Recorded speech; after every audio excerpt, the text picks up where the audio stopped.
Thank you. January 13th, special meeting. Minutes thereof. I will also make a motion to approve the January 13th special Yeah, I'll meeting. second it. Is there discussion on the motion? Hearing none. All in favor of the motion as stated, please say aye. Aye. Aye. Opposed, abstentions? Minutes of 13th are approved. Thank you.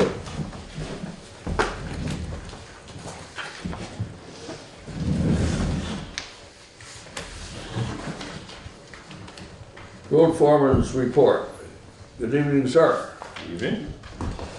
We're working on a pavement assessment of all our blacktop roads to prioritize the roads that need attention. I've reviewed them with Springfield Paving, and now V-Trans is going to take a look also.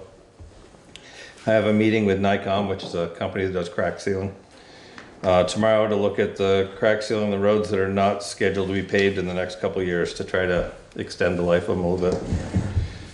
I've been in contact with Carolyn Coda from V-Trans, who will be our project manager for the Arch Bridge project. They're planning on putting the bridge out to bid this fall, so it's still on schedule. I forwarded the agenda and the minutes from the Depot Road box culvert discussion from the meeting on January 13th. So hopefully that will continue forward. And we had a brief mud season last week and then went back into winter. So we had a little mud repair to do so we'd be able to plow this from the snowstorm. That's it. Any comments, any questions? Do you think that the Nikon folks will have a lot to do since they just did sealing last year? We didn't seal We can seal it. any of ours. Oh, it was Route 30, sorry. Route 30 they did, yeah. So Okay. it's one of those things, if you can keep the water out of the pavement a little longer, it'll last a little longer. Any other questions, any other discussion? You have a motion. Make a motion to accept the road foreman's and road commissioner's report. Thank you. Discussion on the motion. Hearing none, all in favor of adopting, approving, accepting. Road foreman's report, please say aye. Opposed? Any abstentions? Administrative assistance report. The town report is in the final stages of proofreading and editing before I send this off to the printers. This will be completed by Thursday. You have tonight the draft policy for the Williamsville Hall Committee that you requested. If you'd like to review and give any recommendations to the chair, I will make any corrections for the board to approve at the next meeting. And we received the U.S. Census Bureau a boundary mapping verification request. With the chair's authorization, I reviewed this and completed it on Friday. I will be out of the office on this Friday, the 24th.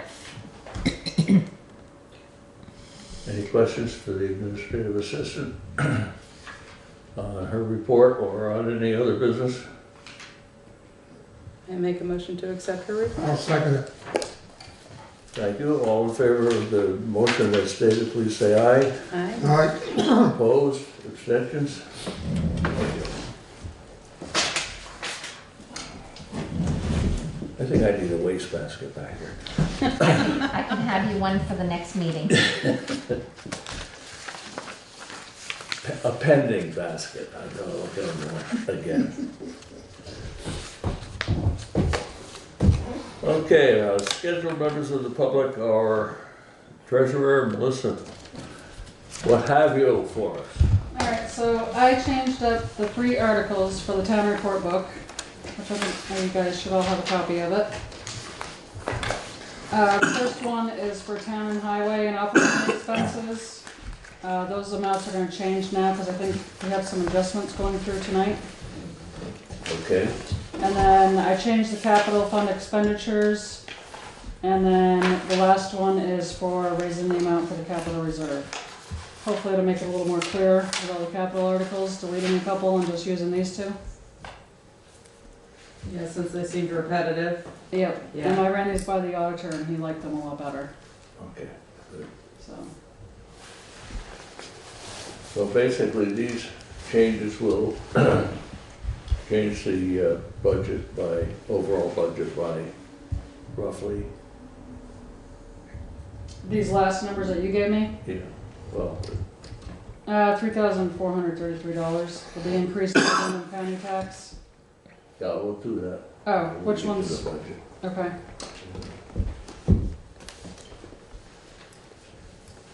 Okay, I would think we don't need to take any action at this point on this information. We'll be, it will have to be in the budget. And we'll have budget discussion a little while later this evening. Once I hear the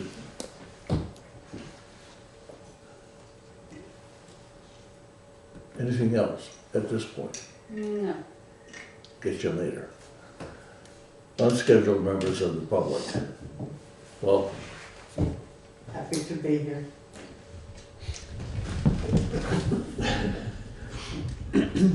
okay, under old business, we have, as was just mentioned, the Williamsville Hall policy. To be honest with you, I would like to take another little bit of time to look that over again. Does anyone feel we need to take action on it this evening?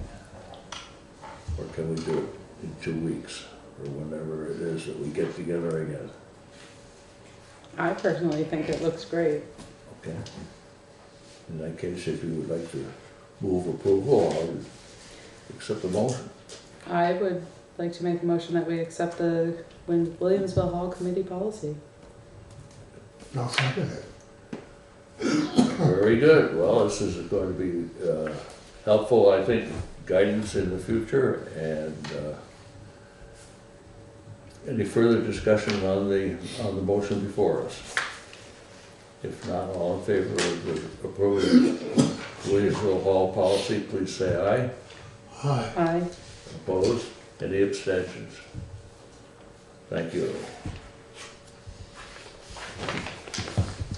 Zipping right along.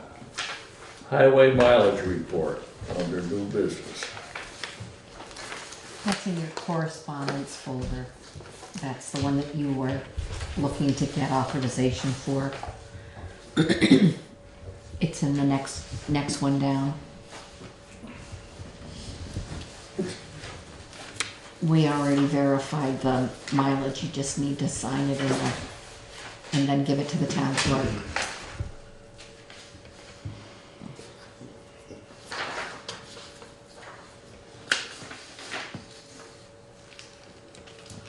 There we are. Just have to sign that, don't we? He needs authorization. It says we have 69.612 miles of highway, 12 and a half of legal trail. I don't believe there's a big change in that, so I make a motion that you sign that on behalf of the select board. I'll second it. discussion on the motion. Hearing none, all in favor of the motion as stated, please say aye. Aye. Aye. Opposed? Abstentions? Thank you.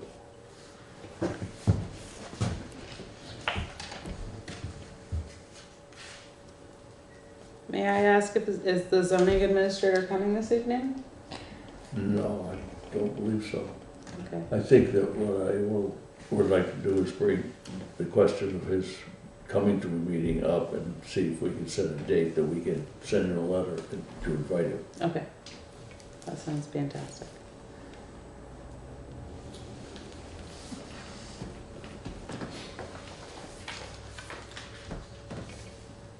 Okay.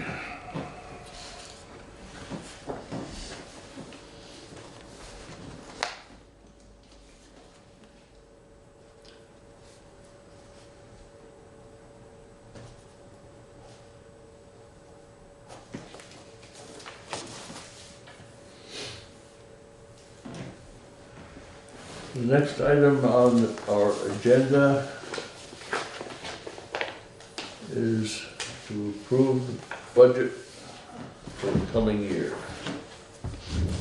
And I've been informed this evening of a couple of changes that we should discuss.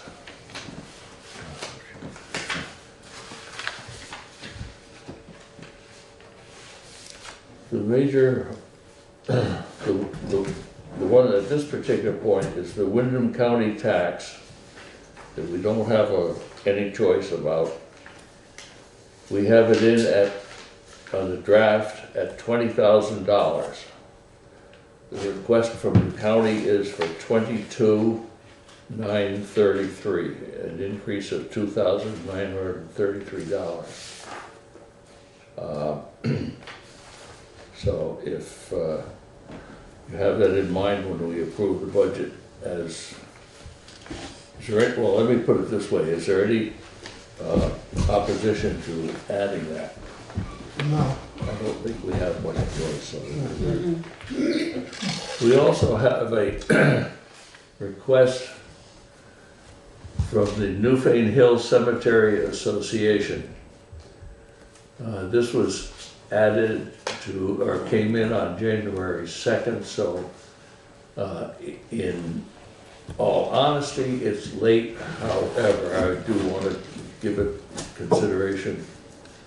Newfane Hill Cemetery Association requests $500 from the town to support its ongoing repair and maintenance efforts, as well as outreach to town Newfane visitors. Brush cutting, tree trimming, and possible stone wall repair are envisioned. Dead tree assessment and possible removal is also a possibility.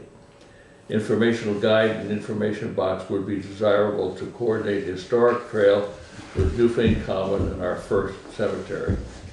Nearly all labor in 2019 was volunteer and will be in 2020, although supplies for the gate and signage total $525 in 2019. We have an item in our draft budget for cemetery maintenance, however that is, as I understand it, primarily for mowing. And the tree removal, Then we right? put some in for tree removal. So, this message I just read says brush cutting, tree trimming. There's nothing in here where they believe that the $500 is part and parcel of what we've already appropriated. Is that on the common up there, or is it the one on the hill? It's a Newfane, Because there's some gravestones, I think, up on the up on top. yeah.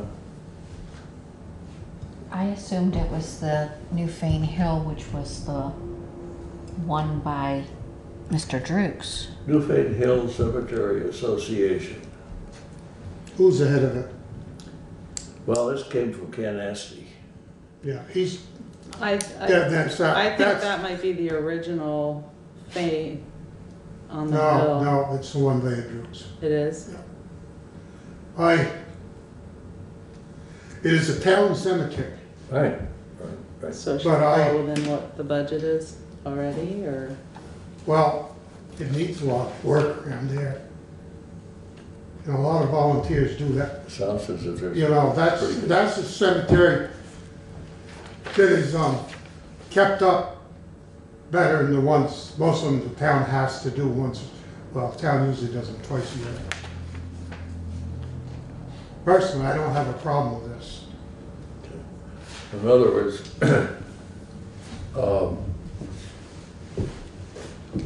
I would request a motion to add $500 to cemetery maintenance line on our proposed budget to cover this request. So moved. Well, second. Thank you. You're welcome. Further discussion? Hearing none. All in favor of the motion, please say aye. Aye. No, Opposed, abstentions? Thank you.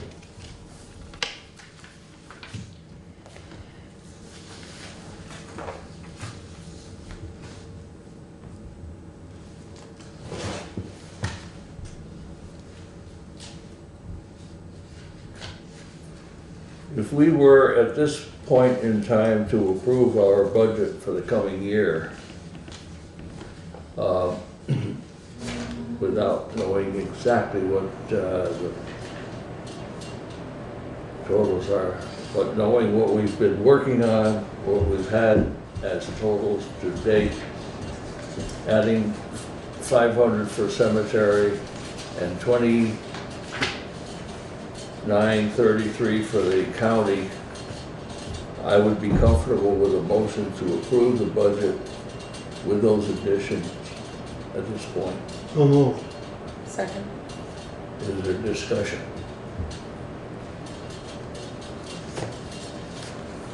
Hearing none, I would ask that anyone in favor of the motion as stated, please say aye. Aye. All right, Opposed? Abstentions? I don't believe there's any reason we can't put everything together and have it in shape. So, thank you. And thank you for all your hard work. yes. Both of you. Yeah. For sure.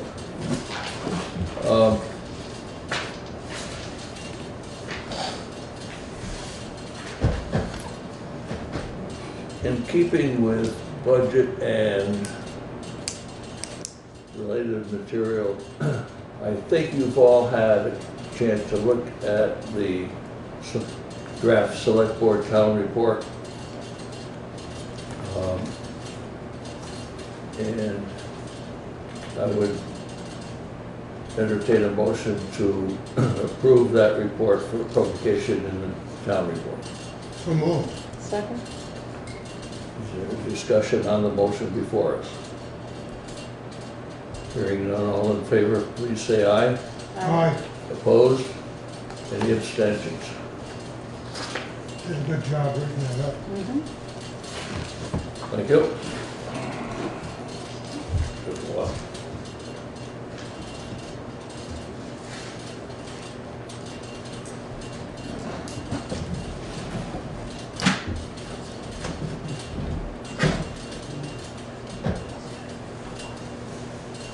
Any other new business to come before us? What are you smiling about? I think we're happy for you that all of this has been approved. Right? Right, thank you. Well, it's thanks to the work of these two young ladies. Oh, I know. That's. the ones that really did all- appreciated, the all of ones your that hard did all the work. So, Absolutely. It's a You did a great job. tough time of year. And to the road crew too for doing such a great job on our roads. All of it. I did like that. Coming home Saturday night, getting off Route 30 and onto New Phoenix roads was a real pleasure. You all do a fine job.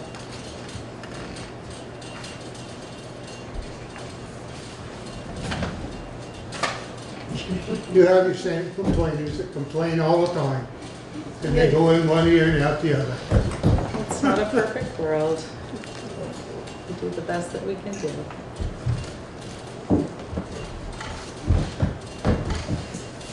Okay.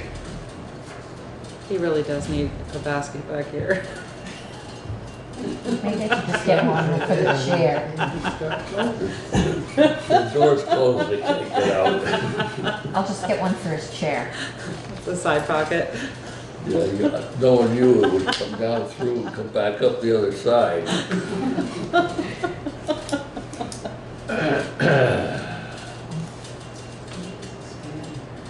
If there's no additional new business, we'll go to correspondence. We have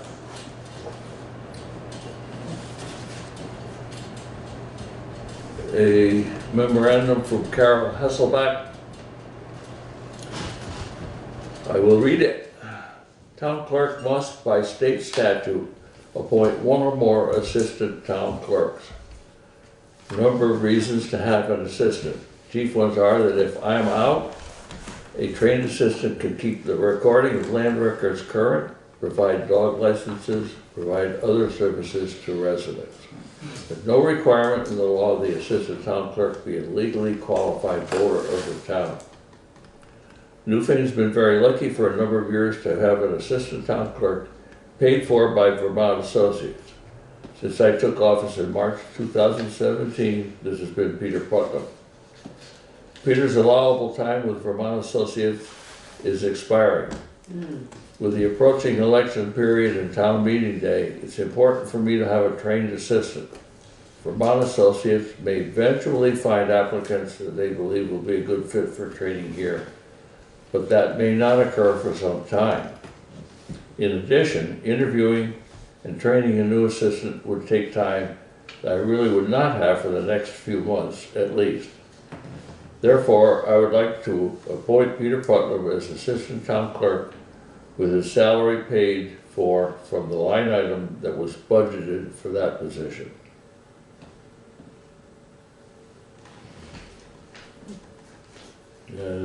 I see a motion. Do I see a second?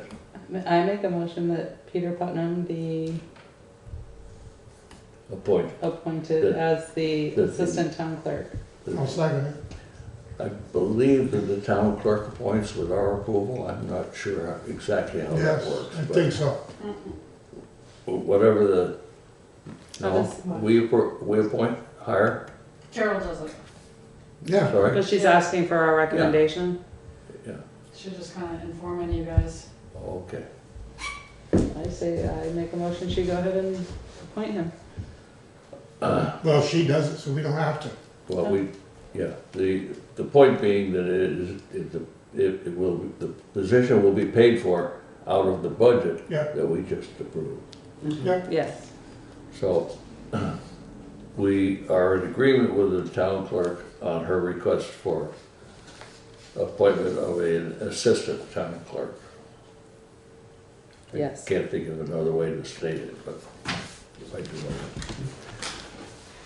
With a letter here from Frank Saponsky. Dear Newfane Board of Selectmen, I hereby resign as the Newfane Animal Control Officer and as the Newfane Deputy Health Officer effective January 14th, 2020. Thank you for the opportunity to serve in these capacities. Sincerely, Frank Saponsky. I don't think we have much choice but to accept his resignation and to thank him for his assistance in the years, the time that he did it.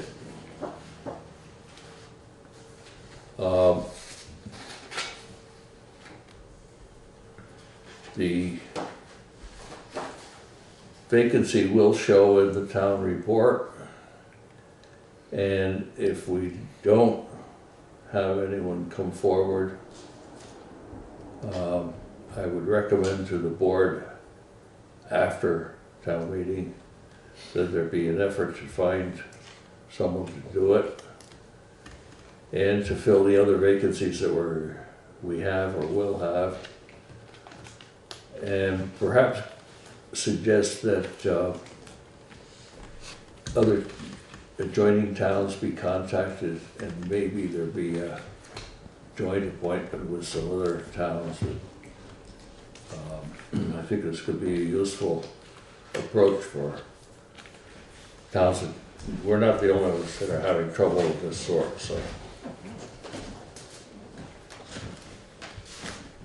2 cents worth.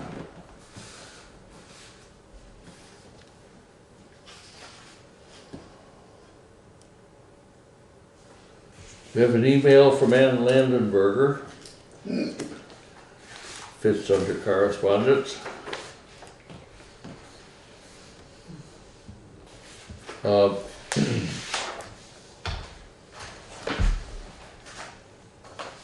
There's appreciative of paper here and make sure I have the right.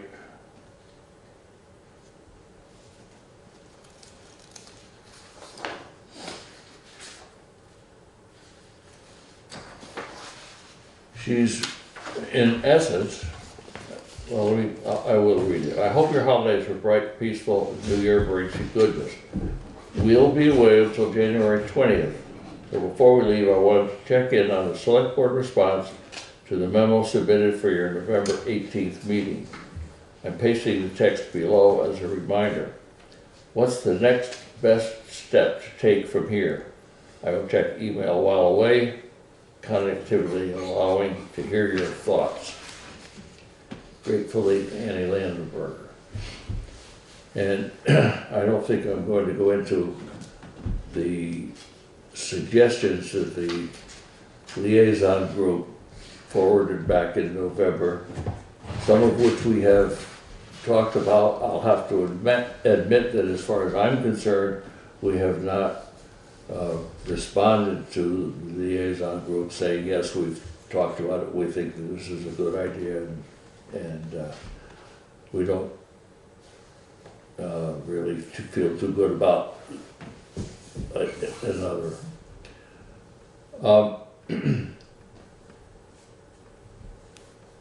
Do you want to speak about a couple of the things? I was just gonna ask Jay to speak on that. Yeah, I'm listening to.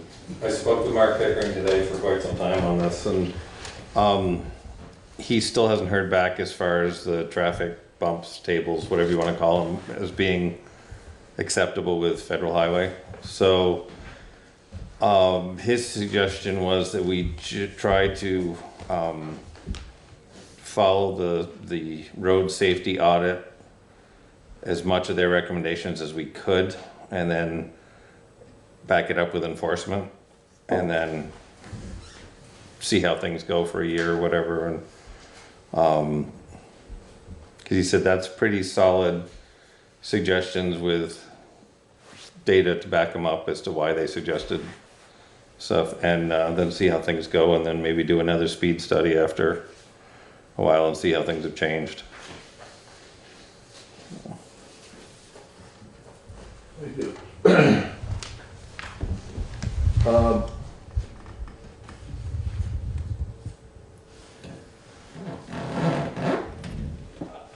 I don't really know the best way to go ahead. We have, as I suggested, talked about some of these things already.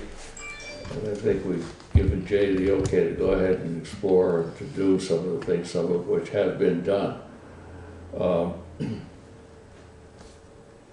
I sometimes wonder, and I'll just throw it out, whether it would be worth it for the board to go beyond the liaison group, or whatever they want to call themselves, and have an open hearing in Williamsville, in all likelihood, so that all of the people who might be involved could give the board a response to some of these suggestions, and we not have to work just from what the liaison group put forward. I'll leave that at that. I think there are, personally, and I'm not going to go into any specifics, personally, I think there are a number of suggestions there that are not appropriate. And I think that it needs to have a fairly full discussion, more than perhaps has happened so far. I admit, absolutely, that I was not in on the initial discussions, and don't really have a feel for the history of this, but I think that at the point where we're getting pushed, if you will, it might be well to bring it up and decide where and how from here on out. And unless there's something that someone else would like to say about it at this particular point. I think we have to leave it at that for now. I agree with you. Yeah.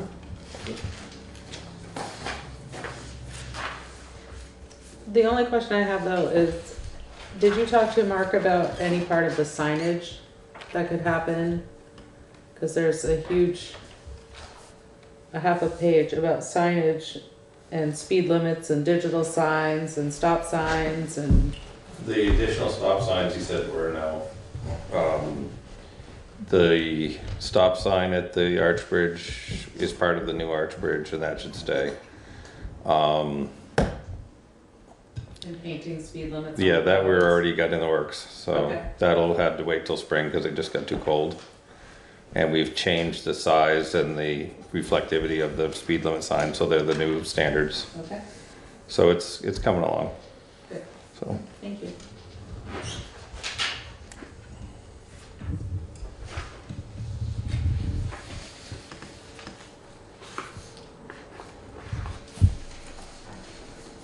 I think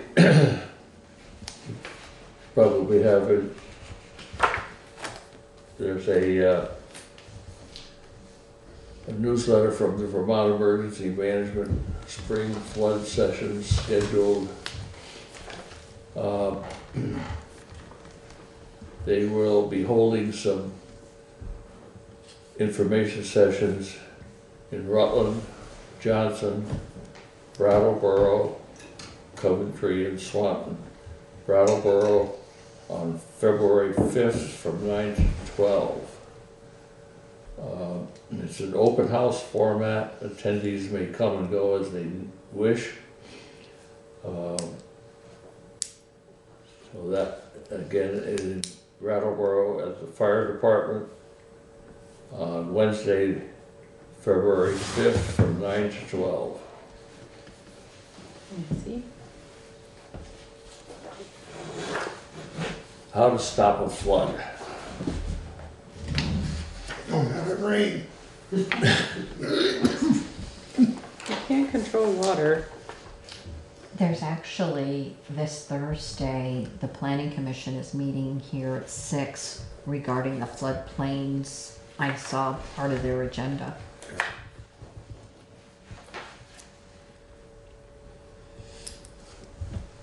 We have a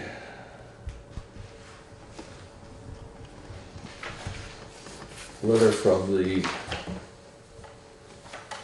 Southern Vermont Economy Project Coordinator. I have not read this, but we are happy to announce the Brattleboro Development Credit Corporation was awarded another round of funding from the USDE Rural Community Development Initiative to continue the Southern Vermont Economy Project. SBEP 2.0 will incorporate features of the original program like webinars, small conferences, mini summits, and of course the annual Southern Vermont Economic Summit.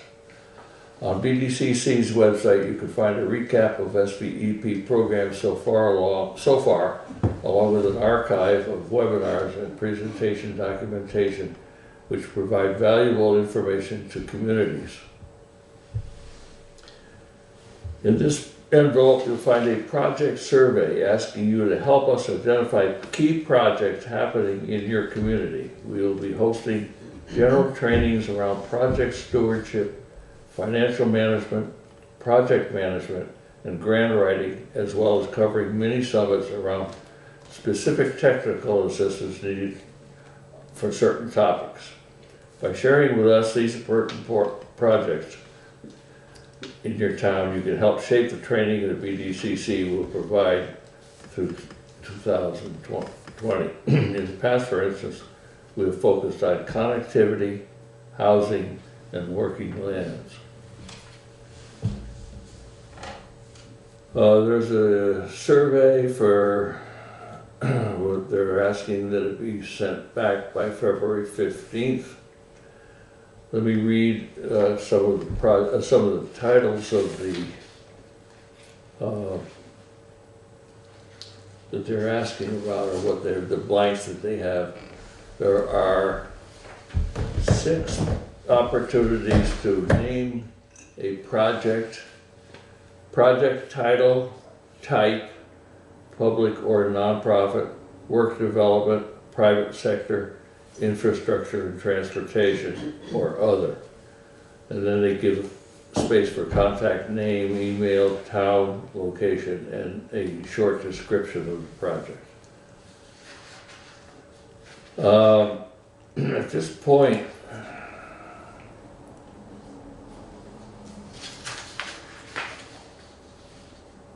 I'm just making sure that major projects, the only thing I can think of is the Arch Bridge. And that's not this year. Right.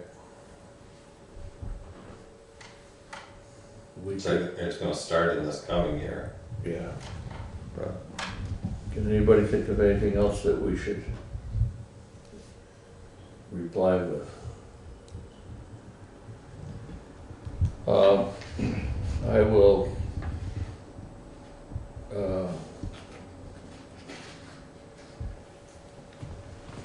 just write in here, no major project, no project envisioned, and we'll send it back to them so that we're done on it.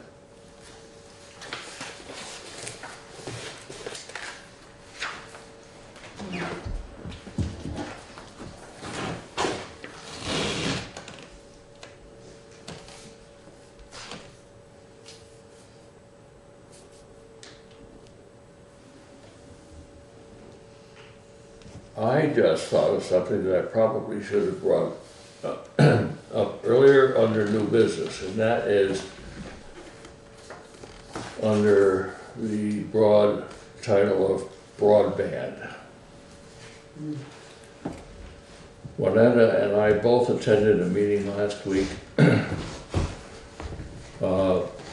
sponsored by, I'm not sure exactly who was sponsoring it, but it consisted of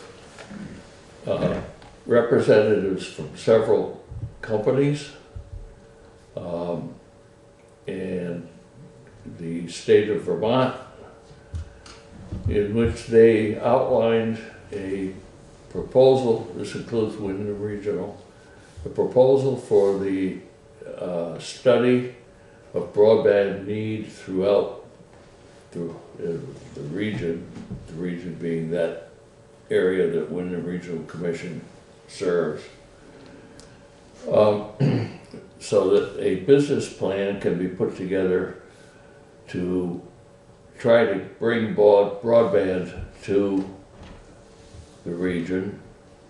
And I guess I won't stick my neck out too much farther because I really don't understand certain aspects of it. There will be another meeting on February 6th to go into this in a little more detail. And I know that a number of people in town would love to have broadband, better everything. However, I am certainly not the person to be in the middle of that melee talking for the town of Newfane. And I think someone does have to go to that February meeting. And I'm asking for suggestions of someone who might be appropriate for that, and to represent the town from here on till I don't know how long it would be, in planning and perhaps getting a business plan to put together, and then in the long run, helping bring it into town. Has anyone any suggestions?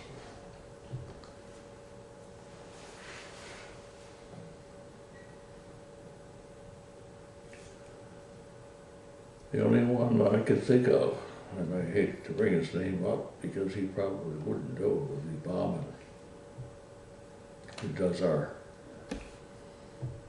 Upset. technical stuff, if you want to call it that, at this particular point. If not, he might have an idea of someone else. I think it's worth contacting him and see if he is a conduit to someone. Would you be willing to contact him and Sure. find out?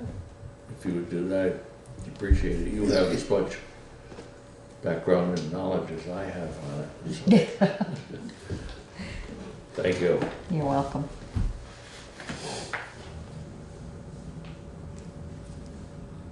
Maybe between the two of us, we can make one. Yeah.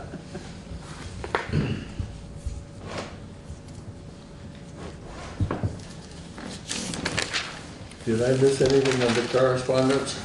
Planning commission, Sorry. the one on the far, yep, from the planning commission. Thank you. You're welcome. This could almost be sneaked in under new business rather than correspondence.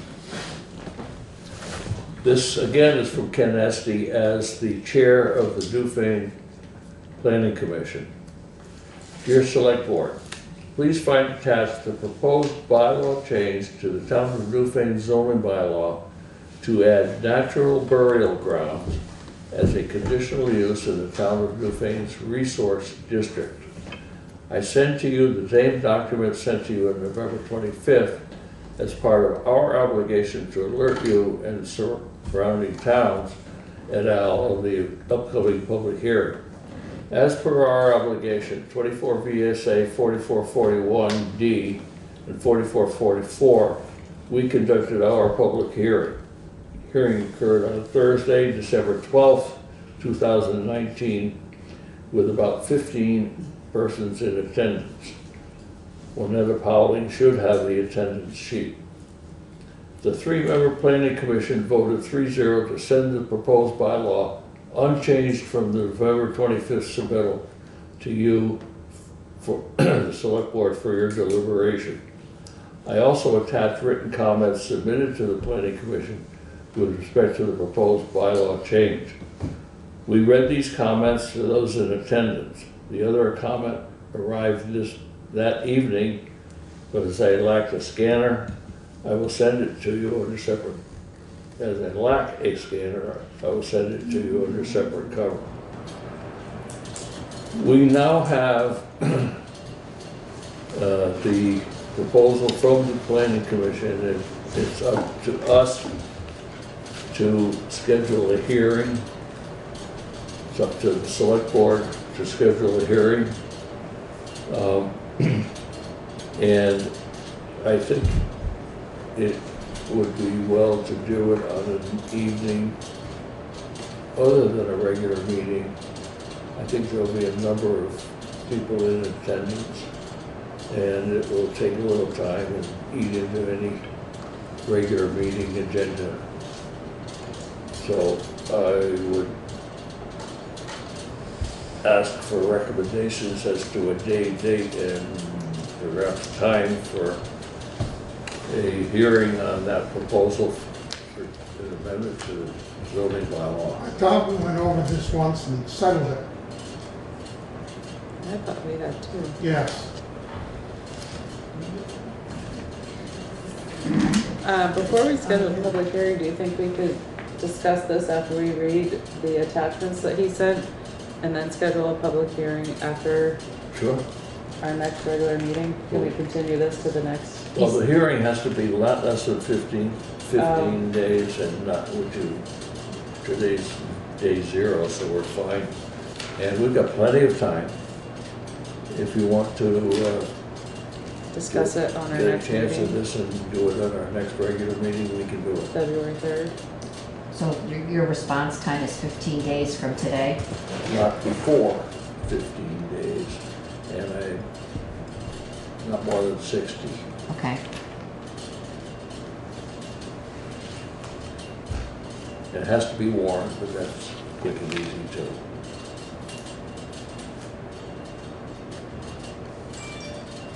So could you make changes, make copies of this for everybody? I believe there's copies on the counter, on the table. Oh, everybody has one, I believe so.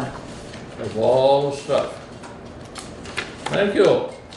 No, that's the last one you handed out. We didn't get copies of that because it was part of correspondence. I think it's all in his paperclip. Right, but we Oh, all would like copies so we This can is not review. one packet, it is many packets. I believe so. Oh, My okay. mistake. Thank you, My Anetta. mistake. Getting greedy. You wanted it all for Won't share. yourself. Thank you.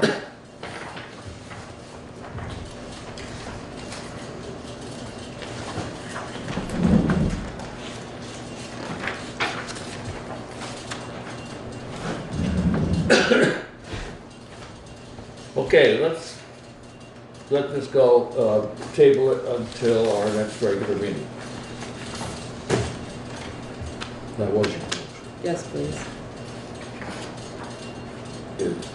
I think just to be prim and proper, we have a motion from Angela to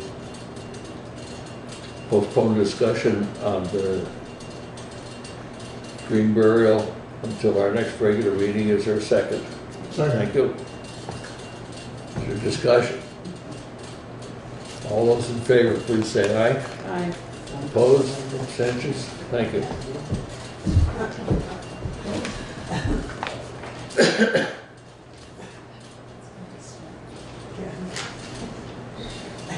So it'll be on the schedule for the 3rd. If we- Um,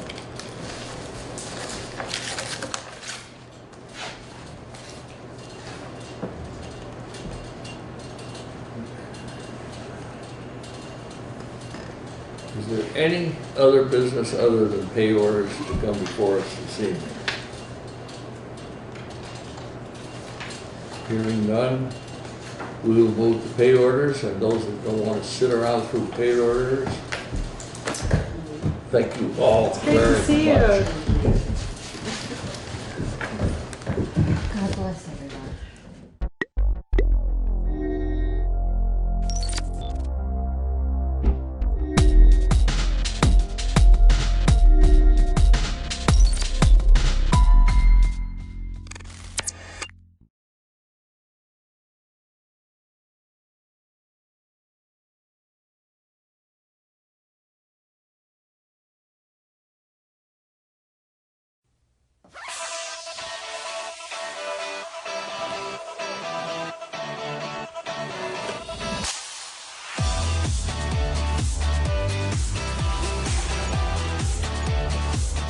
I'm Ava.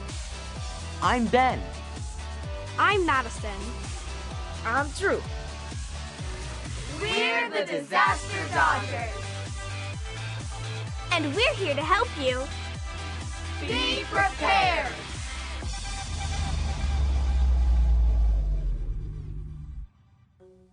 Today, we'll talk about something that can happen at any time and can do a lot of damage. Like a surprise quiz from my teacher. Much worse. Severe weather. Like a tornado or a hurricane. Extreme heat. Or extreme cold. What about a flood that's caused by severe weather? Floods are really common. They can happen in every single state. Lots of things can cause a flood. Heavy rain. Rivers that overflow. Really big ocean waves. Melting snow. A dam or levee that overflows. Floodwater is dangerous, especially when it's still moving. It can knock you off your feet. And even if the water looks clean, it could make you sick, so never drink it. Ah, gross. If there's heavy rain or a bad storm, keep a TV, radio, or cell phone on for flood alerts. If you find out there's a flood watch or a flash flood watch, it means flooding may happen. If you hear there's a flood warning, tell an adult right away so that they can take action. If there's a flash flood warning, tell somebody and get to high ground fast. Floods are dangerous. Never walk through floodwater, and adults should not drive through it.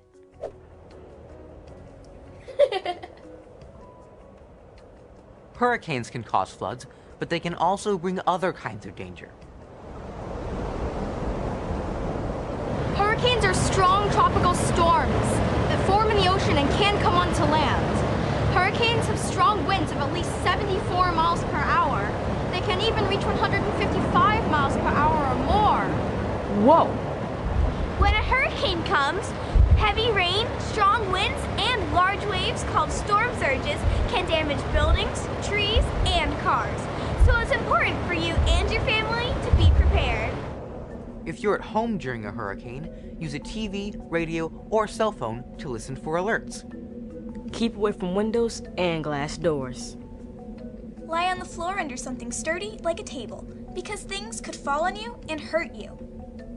If it's expected to be too dangerous to stay in your area, you and your family may be asked to evacuate. Evacuate? You'll need to leave your home and get to a safe place. If that happens, follow instructions from officials. If you get separated, follow your family communications plan to reconnect, and be sure to bring your family emergency kit. Hurricanes can be really dangerous. So can twisters. You know, tornadoes. A tornado is a violent storm that sometimes looks like a funnel or a cone. If you haven't seen one up close, you've probably seen one on TV.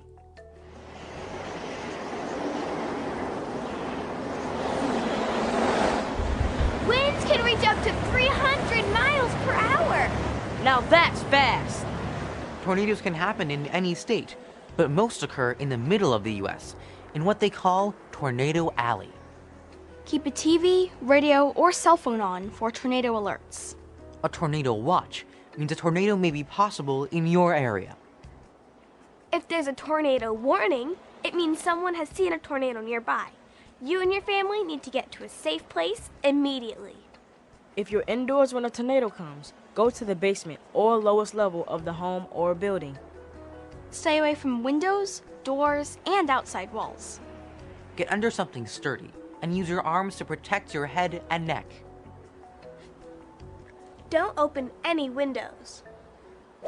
A tornado is one good reason to stay indoors. A heat wave is another one.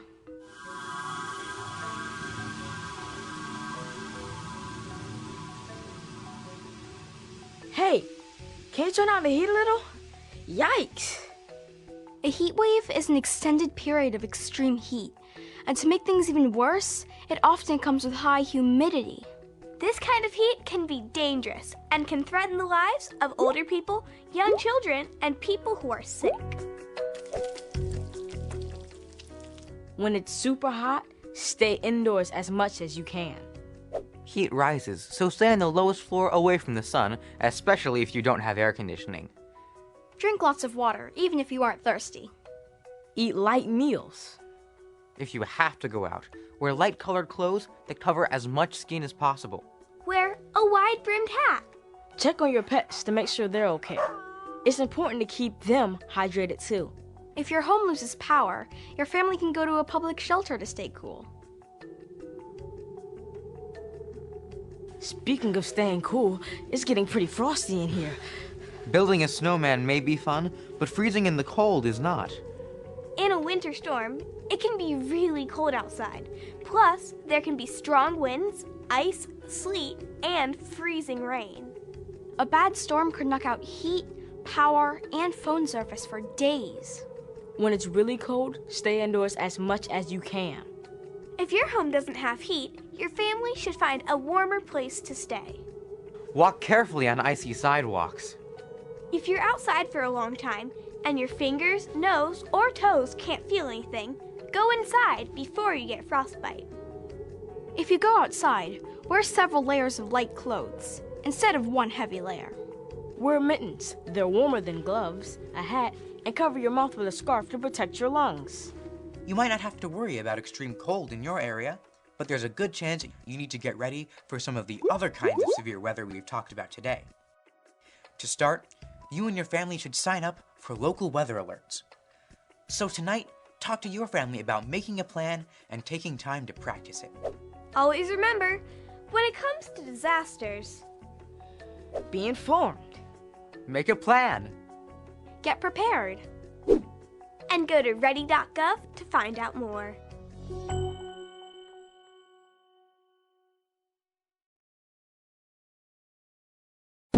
When the sky turns gray, rain becomes ice, and temperatures continue to drop, you'll ask yourself, how prepared or unprepared are you? Did you winterize your home? Remove the leaves from the gutters? Insulate and caulk so you're less likely to shudder? Does everyone in the family know the winter weather plan? What to do, where to stay, and how to get in touch? Are your emergency kits ready? Is your radio on? Once the snow and ice starts and the temperature drops, stay where you are. Bring Fido in. If the power lines snap, you've got to stay warm. Dress in layers. Wear mittens and a hat. Do what you have to do. But never, ever do that.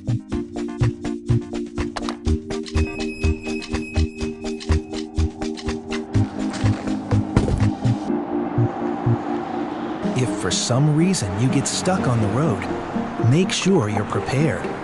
Know what to do if this happens to you.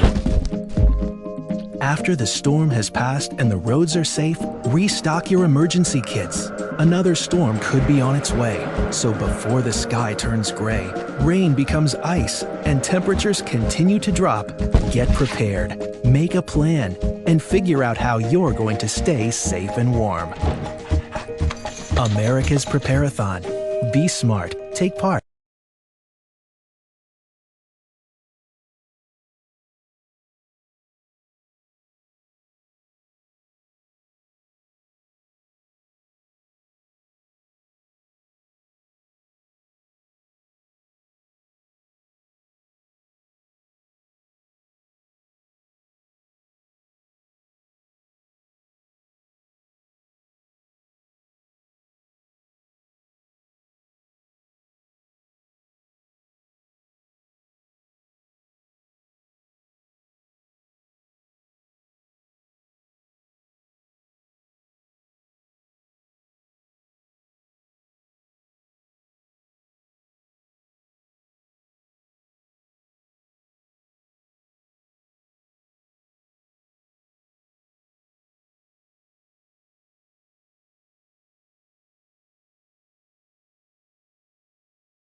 The David Pakman Show at davidpakman.com.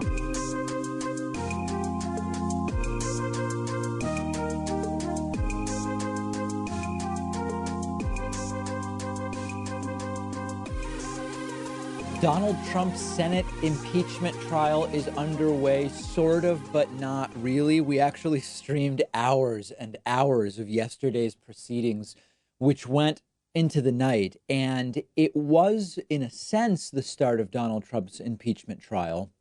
But I say not really because it was filled merely with amendment proposals and debates and subsequent tabling by Republicans of those amendments by Democrats, all about how is impeachment going to be done. And one of the big arguments was over, to catch you up, like if you missed everything, if you missed, what was it, 8 hours? I don't know how long it went yesterday. If you missed all of those hours, you really didn't miss very much. It was one of the big arguments was Republicans want to deal with documents and witnesses after both sides have had 24 hours each to make their arguments, and after the 100 senators have had 16 hours to ask questions of the prosecutors and the defenders, this would be like in a criminal trial saying, documents and witnesses? No, no, no. First, we want both sides to make all of their arguments. We'll give the jury a chance to deliberate and come back with questions if they have any. And then after all of that is done, we'll discuss whether any witnesses are going to testify, including witnesses to the alleged crimes that are being adjudicated here. It's a laughingstock. It's a farce. It's a joke of a trial if you do it that way. So Democrats ended up in the impossible position of having to propose amendments to deal with at least the document piece now, or of sitting back and allowing Republicans to just say, we're going to deal with documents and witnesses later, and implicitly saying that that's okay by not putting forth amendments to try to change that. So Democrats proposed an amendment to subpoena documents from the White House now. They debated that amendment nearly 2 hours. And then, of course, Republicans have a majority. Republicans voted to table or put off that decision with a 53-47 party line vote, saying we'll deal with documents after the trial. So then Chuck Schumer stands up, the Senate Minority Leader, and proposes another amendment, this time to subpoena documents from the State Department. And of course, the exact same results, 53-47. Republicans say, we already have a process. Marble-mouthed Mitch McConnell stood up and says, we're going to be dealing with documents and witnesses after 48 and 64 hours of testimony, arguments, and questions. We'll deal with it later. 53-47, Republicans table it. So then Democrats say, we have an amendment. We want to subpoena Chief of Staff Mick Mulvaney. Or no, next was documents from the OMB. And then we want to subpoena Mick Mulvaney. Then we want to subpoena the documents from the Defense Department. We want to subpoena Robert Blair, Mulvaney's senior advisor. We want to subpoena Michael Duffy, the OMB's Associate Director for National Security. We want to subpoena National Security Advisor John Bolton. We'll talk about that later. And of course, Democrats can't win those amendments because they don't have the votes. But they can't just stay silent about this atrocity being committed by Republicans, led by Senate Majority Leader Mitch McConnell. So they have to do the logical and obvious thing, which is we don't agree with the process. We don't agree with 64 hours of proceedings before we debate which documents and witnesses will be admitted. So they have no choice but to introduce these amendments, every single one of which was, of course, tabled by Republicans. Eventually, senators approved a roadmap for impeachment for the trial, which Mitch McConnell laid out. And again, Democrats don't have the numbers, but the important parameters are that each side will have 24 hours to present opening arguments. Mitch McConnell wanted each side to have 2 days for those 24 hours. That's 12 hours a day. That is a Republican strategy to have insanely late night stuff going on, which way fewer people would see. They were able to get Republicans to say, okay, we can spread the 24 hours over 3 days, meaning it won't go as late into the night. Another sort of compromise is that subpoenas for witnesses and documents will be debated after opening arguments. So understand the insanity of this. What Republicans wanted was to have 24 hours of opening arguments from one side, 24 hours of opening arguments from the other side, and 16 hours of questions from senators, and then to debate subpoenas and witnesses, subpoenas of documents and witnesses. Democrats wanted to do it right now, which makes sense. What they've agreed upon is they will do the 48 hours of opening arguments, then debate subpoenaing documents and witnesses. A small concession, but a concession nonetheless. And then all of the House evidence, the stuff that came up during the intelligence and the judiciary hearings, that will all be automatically part of the Senate trial unless someone objects, rather than having to introduce bits of evidence and testimony piece by piece. Okay. Only water and milk were allowed into the Senate chamber. There was a rule of silence during yesterday's proceedings, which led to senators flashing, almost like flashcards, flashing pieces of paper with notes on them to each other. Crazy. So today is day 2. I hope you'll again join me for a live stream on YouTube and Twitch. Yesterday's live stream saw nearly 100,000 different people join us over the course of the afternoon and evening. We'll be back at it today. Here's what to watch for today.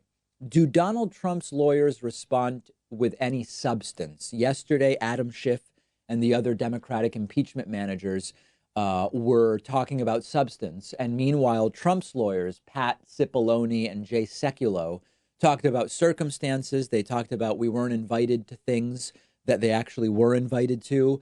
They talked about Joe Biden. They talked about everything other than the actual substance of the allegations. So question one for today is, will they talk about substance? I predict no.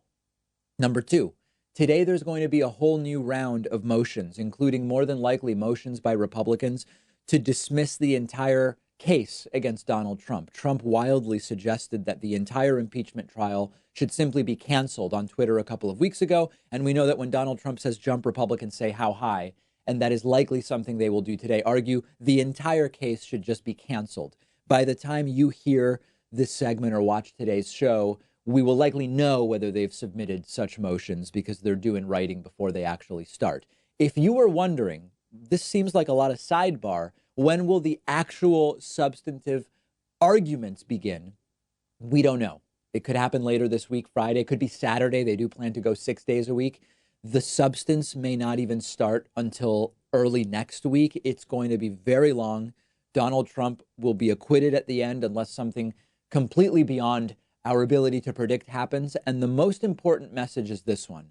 Yesterday, you had people on both sides, Democrats and Donald Trump's lawyers, arguing that if this is not a full and fair trial, it's not good for anyone. In other words, the argument was, if people don't believe, if the public doesn't believe that this is a fair trial, an acquittal isn't very powerful and a conviction isn't very powerful. They are wrong, given that an acquittal is all but a foregone conclusion. Only half the country really cares about a fair trial. This won't be a fair trial. There may or may not be witnesses. It will be a sham in which Republicans have already prejudged, and we know they will vote to acquit. But Trumpists would be fine with that. When they say, unless this is a full and fair trial, an acquittal of Donald Trump isn't worth very much. Wrong. Trumpists will see the eventual acquittal as an exoneration. And then they will say, look, Trump did nothing wrong. He was exonerated. So where I completely disagree with what has been argued from both sides, Adam Schiff argued this, and also Trump's lawyers argued this, Trump doesn't need a fair trial for his acquittal to be accepted. His followers will accept the acquittal as an exoneration, no matter what kind of a kangaroo court ends up rendering that verdict. Let's now focus in on one witness, John Bolton. Yesterday, I told you that there is desperation from Donald Trump and from Republicans to prevent Lev Parnas from testifying at all in Trump's impeachment trial. Lev Parnas is a now indicted henchman of Donald Trump's personal lawyer, Rudy Giuliani.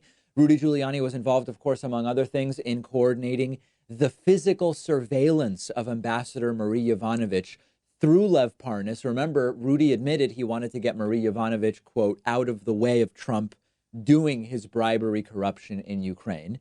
So we already discussed Republicans are going crazy to prevent Lev Parnas. Now I'm saying it the way it was missaid yesterday. Lev Parnas.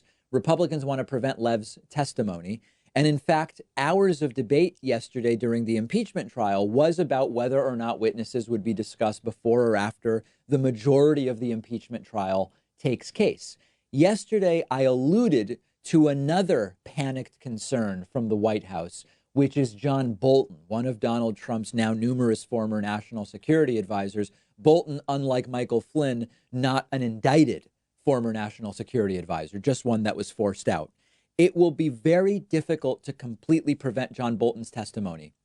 So there are a couple of new strategies that the White House is trying to sort of employ. One is, if Bolton is to testify, negotiating that Bolton testify behind closed doors. Mitch McConnell already sort of previewed this strategy a few days ago. They might try to do this with some witnesses, it was alluded to.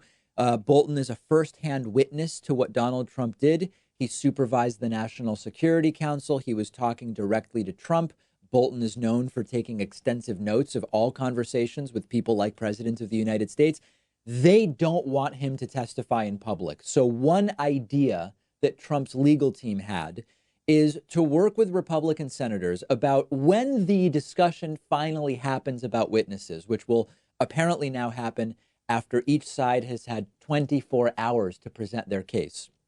The idea is maybe Republicans can concede a Bolton testimony, but argue or lobby for it being behind closed doors as a requirement. And what Republicans are maybe thinking of doing is, if Democrats are going to insist on Bolton testifying, give it to them, but force it behind closed doors. That's sort of potentially trading one nonsense thing for another, which is we'll allow the witness, but we'll force them to testify behind closed doors. Now, importantly, there's no justification for any of what's going on. There's no justification for having 48 hours of arguments before you debate which witnesses will testify. There's no justification for pushing John Bolton behind closed doors. There's no legal precedent. There's no historical precedent, nothing. Second option, which was reported on today, and again, we don't really know where this is all going to end up, trading or sort of conceding that Bolton can testify if they agree to subpoena Joe Biden. And this is something else we talked about early on, which is the subpoena of Joe Biden to Trump's impeachment trial would be a total distraction. We are fine, or we should be fine on the left, talking about the revolving door of elected officials, lobbyists, cushy board positions, and all of that stuff. That's fine. That is not what Trump's impeachment trial is about. Trump's impeachment trial is about his wrongdoing. And that's another idea that is reportedly being floated by Republicans, which is, we'll give you Bolton if you give us Joe Biden, which would be a complete and total distraction. It's almost evil genius. And the big story, of course, is that all of this is about furthering the idea that it is the impeachment existing at all that is the problem. That's what Republicans want to push, rather than the fact that Republicans are participating in the obstruction of this actually being carried out in a reasonable way. They're pushing the idea that it's all too sensitive to happen publicly. It has to be done behind closed doors. I hope that John Bolton just goes public. Bolton has a book that will be published sometime this year before the election. Even if it's just to sell books, I want Bolton to go public with what he knows. If he's worried that he might sell more books by keeping the bombshell revelations only in the book, I think he'll sell way more books by becoming the guy who goes public rather than the guy teasing bombshells you've got to buy the book to see. People will reward him for going public by going out and buying the book, even if they never read it. I hope we see him do it. He's not a good guy, but he may be useful to us in this particular case if he is to simply go public with what he knows and what he saw. Let me know what you think about the John Bolton situation. I'm on Twitter at @dpacman. Big show today. Quick break and back with more right after this. The David Pakman Show at davidpakman.com.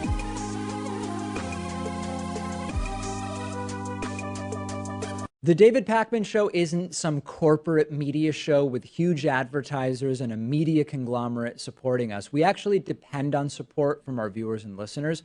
The easiest way, the most rewarding way, the most exciting way to support the show is to get a membership at www.joinpakman.com.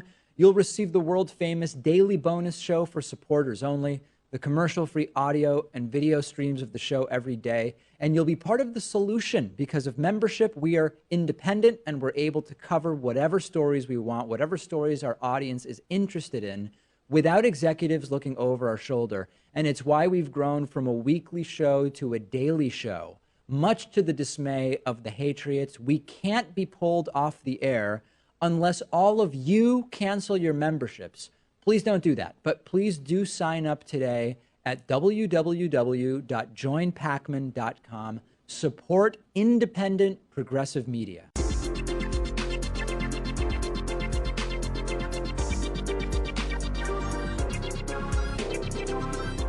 The David Pakman Show at davidpakman.com. Today's new members of the day are Deborah Rosenberg and Daniel Loeb. Deborah and Daniel, thank you so much. I appreciate your support. I also want to say thanks to today's longtime sustaining member of the day, Marshall Pilgreen. Marshall has been a member for almost 5 years. Thanks, Marshall. You can sign up in under a minute at joinpakman.com. Lots of great membership perks, including the pleasure of knowing you're supporting independent progressive media. Okay, it is time for Hatriot Mail. Quick reminder, what are we talking about when we talk about Hatriot Mail? Brace yourselves for the only information that can successfully penetrate a tinfoil hat. Hatriot Mail. Written by patriots who hate David Pakman. Because America. And because freedom. This week's Patriot Mail actually is a perfect segue into something I've been meaning to discuss with you. Let's take a listen to it. David Pakman, Beta! This new beta defeatist mentality you developed is why Dems always lose. Always great commentary from the beta males of Pakman. Cute, but meaningless. We congratulate Soy Boy Pakman on a subscriber count. It is now higher than his sperm count. He shows that even a beta male can be amazing. I was thinking how quickly these memes come in and out of favor. About a year ago, this whole beta male versus alpha male thing was huge. It was everywhere online. Now it seems to only be satirical. It's kind of a joke. Soy Boy, sort of a similar thing. And by the way, yes, the subscriber count is climbing. My goal is for us to reach 800,000 YouTube subscribers by my birthday on February 2nd. So here's the math of it. I looked at the math this morning. As of this recording, we are 11 days from my birthday. Now, that's 11 days from the start of February 2nd. You know, there's this full 24-hour period all the way up until midnight on February 3rd, but let's ignore that for now. We're 11 days from the start of my birthday. As of right now, we are 3,511 subscribers away from 800,000. So in order to get to 800,000 subscribers by my birthday, we need to net gain 319 subscribers a day. That's not unreasonable because on a good day, like for example, the first day of the Trump impeachment trial, when we had a live stream and we had a bunch of videos that did well, we had a net gain of 1,000 subscribers. Now, on a bad day, for example, like on a weekend when things are slower on YouTube, sometimes we only gain 100 subscribers. Every once in a while, YouTube will close down inactive accounts. And when they do that, we lose subscribers as those accounts are purged. So it's doable. It'll probably be a close call. So help us. It's a way to send a middle finger salute to the Hatriots. YouTube.com/The David Pakman Show. Hit subscribe. 800,000 is the goal by February 2nd. Hillary Clinton has a ton of people furious with her, and for good reason, because she said nobody likes Bernie Sanders. Now, I'm going to give you the context. I'm going to give you the reaction, the analysis, everything. But notice that it's all happening faster and faster now. The attacks on Bernie Sanders. And now I'm going to take a position that might shock you here. I think it might be true that Bernie Sanders is not the most well-liked guy by his colleagues, but I don't think it matters one damn bit. And that's exactly what I want to talk about today. There's an upcoming documentary. It's a series called Hillary. And in the series, Hillary Clinton is asked about Bernie Sanders. And as first reported by The Hollywood Reporter and since widely corroborated, including by Hillary Clinton said, quote, "He was in Congress for years. He had one senator support him. Nobody likes him. Nobody wants to work with him. He got nothing done. He was a career politician. It's all just baloney. And I feel so bad that people got sucked into it." Now, of course, the immediate question before we get into the lack of the irresponsibility of this was, is Hillary saying that if Bernie is the nominee, she would not support Bernie over Donald Trump? Her answer when she was recently asked about it was, quote, "I'm not going to go there yet. We're still in a very vigorous primary season. I will say, however, that it's not only him. It's the culture around him. It's his leadership team. It's his prominent supporters.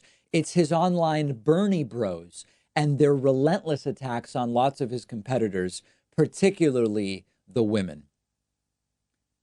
This is how we lose. Okay?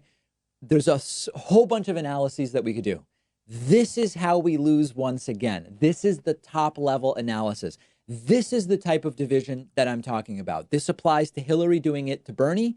This applies to people saying, I wouldn't vote Biden no matter what. To people attacking Warren and saying if it's Warren over Bernie, I don't want Warren because she voted in favor of more funding for the military. It applies to all of it, okay? This is how we lose. And we can talk about the specifics of what being said here. And here's my take.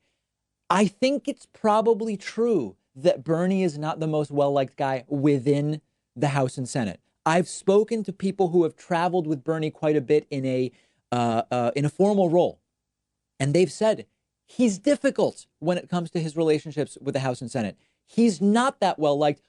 Who cares? Okay? What matters are two things. What are Bernie's policies? Who cares if Joe Manchin doesn't like Bernie, if Bernie is going to fix healthcare? Okay, but I don't care. Do you care? Why does Hillary care? What matters is what Hillary Clinton is doing going to help remove Donald Trump or not? It's not. It's going to help reelect Donald Trump. And number two, Bernie's policy. What would he do for people without healthcare? The same thing for Elizabeth Warren or for Joe Biden or whatever. Are they better than Donald Trump? The answer is yes. Are we taking actions that will make it more likely that Donald Trump gets reelected? If the answer is yes, don't do it. Okay, that's the test. Bernie, by the way, all but admits this about himself. What I mean is, if you watch the video, so the New York Times recently endorsed Amy Klobuchar and Elizabeth Warren.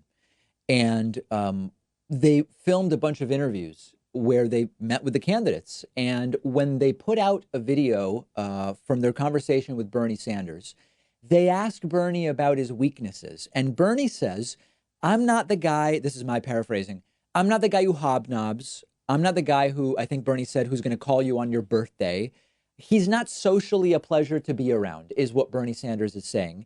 And this is very similar to what Hillary Clinton is saying. He was not well liked by people in the House and Senate. It's probably true, but it's irrelevant and it's embarrassing for Hillary Clinton to be pulling it out now and to be playing coy about whether she'd support Bernie if he's the nominee. It's not too soon to say I'd support Bernie if he's the nominee. The first votes are going to be cast in a few days. So what are we? It's the 22nd. The first votes will be cast in, a couple weeks or whatever. It's very easy to say, I will support the eventual Democratic nominee. The fact that Hillary Clinton didn't say that is pathetic. So when I say I still believe the most likely scenario is a Biden nomination and a loss to Trump in November, this type of garbage will guarantee it, right? Ignorant Trumpists who love the guy is part of it. There are many parts of it.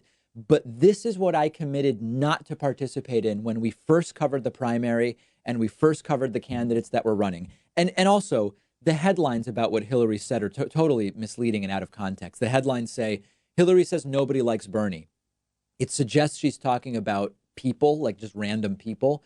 She's talking about senators and legislators. She may be right, she may be wrong. From what I've heard, she's probably right, but it's irrelevant. It's irrelevant to whether Bernie has the right ideas for making the country better. It's irrelevant to whether Bernie is better than Trump. And the fact that Hillary Clinton is adding idiocy to idiocy, saying nobody likes Bernie, okay, even if it's true, it's probably a misstep strategically. But then when she's asked, but will you vote for him? Will you support him if he's the nominee? And she says it's too early to talk about that. This is how we guarantee that Donald Trump is reelected in November. I'm not going to participate in it, okay? I'm a progressive. I'm going to support a progressive. I'm going to support the eventual Democratic nominee with the goal of removing Trump and starting to wake up from the nightmare that has been the first and hopefully only term of President Donald Trump. Let me know what you think. We'll be talking about this on our Instagram page. Follow The David Pakman Show on Instagram at David Pakman Show. While you're there, follow me at david.pakman as well. The David Pakman Show at davidpakman.com.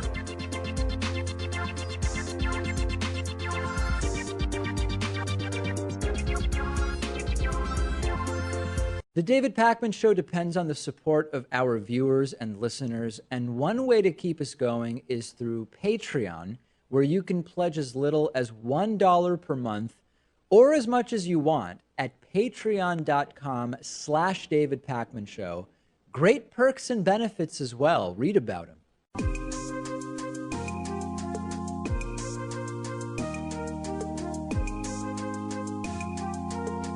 Welcome back to the David Pakman Show.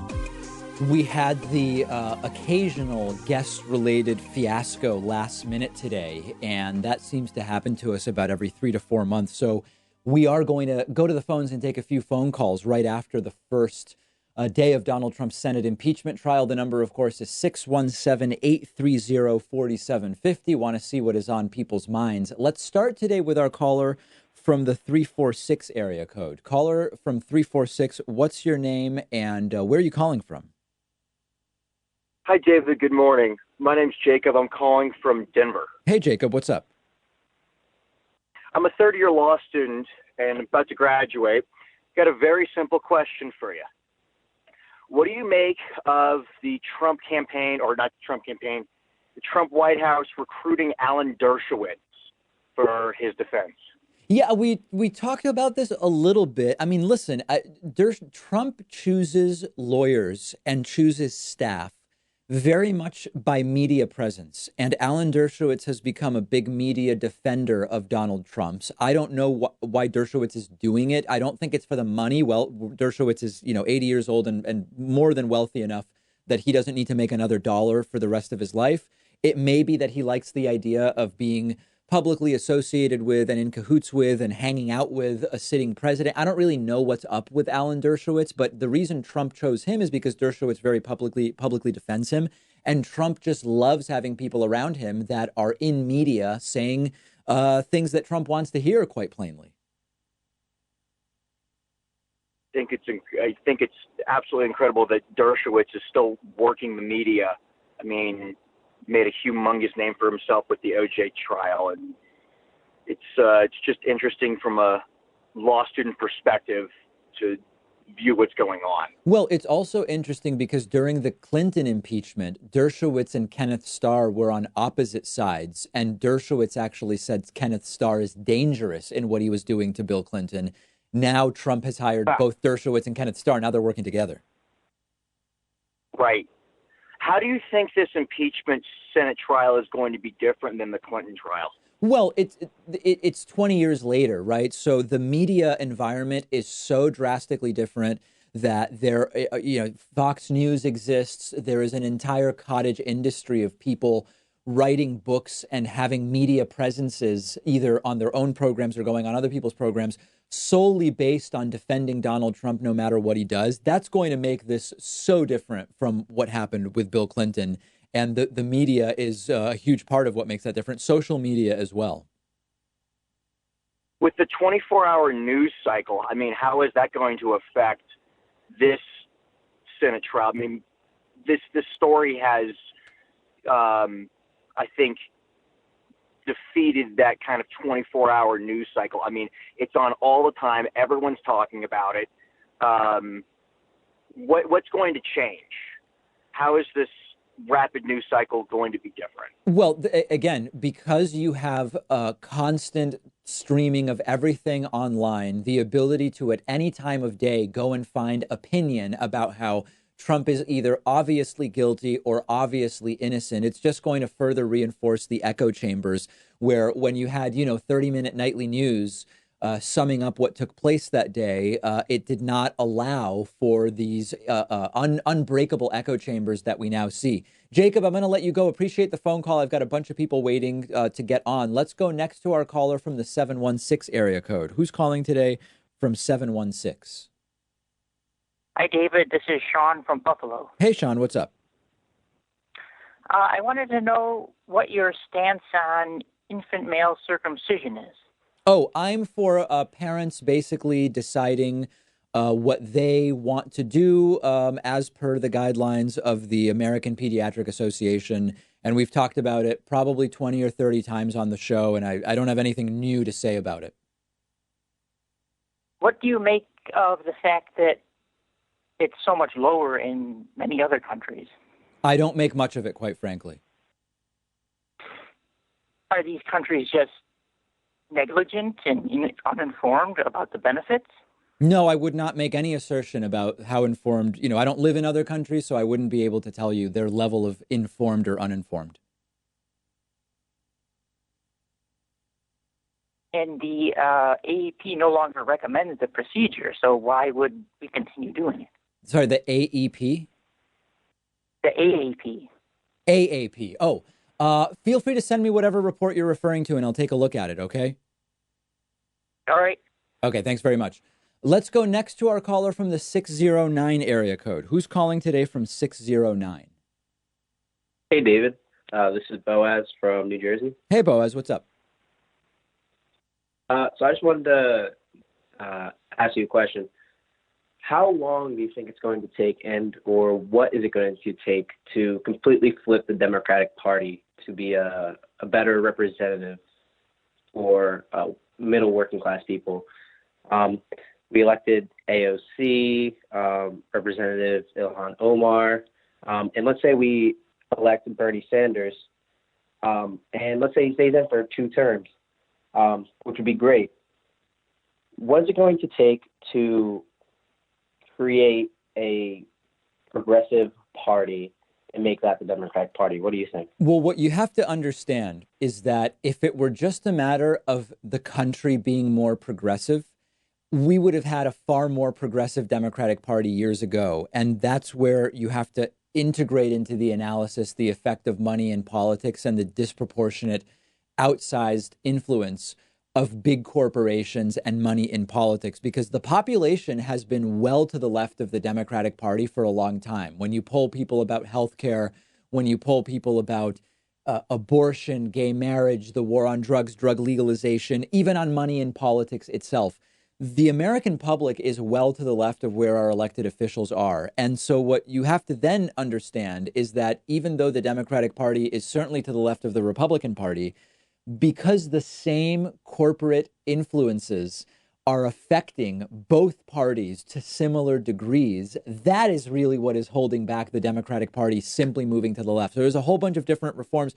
There's no doubt that if Bernie were to have 8 years and the House continues moving more to the left and Democratic senators are replaced with more progressive Democratic senators, of course, that's going to move the Democratic Party to the left. But to really break the status quo, you've got to fix campaign finance. You've got to potentially put in place term limits, which are also a factor that prevents our elected officials from just doing what the people want rather than figuring out, well, what are corporate interests going to do when I'm up for reelection if I do this or I do that? So there's a whole bunch of systemic change that needs to happen in addition to continuing to elect people that are further to the left. Okay. Thank you very much. I appreciate All right. it. Boaz from New Jersey. Great to hear from you. Let's go next to the caller calling in from the 478 area code. Who's calling in today from 478? Hi, yes, my name is Tammy. Hey, Tammy, what's and up? I'm calling from Georgia. Great to hear from you. Well, thank you so much. I watch your show all the time. My question is, at this point, we have elected officials going on TV saying they absolutely will not uphold their oaths of office because they're going to cover up for Trump. At what point do we, as citizens, have enough legal basis to file a civil suit against these people that are basically causing all of us harm, with their behaviors? I mean, listen, we probably already have a basis to do it in the sense that the interests of the American people have not really been represented by our elected officials for a very long time. The thing is, though, as soon as you do it, what court is going to allow that to move forward, right? And even if you get some lower court to allow it to move forward, it's just unfortunately, because what you're trying to fight, Tammy, is the system that has put in place those who control every aspect of the judiciary, the executive branch, the legislative. So we probably already have a basis to sue on that, on those grounds, but it's just not going to go anywhere, unfortunately. I see. It just does feel like, at this point, we can impeach and we can do all this other thing, or we can try as we are now. But it does start to, at what point does it tip too much in our favor, and that a suit might at least bring some attention to the fact that there are other ramifications for their behavior. I wish you were right. I think it would go nowhere. But while I have you on the phone, since you're calling from Georgia, what's going on with the voter suppression there? We've reported, that hundreds of thousands of people are attempted to be purged from the voter rolls and that it's continuing to be really ugly. Is there anything new going on you can tell me about? Well, I can definitely say, during the last election, I live in a predominantly Republican county, and we had, like 6 voting places in our county. It was very And easy for you in a I Republican part of the state to get to vote and to not have a long line, it sounds like. Oh, it awfully so. I mean, Yeah. just in the place where I vote, there were 6 functioning machines. Right. And we didn't, we're a small county. We only have, I would say, less than 15,000 in our county total. And but I do know a few people that have been bumped off. Yeah. I personally haven't because I'm an avid voter. Right. So I think they can't me, but even though I'm sure they would love to.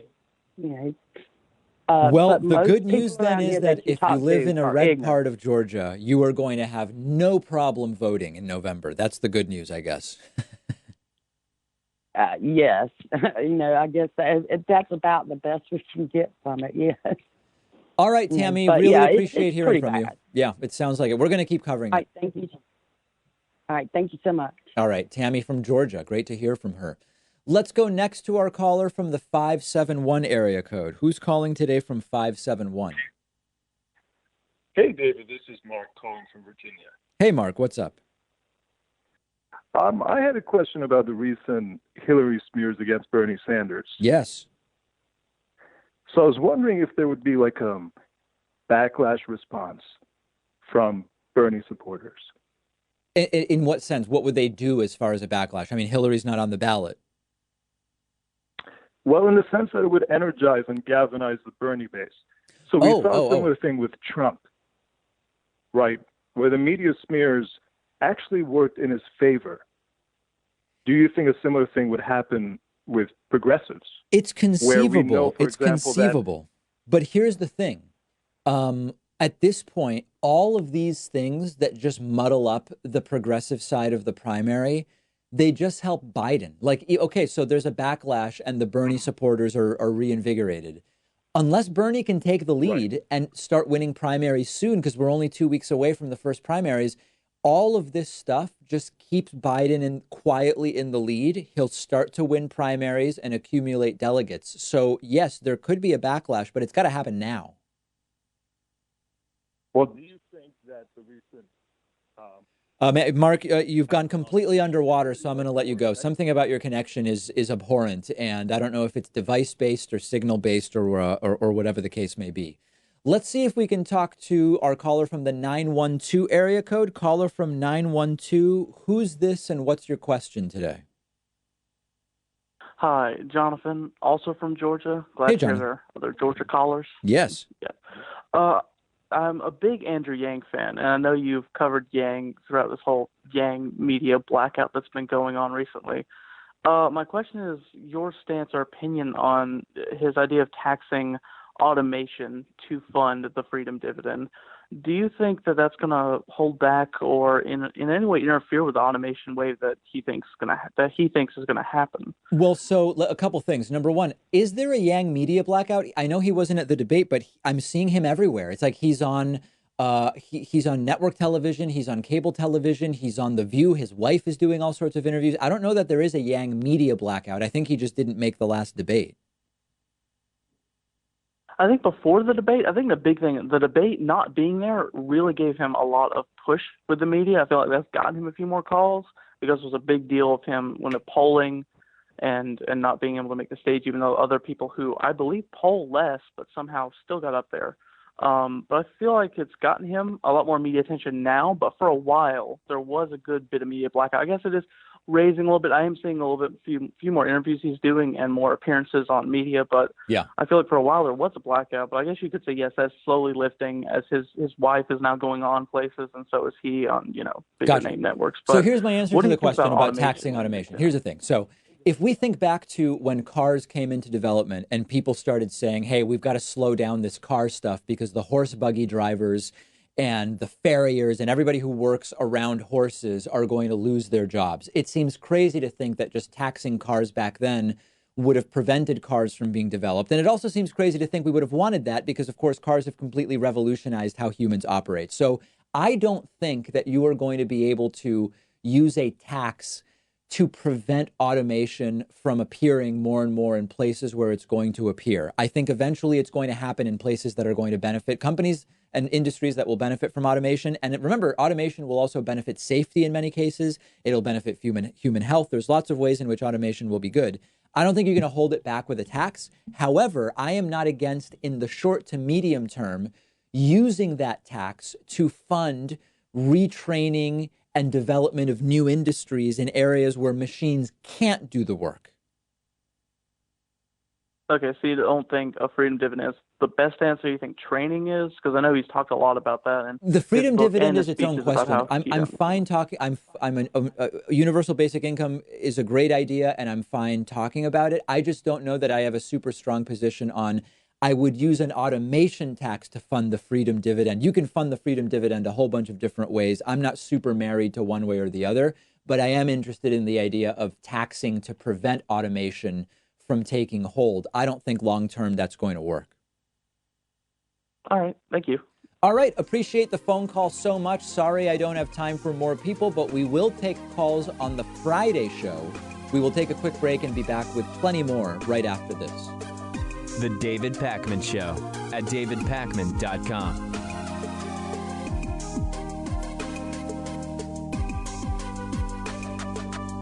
Whether you're looking for David Pakman Show coffee for your Chemex or French press or a David Pakman Show t-shirt, it's all available on our website, shipping to anywhere in the world at davidpakman.com/gear.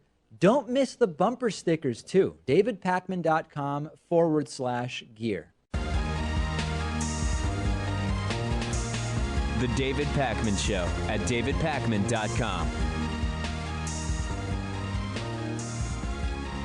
Trump attorney Rudy Giuliani's indicted henchman Lev Parnas said that people around Trump are going to continue to deny knowing him. And as they continue to do that, he is going to start releasing documents and audiovisual evidence confirming that they actually do know him. And so far, he's sticking to his word. Lev Parnas's attorney leaked a video showing him hanging out with Mike Pence and Pence's wife, holding her hand just after Mike Pence insisted he doesn't know Lev Parnas. Now, there are caveats here, which we will get to, but this is delightful. Let's take a look at the video here. We will play it without audio because the video has copywritten music on it. And if the YouTube algorithm were to pick up on me playing someone else's music, we would be immediately penalized as terrible, terrible people that we are. But what you can see in the video is Lev Parnas holding hands with Karen Pence, Mike Pence's wife, chatting with her. Mike Pence is next to her, talking to someone else at the table, and the video cuts off and loops as Mike Pence kind of gets ready to shift over in the direction of Lev Parnas. Now, we don't yet have the full details about this encounter, but of course, what we do know is that all of these people are lying about not knowing Lev Parnas, and I'll catch you up from the beginning. Donald Trump hired Rudy Giuliani as his personal attorney. One of the things Rudy Giuliani did was get Ambassador Marie Yovanovitch, quote, out of the way for Donald Trump. And he partially did that with the help of two henchmen, Lev Parnas and Igor Fruman, both of whom have since been indicted. Fruman not visibly cooperating, Parnas very much cooperating with documents and files and testimony and recordings. For a while, there have been Republicans who have been insisting we don't know the guy. Most recently, we had documents revealed that show Lev Parnas was involved in putting physical surveillance on Ambassador Marie Yovanovitch, which is absolutely insane for the henchman of a president's personal attorney to be doing. And it was also confirmed that despite Congressman Devin Nunes insisting I have had no contact with Lev Parnas and Devin Nunes did communicate by phone. This panicked everybody around Donald Trump. They started scrambling to say, Lev Parnas, who, what? I don't know the guy. No idea who you're talking about. Earlier this week, in a video that now has nearly 200,000 views, we showed you pictures of Lev Parnas with everybody, with Donald Trump, with Jared Kushner, with Ivanka Trump, Kellyanne Conway, Mike Pence, Eric Trump, Don Jr., the whole gang. Now, once again, even talking to Mike Pence and Karen Pence at some kind of event, it's not proof that they were friends with Lev Parnas. But there's clearly recognition here. Parnas is holding hands with Karen Pence. This is not a perfunctory, hi, nice to meet you, that sometimes happens at fundraisers or other events. They know each other. So here's the deal with Parnas. He's been indicted. He's been charged with crimes. He's a henchman who's done lots of dirty work for Rudy Giuliani and likely for others. We should not put our unmitigated trust with a guy who is now back against the wall and desperate to do whatever he can to get out of trouble. But Parnas is doing what he said he would do. He says he has the goods and that he would release them. He's doing it. It's an absolute pleasure to see him releasing exhibit after exhibit of evidence linking himself to the people who continue to claim they just have no idea who this guy is. Mike Pence is a liar. And I thought that these dominionist evangelical Christians like Mike Pence, aren't they not supposed to lie? Or is it okay to lie if you can justify it somehow and say, well, the ends justify the means here or something like that? Pence is lying. They're all lying. And I hope Lev Parnas continues to, one little bit at a time, expose that they know him. Now, the separate question, of course, is what's going to happen in the Senate impeachment trial. We talked about this yesterday. We talked about it a little bit at the top of the show today. Republicans in the White House are desperate to prevent Lev Parnas from testifying at all. With John Bolton, it seems as though they're recognizing he probably will testify, and maybe they can get it to happen behind closed doors. With Lev Parnas, they are going to argue that he is not a material witness, that what he knows and what he would testify to would not materially affect the outcome or understanding of the facts and evidence by the jurors, in this case, 100 senators. That's obvious BS. This guy clearly has the goods, and he should testify, and we'll see if Democrats can force it to happen, because Democrats are up against a Republican majority intent on preventing it from happening. We'll see. Good for Lev Parnas for continuing to release this stuff. I don't have the best news today for the progressive movement in the context of the 2020 Democratic primary. Now, I know that there will be people who write to me and say, David, these are the wrong polls. This is not trustworthy or whatever. But I do it when progressives are up and I do it when progressives are down, because I'm reporting to you what is going on out there. And the latest polls, those that have been released within the last couple of days, show Joe Biden with one of the largest national leads going all the way back to December of 2019. And it gives me no pleasure to tell you this, but I don't do what Trump does, right? When the stock market's up, Trump tweets about it. When the stock market's down, he says nothing, or sometimes will say, I don't pay much attention to the stock market. Bernie surged recently and we covered it. And lately, Joe Biden has recovered. And I actually don't fully understand what's going on. In addition to that, after some very strong showings from Bernie Sanders in Iowa, Joe Biden is also in the lead there in a recent poll. Of course, Iowa is the first place where 2020 voting will happen very soon on February 3rd. So let's go through it step by step. First are the national polls. The latest poll from Survey USA says Biden 32, Sanders 21, Warren 14. That is Biden plus 11. And this is the biggest lead Biden has had in a national poll, going back to one released in late December where Biden was plus 13. Now, also shockingly in this poll, Michael Bloomberg is polling 9. Not everybody believes that. So understandably, there's some skepticism here. I don't know that I believe Bloomberg has 9. I don't know that Biden is really plus 11. But clearly, as we continue to get closer and closer to the votes starting, Joe Biden is doing well here at the national level. Now, let's go and look at Iowa. The big story 2 weeks ago in Iowa was that Bernie Sanders took a lead in an important Iowa poll, the Des Moines Register poll, the first state to vote, February 3rd. It's a caucus format, and Bernie took a lead in the Des Moines Register poll, 20-17 over Elizabeth Warren. There is a 3.7 margin of error, but it was important because Bernie clearly had the momentum at the time. The last couple of polls for Bernie in Iowa are not as good. The latest Monmouth poll has Joe Biden leading in Iowa 24-18 over Bernie. The latest Focus on Rural America poll, Joe Biden is plus 6 over Warren, with Bernie only at 14 in Iowa. Again, you don't have to believe any particular poll is exactly right. But if this is even remotely accurate, Bernie might end up with 0 delegates in Iowa because remember, you need 15% to get any delegates in primaries. Now, the question is, can we trust these polls? And what does this tell us about the dynamics of the Democratic primary? Let's do can we trust them first. Generally speaking, you can trust these polls. Okay, there's a margin of error. We know that. Bernie Sanders down 10 in Iowa is outside of the margin of error. Maybe he's really only down 6 or something like that. All we can do is wait and see and support the person we want. What I think is going on here is the more important question. And what's going on is exactly as we predicted. The entire Warren-Bernie dust-up about Bernie said a woman can't win to Elizabeth Warren back in 2018. It's not about drastically moving support between Bernie and Warren. I think it's basically clear at this point that Elizabeth Warren does not have a serious path to securing the Democratic nomination. It's about muddling things up.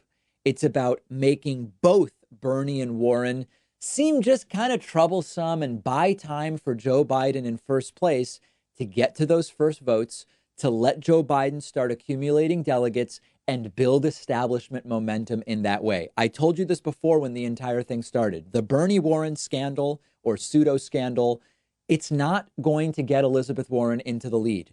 It's going to reinforce the establishment.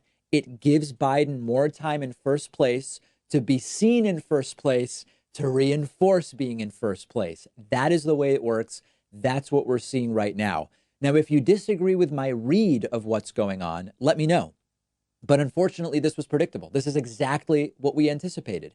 Now, in terms of other early states, New Hampshire is second to vote. Bernie is still leading there by 1 to 5, depending on the poll you look at. That's great for the progressive movement. At the same time, historically, New Hampshire is not super important in determining who wins the Democratic primary. Nevada votes third. Biden is leading every recent poll there. We only have 2 from 2020. Biden is +1 and +6.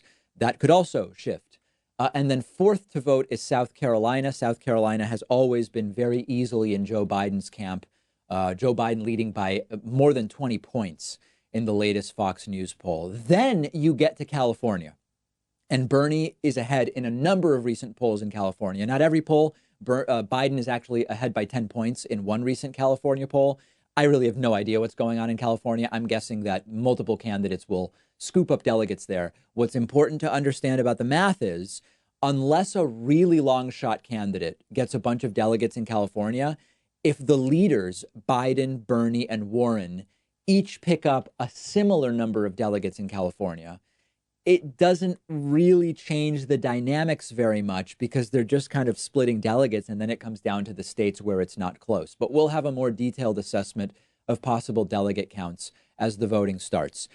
This is the reality we have. And I know some people will write to me and say, David, but you're not giving enough credence to this one poll that has Bernie up 1 or something like that.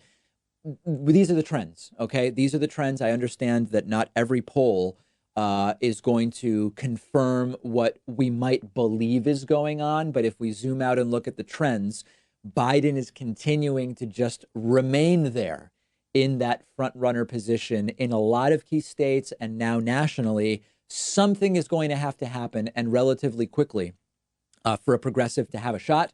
Warren increasingly seems mathematically almost out at this point when it comes to a path to the nomination. Bernie's still in it, but the numbers are going to have to shift in his favor if that's going to become a thing. Let me know what you think about my read on all of this. Hey, it's been a while since we heard from furious Trumpist Jimmy from Philly. I know some people in the audience love hearing from Jimmy from Philly. Some people in the audience have said, David, please no more Jimmy from Philly. We don't want to hear it at all. We have heard from Jimmy from Philly, and he is furious at soy boy sycophants and continues to seem to misunderstand how some online social platforms work. Take a listen to this. David, Jimmy from Philly. Right. Yeah, I just got banned on Facebook because one of your little soy boy sycophants, Rich Lewis, reported me to Facebook. Right. What a fucking joke. Trump 2020. Because you again.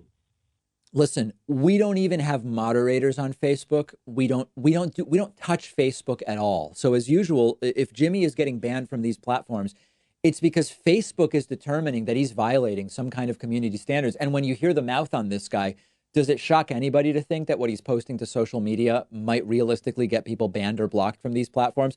Jimmy, I'm sorry we haven't had a chance to speak live during live calls, but it's good to hear from you in a sense, and still very, very furious. We've got a great bonus show for you today. We are going to talk about the Cleveland police officer who urinated on a girl as she waited for the bus. He has been sentenced to 4.5 years in prison. We will also talk about China's birth rate hitting the lowest in modern history. This is an interesting economic story.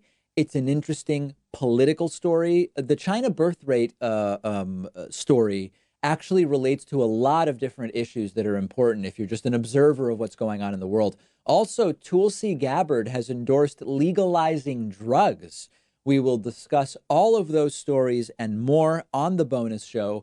2 ways to get instant access. Become a member at joinpacman.com or become a patron at patreon.com/David Pakman Show. We'll speak to you then.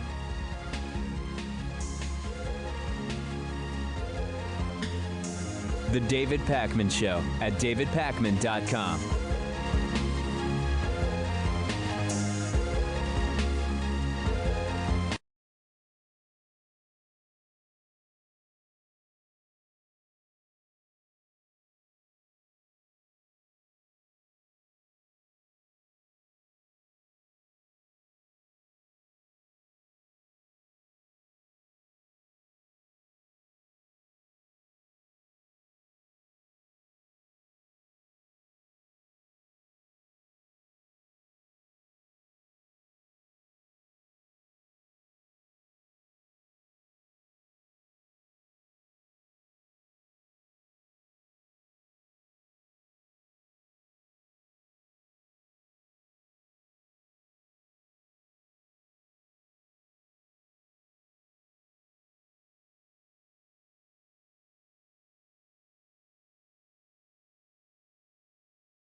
I want to point out that the sun shines down its power to all the world and makes the wind blow strong as it will.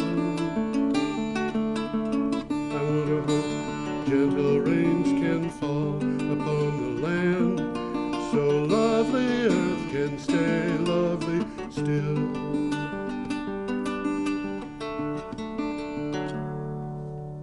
Hello, ladies ladies and gentlemen. This is Energy Week with the rather insignificant George Harvey and the amazing Tom Fennell in the flesh. Say it. Say in the flesh. I ought to get up and take a bow, huh?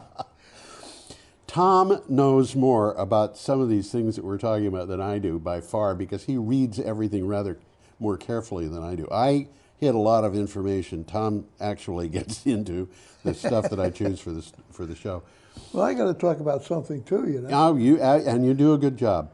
I should start with one more appeal. Today is the 23rd of January. This particular edition of Energy Week, which is, by the way, our 355th. Yeah, it is. Yeah. This edition of Energy Week is the last one in our, I don't know, call it billing cycle, our cycle for raising money, and we still have $105 to go. So if anybody wants to fill that gap or part of it, that will be most welcome. You can go to BrattleboroTV.org and click on at the bottom of the screen, or scroll down to a thing that says support local broadcasting, and then click on, however you're going to do it, but which is the good ways, I'm told, are credit cards, and even better is PayPal. But below the amount, the box that shows the amount, you can put in notes, and you just say note that it's for Energy Week.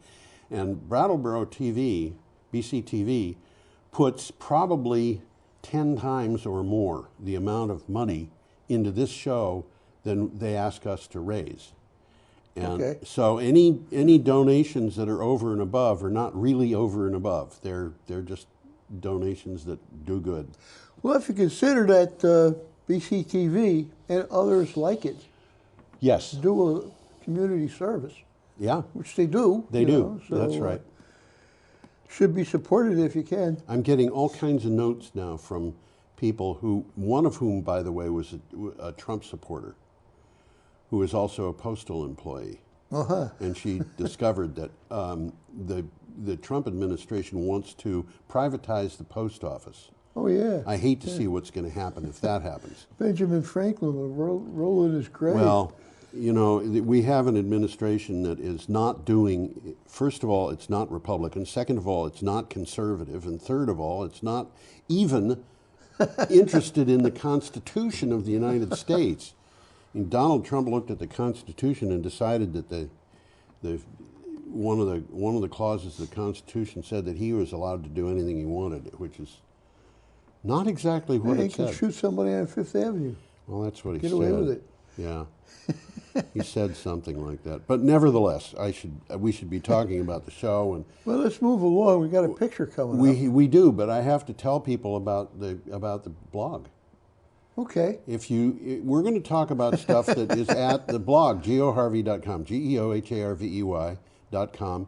And if you want to investigate something that we talk about in more depth, you can go to that site, and then we'll keep you informed about the date in which these things were posted at the site, which is usually the day after it came out in the news. Sometimes it's as much as a week. Some of the things that are on the blog are well worth looking Absolutely. up. And I'll try and call your attention to some of them. Yeah.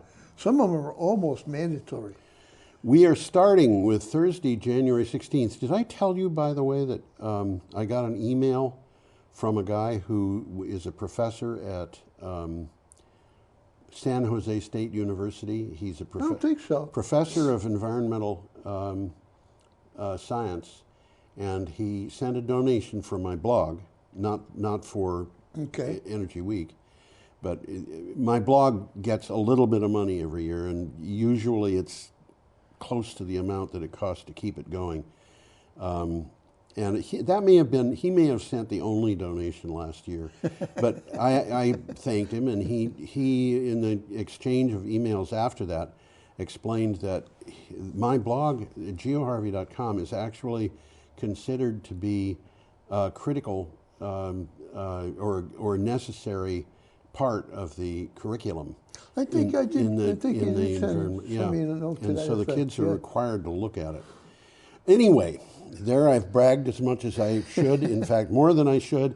But We got a picture coming up. Let's we're start off with starting that. on the 16th of January. So if you see something that you want, click on the calendar at geoharvey.com for the 16th of January. There is a BYE Aerospace e-flyer. And BY is the manufacturer. And this is from Clean Technica. And it says electric aircraft pilot training is arriving. We're getting enough electric airplanes that you got to teach people how to use them. They're teaching people specifically how to use them. Quantum Air and OSM Aviation Corp announced an electric aviation pilot training partnership. OSM Aviation Academy. These are two operators. These are two operators. Will conduct the Quantum branded pilot training program according to FAA commercial standards. Electric urban air mobility is taking shape one step at a time. Well, there's a little quick takeaway from that. Yeah. Both OSM and Quantum have both placed substantial orders for the E-Flyer aircraft, which is what you're looking at right now. Mm-hmm. Okay. So they put their money where their mouth is, you know. Well, if they're gonna have a bunch of these airplanes, they have to have pilots who know how to use them. You know how to use them. Okay, should we go on? Yeah, why not? We have an item here from Futurity. Yeah, it is. Go ahead, Tom. Irrigation keeps cool. Irrigation keeps things cool in extreme heat. That's almost a duh. It is. You know, it reminds me of that vineyard in California, where they had a microgrid, and everything was tied to the internet through a satellite link up. Yeah. And when the fires came, the entire staff evacuated, but they But controlled. they kept going. They kept going. They controlled the vineyard from a distance, and over a period of days, they were able to keep the irrigation system going, and the vines didn't burn. Amazing. And neither did anything else. Apparently, a study in Nature Communications examined the influence of irrigation on extreme heat. The cooling effect of irrigation over regions studied partly or completely offset the effect of global warming. So this reduced the heat, very effectively, contributing to more frequent, more frequent and intense,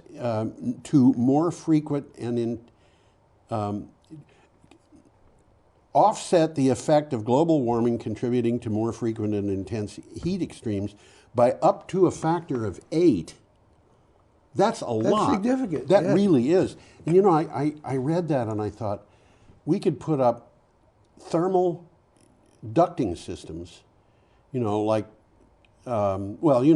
that's just black and sits in the sun, it gets hot. And if it's big enough like a farmer's field, it'll suck in air from outside and push it up. And if it's damp enough, that air will go up and it'll produce clouds, which then produce thunderstorms. This is something that's been known for a long time. And if you did this in certain areas, you could use it to take, for example, salt water and evaporate it, putting it up into the clouds so it'll rain fresh water. Okay.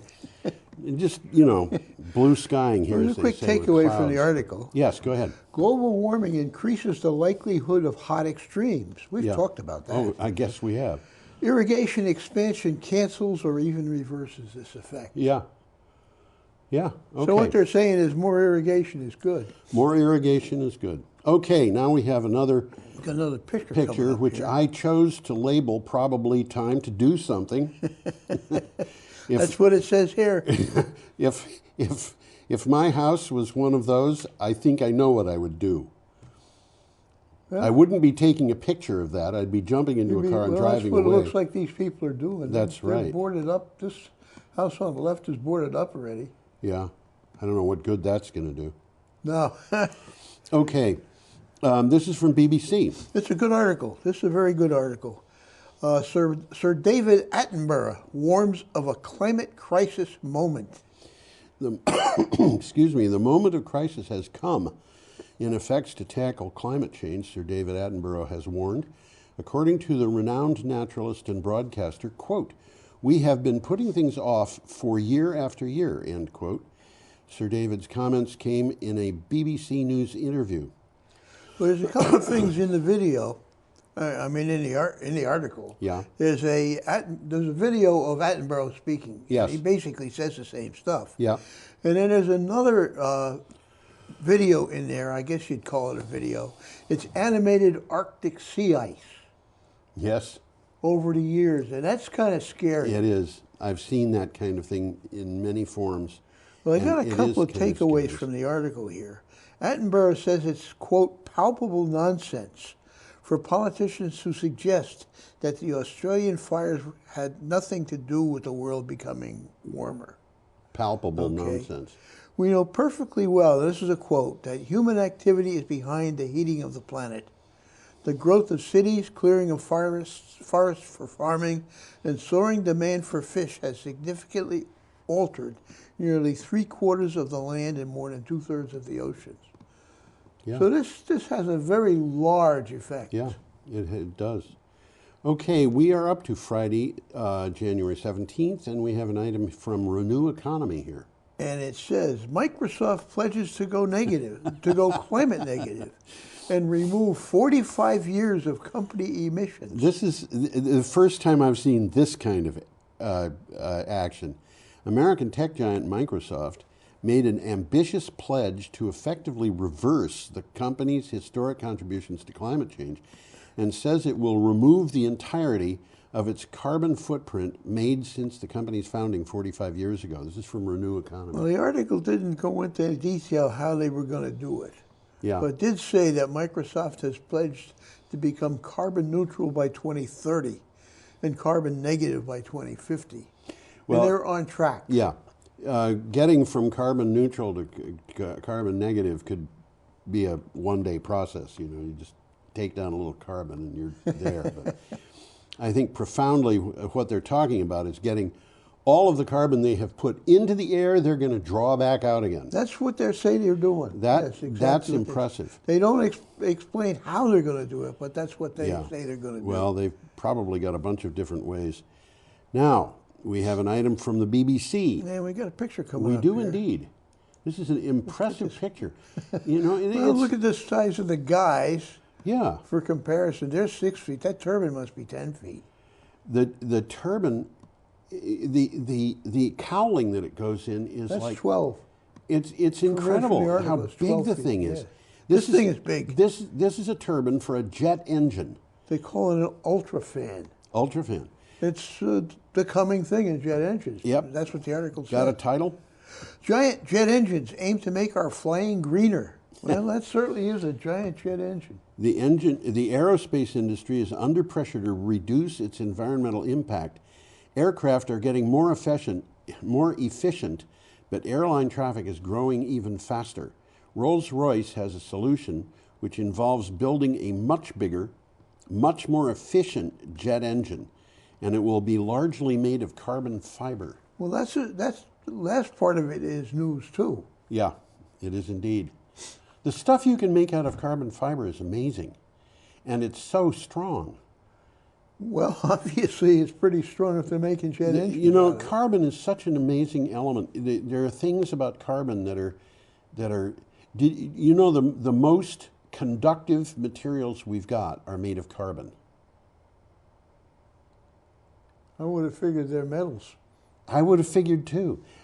What is the most conductive thermal material on Earth aside from newly discovered items that, by the way, are also made of carbon?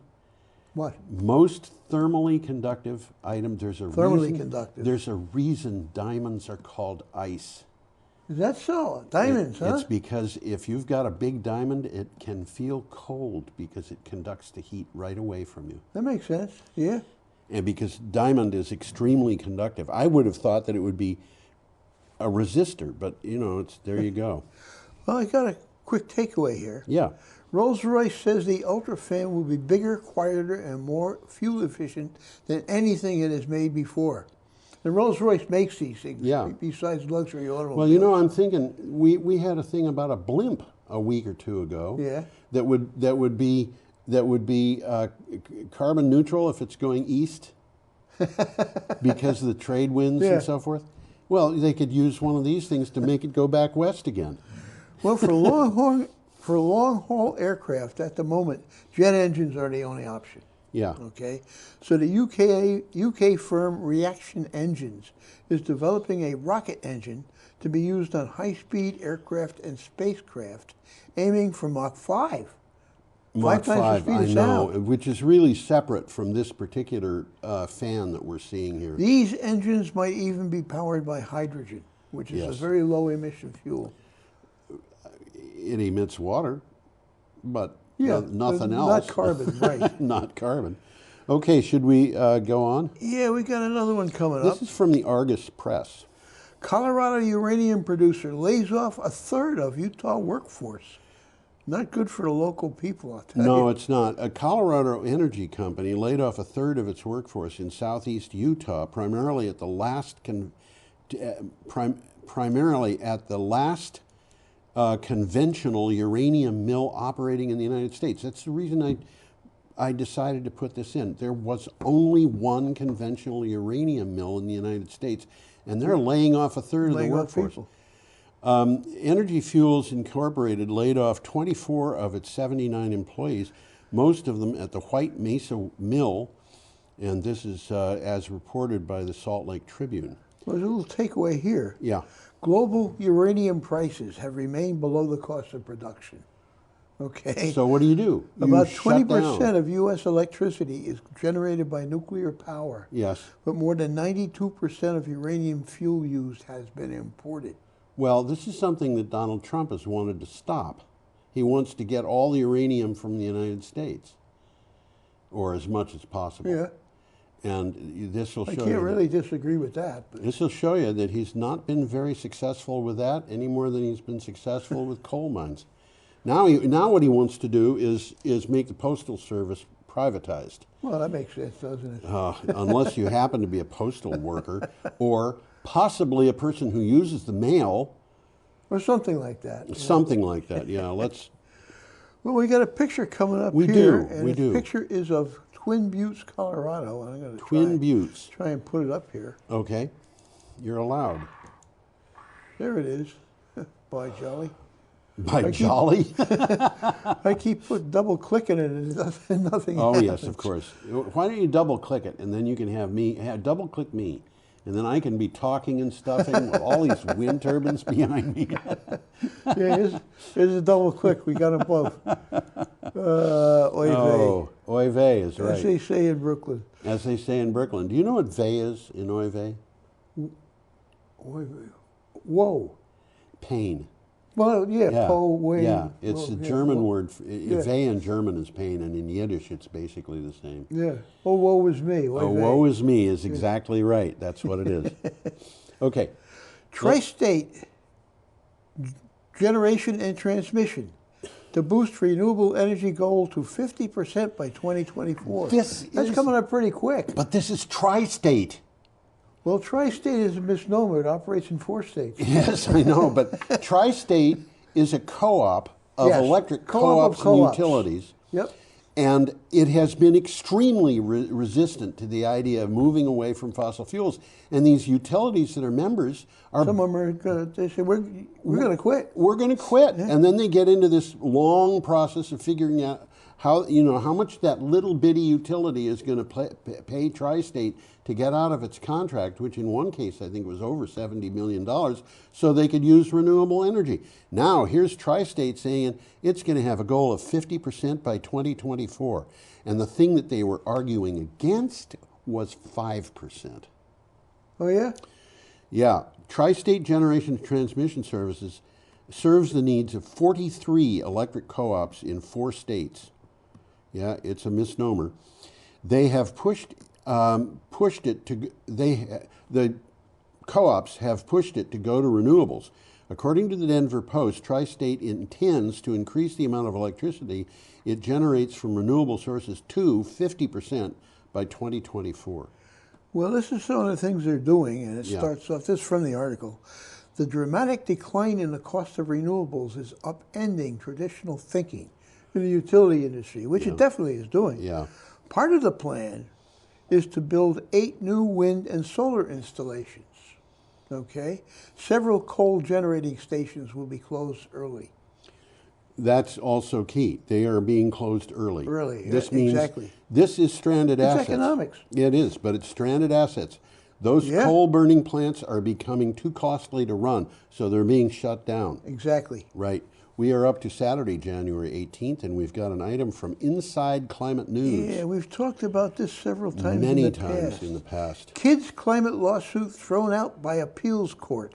A federal appeals court dismissed a lawsuit brought by a group of young people that had sought to compel the federal government to rein in the nation's climate emissions. The court concluded that the youths lacked standing. How could they possibly lack standing? Well, this sounds to me like it's kind of politically motivated. Yeah, they lacked standing to sue the government over its actions.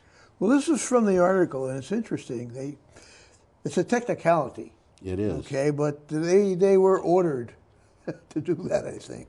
By who, I don't know. Well, I'll read from the article. The court noted that the plaintiffs have succeeded in making a strong case that the government has for decades not only failed to limit emissions but have actively promoted fossil fuel development. The plaintiffs plan to appeal the decision. Well, yeah, but where are they going to go? To the full court of the Ninth Circuit. Full court of the Ninth Circuit. Now, that one, I wouldn't be surprised if it ruled in their favor. And then if that happens, then the administration appeals and it goes to the Supreme Court. Well, this has been going on for about a year with appeal after appeal after appeal, which is rejected. And finally, they accepted their appeal. So now these guys are going to appeal. Yeah.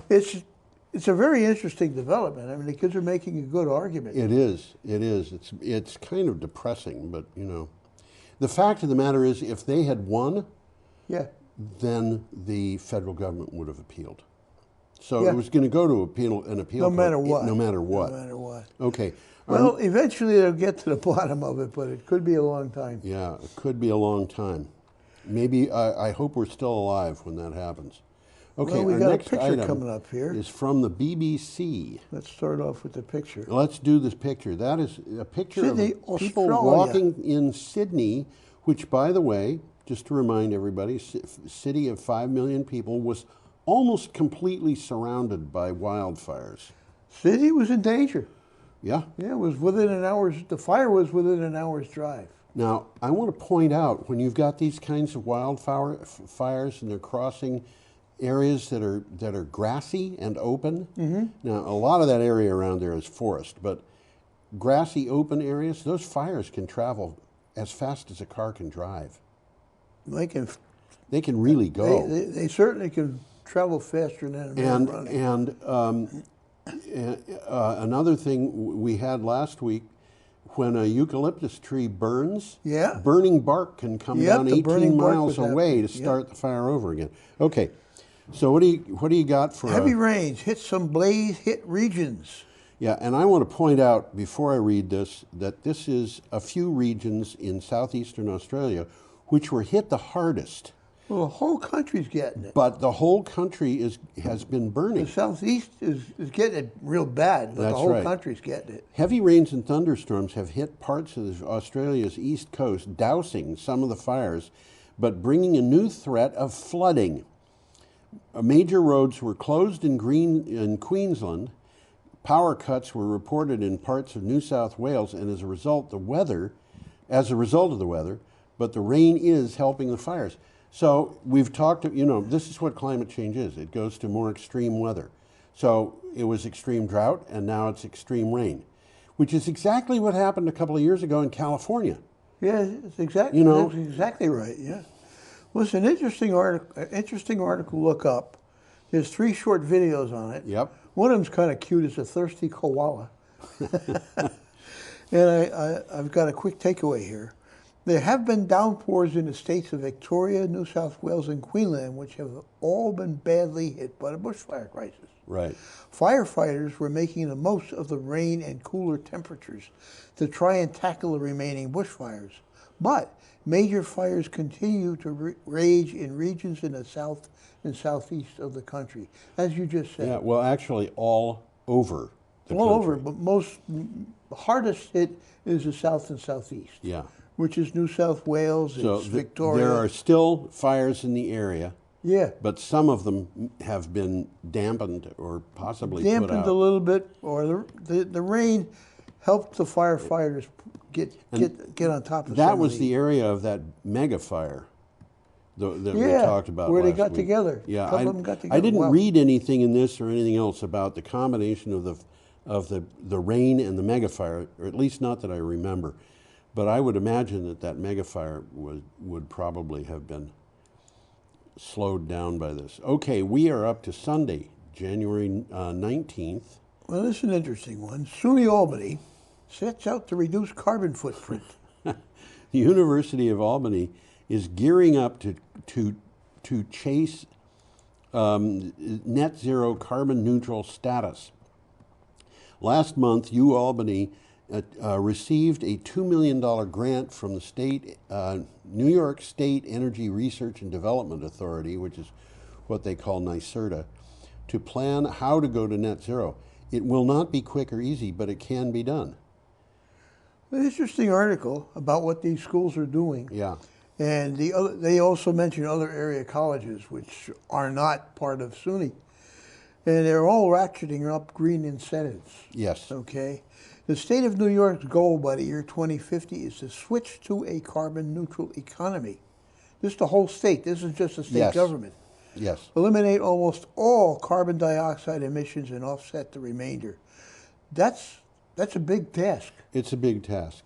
That's but, a very. you know, I hope they read can in do the it. news today, Yeah. and it didn't even make it to my blog. Maybe it will tomorrow because it came in really late. Finland is planning on being carbon neutral in 2035. That's only 15 years That's from pretty now. quick. Well, you know, and they had pictures of people out and going out into the outback in Finland, and it said people in Finland are really in touch with the environment. And as part of this, they had a video of Finns on a hunt. They were hunting moose, and it struck me. They got moose in Finland, huh? They sure do. And in fact, I had a friend once who was Russian, and he told me about killing a moose not very many miles from Moscow. I'll be darned. And he said, I said, how did you do that? He said, I just shot it with a 12-gauge shotgun. And I thought, 12-gauge shotgun? I wouldn't shoot a 12-gauge shotgun at a moose for any amount of money. Those animals are dangerous. But these a mad guys, moose, huh? A mad moose is yeah. You shoot a moose and you don't kill it, you're in trouble. but they were walking around with rifles that had silencers on them. No kidding. The Finnish government, if you're going to have a rifle, the Finnish government encourages you to put a silencer on it. It's a little different than the United States, Yeah, but it's better for your ears. Okay, we're up to. Well, we got a picture here. We do, and it goes this with is this one, that yeah. last one was from the Daily Gazette, Let's get this picture. and this up one on is the from screen. CNN, and that is a picture of an oil field. Not necessarily this oil field, but an oil field. Yeah, it's an oil field, although the photographer is Karina Johansson, and my guess is she's Norwegian. That's a good guess. Yeah, Something like that. What's your... Norway says its new giant oil field is actually good for the environment. Critics call it climate hypocrisy. Boy, is it ever. Oh, my gosh. You know, I hate to tell you, but this is kind of like handing a person $10,000 and saying, I want you to kill that guy. And then saying when you're arrested, but I wasn't going to do that. I wasn't going to kill him. Have mercy on me. I killed my parents. That makes me an orphan. Yes, right. Okay. Norway says its new giant oil field is... Oh, I said this one. You did indeed. I did already. I wasn't going to interrupt. Well, climate hypocrisy is what it is. Yeah. Norway claims the newly opened Johan Sverdrup, that's just an That's attempt. Oil field is helping to, quote, reduce emissions, end quote, because it is powered entirely by renewable energy. Emissions are credited where the fuel is burned, not where it's made. So they are not Norway's problem. Well, it's interesting the way Norway does it. Instead of running diesels out there, they run cables from their hydropower power on the land. But it's still, I have to say, this is hypocrisy. It really is. Well, as you are about to say, or if you hadn't said, emissions are credited where fuel is burned, not where it's made. So if you sell this stuff in France or No more, Spain, no more it's not your problem. problem. Not my problem. I'm sorry. That's not acceptable as far as I'm concerned. There's an interesting 13-minute video here of how an activist journalist bought shares in the company so that he could influence their decisions. Somebody should donate some shares of that company to Greta Thunberg and see what happens. Well, there's a couple of takeaways here. Yeah. Sverdrup, or however you say it, the third largest oil field on the Norwegian continental shelf, is completely powered by renewable energy. Yeah. Hydro energy. Hydro. For the first time ever, electric cars outsold gasoline and diesel vehicles in Norway. So something's happening, right? Yes, something is happening in Norway, and you'd think that the Norwegians would know better than to. Norway is Europe's second biggest oil producer after Russia. That's the problem. That is a problem. They've got so much money in oil. How are they going to give that up? It's very difficult. Well, emissions from oil and gas Norway sold abroad reached roughly 470 million tons by 2017. This is not insignificant. No. One of the things that came up at Davos, and it will be next week, is there's been a lot of discussion about the paradigm of business and how it has to change. Capitalism, as it is now, is not working. It's killing the planet. And by the way, so is socialism. Yeah. So we need something else. And one of the people who talked about that, and there was an interview at CNN, BBC, was Prince Charles. Which is not surprising to me. I mean, Prince Charles has been heavily into environmentalism for a long time. Prince Charles told his tenants in the Duchy of Cornwall, which is huge, it's far bigger than the county of Cornwall, includes most of Devon, which is a big county, and all over the rest of Western England. There's a lot of places in it. He told his tenants that if they're going to farm, they have to do it to organic standards. And the result of that was that his farmers entered into a period of prosperity like they had never known before. Is that so? Yeah. This happened years ago. Interesting. Okay, should we move on? Yeah, let's move on here. We got one from the BBC coming up. Yeah. And have gum trees made the bushfires worse? Well, we just mentioned that. Eucalyptus forests, it's just sad to see how this works. But Douglas pine has a similar kind of thing. Some of these trees will not reseed. The new seedlings will not grow unless there's a fire. Yeah. So eucalyptus forests are some of the most inflammable in the world. The trees, also known as gum trees, are fire resilient, but they can actually spread the fires. So they will recover from a fire, but they'll also spread it. Burning bark can be carried off by the wind. It can ignite new fires 18 miles ahead of the main fire. This is something that I referred to earlier. I was saying that we had talked about it before. I was wrong. This is the reference. 18 miles away. This is, not a joke. No, that's pretty serious. That's pretty serious. Well, the article says that eucalyptus trees cover more than 3/4 of Australia's forested area. So it's certainly the #1 tree growing in Australia. It's also where the koalas live. Yeah. They need eucalyptus or they won't live. I think they're about the only thing that can eat eucalyptus. Seriously. Yes, it might be. I think it's poisoned everybody else. I'd be very surprised if it wasn't, but they need it. They can't eat anything else. Okay, we're up to Monday, January 20th, and we have a picture here. Got a picture coming up here. And this is from Renewables Now, and it's about Rhode Island. Offshore wind farm.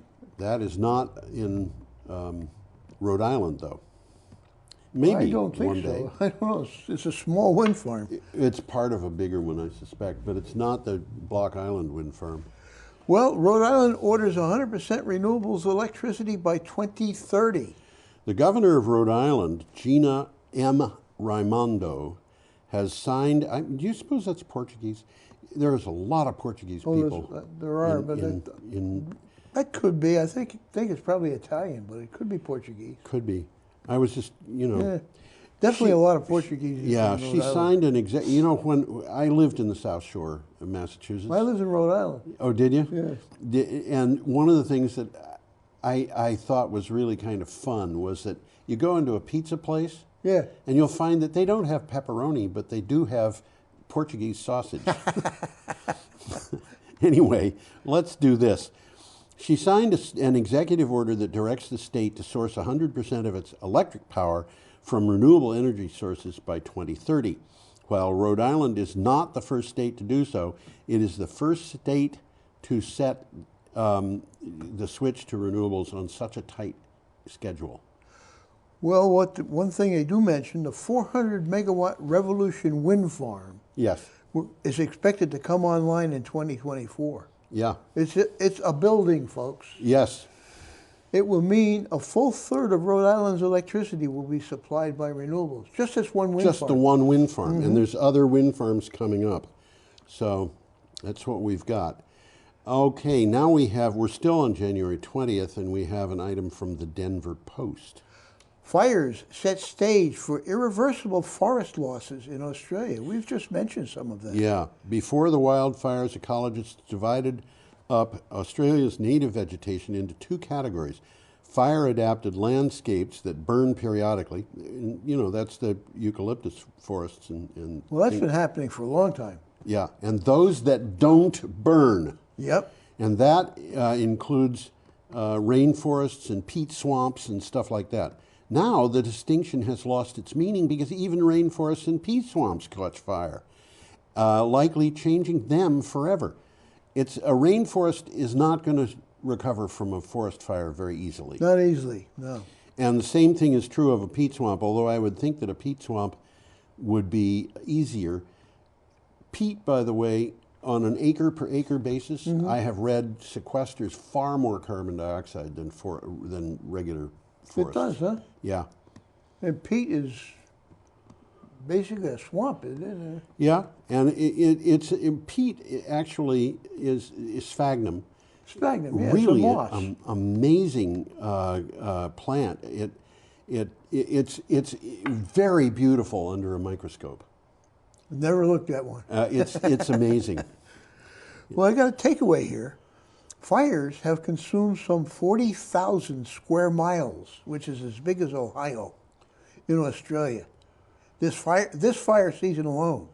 And scientists say the effects of the nation's forests could be long-lasting. Yeah. Australia's forests are burning at a rate unmatched in modern times. Yes. Some scientists and forestry experts doubt that reseeding and intervention efforts can match the scope of the destruction. Well, they're going to have to produce a different landscape, I think. There's stuff going on in Australia that this natural sequence farming. Nobody has foreseen. Yeah, natural sequence farming is something that I think is going to take over in Australia. What's that? Well, this guy, what is his name? Richard Andrews, something like that. He's a farmer who's been pushing what he calls natural sequence farming for years. We've talked about that, haven't we? Yeah. Yeah. And with the rain going downhill. The rain is going downhill, but every place you can do it, you stop it. Or not stop it altogether, but slow it down. So it's not washing the land away. Exactly. So it's not only is it not washing the land away, but it's allowing water to seep into the water table. Yeah. And he was doing this, and everybody around him was complaining because he was letting willow trees grow up on the creeks, and the willow trees, just gobble up water. And he said, no, they're slowing that water down also. And the amount of water that they're slowing down is far in excess of what they're using. So they're raising the water table. Well, when people started realizing that his farm was raising their water table, they stopped complaining and started doing the same thing. And the result of that was that there's this little valley in Australia where they didn't lose any animals to drought, when everybody else was having herd die-offs because their cattle couldn't find any water. And so it's something that even Scott Morrison, the current prime minister, got interested and visited and was oohing and ahhing over it. So I think they're going to change, but you know, it's going to. If you're going to college or in high school and thinking about going to college, environmental engineering might be a way to go. Good, something good to think about. Yeah, absolutely. Okay. You will find employment. I suspect. Well, we got a picture coming up. We here. do. Let's see if This I can is find it. a picture that is on the one hand kind of pretty and on the other hand kind of depressing. And there is the picture. There's the picture. And that happens to be South Tarawa Island. Yes. Which is in absolutely the middle of nowhere. Except for one thing, yeah. And that is the United States lost a whole bunch of people trying to take it back from the Japanese during the Second World War. And there are burial grounds on these islands, and they're going to be washed away because of rising seas. It could be, because things don't look good for South Tarawa right now. This is from The Guardian. Climate refugees can't be returned home, says a landmark UN human rights ruling. Well, there's more to that one than meets the eye. Yeah. Tell us about it. It is unlawful for governments to return people to countries where their lives might be threatened by the climate crisis, a landmark ruling by the UN Human Rights Committee has found. The judgment is considered to be a legal, quote, tipping point, end quote. In other words, there's a backstory there's there. precedent Let me read being set. the backstory here. Yeah, go ahead. The judgment relates to a man from the Pacific island of Kiribati, which is part of the South Tarawa chain, which is considered one of the countries most threatened by rising sea levels. Yeah. The population there had increased from 1,600 in 1947 to 50,000 in 2010 due to sea level rising, leading to other islands becoming uninhabitable. Yeah. Okay? Which had led to violence and social tensions. Kiribati was predicted to be uninhabitable in 10 to 15 years. So this guy applies for protection to New Zealand, claiming his family's lives were at risk, and the New Zealand courts rejected it. And now the United Nations is saying, well, sorry. basically what they said, that the time frame of 10 to 15 years could allow for Kiribati to intervene. Okay, so they're not saying that he couldn't do it. They're saying that this is politics. This is 10 to 15 years. Kiribati's going to stop all of this in 10 to 15 years. I got news for you. Look at that picture. That picture, those buildings are at sea level. Oh, yeah. If the I would say that the whole island is not 10 feet above sea level. Yeah, and what is the island made of? It looks to me like sand.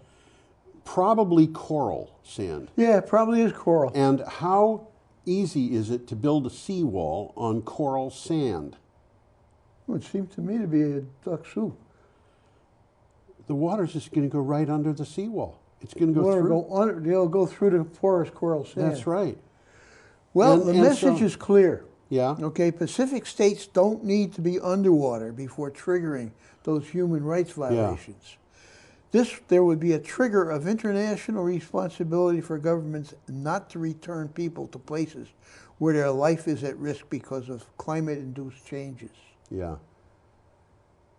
Okay, so they're not saying they can't help these people. They're saying they should help these people. Yeah, absolutely. But they're saying that this particular guy, he didn't consider that it's 10 to 15 years, which is enough time for them to do something. Yeah. I think this is all political. Okay, we are up Personally, to I think. Tuesday, January 21st. Yeah, we are.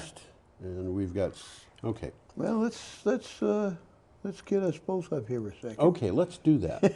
Everybody can see both of us. The majority of electric cars in Australia are charged with renewable power. This was interesting to me. It is interesting. From a site called The Driven. A whopping 75% of electric cars in Australia are charged almost exclusively with renewable power, according to an informal poll of 400 owners conducted by Future Smart Strategies Managing Director and electric vehicle advocate Professor Ray Wills. This is being driven by economics. we've noticed in Australia a lot of people are voluntarily putting up EVs, putting up PVs. Yeah. And they're doing it because they're saving money. Yeah, and It's if they as simple happen as to that. buy an electric car too, that's Well, how they charge their car. These guys are thinking. Yeah. You know, currently EVs are mostly charged at home. Yes. Okay, There you and go. more than half is done with energy generated from rooftop solar. Yes. So it doesn't cost you anything for gas. Even on a 20% renewable mix, the carbon emissions from an EV are 40% less than an internal combustion engine. Oh, yeah. And we Yeah. mentioned that too. I mean, that's a no-brainer, really. Yep. Okay. But you don't think about it. Right. We got another picture coming up We here. do, and this is an item from New Atlas.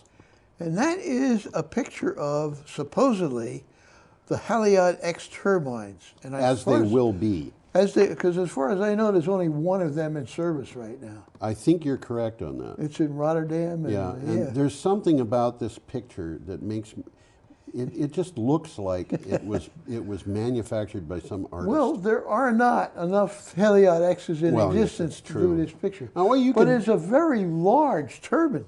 Oh, it I mean, is. that's 12 megawatts. Yeah, One turbine is 12 megawatts. And And the- the cell is big enough to put 3 buses in it. and the blades are longer than a football field. And the blades are longer than a football one field. is longer than a football field. Well, what it says here is work begins at Dogger Bank, which will be the world's largest offshore wind farm. Now, this is something that I think is absolutely amazing. Construction is underway at the gigantic Dogger Bank offshore wind farm being built off the UK. Dogger Bank is quite a ways out to sea. You could sail for quite a while without being able to, in the direction of these wind turbines from the coast, without being able to see You them. can't see them. It's pretty far. Because they're a long ways out. It will outsize all others. Currently, the 659 megawatt Walney wind farm is the world's largest. The Dogger Bank wind farm will have a capacity of 3.6 gigawatts. That's 5 times. Yeah, it's 5 times as big, in a little more than 5 times. Yeah. It is expected to begin operating in 2023. So it's going to be, by a factor of more than 5, the largest wind farm ever built, and it's going to be built sometime over the next 4 years. Between 2023. Between now Coming and up. the end of 2023. Okay.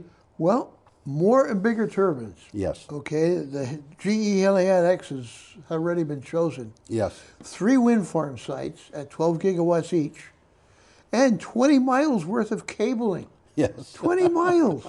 The project is slated for completion in 2022 and for operation in 2023.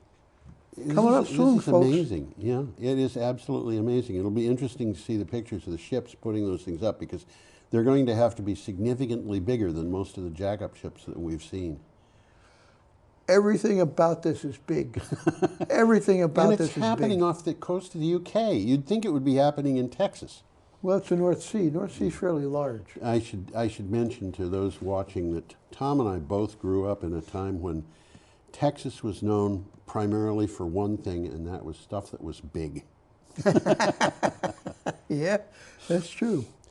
Okay, still January 21st, we have an item from CNBC. Okay, wind energy powerhouse Vestas announces plans for zero waste turbines. Vestas says it is aiming to produce zero waste turbines by the year 2040. The Danish company said this would be accomplished through the use of, quote, a circular economy approach, end quote, in design, production, service, and end-of-life parts of the value chain.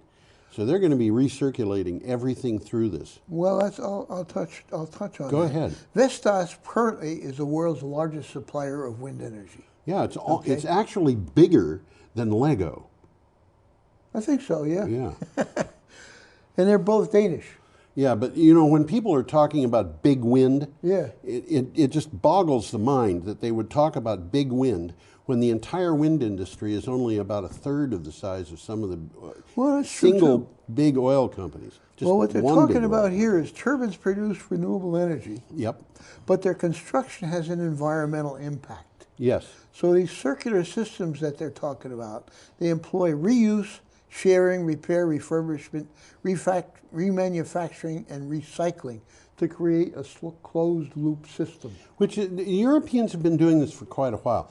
My understanding is that you cannot buy a Mercedes car that doesn't have used parts in it. Okay. They take the parts, refurbish them, and use them They again. have to look and act They're like the same new, parts. But, you know. A fuel pump's a fuel pump. Yeah, well, yeah. Sort of.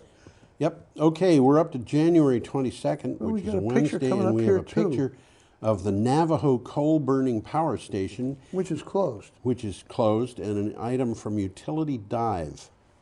Proposed 2.2 gigawatt storage plant. 2.2 gigawatts. Say that again. Yeah, 2.2 Gig means gigawatt. big. That's right. 2.0 gigawatt storage project plans to use Navajo coal station power lines. Well, that's a good idea. Yeah. They're there already. A proposal for a 2.2 gigawatt pumped hydro facility in Arizona moved a step closer to reality last week as the Federal Energy Regulatory Commission accepted its application for a preliminary permit. The $3.6 billion project would rely on transmission lines of the retired Navajo coal-burning generating station. Well, the pumped storage facility is already there anyhow. They're Yes. not using it for that, but it's called Lake Powell. Yes. And it was built to get fresh water to Las Vegas. Yeah. Back in the late 40s. Yep. Okay, the lines, they're talking about now, the transmission lines, are an extremely valuable asset that are currently underutilized. Yes. Because the Navajo coal station stopped. Yes. Okay, so they're going to put them to work again. And they're also going to be putting back to work the Lake Powell Reservoir. Yes. Which is near Las Vegas. And this new pump storage plant will deliver power to Las Vegas, Los Angeles, and Phoenix. Yep. For the late night and evening peaks. Yeah. Okay, so it's basically a peaking plant. So what's going to happen is excess power that's on the grid at late night, because the wind turbines are going and nobody wants the electricity, are going to go into pumping water from the lower reservoir to the upper reservoir. Bingo. And then during the daytime, when people want electricity, during a hot afternoon when everybody's got his air conditioner going. It's there for them. It's there. All you do is flip a switch. That's right. That's right. And of course, this is basically... Well, it's a good use of surplus assets. Yep. Okay, our next item is from WTTW News. Yeah, this one's an interesting one. It sure is. Does Illinois have the energy to opt out of FERC? The idea of opting out of the Federal Energy Regulatory Commission. You can't do that. Well, this is really interesting. The ruling by the Federal Energy Regulatory Commission to support fossil fuels could lead to spikes in energy bills. Illinois Citizens Utility Board, environmental groups, and legislators are putting forth a multifaceted package that includes a provision to opt out of FERC. What they're saying is we're not going to be part of what do they call it? The big areas where for energy. The name just goes out of my mind. There's 3 in the United States, and this is the eastern one. FERC has come up with this ruling saying, okay, if the state is going to give incentives to renewable energy, then we are going to put a limit on the low price that energy can be sold at. And believe me, they're talking about a market regulation of the whole market. That seems to be what's going on here. This is exactly the opposite of what a normal conservative would do. I got a takeaway here. First of all, there's an interesting 5-minute video. Yes, there is. But critics say that FERC's actual objective is to punish states like Illinois that have passed laws to support renewable and clean energy. It's just a backdoor coal bailout. It is very clearly a backdoor coal bailout. It benefits the coal industry, and it benefits the oil industry, and it benefits natural gas, and it benefits nuclear. Well, existing Illinois law requires that by 2025, at least a quarter of its energy comes from renewable sources. And they're trying to make that as expensive as they possibly can. Illinois is already lagging behind that coal by quite a bit. Yes. Well, now they're saying, okay, we're going to make our own power and keep it in Illinois, and the federal government doesn't have any right to regulate that. That's what it's about. So Illinois would become a huge, gigantic giga-microgrid. Well, that's a new word, way of by the looking way, at it. giga-microgrid. Giga-microgrid, huh? Isn't that Okay. a contradiction in terms? It's called an oxymoron. I was just going to say that, yeah. Another one is military intelligence. Okay, I had a friend who had a bumper sticker that said, "I was an oxymoron," and his wife, who was Russian and didn't really speak English all that well, objected, and he said, "You don't understand," and explained it to her, and she thought it was funny. Well, we got a picture coming up here. We so do I'm gonna indeed, get that and it's a up. picture of a wind farm in Scotland. It is that. And it is related to an item from ZME Science. And it says, Scotland to reach 100% renewable energy goal this year. And by the way, ZME Science is a website magazine. Yeah. And it's a pretty good one. Yeah. Scotland has been increasing the percentage of electricity it gets from renewables rapidly. It is to achieve a 100% renewables-based energy matrix this year, which would add Scotland to a list of other countries that have already achieved the same goal, including Congo, Iceland, Paraguay. But you look at that and you say, Congo? Huh? What? Paraguay? What? Well, Paraguay is already producing about 1,000% of the electricity that it needs. It's all hydro, isn't it? It's all, they've got a huge hydro dam. And they're there's selling, Iceland, and where they're they got selling the geothermal. And hydro. And hydro. Paraguay is selling that excess power to Brazil and Yep. Argentina. So it's a really important, and has been for a very long time, really important. It used to be that Albania was 100% renewable, but they built a coal-burning power plant. Have they really? I'll be darned. Oh, well. Well, there's a takeaway here. Yes? Fossil fuels are some of the main drivers of climate change. Duh. Duh. So shifting towards renewable energy is one of the main changes a country can make. Duh. Yep. Scotland has set its goal to leave behind fossils by 2020. Yes. That's pretty ambitious. The next focus for the government should be in decarbonizing the heat and transportation sector. And they say that heat is going to be the harder one in Scotland. Well, the government has pledged to phase out petrol and diesel vehicles by 2032.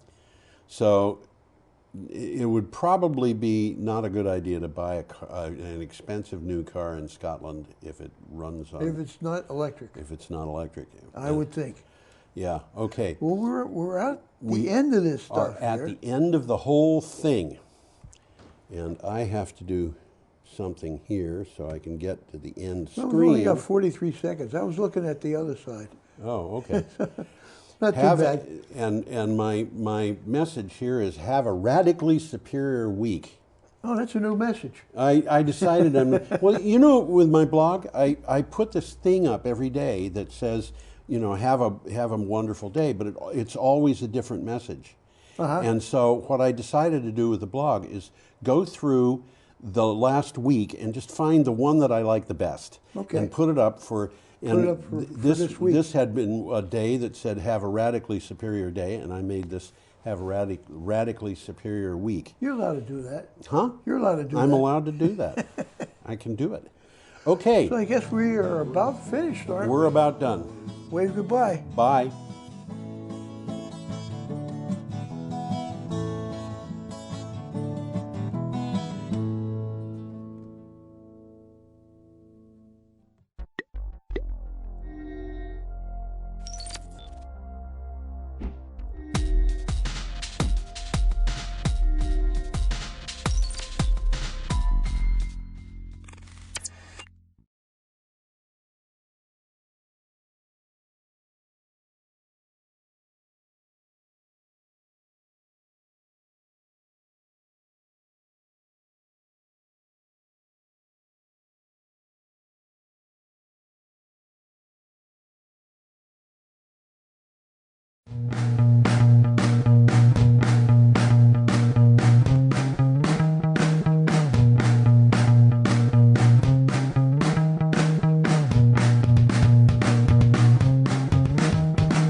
welcome to the Tuesday, January 21st meeting of the Brattleboro Select Board.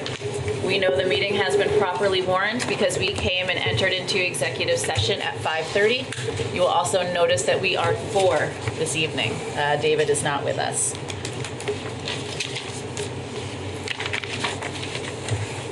Okay, at this time I would entertain a motion to approve the meeting minutes from January 7th. So moved. Excellent. All those in favor? Aye. Aye. Motion carries. I would like to take this opportunity from Hillary Francis to remind everybody that deadlines for petitions to be submitted for candidates to be on the ballot is Monday, January 27th by 5 p.m. And believe it or not, that is actually next Monday. We have burned through the entire month of January. So if you want to submit a petition to be on a ballot, you have to turn it in by next Monday, the 27th by 5 p.m. Peter, do you have any manager's comments? I do, thank you. I have an announcement. I'd like to ask people who are watching on BCTV or online to pay particular attention to this because we have an unusual circumstance tonight where we're adding an item to be considered at the end of the agenda. It's a letter from the Select Board to Governor Scott regarding the Brattleboro retreat situation.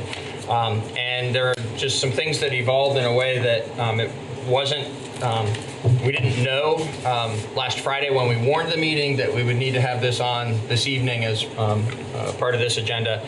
That's why it's coming up as a last-minute addition. I'm going to read the letter in its entirety now so that people watching will know what is going to be considered at the end of the meeting, and then it will be the final item of new business tonight. It's a letter to the Honorable Philip B. Scott, Governor of Vermont, regarding the Brattleboro retreat. Dear Governor Scott, thank you for announcing in your State of the State address that the Brattleboro retreat is simply too critical for us to let fail and that its closure would have a devastating impact on our mental health system and the region's economy. We completely agree. We are writing today in favor of a more robust state partnership with the retreat. This is an issue of central importance to our constituents in Brattleboro, to our neighbors throughout Windham County and Vermont who depend on the retreat for jobs and commerce, and most importantly, to the individuals and families who depend on the retreat to preserve and improve their very lives. The retreat has been an important institution in our community for almost 200 years. In the 21st century, the retreat has become an important institution for the whole state of Vermont. Partnering with other healthcare providers, social service agencies, law enforcement, and others, the retreat leverages its particular expertise in some of the most challenging aspects of our collective efforts to address mental illness and drug addiction. The retreat provides essential services to Vermonters suffering such acute mental health issues that many other hospitals turn them away. We are counting on you, your administration, the legislature, and the retreat's leadership to agree on a financial plan so that these essential services continue to be available and so that this major employer continues to be an important economic driver for our region. Sincerely, and it has the names and titles of all 5 board members. The board will consider this letter at the end of the meeting this evening, and if it's approved, it'll be signed tonight and transmitted tomorrow. Thank you, Peter. It would be safe to say that by us considering this letter at the end of the meeting, it could give opportunity for anybody watching tonight who would like to come and speak about this letter to come and join us. We will take a break at 8:15. You'll have time to get here, I'm sure. Hopefully, if you want to speak up. Okay. Are there other members of the Select Board who have comments or committee reports or both this evening? No, thank you. I don't. We had a very productive traffic safety meeting recently, but I didn't bring my notes for what got accomplished, so I'm going to hold off on that and I'll let everyone know at a future meeting. Okay, that sounds good. Daniel? Yeah, I have a comment. I drove home in the snowstorm on Saturday. I'd been down to Amherst to spend my money there.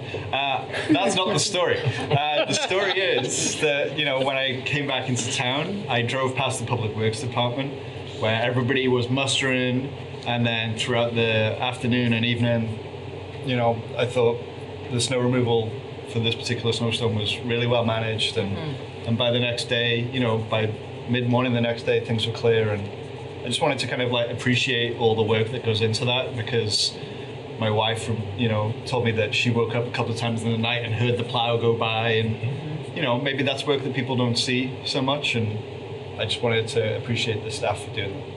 Thank you very much, and I think you're right. And I noticed the sidewalks in front of my house were clear pretty quickly, I thought, on Green Street, so very appreciative of that. Okay. At this time, I will open the public participation section of our meeting. This is an opportunity for anybody who's here tonight from the public to speak on something that is not listed on tonight's agenda. Nick? Mr. Nickerson? I'm Nick Nickerson. From last 60 years, I've been living in Brattleboro. Along with two other Republicans, all I can find in Brattleboro, I would like to make a little what's better note to the select board. What's better from the Republican Party, and this came from the Wall Street Journal. Incomes are now rising faster for low-income workers than their bosses. That includes a 5.9% annual income increase for the bottom 10% of workers. So the capitalists are benefiting the proletariat, and Carl is spinning in his box. Thank you. Thanks, Nick. Anybody else have? Just a joke. You can make a joke. No. Karl Marx. Okay. All right. So seeing nobody else for public participation, we will move into becoming liquor commissioners. Would somebody like to make that motion? I move that we become liquor commissioners. Excellent. All those in favor? Aye. All right, and our first and only order of business, but don't let that sound like it's not exciting, is the special event permits for the Brattleboro Love Crawl, which is always a fun and very cool event. Cards. Ooh, lovely, thank you. Thank you. That's awesome, thank you. Stephanie is handing out some cards to us so we can view the new graphic for the Love Crawl. As they take the table, may I just announce the usual for the record that this has been thoroughly reviewed by staff. It's now happened for several years. It's something that we know how it's going to impact the community, and that's in almost entirely wonderful ways. And so all of the review that's necessary in order to ensure that it can occur in a safe manner and it complies with town ordinances has been completed, and it's recommended for approval. Thank you, Peter. All right. Hi, Stephanie. I'm Stephanie Bonin. I'm the Executive Director of Downtown Brattleboro Alliance.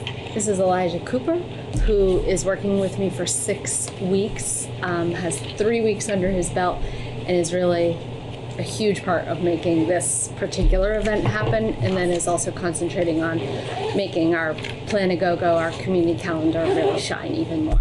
So it's been a joy for me to be working alongside of someone every day. Thanks, Elijah. I do have 2 props with me tonight. How come this doesn't stay on? That's like the test bed on the inside. So I handed you the new graphic this year for the Bratt Love Crawl, and then this is an addition that's going to be out in front of each store so that it's more clear where the stops are, and then we can use them year after year. So I thought it would just benefit everyone to a little bit of background and then what the actual crawl is if you haven't been. So the background is that we all realized that the time after the holidays and in the thick of the winter that people like to hibernate, rightfully so, but we all kind of missed each other, and so we wanted to create an event that would bring people back out away from their homes into their community and have some fun for the night. We wanted people to go specifically into shops, and so we didn't want it to be a one spot type of an event, and that's how the crawl was born. So this year is our 5th year doing it. We are pairing 18 shops with 18 Vermont tastemakers, and there are 2 starting points. So people can either choose to purchase tickets, which are available right now online, or at Beadniks or Brattleboro Food Co-op for $8, or they can purchase the tickets the night of. The price does go up to $12 after February 2nd. And so they go to either of those two starting points. They come with their ticket or they purchase, they get ID'd, they get a stamp on the hand, and they get given this year a passport. And that passport shows them all of the pairings and also incentivizes going to an ample amount of them. Some examples of the pairings are, we have people that have done it every year, like Altiplano and Bar Hill. And I, as Cupid, I play Cupid in this event. I cannot separate those two. They will not let me. But other people have new pairings, like Vermont Vermouth will be at Renaissance Jewelry, a brand new company here in Brattleboro, Vermont Vermouth. And then also a fun one is Aqua Vitae is coming and going to be at Vermont Hempicurium. So 18 pairings, and that is the event. That's awesome. What does the ticket get you? It gets you a taste at each of those pairings, because each shop is paired with a Vermont tastemaker. So True North Granola is at George J. Brooks. So when you go in, you get a taste of that, then you leave, you come back out to the next stop. Any other questions? Yeah. I understand that we're here for the liquor commissioner role.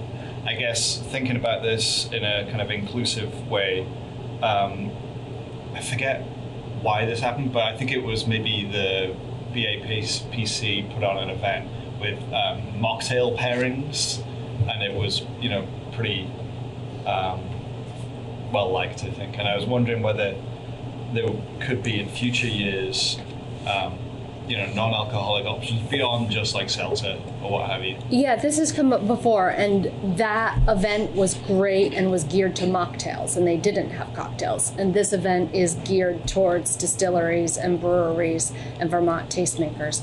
It does have food in it, so that there is sort of a balance in that way. I mean, any wine pairing, you have food, because it also makes the wine taste. So my answer is not that we're not being inclusive, but more that we're being very specific to what this event is. So there's 11 spirit companies, and the remainder are food? Yes, except for 2 current liquor licenses are being used, so it's actually 13 spirits, brewers, wineries, and those 2 liquor licenses that are being used are Peter Haven's private dining space, which is paired up with Dosa Kitchen, who will be opened, and then the lounge, which is paired up with no, it is a winery. It's going there. And then the rest are food. Grafton Cheddar, True North Granola, Elliott Street Fish and Chips, and Dosa Kitchen are all giving out food samples. I had a quick question, just a curiosity. Oh, and I'll just say I think it's a great event. I say that every year, but that's because I pretty much go every year. Good. I'm curious, what's the Aqua Vitae Afterglow at Vermont Hempicurium? Yeah. Is that a CBD thing? I think that might be a misprint. I don't know what Afterglow is. So Aqua. Well, it's the Aqua Vodka. That's the name of the company. Afterglow is? I think that might be part of the. I just thought there might be a connection to the. No, we intentionally did not put a CBD product there. Yeah. But it isn't. Aqua Vitae is a great short story, which is they brew kombucha. And in order for them, what it is. Okay. In order for them to be certified non-alcoholic, they have to distill all of their alcohol off. And so instead of throwing it away, they have recently started to distill it into actual vodka. And so now they have aqua vodka. So it's a byproduct of their kombucha. Figure out why. Interesting. Yeah. Okay. Thank you. Yeah. Thank you for clearing that up because that was confusing me, and now I realize it's my kombucha. Yeah, because it sounded familiar. Okay. Are there further questions or comments from members of the board? I just have one kind of weird comment. Do you have to be 21 to plan an event like this? No, you don't even have to be 21 to serve alcohol, which is odd. Yeah. But no. But you do have to be 21 to attend the Love Crawl. No exceptions. I guess the response I got to my question is sort of sitting with me uncomfortably. So I'm in a household where one person drinks and the other person doesn't, and we would love to engage with this event. And I would not really feel like I was, I don't know, not so much not welcome, but like I wouldn't get as much out of it. Yeah, you right? Like it wouldn't be as enjoyable for me. If your partner's drinking a fancy-looking drink, you want to also drink a fancy-looking drink. You know, nothing. So, I see what you're saying. Yeah. Definitely. And so I'm not saying like, you know, no liquor permit, but I think for future years, thinking about the message that that sends, you know, is something I'd like to see you guys think about. You know, there are a lot of people in this community who don't drink alcohol, who might have a partner or a significant other or, you know, friend that does, and they want to be able to go out too. And, you know, those people spend their money, you know, downtown. Yeah, I don't want this to feel not included. Right. It's like I've never seen a Star Wars movie. Right. And I'm not part of any Star Wars. Right. And I guess the way that I would feel included is if there was an option for me that beyond just a glass of water. And I'd have to say I agree with Daniel on that. I think I seem to remember that there's always a food option or some sort of snack at each one, and that doesn't mean that you think that it's a good value to pay the $8 in advance. I'm sure the food is very tasty. Yeah. No, let me just clarify that there isn't a food option at each and every one. Okay, but a couple of them are just food options. Yeah, there are definitely food options. Yes. Just so that was clear, because all we're looking at and approving, of course, is the liquor options. But there are 2 or 3, just 4. 4, sorry. Yeah. Non-liquor options. Just wanted to point that out. I think he's saying he wants a fancy mocktail. No, I get it. I totally get it to have the option side by side, for instance. Yeah. But I just wanted to remind everybody that what we're looking at is a complete list of just Maybe liquor, there could be liquor a items. food-only ticket as well as the food and liquor ticket. That's interesting. Yep. Yep. Yeah, I did.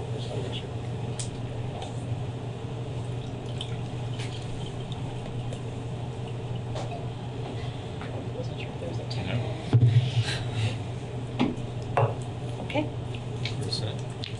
Are there members of the public who would like to talk about the Brattleboro Love Crawl liquor licenses? Yep. Okay. Hearing no more discussion, I would entertain a motion to approve the liquor license. If somebody was so inclined. I'll make that motion to approve the issuance of the following special event permits for the Brattleboro Love Crawl event on Thursday, February 6th, 2020 from 5 p.m. to 10 p.m.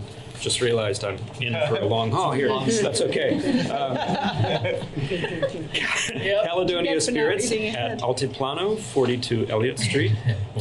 Saxton's River Distillery at Bee's Nest, 19 Elliott Street. American Crafted Spirits, doing business as Silo Distillery at Beadnick's, 115 Main Street. Vermont Distillers, Inc. at Brattleboro Bicycle Shop, located at 165 Main Street. Wild Heart Distillery at Cara Wolf Jewelry Shop at 4 Elliott Street. Smuggler's Notch Distillery at In the Moment Records, 143 Main Street. White Mountain Distillery, doing business as Stowe Cider at Malison, 44 Harmony Place. Charles Dodge, DBA Putney Winery at Michelle Freese.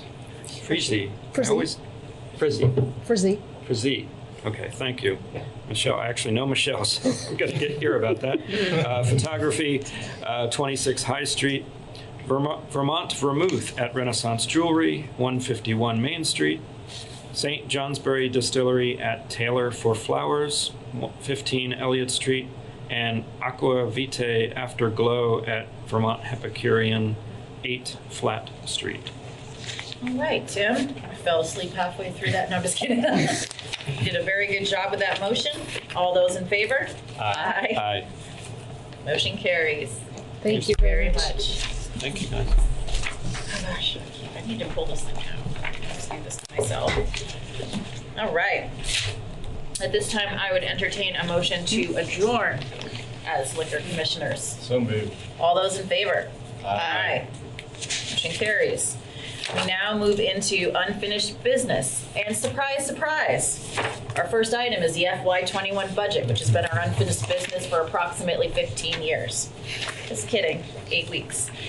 All right, our first item is pay adjustments for non-union employees. Peter. Thank you. So in the update, as we do each week in these final weeks of the budget process each year, page 1 of the memorandum that's in the backup and posted online actually provides a status of what has occurred to date. I won't go through that this evening because when you get to making your final decisions before this item wraps up, we'll go over the alternatives of where it leaves you in terms of the 2 decisions that you're going to be looking at tonight, and then those on top of all the decisions you've already made, what the overall impact is for the budget that'll go forward to town meeting.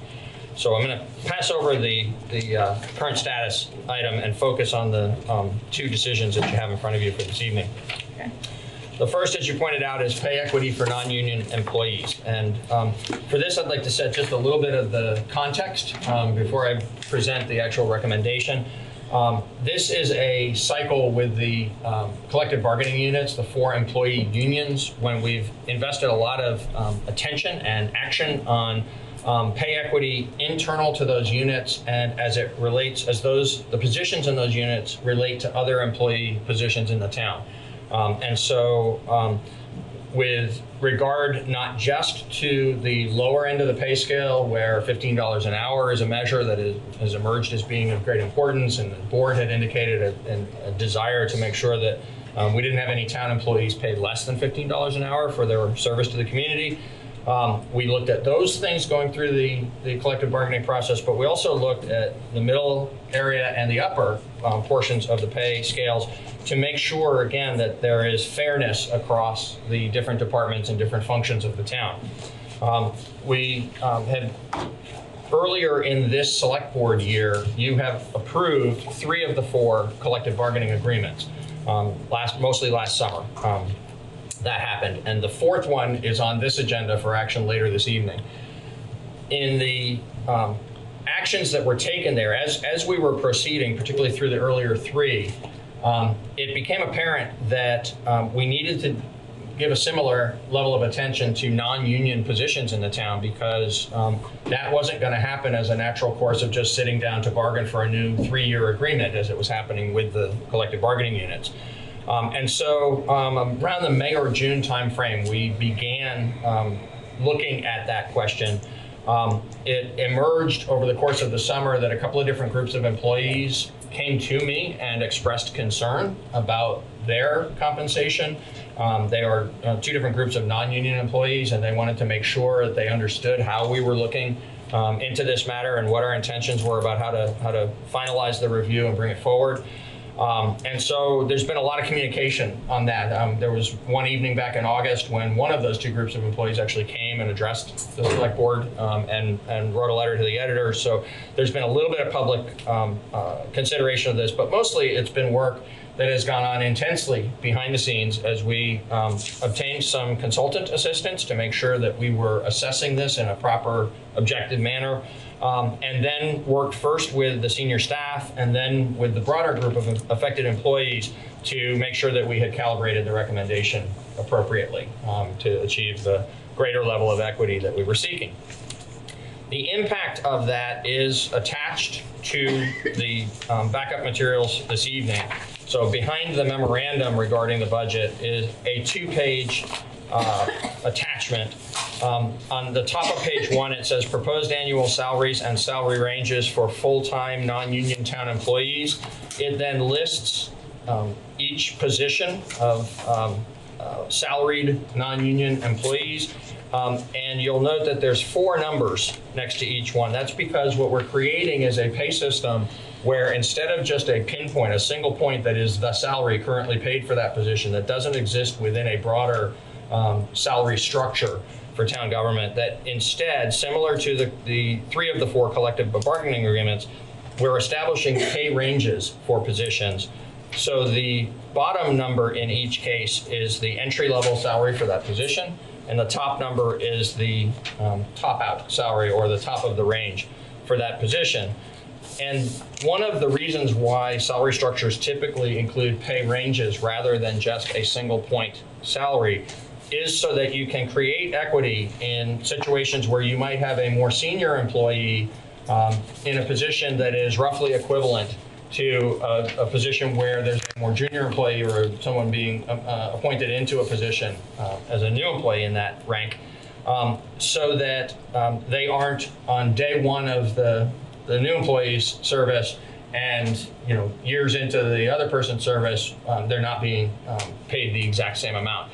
To differentiate them means to leave them differentiated into the future.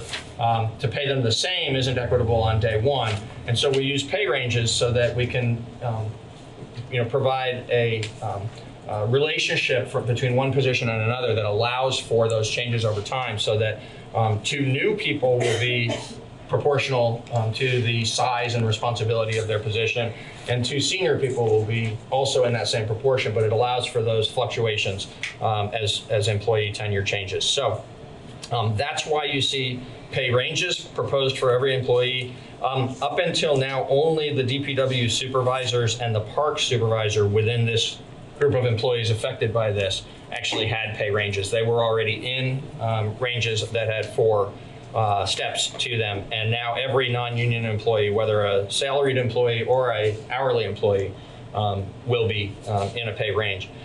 At the bottom half of page 2 of this attachment to the memorandum, there's a header: proposed hourly rates and pay ranges for part-time non-union town employees. And so here you see 2 separate groupings of employees with 2 separate pay ranges that are shown as hourly rates for the 4 separate steps, rather than as annual salary for the 4 separate steps. And the reason for that is because the part-time employees work a variety of different schedules, and so annualizing their pay would have led to very much an apples, oranges, and bananas kind of comparison. The way to keep it calibrated so that we could ensure fairness between the 2 sets of jobs that are represented here is to report those ranges as hourly ranges.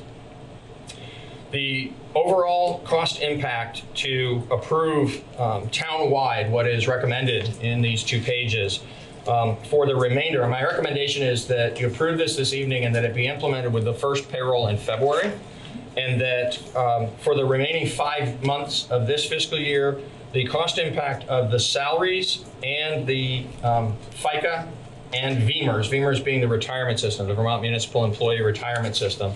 So the town's contribution on behalf of employees and the FICA taxes that the town pays on behalf of employees, along with the salary adjustments, the total cost impact for all of the non-union employees for the remainder of FY20 is $24,000.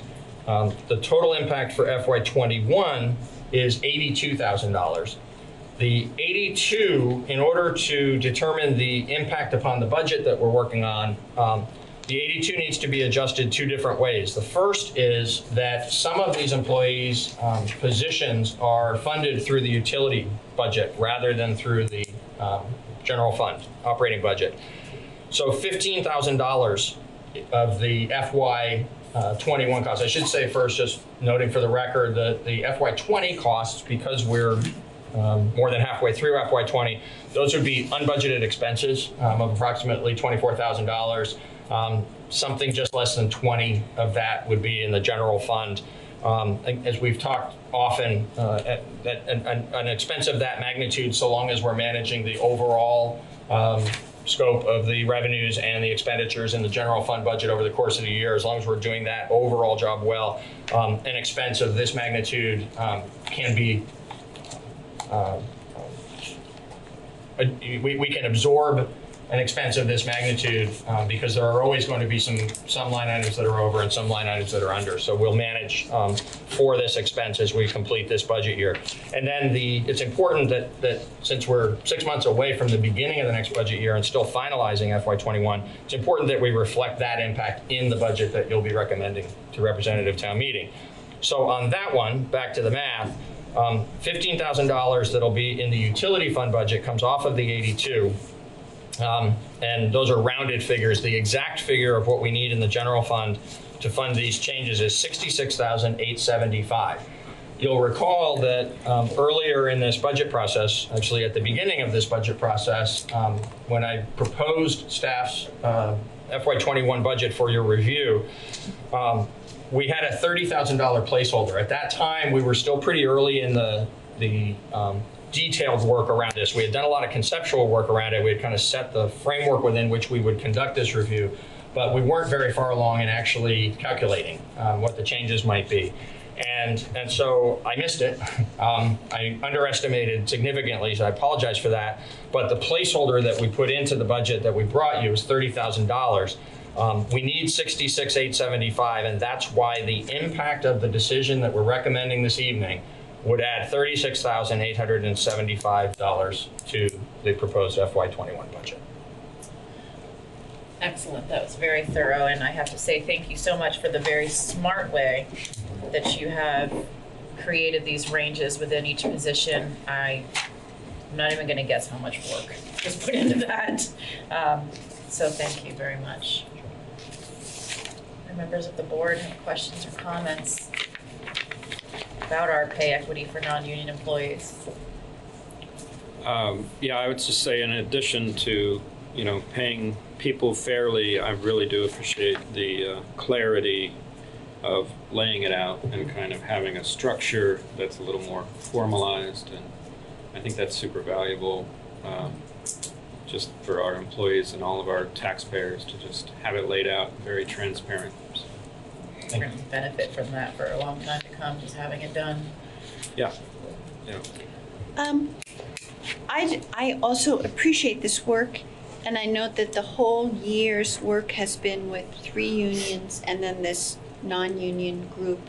And in each case, and in all cases, the goal has been fairness. And I think that that's been achieved, and I'm very appreciative of it. Daniel, you want to add anything? I'm really happy that we've done this work. I'm glad that staff felt that they work in an organization where they can bring some of this stuff to management, and management will consider it. And I think that the work that went into this, and I'm presuming that our HR director had a fairly large role in this as well. So I'm glad that we have a HR director. And I'm excited that we're going to be able to retain experienced staff who contribute a great deal of value to the town, and that this will be a good place to work for them, and they will spend their wages locally, and our economy will be all the better for that. So good. Is there anybody here tonight that came to speak on the topic of pay equity for non-union employees? Okay. So maybe people came without that intention, but they want to speak anyway. Yeah, they might want to speak anyway.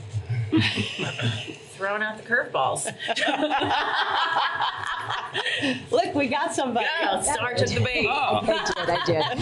I just want to thank the town staff and the select board and everyone who's worked on this, and it means the world to our employees to know that they are valued. And I always say the best and most important resource we have at the library is our staff. And so it's wonderful to see this kind of support and reinforcement. Thanks. Well, thank you. We're on a good team. Okay. Would I entertaining a motion? Yes, please. For that specific, okay, I would entertain a motion. I move. Oh. Oh, it Go ahead. loads up. To approve the town manager's recommended compensation system and pay adjustments for non-union employees. Excellent. Daniel has made that motion. All those in favor? Aye. Aye. Thank Motion you. carries. Thank you, Peter. The second decision for you this evening related to the FY21 budget is the follow-along to last week's discussion about the swimming pool. So you'll recall that earlier, weeks ago in the budget process, we were asked about the cost to replace the pool house, and we brought that information to last week's meeting. There are a few different options for how that might be done, and the current cost estimates for those range from $475,000 to $760,000. You had some discussion about that, and then moved pretty quickly into the broader context within which that decision would be made related to the overall pool facility. After extended discussion around that, the direction from the board was for staff to bring back a cost estimate, a proper budgetary figure for what it would take to do a conceptual plan and a budgetary cost estimate for replacement of the entire pool facility, rather than just the consideration to put into the capital budget potentially the additional funding for the pool house, but rather with an eye towards what we expect will be a recommended bond for needed improvements at the Living Memorial Park and at the Public Works facilities in FY23, 2 years from now, where we have elsewhere in the budget funding to do the engineering work that's needed for the two other components at Memorial Park. And last year, the same kind of engineering money was funded for the work that needs to be done in the planning process for DPW. And so that work will be completed over the next year, and a year from now, the select board will be looking at how to frame the work necessary to get ready for a potential bond issue the following year. So it's basically a 2-year process of planning, deciding how to proceed, preparing to proceed, and then being ready to recommend a bond to town meeting. If the full swimming pool replacement or major component replacement in the context of a long-term plan is to be included within that FY23 bond, then we estimate $30,000 as what will be necessary to perform the engineering conceptual planning work for that project to come along at the same schedule as the other two components at Memorial Park and the Public Works facilities. And so the question before you this evening is whether or not to add $30,000 to the transfer to the capital projects, the capital projects transfer from the general fund to the capital fund, whether to add $30,000 to that line item of the FY21 budget to fund engineering work in preparation for scoping a possible full pool replacement. Thank you, Peter. Sometimes it can feel overwhelming when we talk about updating police, moving police stations and fire stations and public works and things at our parks. But I think it's important, it's important for us to remember that we live in an aging town, and that's just going to be what happens. These aren't like our homes where 4 people go in and out of it and maybe we can fix things here and there. These are heavily used buildings that carry a lot of liability for the humans that come in and out of them. And it's important to look at them differently than you would how you update your old house. Are there any other questions or comments? Yes. Liz? I particularly like the way that this budget item is framed. We're talking about this now, right?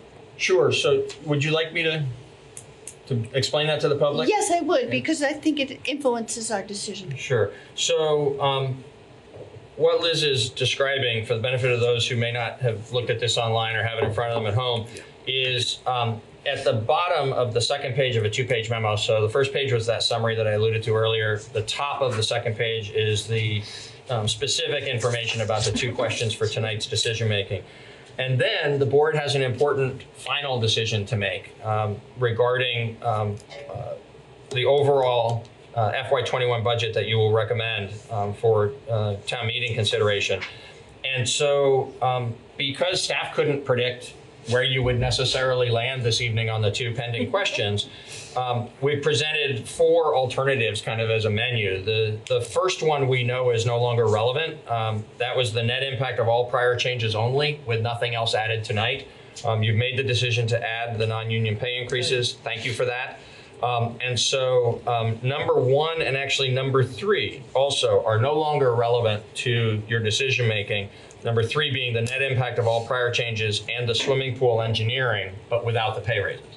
So what remains in terms of the summary of the impacts, and we present it this way when you get to making your final decision so that it can be really clear to you of how what you're doing tonight relates to what you've done earlier in this process, and then how the two together are the impact to bring forward to the public. And so if you were to not approve the $30,000 to do the engineering for the pool, the place where this budget would land in terms of impact on municipal property taxes would be a 2.9% increase, a 3.77 cents increase, which equates to $37.70 per $100,000 of property value as an increase on the annual tax bill. And then if you did decide to add the $30,000 for the engineering for the pool, then option 4 would be where you'd land. And that would result in a 3.1% or 4.03 cents increase in the municipal property tax rate, which equates to $40.30 of additional taxes per $100,000 of property value. So, back to, I wish you would. Okay, so here it all is laid out for us, and it's very interesting because last year's budget, although I wasn't on the select board last year, I was on the finance committee and at town meeting.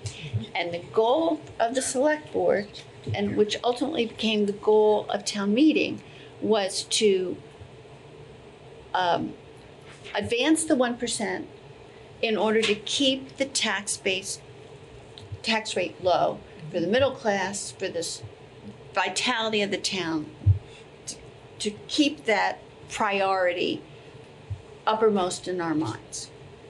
And so this year, it's from the big picture, what we're looking at is, these employee negotiations, and they're multi-year negotiations with 3 unions and 1 not union. So it seems to me that that's been the organized thrust of all our work.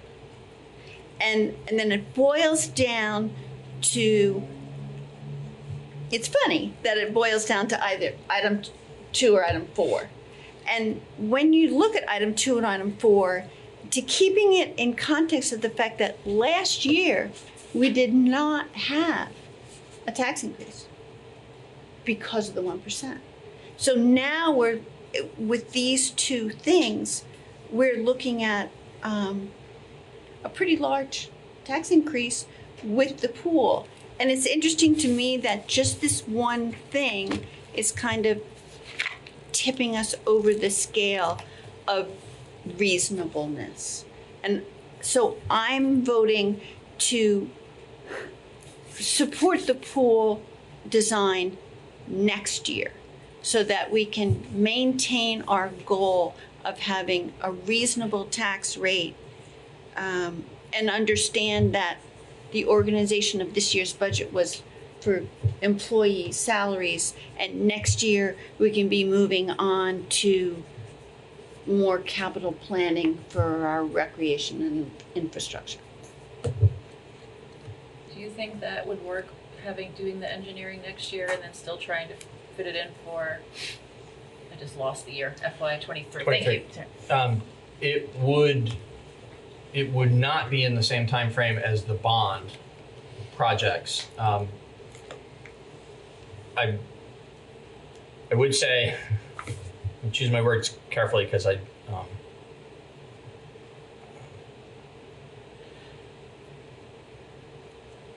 the pool is a very worthy project. You had a lot of conversation about it last week. You heard from Carol eloquently speaking about what the pool represents to some folks in our community who don't have the resources necessarily for other forms of recreation or vacations. And so we all recognize that. Preserving the pool as an important part of our recreational facilities and programming is essential. Staff didn't recommend this. Staff has produced the information you've asked us to produce. And the reason we didn't recommend it, we mentioned this last week, and so I'll reiterate it tonight, is we see the ultimate replacement of the swimming pool as something that will be important and necessary in the years to come, but is not urgently needed right now. We've invested hundreds of thousands of dollars at the pool in the last couple of years to address a leakage issue and to safe up the pool deck. And so it is staff's perspective that this kind of a long-term planning effort is entirely appropriate and something we should undertake as a community, but it frankly wouldn't even need to be next year, but just, sort of sometime in the relatively near future that we could do the planning so that in the mid to long-term future, we're addressing the need. And the reason we feel that way is because of the magnitude of what the gotta-dos look like, both at Living Memorial Park and for the operation of the Public Works Department. And so what we brought to you earlier in this process as our recommendation was fund the engineering necessary to address the things that absolutely have to be done. The deficiencies at the rink that are going to cause the rink to close if we don't address them. And to address the deficiencies at Public Works that make it not a sufficiently safe facility because of improvements that need to be made to a facility that hasn't much been upgraded since literally about the 1950s or 60s. So those are the things we think we need to be focused on as necessary in the bond for FY23. And we see the pool as being something really beneficial for the community, really important for us to look ahead at and plan for ultimate replacement in a way that'll serve the next few generations of folks here in Brattleboro, but not something that needs to be on this same time frame for the FY23 bond. And we're not looking at the pool closing. If we exactly don't right. make this decision tonight, we're not putting our community members who spend our few brief weeks of summertime at that pool every day at risk. That's exactly right. In fact, summer of 20 would look a lot like summer of 19. 2020 would look a lot like 2019 at Memorial Park at the pool. Daniel.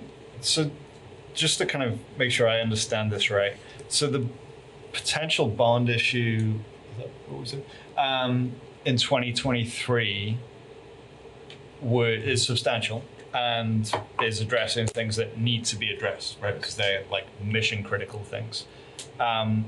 If that bond is, passed, how much longer would we be looking out from 2023 before we were able to take on a project like renovating the swimming pool to make it a beautiful, shining star in our town?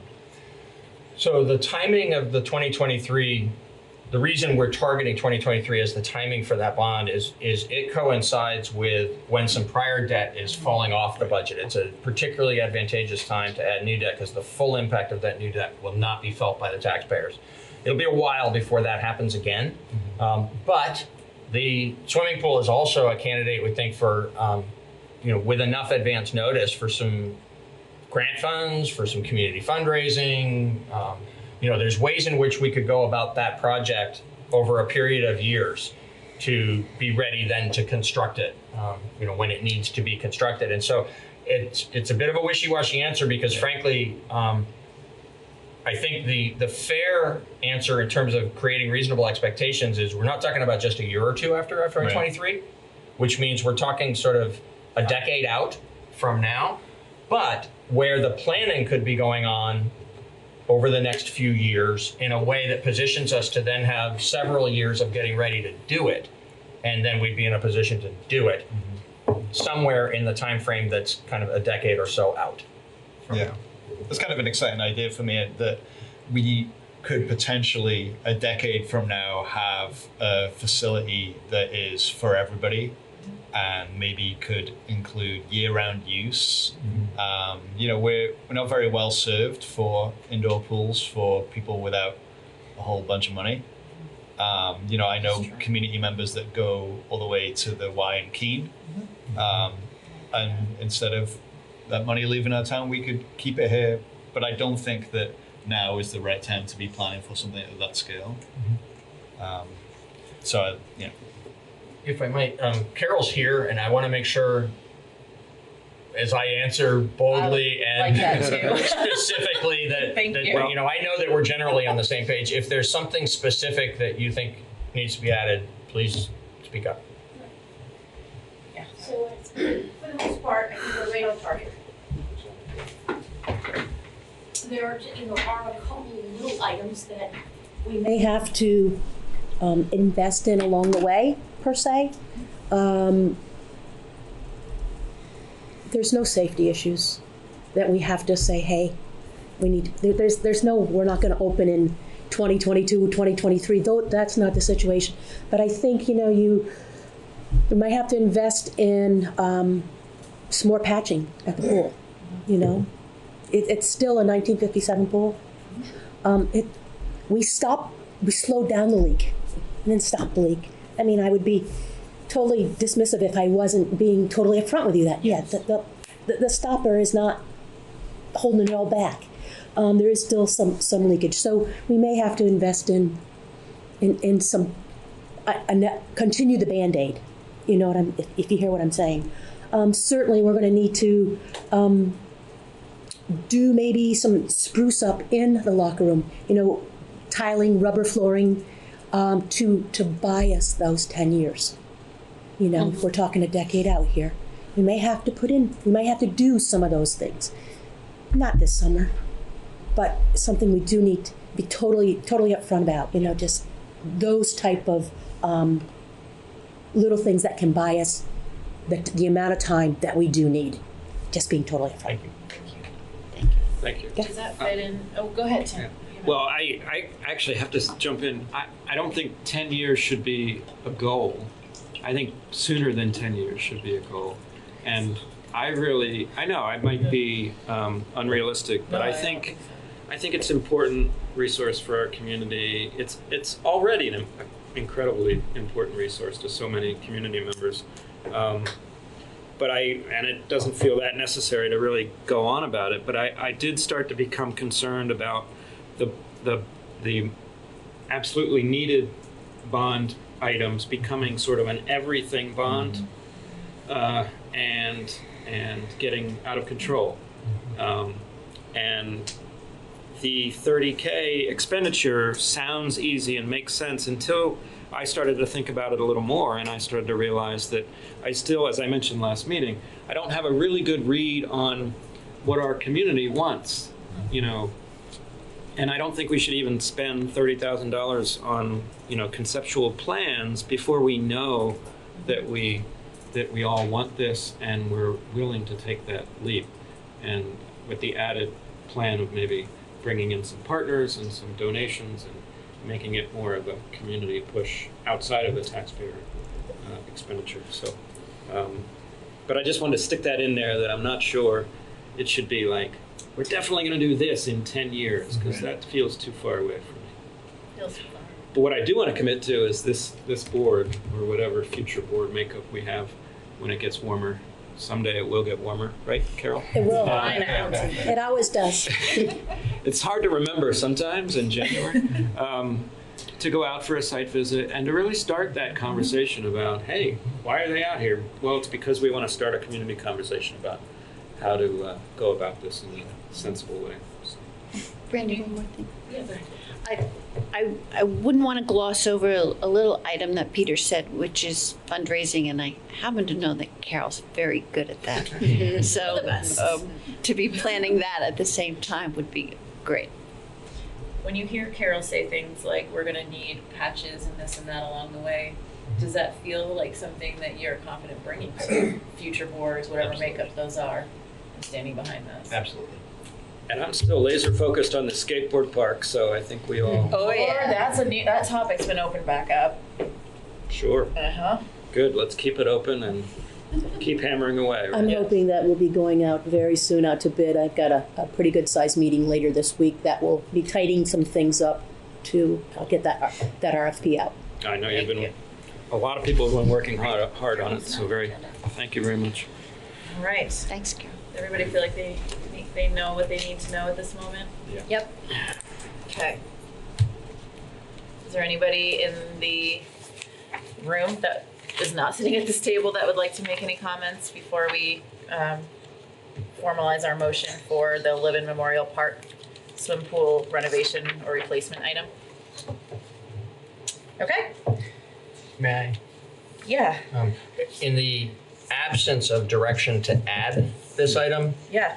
it simply won't get added. Oh, okay. We don't have I to think formalize. that's where Doesn't you're need a landing, motion. and if Yeah, it is all where right, you're Carol. landing, we can move along to just, I should summarize, I think, one more time where this leaves Okay. the overall budget. Okay. And see if you're comfortable that we're ready for us to finalize everything and bring it to you next week so you can look at the 18 pages of it and say, yep, that's our budget. Sounds Okay. perfect. So of the four options at the bottom of the second page of the cover memorandum for today, you have the decisions you've made land you at option 2.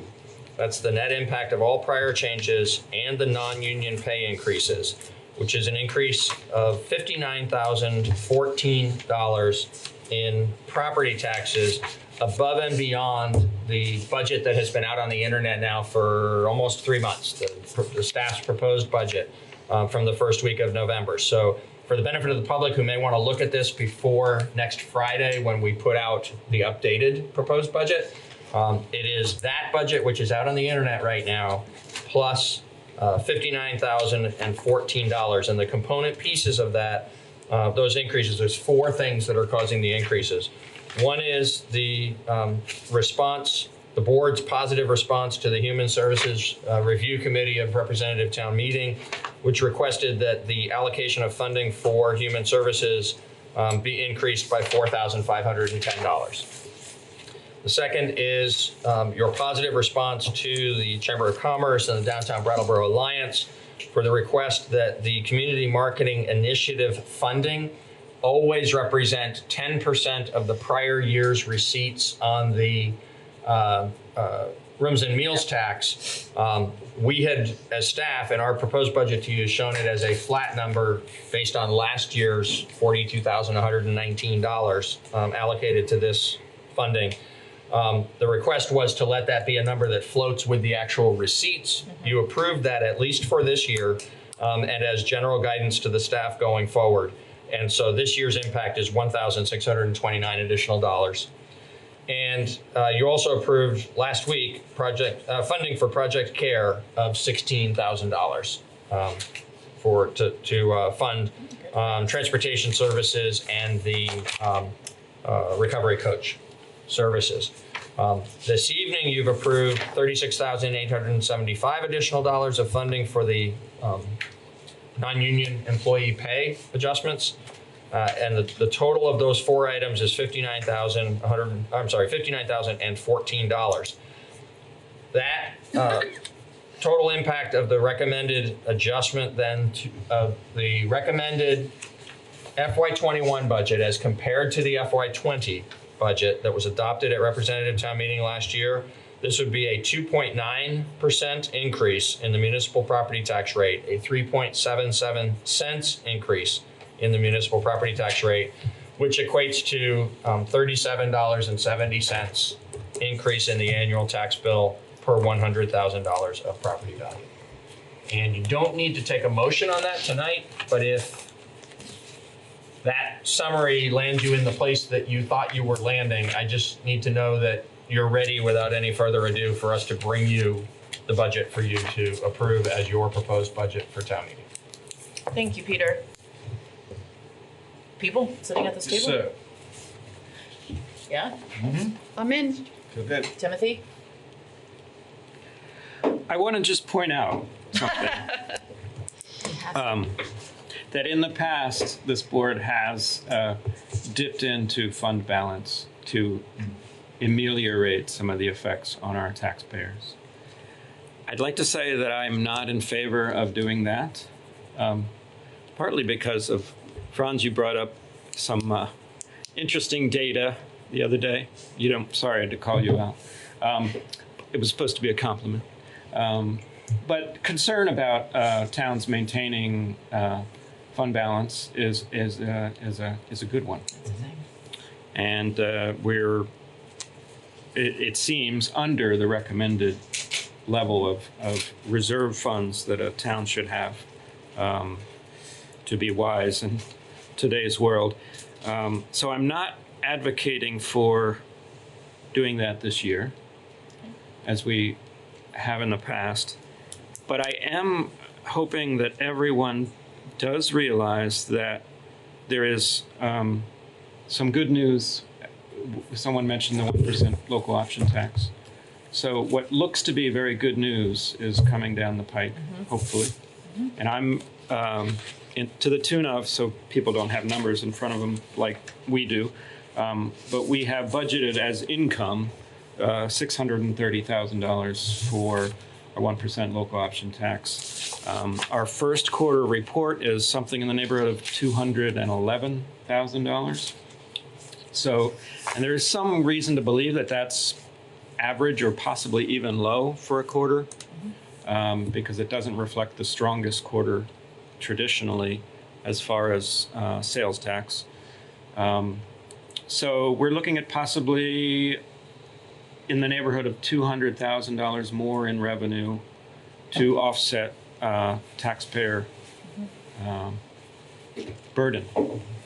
So I think this is a good thing. I'm not sure, I'm not proposing anything here, but I want what Liz said earlier about the mission of the 1% local option tax to be held close to our hearts as we go forward into town meeting, because I really hope that people will hang on to that, not feel super rich, and use it to, to think that our increase is hopefully not as bad as it looks on paper currently. So I'm not making a proposal, but I just wanted to throw that out there, that that's a positive thing. It's real money. And as much as I would love to see our general fund operations flatline or go down a little bit as it did last year, it doesn't look like that can happen. We've invested a lot in our community and our people, and I think that's the most important thing to invest in. But it certainly played into my thoughts on pool houses and studies and things like that. So. Thanks, Tim. Thanks. Franz?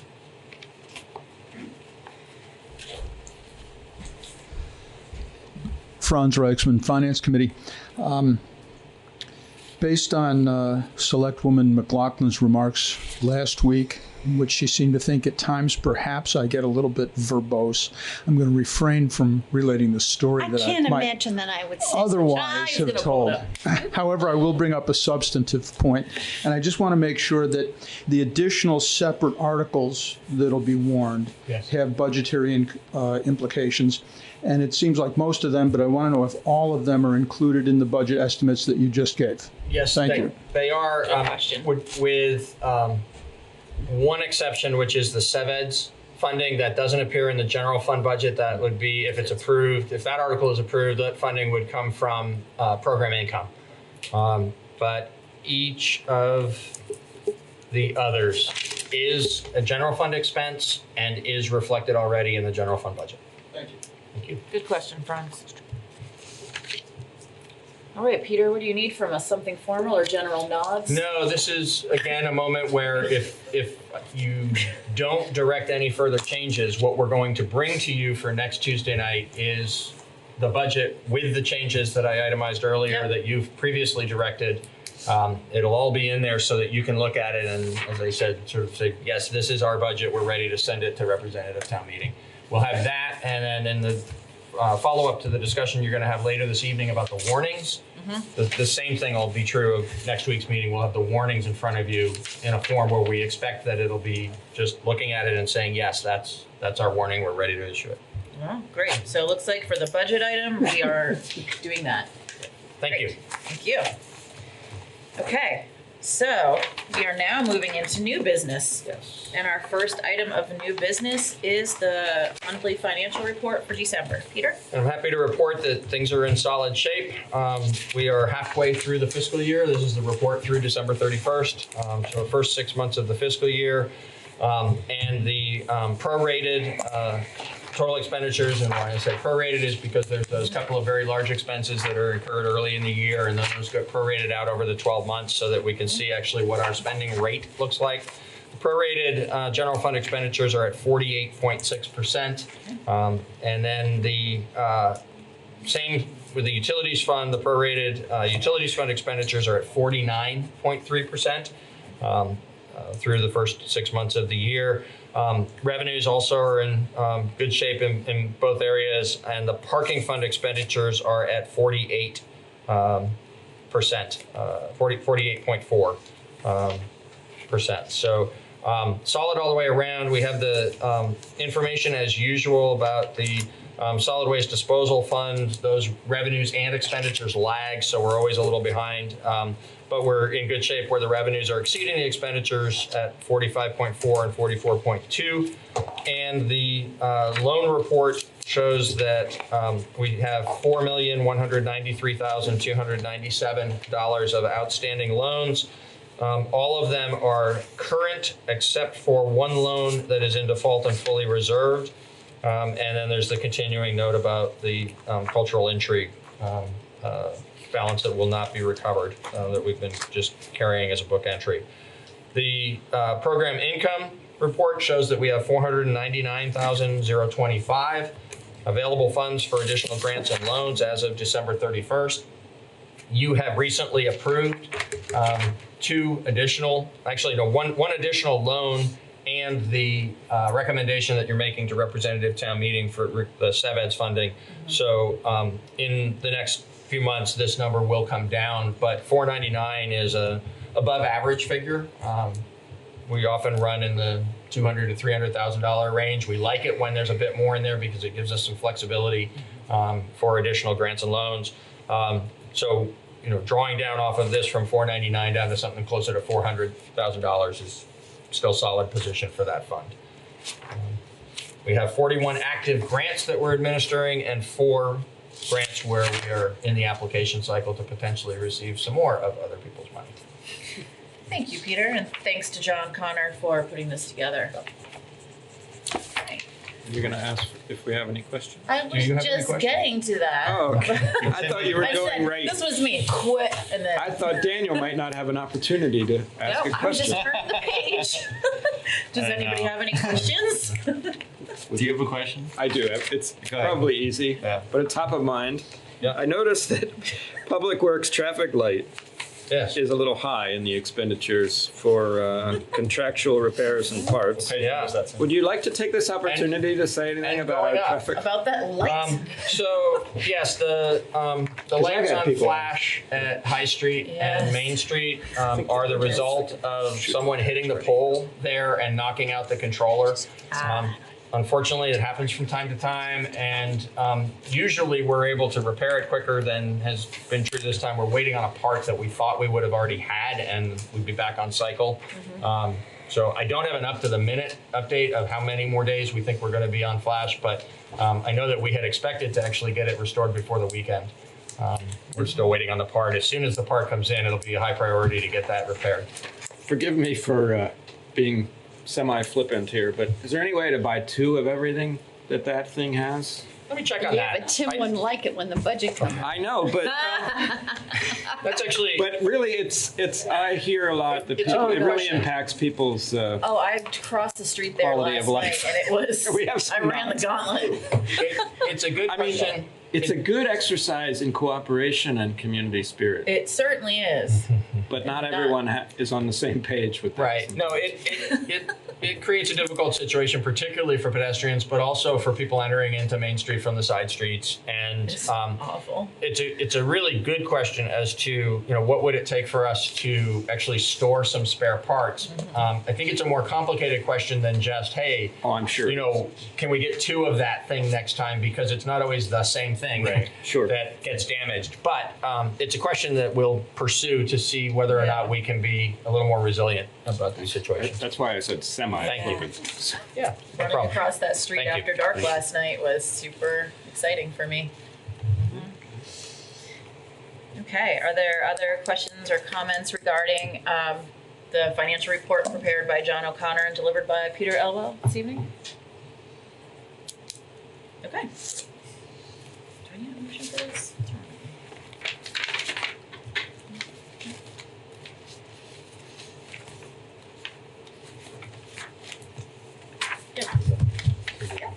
Perfect, just letting you finish writing. Okay, so our second item is a visit, presentation, discussion with Southeast Vermont Transit, also known as SEVT.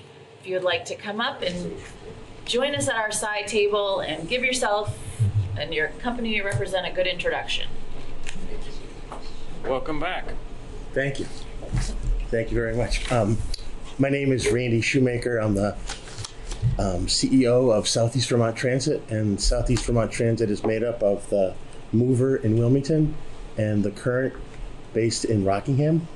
And we merged those 2 companies in 2015, and we have been merging ever since, but it was the current division of our company that runs the Brattleboro service, formerly known as the B Line, has been for many years, and so we have merged, and now we are one company. We don't play the SEVT card a lot, but we're mostly known as the mover and the current.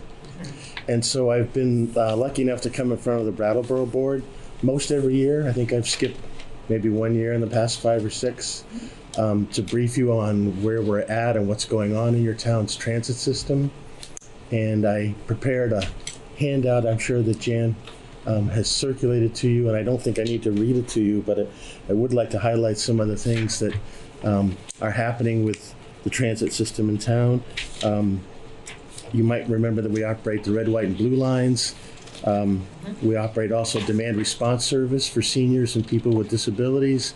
Demand response is you call and make a request for a ride, and we come by and pick you up, usually on a door-to-door or curb-to-curb basis.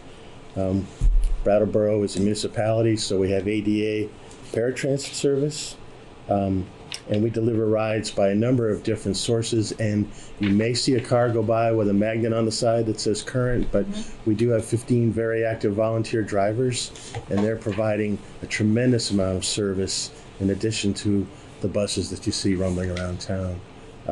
Really a noble cause and a noble group of people that we're lucky to work with. Since I think 4 years ago, we have been renting a small office in the transportation center. It started out as $100 a month. I think we're up to $108 with inflationary changes. We have a signed contract with you until 2023. And it's a place for our drivers to maintain supplies and for us to just do very basic support functions. It's not really an office or a dispatch center or what have you. We do store 6 buses up at Tarmies, and we really do need a facility in town. We need a bus wash. We need a fueling station. We need to see if we can get our buses indoors at some point.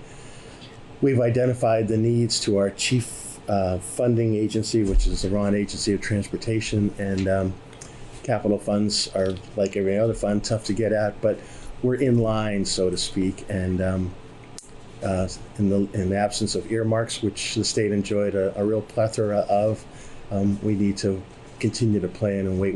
We did meet with DPW a few months ago about any possible shared facilities we could have if that project ever moves forward, and we would revisit that again before we did any land purchase or lease or anything of that nature. So needs to be done. But what is exciting is what we did the past 18 months. I'm jumping down to the new schedule. In the middle of the handout, you can see the hours, rides, and miles, which are the benchmarks for transit that we do in Brattleboro by red line, white line, and blue line. For our last fiscal year, we gave 57,000 rides in Brattleboro, and at a cost of about $670,000. You can see our local funding. And basically what happens in transit is the goal is to have 80% federal and 20% local. And 20% of your funding could be state, may match half of that in some cases, and in some cases they don't. But you can see in Brattleboro by the local funding amount, the town has given us $50,000 for, 8 or 9 years, maybe, Patrick, even longer. That's about right, I think. Yeah, you would know. You've been here. But we get $15,000 from the town of Hinsdale. We run the Blue Line there. That was a grant that we received a few years ago. And then we collect fares. We have $1 fare per ride. And we've always maintained that fare. I think the riders in town support the bus system. I've talked to previous select boards who wanted to see or to keep the community engaged and demonstrate their support in terms of fares. So we don't hear of people being turned away or I can't afford it. It seems to work out well. And it's a substantial amount of money.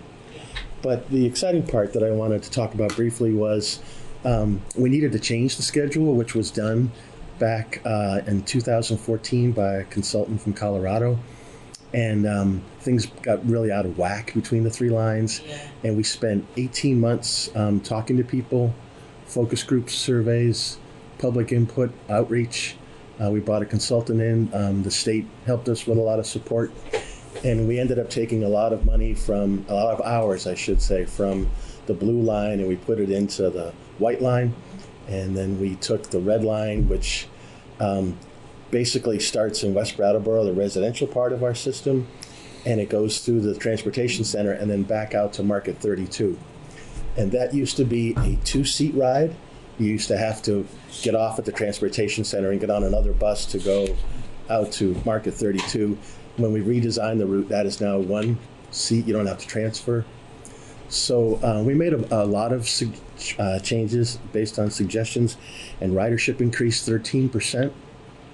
So the graph that you see at the bottom will show you that a 13% increase from October to October is really, really substantial. Most transit in the United States right now is lucky to break even with the previous year, and Brattleboro's enjoying 13% more rides. So we're pleased with the support that we have there.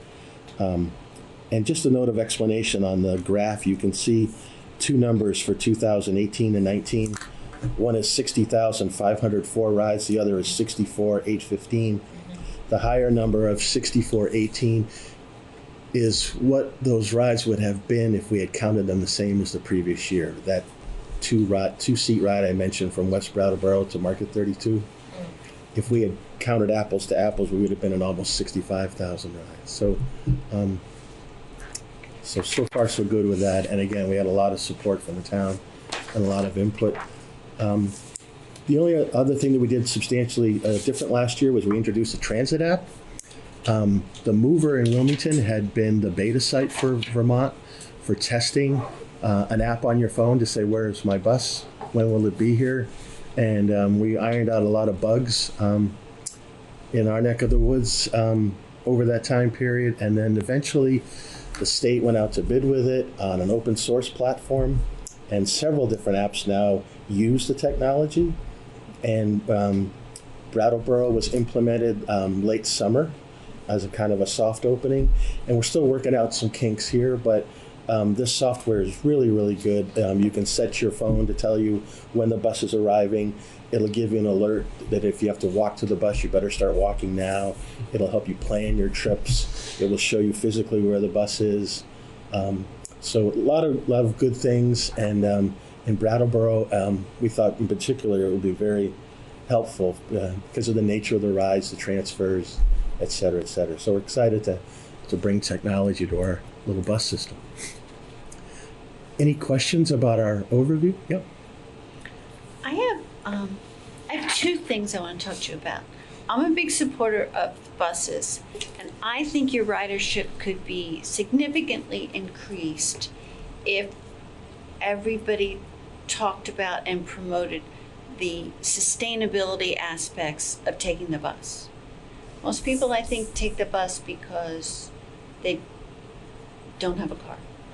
But there's a whole world of people who could take the bus if they realized that public transportation was advantageous to combat climate change. And the other interesting development in Brattleboro that you may not be aware of is that we have a new sustainability coordinator coming in 2 weeks. And I would think it would be a great idea for your company to increase ridership if you worked with the new sustainability coordinator to promote bus ridership as a sustainability action. And the other thing that I think is really necessary that we've talked about in our goals all year is bus signs. Because I don't have, ESP to tell me where the bus is coming. Occasionally I see people standing on the street corner and wonder, oh, they're taking the bus, but there's no sign. And if there were signs, and if those signs talked about your app, that sounds like a wonderful idea, then people could take the bus and they'd know where to get it, and it would be Shangri-La. We put bus signs up at every stop, a sign that said current, and then a schedule holder with a schedule, and those were removed by previous administration, and so we've put them back up in some cases, mostly on shelters, but we had worked with the town several years ago to get them up, and then over time a lot of them were removed. Well, I would hope that maybe we could try that again, because I think it's definitely necessary, and I think we agree. you certainly have the support of the select board and town to make that happen, because the bus is a necessary infrastructure, and I think it's a wonderful service, and I thank you for it. Well, we thank the town for their support, and signs are ready whenever. We should probably have a discussion with Peter and DPW again, but yes, we believe in them too, and every stop with a schedule made just for that stop. Here's when the bus is coming here. You can go to so many towns and just see a sign and there's no schedule attached, but we have a system where we have the schedule for that particular stop. And then if you could, tell people how to use the app. Yes. Yeah, download the app. That sounds just like a home run. It would be great. Thank you. You want to throw anybody under the bus? Couldn't resist. Just if I could take a couple more minutes of your time to talk about something newsworthy that we're doing in the very next couple of weeks, and that is we are rebranding the current name and concept into the Mover. Okay. So we have the current and the Mover right now, and we're gonna just go like this and just have the Mover. Not going to be the mover? Everything's going to be the Mover. So the current's not, just the concept is going away, but there's no company changes, there's no layoffs, there's no anything. Yeah. But you'll start to see spotted buses in town where you used to see current buses. And each bus has destination signs so you can tell them apart. But right next to the door where you get on, there'll be a bright placard that'll have the name, the color, and the number of the route, and whether there's a fare charged or not. Great. And down at the transportation center, we may have 2 or 3 buses there at a time. Initially, we may have some people that need help, and we'll be happy to do that. But at Mount Snow, we have 16 buses at a time in a very small area, and we're able to communicate which bus to get on. So it's time for us to just finish the consolidation of our 2 divisions, and we're finding out now we've got 54 buses between the 2 companies that instead of having one fleet here and one fleet there, we're moving buses around a lot more, and that's going to help us. And it's hard to put a spotted bus in a territory where Yeah. It's all stripes or waves and vice versa. So we're going to have them all spots, and it's going to be a 2-phase program. We don't have the funds to do the whole thing, but we're going to do the Brattleboro buses first. Okay. And you'll see the first bus probably by the middle of February with spots. I know you've seen other buses with spots now because we've always been loaning them. But we just purchased 2 new buses for Brattleboro. They're 25-seat buses, brand new, and they're white right now with just a little decal. Those will be spotted with a Holstein design. And we thought that Brattleboro would be the first place to start because both systems meet in Brattleboro. And the rest of the territory and the other 17 or 18 buses will be done probably in the summer or fall, pending a grant, a successful grant application to VTrans, which has already signaled their support of it. Great. So pretty soon the drivers will be wearing black and having red on them, and you'll see more spots and less waves. I see a sign that just is spotted that just says bus. Bus. You don't like mover? I like mover. I'm just talking about on the side of the road. People don't read very long, just bus. Yeah. Mover's too long. Yeah. I'm kidding. You do what you want. It's your brand. Okay. That's just my own vision. All right. Mover is appropriate since we're, I assume you're making a cow pun. They're all going to be with the spots. Yes. Right. Holstein okay. Well, design. yes. Well, we're the home of Holstein Right. International. So That's right. Thank you for starting that with Brattleboro. Yeah. I have a non-cow related question. Actually, in some ways it is a cow related question. It's about fossil fuels. Yeah. Dinosaur. Yeah. And what is the plan for transition away from fossil fuels with your bus fleet? A really good question. We get asked this many, many times. Yeah, no doubt. You'll see large transit buses, electric buses, if I understand your question. You'll see, I think, 3 or 4 of them in Burlington. You'll see 2 in Rutland in about a year, and you'll see 2 in the White River Junction area. Those buses are about $1.3 million a piece, and they have very limited range and horsepower. And what I'm driving at is the technology for that is still being developed. Very popular item, very apropos, goes hand in hand with sustainability, etc. But the first bus that VTrans ran from Burlington to Montpelier, the electric bus that they ran, ended up going 30 miles an hour and got ticketed by the state police for traveling too slow. And they are putting these buses on flat roads because the ability to climb hills, especially with a full load, is still wanting a little bit. So there's a lot of talk about electric buses. There's electric buses everywhere, but they're short runs on hills and very, very, very expensive. The bus that we just bought for Brattleboro is $175,000, and I realize it burns fossil fuels for sure. But it's hard for us to come up with a 20% match of $1.3 million versus $175,000. So the battery technology is getting better. It's better than it was a few years ago, but I think it needs to be developed a little bit more before it becomes practical. So if I hear your answer, it's when the technology is right and the price point is something we can handle. Yes. Then yes. Yes. And in the meantime, if we all took the bus, it would be more sustainable. That's right. We're still saving fossil fuels over cars in terms of if we can fill the bus or half fill the bus. But we're also looking too at other fuels like propane. We see those in national parks now. And those are getting pricey as well. So we're hoping that electricity makes a big turnaround soon. And until that time, they're very expensive and short life and not really made for a hilly area with a lot of people on it. I had another cow thing that I lost. Is it a joke? It was a joke. Okay. I can't bring it back.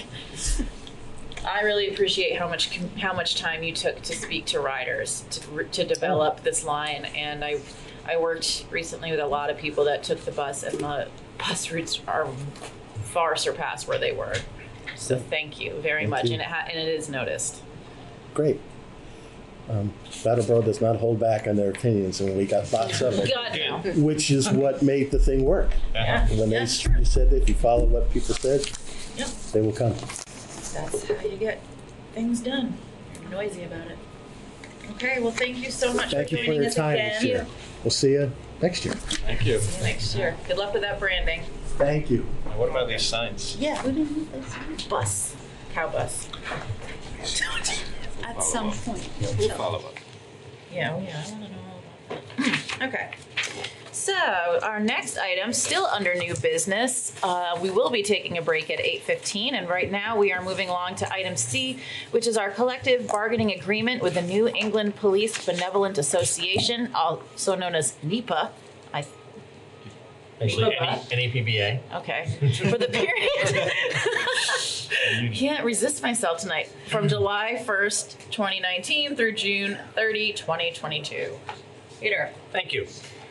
So we talked a fair amount about this or around this earlier tonight when we were talking about non-union pay and the fact that there are 4 employee unions, 3 contracts of which got settled last summer. This is the 4th union contract, all on the same schedule for 3-year cycles, this cycle being from July 1st, 2019 to June 30, 2022. And this one actually lagged a little behind the others, really only because we got started later in the negotiations with the NEPBA. The tone of the negotiations was equally positive as it was with the other unions. In each case, it took about 2 or 3 months to negotiate the terms. This particular one, the financial terms came together in October, and so one important point related to the other business this evening is the financial impact of the implementing this contract is already reflected in the budget that staff brought to you at the beginning of this budget process back in November, because we had shaken hands on this back in October with the union. And of course, you know this, but I'll note for the record and for the public, as collective bargaining negotiations proceed, I'm checking back in with the board regularly as we're, from meeting to meeting with the union. I'm back with the board to talk about how that's evolving, to make sure that what staff is negotiating with the union is something that is in line with the board's expectations and what you're going to be ultimately ready to approve. So we got to a place in October where we knew that you would be comfortable with the financial terms of the agreement. It took us a little longer than usual to get the document ready to bring to you, which we did about 10 days ago.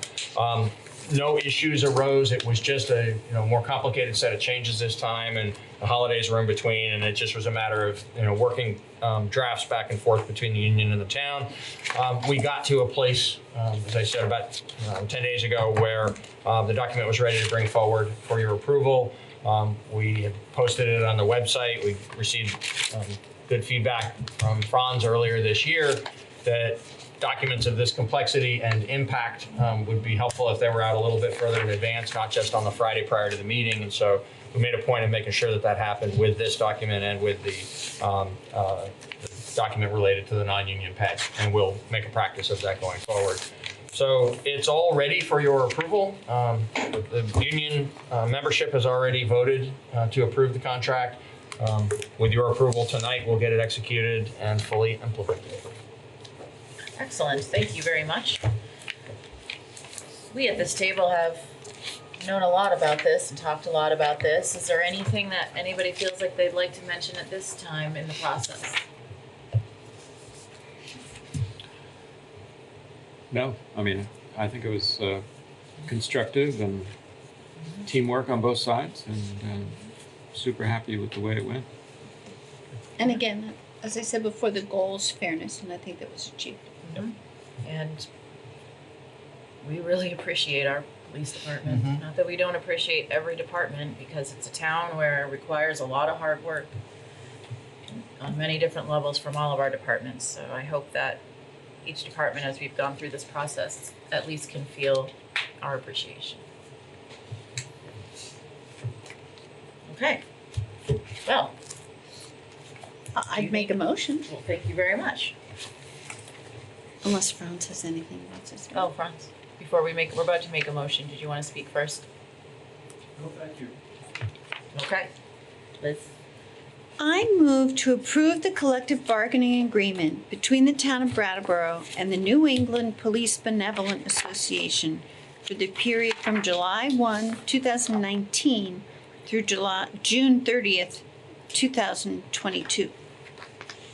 Excellent. Liz has made that motion. All those in favor? Aye. Motion carries. Thank you very much. Okay, we are moving to item D, which is our annual appointments for ratification at representative town meeting, and that is for the town clerk and town attorney. Peter? Yes, thank you. So we're recommending this evening that both incumbents be reappointed to their positions. Take them as each as a separate independent motion to appoint Hillary Francis for another year as town clerk and the law firm of Fisher and Fisher Law Offices PC as town attorney. Okay. Is there a discussion on either or both of these positions that are being proposed for re-election? Reappointment, re-election. Thanks for all the work that they've done. Thanks is right. You know. Indeed. They seem to be doing an excellent job. Yes. Yeah, I agree.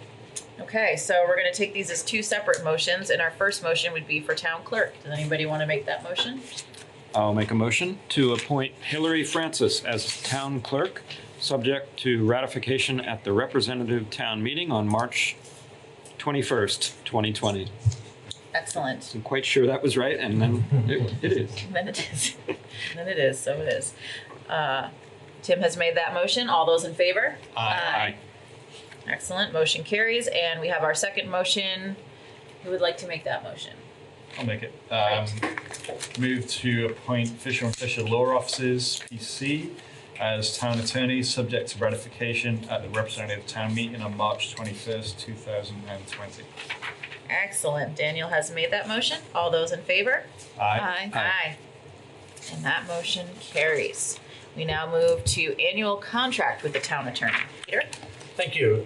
What we're recommending this evening is identical to the existing contract between the town and Fisher Law Offices, with the only exception of the overall total annual retainer being increased by 2% from $108,201 to $110,364. I think Bob Fisher and others on his team have continued to serve the town very well. We've had discussion on prior evenings about particular situations where we were calling upon Bob and his firm about the benefit to the town of having a retainer relationship, so that we don't have to ration our dependency on him. There are definitely months where it's a lighter load for them than what the retainer represents, but there are many months where it's a heavier load, and it's really good for the town to be able to have levelized and stabilized those legal expenses. Right now is a really good example where Bob is having to do the work outside of the courtroom. It's extensive, related to the enforcement of the health code, health order that the select board issued a couple of months back. And we've been back in court. It's been at least 3 times, and I think more than that, and still at least one more visit to go. And all of that is included, all of that litigation representation is included within the retainer fee, just like all the basic advice and weekly services that we receive. So based on all of that, I'm happy to recommend that the board approve the proposed contract for 2020-2021 with Fisher and Fisher. Excellent. Is there further discussion from board members on this topic besides what Peter has just talked about? No, I'll just say that it's very rare when we say, "Where's Bob?" He's always there for us, so it's a pretty valuable relationship. Thank you, Bob. Okay, somebody like to make that motion? I'll make the motion. Thank you. I move to authorize Town Manager Peter Elwell to execute a contract with Town Attorney Bob Fisher for the provision of town attorney services for the 2020-2021 years by Fisher and Fisher Law Offices, PC, in the annual retainer amount of $110,364. Excellent. Liz has made that motion. All those in favor? Aye. Motion carries. And our last item under new business is review of draft warnings for town meeting election on March 3rd, 2020, and representative town meeting on March 21, 2020. Just a quick clarification to remind the public, it's our next to last item. It's the last one on the pre-printed agenda. That's right. And we will have one more after this, which is the letter to the governor regarding the retreat. I fell trap to that already. No problem. So what's before you does not need any action by you this evening. It will need your approval 1 week from tonight. But it is the draft warning. We actually refer to it in the plural as warnings because, as usual, there are initial articles that are for the annual town meeting election on March 3rd, and then the set of articles that are for the annual representative town meeting on March 21st. The three for the annual town meeting election are to choose the officers for the town, and those are identified, enumerated in the article, to choose the officers for the Wyndham Southeast School District, and to vote on the petitioned article regarding the potential change in the form of government to that of a mayoral form. Those three will be on the ballot. The set of offices in each of Article 1 and Article 2, and then the ballot question in Article 3 will be on a ballot for the polls for the voting that will occur on March 3rd, and the polls will be open at the American Legion next door here to the Municipal Center from 7 a.m. to 7 p.m. on March 3rd. And then there are 20 some odd. There are 20 exactly articles on the representative town meeting warning for Saturday, March 21st to begin at 8:30 in the morning. And I won't go through each one of those individually. It's in a sequence similar to past years. The substance also similar to, but the dollar figures, of course, unique to the particular circumstances of this year. What is important about this moment is if any of you from your review of these materials in preparation for tonight's meeting have any questions or concerns about either of the two sets of articles, we'd ask that you bring those up so that we can get those questions resolved, so that we know that what we bring you 1 week from tonight actually to put out into the public domain on Friday for you to review in preparation for Tuesday, and then what you would be voting on 1 week from tonight. We want to make sure that it's in a form that you won't need to change again next week. And that's just important in terms of both the transparency to the public and the time frame within which these documents end up in the town report, which goes to the printer very soon. Great, thank you for that. I have no questions or concerns about the factual accuracy of this warning representing what we hope to do. Yes. I guess I'll leave it at that. I have some questions about town meeting a little bit, but maybe they can wait a second. Okay. I don't know. Does anybody have questions or comments about these warnings, draft warnings as presented in our binders? May I ask a question I know the answer to? Sure. Why not? Just for the benefit of the public. Get it out there, yeah. Article 3. Will we be standing and speaking about that? At town meeting? Will we be The standing election and one? speaking? The one in the election. Oh, you're talking about the top. That's the Australian ballot. Yeah. Exactly. What does that mean? That means that you show up and you cast your vote. At the polling place. And no one will know what vote you cast, and there will be no discussion about it. Yep.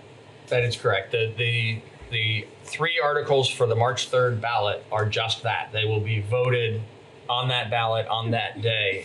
The items that will be discussed and then voted by representative town meeting are the remaining 20. Thank you for that clarification. Just wanted to put that out. It's not, apparent to everyone. I agree with that. Yes. That that's the way that goes with those articles. And furthermore, the process of getting an article on one of these warnings is one where you choose which warning it goes on. So it's a choice to put it as an Australian ballot, and it's a choice to put it at a representative town meeting where you might have like a 5-hour long conversation about it. those are choices that people make. And just to clarify, you're not Australian, so you don't have no say. You know, it's so funny. A lot of What is people, happening? a lot of people in the last few weeks have said, "Are you Australian?" Because they want to offer condolences for Turn it off, Chris. fires. Whatever's going on. Yeah, maybe that's it. Oh God, you're Australian. Are you a Kiwi? ballads. No, I'm not. A town meeting rep reached out to me this week, and they were kind of curious about like. So I think last year was their first time being a town meeting rep, Okay. and it was a long meeting, as we know. Sure. And they were curious about like whether or not some of the things that end up on the warning could be dealt with elsewhere, and I'm presuming not, hence them being on the warning. That's correct. Yeah. So that's actually a really good segue to something I realized as you've been having your discussion that I left out of the opening remarks. And so it's important just to note for the record that these obviously don't just appear, but they also are not just something that Jan and I throw together. Right. This has had extensive coordination with and approval of both Lauren Crisp as the moderator and Bob Fisher as the town attorney. Jan does the heavy lifting on it, but the four of us collaborate around it, and we check as needed on the details of certain pieces with other people, Hillary especially, but sometimes others. So this is the result of a team effort. We're confident that it's accurate and proper. And one of the ways in which it's accurate and proper is, there's really no such thing as like a consent agenda for a town meeting. You got to deal with each item. Each article needs to address a single topic. And so it's necessary to do this. The amount of time that the body debates any particular one is obviously something that's up to the body. There's the rub. And some of these are routinely dealt with in just a matter of moments because they're so routine. But each one does need to be its own separate item. And each one must be on here. And each one must be on here. You're right. These are things that under state statute have to be done by. Often in the statutes, there's one nuance to this as far as how it relates to Brattleboro. Often it's referred to as the voters of the town, but the voters of the town for Brattleboro in the town meeting, our unique representative town meeting form, there are things that go on the ballot, the offices, and that's per our charter.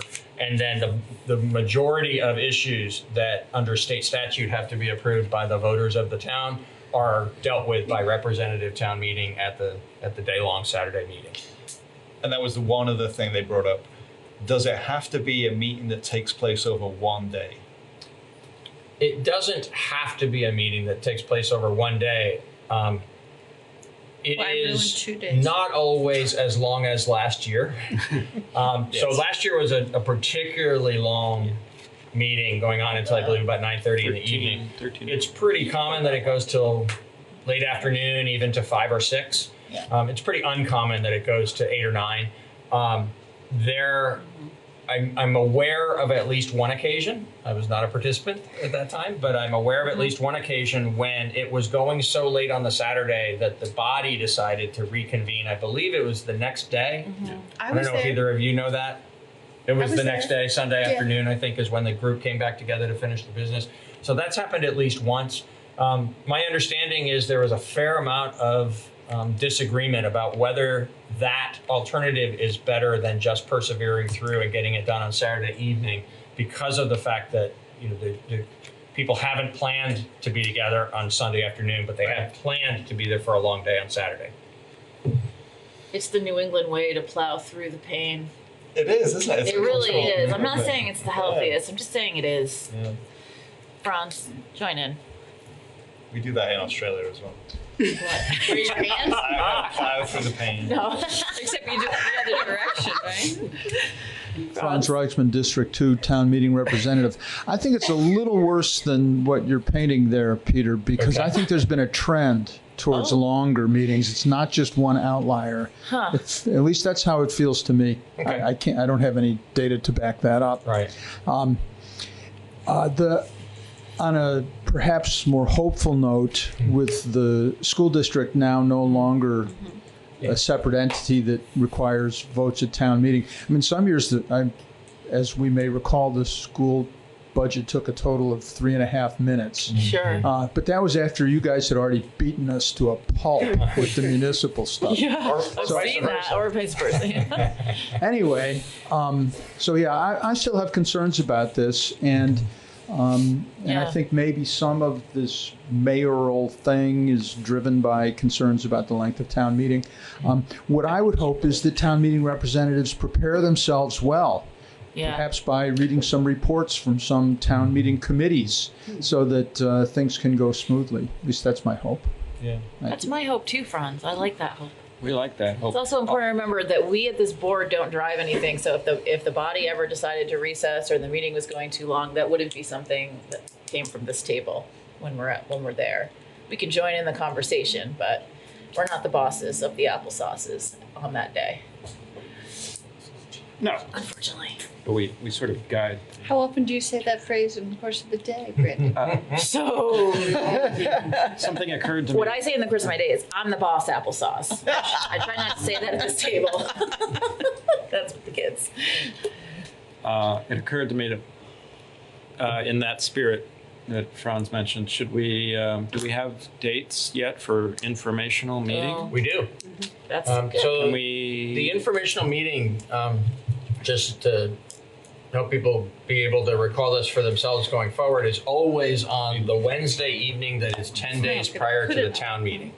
So it's Wednesday, March 11th this year, 10 days prior to the March 21st town meeting. And it's 10 days prior to town meeting, which is the third Saturday after the first Tuesday. So that really, I don't understand why people don't always know when the date is. Right. Wow. But if you back time from the town meeting date, yes, you can always go to 10 days earlier on a Wednesday. That's when we'll be at Academy School having the information meeting. Yeah. Which reminds me to also point out, unfortunately, this year we're going back to the multi-purpose room at BAMS for the town meeting. There was a snafu with the scheduling of the BUHS gym. We'll get way out ahead of that next year. We'll go back to the BUHS gym for 2021. But the 2020 representative town meeting will be in the multi-purpose room at BAMS. That's not going to put us back on the stage, is it? Because that was a real It is not going to put us back on the stage. Okay. We are going to go up there and look at the site again and see if we can set it up. The way that we set it up the year we were not on the stage was problematic for BCTV and a concern to some of the participants in the meeting. And so we're going to go up and see if we can work with the room to be a better layout. But I don't know exactly how it'll be laid out for this meeting. We will go back to the BUHS gym for the following year.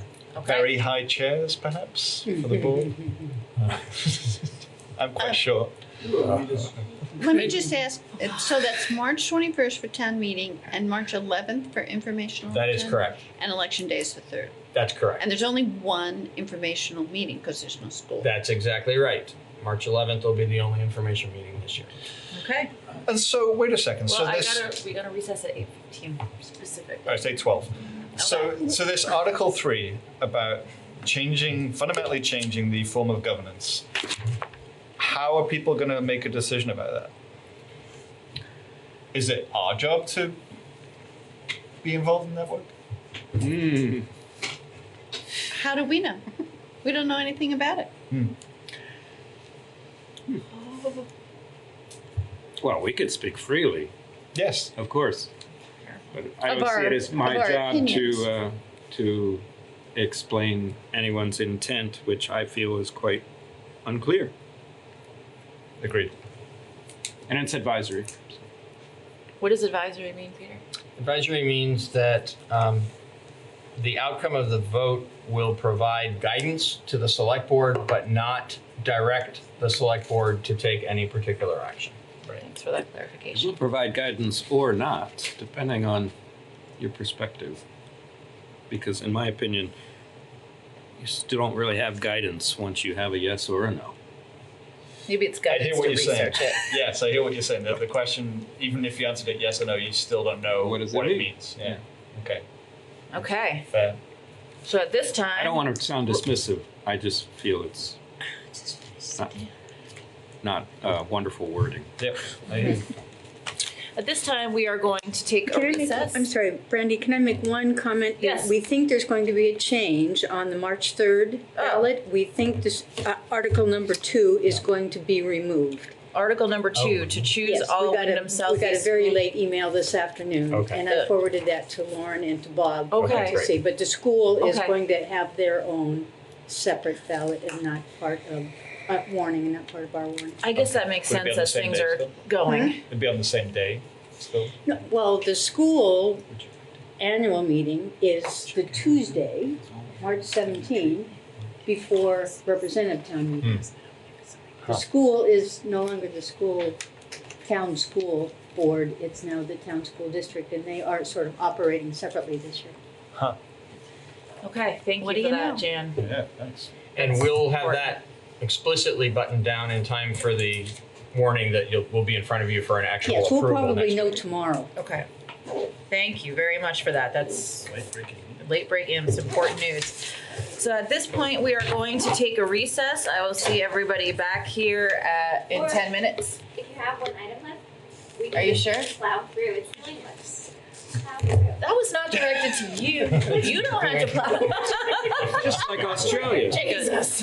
Just Okay, like well, Australia. where are we, Peter? What are we So looking at? you have one remaining item. It is the one that got added to tonight's agenda. And if you'll indulge me, I think it would be proper, since it's unusual for us to add something, that even though I read this in its entirety at the beginning of the meeting, since you're about to consider it and act upon it, I'd like to read it in its entirety again for those who may be still watching. If that's okay with the board. Yeah, I think it's a good idea. Thank you. It's a letter from the Brattleboro Select Board to the Honorable Philip B. Scott, Governor of Vermont. Dear Governor Scott, thank you for announcing in your State of the State address that the Brattleboro retreat, quote, is simply too critical for us to let fail, end quote, and that its closure, quote, would have a devastating impact on our mental health system and the region's economy, end quote. We completely agree. We are writing today in favor of a more robust state partnership with the retreat. This is an issue of central importance to our constituents in Brattleboro, to our neighbors throughout Windham County and Vermont, who depend on the retreat for jobs and commerce, and most importantly, to the individuals and families who depend on the retreat to preserve and improve their very lives. The retreat has been an important institution in our community for almost 200 years. In the 21st century, the retreat has become an important institution for the whole state of Vermont. Partnering with other healthcare providers, social service agencies, law enforcement, and others, the retreat leverages its particular expertise in some of the most challenging aspects of our collective efforts to address mental illness and drug addiction. The retreat provides essential services to Vermonters suffering such acute mental health issues that many other hospitals turn them away. We are counting on you, your administration, the legislature, and the retreat's leadership to agree on a financial plan so that these essential services continue to be available, and so that this major employer continues to be an important economic driver for our region. Thank you again for reading that letter. Are there questions or comments on this letter from the board before we take a vote? No. Okay. Then I would entertain a motion. I will make a motion to approve this letter as just read by Peter to Governor Scott, dated January 22nd, 2020. Excellent. Tim has made that motion. All those in favor? Aye. One last reminder, if you plan to be submitted to be a candidate, to be on the ballot, your deadline is Monday, January 27th by 5 p.m. into Hillary or members of the staff at the town clerk's office downstairs in the municipal building. At this time, I would entertain. This chair could be yours. This chair could be yours for the mere price of doing that on time. Go to the wine shop. There you go. I would entertain at this time a motion to adjourn. So moved. All those in favor? Aye. Aye. Meeting adjourns at 8:20. Thank you. Crackle time. Not bad. Not It's been a bad. while. Until next week. I'm gonna know what hit us. Now that I'm gonna Dave text doesn't my get mad at me wife for to let saying. her know that I need picking up. You did that. I need picking up. That's cool.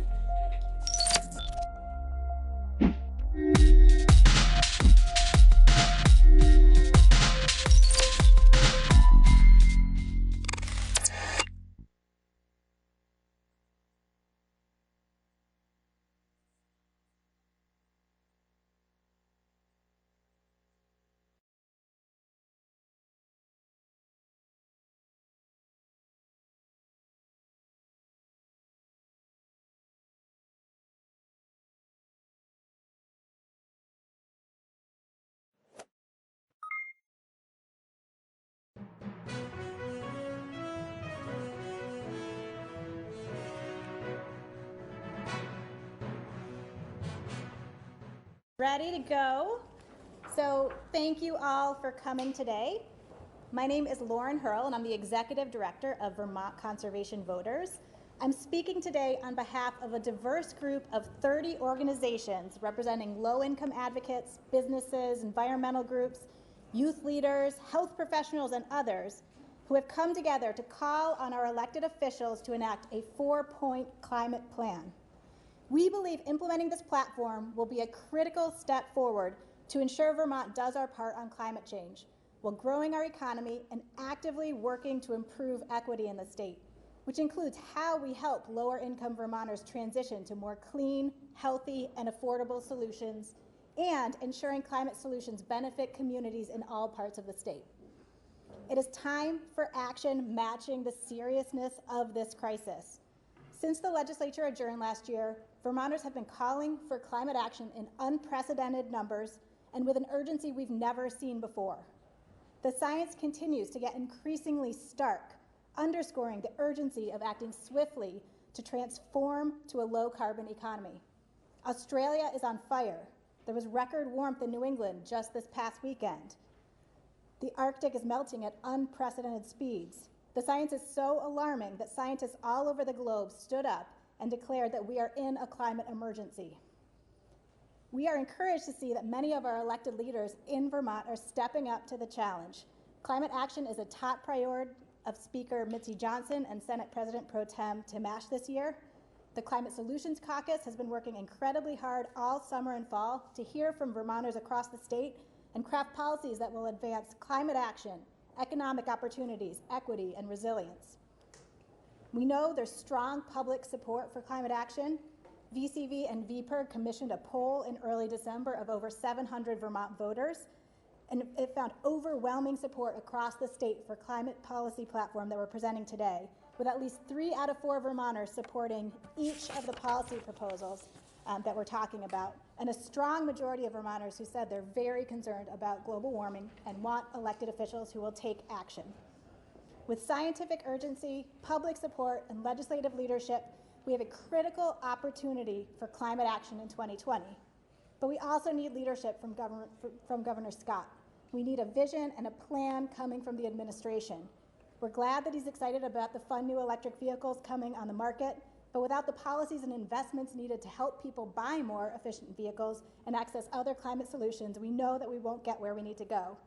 Under Governor Scott's leadership, for the first time in years, we've lost jobs in the clean energy sector. We've halted progress on wind energy, and our solar energy progress has slowed down. But we know we can get back on track. And by supporting and signing these policies, Governor Scott can live up to his words when he strongly declared Vermont was still in for meeting the Paris Climate Accord commitments. We're presenting today a climate action plan that, if enacted, will represent essential, meaningful progress. At VCV, support and leadership on enacting this climate action plan is what we will be educating voters about and holding elected officials accountable to during election season. Our platform includes a 4-point plan to work together to create the framework and initial policies and investments to put us on track to meeting our own state climate commitments. First, we need a Global Warming Solutions Act that will hold state government accountable to developing the plans and policies needed to, at long last, hit the climate targets we have committed to as a state. Second, we must require our utilities to achieve 100% clean, renewable electricity by 2030. Third, we must modernize our energy-efficient utilities so they can focus on driving down greenhouse gas pollution as they continue to do their long-standing, impactful work to improve electric efficiency. And finally, we must join the Transportation and Climate Initiative and use the revenues in an equitable, just way to invest in transportation solutions that will benefit Vermonters and communities across the state. You'll hear from several speakers now about why we need to act and how we can shape solutions to benefit our children, our health, and the most vulnerable in our state while growing jobs and our economy. First, I'm going to invite up Seth Fisher-Olvera from St. George and Vermont Common School.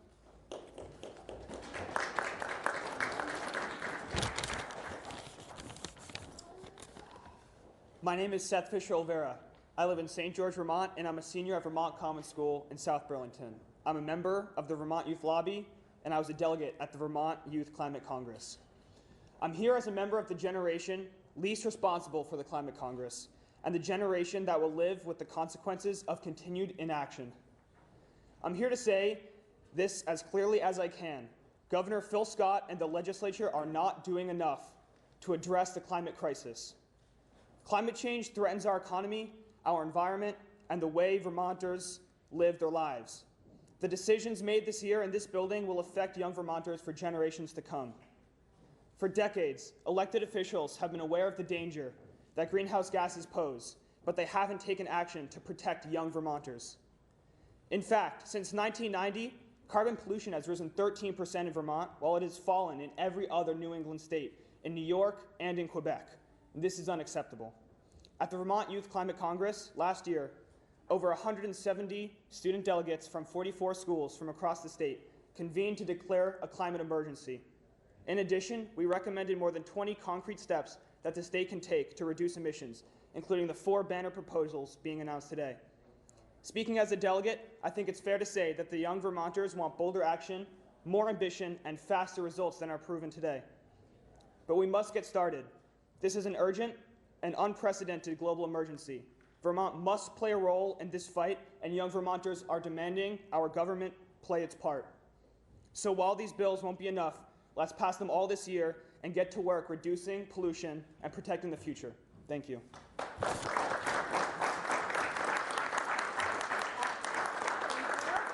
Next, I'd like to welcome up Dr. David Rand, Assistant Professor of Medicine at the University of Vermont and a member of the Vermont Climate and Health Alliance.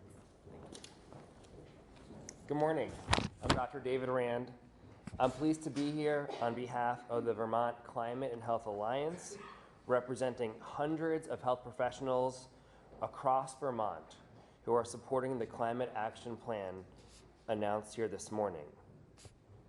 As your doctors, nurses, veterinarians, and other healthcare providers, you expect us to act to protect your health.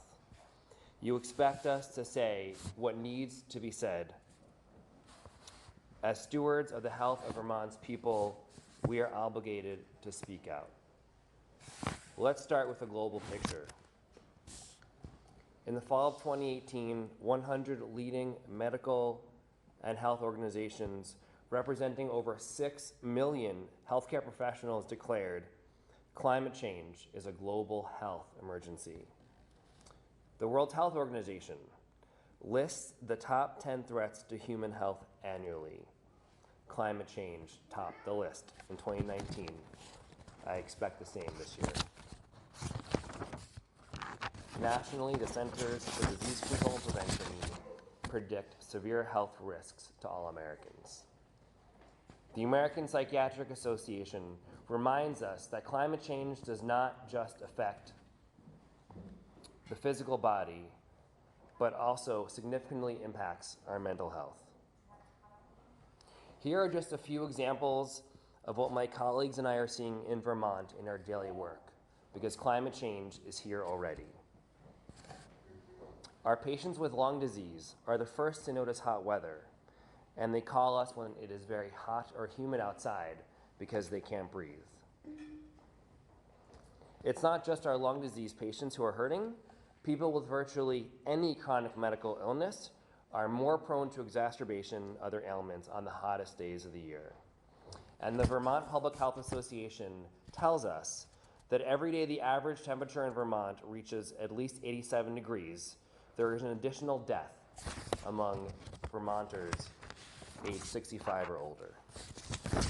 Both in the clinic and the hospital, we are caring for an increasing number of patients with serious consequences of tick-borne illnesses, such as Lyme disease and anaplasmosis. The most vulnerable Vermonters are the most threatened by changes coming at us: the elderly, people in poverty, children, and people with disabilities. They are hit first and hardest. 2 years ago, the Vermont Climate and Health Alliance joined with the Vermont Medical Association, the Vermont Public Health Association, and other leading Vermont medical and health groups in sending a letter to the legislature stating that the science was clear and unequivocal. Climate change was poised to become the major threat to human health in the 21st century. Our message to the legislature, to the governor, and to all Vermonters today is that our collective patient, the Earth, is in worse condition than it was just 2 years ago. Our patient has a fever, low blood pressure, and it is in the intensive care unit. Left unchecked by the time Vermont's school-age children are our age, climate pollution will shatter many systems that we all need for health and security.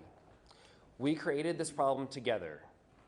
We will only get out of it if we sacrifice together. The time for inaction and trying to protect the status quo is over. In keeping with our oath as medical and health professionals to protect the health and well-being of our fellow Vermonters, the Vermont Climate and Health Alliance is here today to state our unequivocal support for this platform. And I'm proud to also report that the Vermont Medical Society, the state's largest physician membership organization, representing over 2,400 physicians, medical students, and physician assistants, has signed onto this plan as well. Thank you. Next, I'd like to welcome up Erhard Manka from the Vermont Affordable Housing Coalition.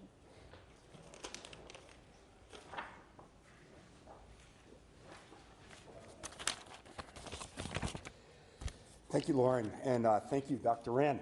My name is Erhard Manka, and I'm here representing the Vermont Affordable Housing Coalition and the tens of thousands of low and moderate income Vermonters that our members serve. Our coalition is made up of over 90 organizations that include the state's affordable housing developers, housing authorities, homeless service providers, low-income advocates, and anti-poverty agencies. Our coalition is here today to join the call to the Vermont legislature and to Governor Scott at last to support climate action, climate actions that are necessary for Vermont and live up to its climate commitments. So why do housing and homeless organizations support these actions? Because we understand that climate change is a low-income issue. Climate change is a housing issue. When we look at the impacts of climate change, low-income Vermonters are disproportionately impacted. They suffer the greatest consequences from our increasingly extreme weather. They live in the most risk-prone locations, the most vulnerable structures, and are the slowest to recover from climate events. As just one example, those most affected by Tropical Storm Irene were low-income residents in mobile home parks, one of which, Tri-Park Mobile Home Park in Brattleboro, with 333 lots, is the largest in the state and is still struggling to recover 8 years later. That storm drives home an important point. The climate crisis will impact Vermont and Vermonters, and is already doing so. That's not a reason not to act, though. Far from it. Done right, climate action builds stronger communities and safeguards against the impacts that are on their way. Every policy in this platform can and should make Vermont communities from Burlington to Brunswick more resilient against the impacts of climate change. The other reality is that climate actions like weatherizing low-income families' homes and building housing that is both affordable and efficient aren't just good for the climate. These actions directly make the lives of families all around the state immeasurably easier and better. These actions not only help lower our carbon footprint, They lower the overall cost of the housing, making it more affordable for the low-income Vermonters they serve, all while creating good-paying jobs that boost our economy and keep our hard-earned dollars in state instead of exporting them through the purchase of fossil fuels. Members of the Vermont Affordable Housing Coalition are taking climate action every day, but the work we're doing and the individual choices so many Vermonters and Vermont businesses are making are simply not enough on their own. The governor and the legislature need to join us in taking Vermont's climate commitments seriously, and that is why we stand behind the 2020 Climate Action Plan. Thank you. Thank you. Next, I'd like to welcome up Jordan Giaconia from Vermont Businesses for Social Responsibility. Morning, everyone. So my name is Jordan Giaconia. I'm a public policy manager with Vermont Businesses for Social Responsibility. VBSR is a business association representing over 730 business members in every industry and every county across the state, united in our shared mission to advance an ethic that protects the natural, human, and economic environments of Vermont as a business thrives. From global brands like Ben & Jerry's and Burton to small startups like Mamava, VBSR members are some of the most successful and iconic businesses in our state who together shape the Vermont brand. If the legislature and governor are in need of inspiration, we ask that they look no further than many of our leading businesses who are already taking steps to reduce their emissions and move toward energy independence. It comes as no surprise that these companies are deeply worried about the looming threat of climate change and increasingly optimistic about the economic opportunities bold climate action presents. Climate change is without question the single greatest threat to Vermont's communities, ecosystems, and our shared way of life. Spring is arriving earlier, heavy rainstorms are becoming commonplace, and our summers are hotter and drier than ever.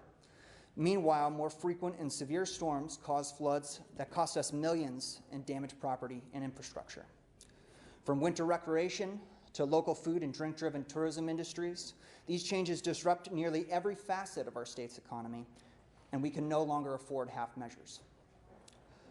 Despite widespread bipartisan support for Vermont's greenhouse gas reduction goals and a standing commitment to the Paris Climate Agreement, Vermont's lingering dependency on fossil fuel continues to keep our emissions on the rise and our economy stifled.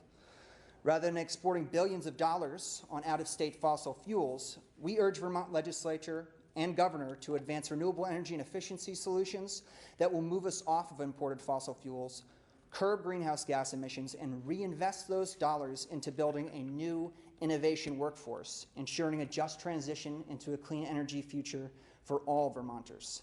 Failure to do so will put our communities at risk and all but ignore one of the greatest wealth-generating opportunities in our history. VBSR has long advocated for a triple bottom line of people, planet, and prosperity, and I'm here today to tell you that none of these values are mutually exclusive. Together, through local investment, equity, and accountability, we can tackle climate change, build a thriving economy, and put the green back in Green Mountain State. Thank you, Jordan. And last but never least, Paul Burns from the Vermont Public Interest Research Group. Thanks, Lauren. All right, so this is it. Just 2 more minutes. Thanks everybody for being here. Good morning again. My name is Paul Burns. I'm the Executive Director of VPIRG, the Vermont Public Interest Research Group. We're the largest consumer and environmental advocacy organization in Vermont. I want to start by thanking all the members of the 30 organizations who have joined in this call for bold climate action today. That we face a climate crisis, a climate emergency, is undeniable. Every city, state, and nation understands that scientific fact has a responsibility to take action that is equal to the challenge that we face. As you all know, Vermont has not yet met that challenge, not by a long shot. But as Lauren and others have rightly pointed out, leaders in the Vermont House and Senate are stepping up and supporting the kinds of policies that are needed to move our state from merely talking the talk on climate to actually walking the walk. Now it's Governor Scott's turn. More than 2 years ago, he proudly proclaimed that we're still in after President Trump announced that he was pulling the United States out of the Paris Climate Accord. Since then, there's been more talk but very little action from the governor. If Governor Scott does, in fact, support Vermont's own climate commitments, as he says he does, it is time for him to show it. It's time for him to lead, follow, or get out of the way of legislators who are proposing real solutions this year. Now, we genuinely hope that the governor will step up, but it's action more than words that we need now. And let me be clear, if the sum total of what an elected official supports will clearly fall short of putting Vermont on a track to achieve our climate commitments, then that elected official does not support our state's climate commitments, period. That's why it's so heartening to see the breadth and depth of support for bills like the Global Warming Solutions Act and the Senate's just released 100% by 2030 bill. Holding elected officials accountable is part of what we all do, but we're far more interested in working with them to achieve the solutions to the problems that we face together. In 2020, our 30 organizations and the tens of thousands of members that we support, that we represent, are committed to working with all state leaders who are willing to treat the climate crisis as the emergency that it is. Thanks.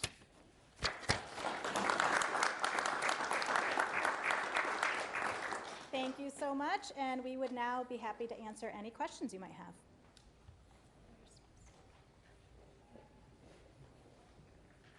You answered it all. Great. I just had one question. So when we look at the TCI, and I don't really know how to formulate the question, but some people are saying it's going to raise the price of a tank or a gallon of gasoline about 17, 18 cents. That's one reason that the governor has kind of come out against it, saying he can't support any more fees on low-income Vermonters. Where do we draw that line? How do we balance that? I can take a first stab, but others feel free to jump in. I mean, I think an important context of the Transportation Climate Initiative is really looking at that as a regional approach to addressing what is Vermont's leading greenhouse gas emission sector, our transportation sector, and it's really taking seriously how do we transform it so we're getting more Vermonters into alternative vehicles, cleaner, healthier, more affordable vehicles. And so the key part that is missing from if we just focus on the cap that's being put on pollution and the fee that fossil fuel companies would pay is the investment that could bring tens of millions of dollars to Vermont and help Vermonters transition to better transportation alternatives. I would also say, I'm Johanna Miller, I'm the Energy and Climate Program Director at the Vermont Natural Resources Council, that Vermonters are already bearing a high cost right now, so doing something about it is intended to assuage that a little bit. Most importantly, it's also to put in the context of 17 cents is about a decade out. We've paid more, the difference between what we were paying in gas this summer and what we are paying now in the city of Montpelier is far more than 17 cents. So I just want to say, and let me tell you right now, as you heard from others, about 80% of that cost that we are paying goes out of state. So this is a proactive proposal, a starting point to make sure that we are reducing emissions in our most carbon polluting intensive sector and using those dollars to reinvest in solutions that will save Vermonters money over the long term. So let's put the frame in context to say that it's really intended to be a long-term sort of economic protection for Vermonters. What kind of assistance can be given to private utility companies in Vermont to help them reach the goal by 2030 to be providing 100% renewable? That's a tall task in the next 10 years. Hi, Olivia Campbell, Renewable Energy Vermont, Executive Director. So the state's largest utility, Green Mountain Power, last year already made a commitment to move and achieve 100% renewable electricity by 2030. So what we know is that climate change and the changes that we are experiencing with increased storm events are increasing the cost of all of our energy and our electricity system now. Green Mountain Power has spent over $25 million in the last 4 years responding to storm events, and that costs Vermonters money. So the more we can power our community with local renewable electricity, it creates greater resilience and has the impact of reducing costs in both the short term and the long term. So does that answer your question? I was just curious if there was any ideas as to like assistance that might be provided to other smaller utility companies in different parts of the state that maybe Green Mountain Power doesn't cover, companies that maybe have some more catching up to do. Sure. Well, we do actually have two small utilities, Burlington Electric Department and Washington Electric Co-op, that provide 100% renewable electricity now to their members. So I'm not sure it's a matter of incentives for utilities is what it addresses. I believe that this is really proposed to grow our local economy and increase our climate resilience and lower electricity costs with local renewable electricity. Because Vermonters pay very high amounts of money every year for transporting electricity through the ISO New England grid. We're part of a regional grid. And the more that we can generate our electricity locally, then we save on those costs. Questions? Back to TCI for a minute. How would you envision the state of Vermont would spend the tens of millions of dollars it would get from TCI to join? Is there any sense of what I would say that's a state of Vermont decision, and I think there are many conversations already underway about how to best use those dollars and a commitment to ensuring that those dollars go back into the communities who need help, rural communities, go back to low-income Vermonters who need help in making the transition. So I think the good news is that we have agency over that, and that the commitment and principle to helping Vermonters who need it the most, rural, low-income, vulnerable Vermonters, will lead that conversation, and we get to participate in that if we move forward with making this really important commitment. And I guess one last question for TCI as well. So, of course, Governor Scott kind of has his reservations, but also in Massachusetts, Governor Baker has sort of expressed a little doubt, politicians down in Rhode Island as well. So with it being such a large coalition, right, I mean, why should Vermonters believe in TCI and the effects that it can have if we see throughout New England people having that? Well, Vermonters can take solace in that it's a proven approach. We have participated in the Regional Greenhouse Gas Initiative for many years. Republican Governor Jim Douglas entered into this regional program to cap emissions in the electric sector. That program has worked. Our emissions have gone down. The economies in New England and the Northeast are among the strongest. And so we have a proven approach. It's a foundational step forward, and we can improve it over time. But I think to Kevin's question, I think we are committed in the state of Vermont to reducing greenhouse gas emissions in a way that protects vulnerable, low-income rural Vermonters as well. So it's a great opportunity. Anything else? Thank you all so much. Before you run, I just want to say, these are all fair questions, but I just wanted to add that, failing to act on this climate emergency is not doing a favor to any Vermonters. It's not doing a favor to low-income Vermonters or anyone else by failing to act. It's like being unwilling to call the fire department when your house is on fire because you're worried that your taxes might go up to pay for that fire engine. That's not going to solve the problem. We need solutions, and we need leadership now. And the governor simply saying, I care, I believe in science, but I'm unwilling to act is no longer enough. We need to see leadership. We need it to happen now. Thank you. All right. Thanks. Thank you.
see Weston here, Bennington, Wilmington, a lot of far-flung places. So Wardsboro, is Reedsboro in the house? Did they make it? I know Whiting, see Whitingham. So folk made it over the hills and dales and got here in the snow. Good. So Sue Westa is going to pass around an agenda, and then she's going to pass around the RSVP sheet that we have to facilitate your signing in. If you're not on that sheet, if you would, just somewhere on the back, write in your name and contact information. Okay. Well, thanks to everybody for coming out. I'm very excited about this. I've been with the Wyndham Regional Commission for almost 10 years now, and broadband has been an issue since before I got here, high-speed broadband. And of course, technology has changed radically just in that 10 years. And how we use it too, right? Not just email and the internet, but now everybody has the high-definition televisions and other things. And also the way we're doing business is changing. So, but one of the things that's driven me nuts, which I'm sure has driven you nuts, is all the talk about broadband without the capacity to actually do anything about it. And so the reason why we got involved in this Wyndham Regional Commission is the Broadband Innovation Grant were made available, and ValleyNet and Rural Innovation Strategies, we'll introduce our partners here in just a second, they had actually submitted a letter of intent. And so we reached out to them to say, hey, you put in this letter of intent to develop a regional broadband strategy. We can be the means by which you reach out to the municipalities and do this work. And we thought it was a great group to team up with, because ValleyNet is behind EC Fiber, and Rural Innovation Strategy technology is what they do. So it seemed to be the right people. And their goal is to extend high-speed broadband to unserved and underserved areas, really agnostic of who does it. And so the idea here is to develop, it's pretty straightforward, but there are a lot of moving pieces to it, a feasibility study, and then see what the feasibility is to run high-speed broadband to unserved and underserved areas, then develop a business plan that reflects what was found in that feasibility study, and then we'll know what pieces need to come together to actually get it implemented. And so we're going to be getting down, so this will be getting down to actual technology, actual dollars and cents, what will actually pencil out to make this work. And ValleyNet has experience with EC Fiber, and these folks will be able to answer all kinds of technical questions that you might have. Welcome. Make yourself at home.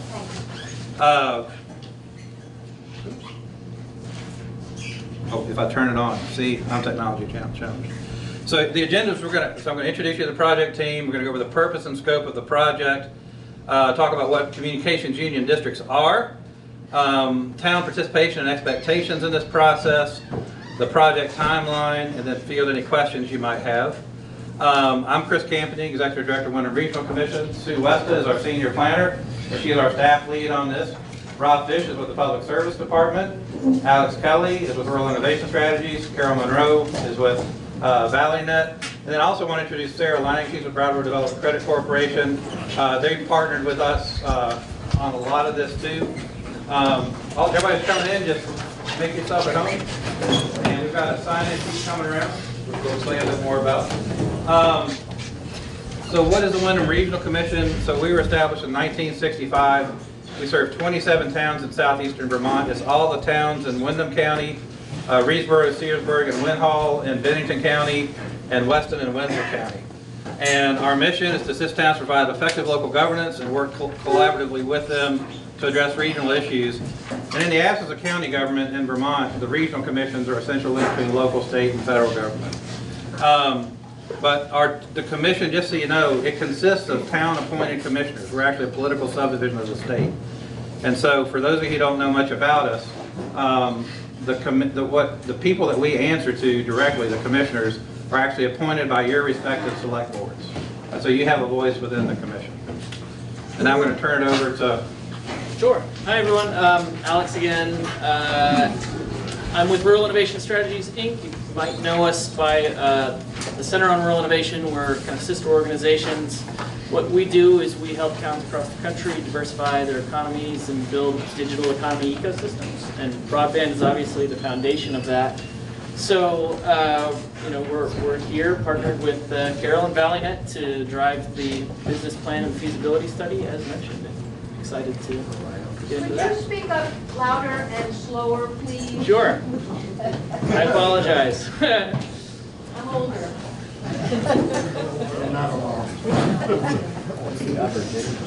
So I'm Carol Monroe, and I had been the CEO of ValleyNet. I'm now the chair of the ValleyNet board. ValleyNet is a not-for-profit, and it is the company that does all of the construction management and operations for EC Fiber, East Central Vermont Telecommunications District, the very first CUD in the state. And it's also the entity that does the same type of work for Lime Fiber, and that's from Lyme, New Hampshire. A little bit different strategy there. Lime Fiber is a privately held group of investors. It's not a municipality, but ValleyNet does the work for them as well. And to give you some idea, it's like EC Fiber is now, at the end of December, came in with its fourth revenue bonds for another $10 million, and that should be all of the revenue bonds that we've requested have sold out in just days each time we've done that. And this is the last of the revenue bonds that will fund the fiber to the home project for 1,400 miles and to all the unserved areas, unserved areas in the EC Fiber district. There are some other areas that it doesn't cover at this moment in time that are well cabled, and it's not that we won't do that, but it's a different business plan and a different business model to hit the cabled areas, and that's so those areas will be built, but they'll be built under a different business plan. But it's been pretty successful. It's been cash flow positive, EBITDA positive since 2015. About 250 miles and 2,000 customers. And as of today, they're very close to 4,300 customers. By the end of 2021, they should be at about 7,500 customers. So it's been a great experience to be working with them to see how this could happen. Their startup money came from private investors in $2,500 increments. They raised $7 million in that way to build out those first 225 miles. It was a difficult time. We learned a lot of lessons, and those are the lessons we hope to impart to all of you, so we don't make the same mistakes. Certainly, there's no reason to do that. Keep the volume up. Don't get tired. Okay, I'm trying. Yes. So we were going to go around real quick and just have you say your name and what town you're from. Right back there. Stephen Marlboro. Bill Ashton, Marlboro. Phil Edelstein, Whitingham. Allie Edelstein, Whitingham. Malcolm Moore, Marlboro. Dan Bartlett, Marlboro. Omar Smith, Leedsboro. Wayne Forrest, Whitingham. Caroline Robin, Jamaica. Chris Roberts, Jamaica. Dave Jones, Brookline. Chris Olson, Dummerston. Jeff Gouger, Newfane. John Sebastian, Wardsboro. Peter Sebastian, Wardsboro. John Muse, Townsend. Patrick Borland, Town of Brattleboro. Jennifer Burnell, Whitingham. David Jones, Halifax. David Scholes, Town of Brattleboro. Court Trowbridge, Putney. Ann Manwaring, Wilmington. Sarah Lang, Brattleboro. Gretchen Haverlund, Wilmington and Whitingham. Lauren Harcourt, Wilmington. Allison Peterson, Stratton. Betsy Wadsworth, Stratton. Tabby Friedman, Dover. Shannon Wheeler, Dover. Vicky Capitani, Dover. Carolyn Shea, Wardsboro. Andy Snelling, Townsend. Bob DeServo, Townsend. Lisa Fortin, Wardsboro. Donna Fernandez, Wardsboro. Paul Spector, Wardsboro. Greg Melmans, Jamaica. CJ King, I live in Jamaica, but I'm here representing Grace Cottage Hospital, Family Health and Hospital in Townsend. Rhonda Zlockover, Vernon. Munson Hicks, Vernon. Jim Linville, Weston. Todd Horner, Key, New Hampshire. Bruce Crowder, Londonderry, and background for the Chester Telegraph. Charlie Goodwin, Weston. Benny Fucci, Weston. Joe Perdano, Marlboro. Joe Blooming, Jamaica. George Morrow, Londonderry. Toby Fitch, Londonderry. Russ Hodgkins, Westminster. Sheila Morris, Guilford. Zon Eustis, Guilford. Peter Root, Guilford. Karen Astley, Putney. Tom Ritzel, Wardsboro. Chris Lynch, Matrix Design Group. Roger Turner, Dummerston. Lynetta Powling, Newfane. Eric Hatch, Bennington. Tim Scoggins, Shaftesbury. Pete Van Lower, Newfane. Steve Lemke, Guilford. In case you're curious about me, I live in Newfane. Our offices are in Brattleboro. So just for folk who just come in, we've got the RSVP list going around as a sign-in sheet. If your name's not on there, you can just check your name if you find your name on there. If it's not, please write your name and information on the back of the paper. And there were agendas going around too. We may have looks like we got more turnout than RSVPs, so we may have run out of agendas. But that's okay. You don't necessarily need a paper agenda. So we're going to turn this over to our colleagues here. Here you go. Great. Cool. Well, as we mentioned, and let me know if I'm too quiet or too fast. As we mentioned, we're developing a business plan and a feasibility study for participating towns. And I think the best thing to do would actually just be to dive right into what is involved in each of those. So I'll take the feasibility study and you take the business plan. Great. So the first thing, and one of the most important foundational things, is what is called the take rate survey, and that's where we ask the residents of towns a number of questions, which will inform basically everything else we do. The survey gets at what their current speeds are, what they would like to have. It gets at who their providers are, what they would be willing to pay, and it just is a foundation for everything else that we do after that. We do an analysis of the served and underserved areas. We also look at what the bandwidth needs are and what the tiers of bandwidth the customers want and what we can deliver. We do a vertical asset inventory, which vertical assets are poles. We figure out where the poles are, where we can lay the fiber and string the fiber. We do an analysis of what the backhaul providers could be. We develop deployment routes and methods. Yep. What's a backhaul? Great question. So backhaul would take this network to the web, to the internet. And so the network here would be built with redundancy from town to town, hub to hub. Within that network, probably from at least 2 locations, if not more than 2, there would be access to the internet, also providing redundancy to the network. So we take it from wherever the main location would be here, which has to be determined, to Springfield, Boston, New York, Montreal, all those various areas that have locations, central locations for all the internet providers. So that backhaul is the fiber taking you from this network into the web.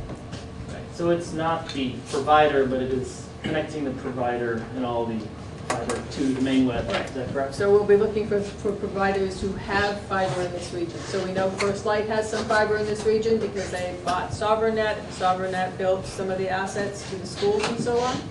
As an example, we know CCI has some fiber in this region. And I think there's 1 or 2 other providers that have fiber in this region. So we would be looking at partnering with them to take it out to the internet as a whole, and from different locations for redundancy. So again, deployment routes and methods. Where do we string it on poles? Do we need to bury it anywhere? Where are the channels that we take it? Communication union districts. Robert is going to talk a lot about that in a bit, but that's an element of this feasibility study. And then lastly, the technical design, and we need to do this obviously because we need to know how much it costs and to incorporate all of that in the business plan. Before we move on, this is a lot of information. Any other questions about what any of these elements of the feasibility study are? So our town is very rural. There are a handful of residents that are in town, and everyone else is out on dirt roads. So what are we talking about here? How do we get to those people? In the same way you would get to the people on the main road. So the commitment here is to serve those that are, well, your district will decide this as a whole, if you go the route of a communication union district, but to serve those unserved first, and that includes those out a mile or so out on the edge of town. Those are the least served premises today. It's not a mile, it's 20 miles. A mile? Yeah. It's the least served today. So if you want to look at examples, take a look at Granville or Hartford, or Hancock or Pittsfield at the base of the Green Mountains. All of those towns are extremely rural, about 250 premises or less in those areas. Rochester has a few more than that. And there is fiber built to every premise that's on the grid. Okay, and I say that because it's not that you can't serve people off the grid, but that's a whole different story, and you take them one at a time and determine how to do that. Yes? So which elements of the feasibility study would be conducted at the high level, like by Wyndham Regional or whatever other organization, and which elements would be up to the individual participating municipalities? In gathering the data, so Wyndham Regional has already provided us with the data that's fairly public data you can find easily, miles of road, how many households in every town, the economic average household income, that type of information we already have. And so what we're looking for the towns to do is, number one, to have a representative that can answer questions where we don't have the data or it doesn't make sense. Because sometimes when you look at that data, there's some things that just don't make any sense. But more importantly, to participate in the survey. So the survey, we all know, I mean, when you get a call, what do you do with it? You get a call? Right. So we need to figure out how to get this survey done in a way in which we can get enough participants to make it valid. And that may mean tackling it from all sorts of different directions, whether it be town meeting, a person at town meeting taking surveys, or a person at the local recycle center doing surveys, hopefully on a nice sunny day, and so on. Mailing them out if we have to do that, online if we can do that. We're talking about broadband here, so people who might have to do it from work from their work offices in order to take the survey.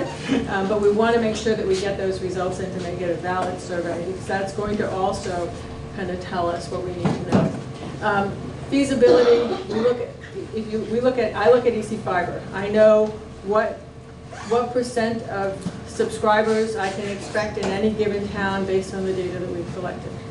And so we have a history there from towns that are just like you. Is this going to be location neutral? In other words, whether you're 20 miles away from town or 20 feet away?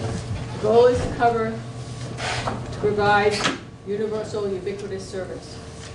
So there won't be charges for laying cable up to the end of the road? No, but there may be charges for laying it up to that person who has a mile driveway. Okay, that's okay, right?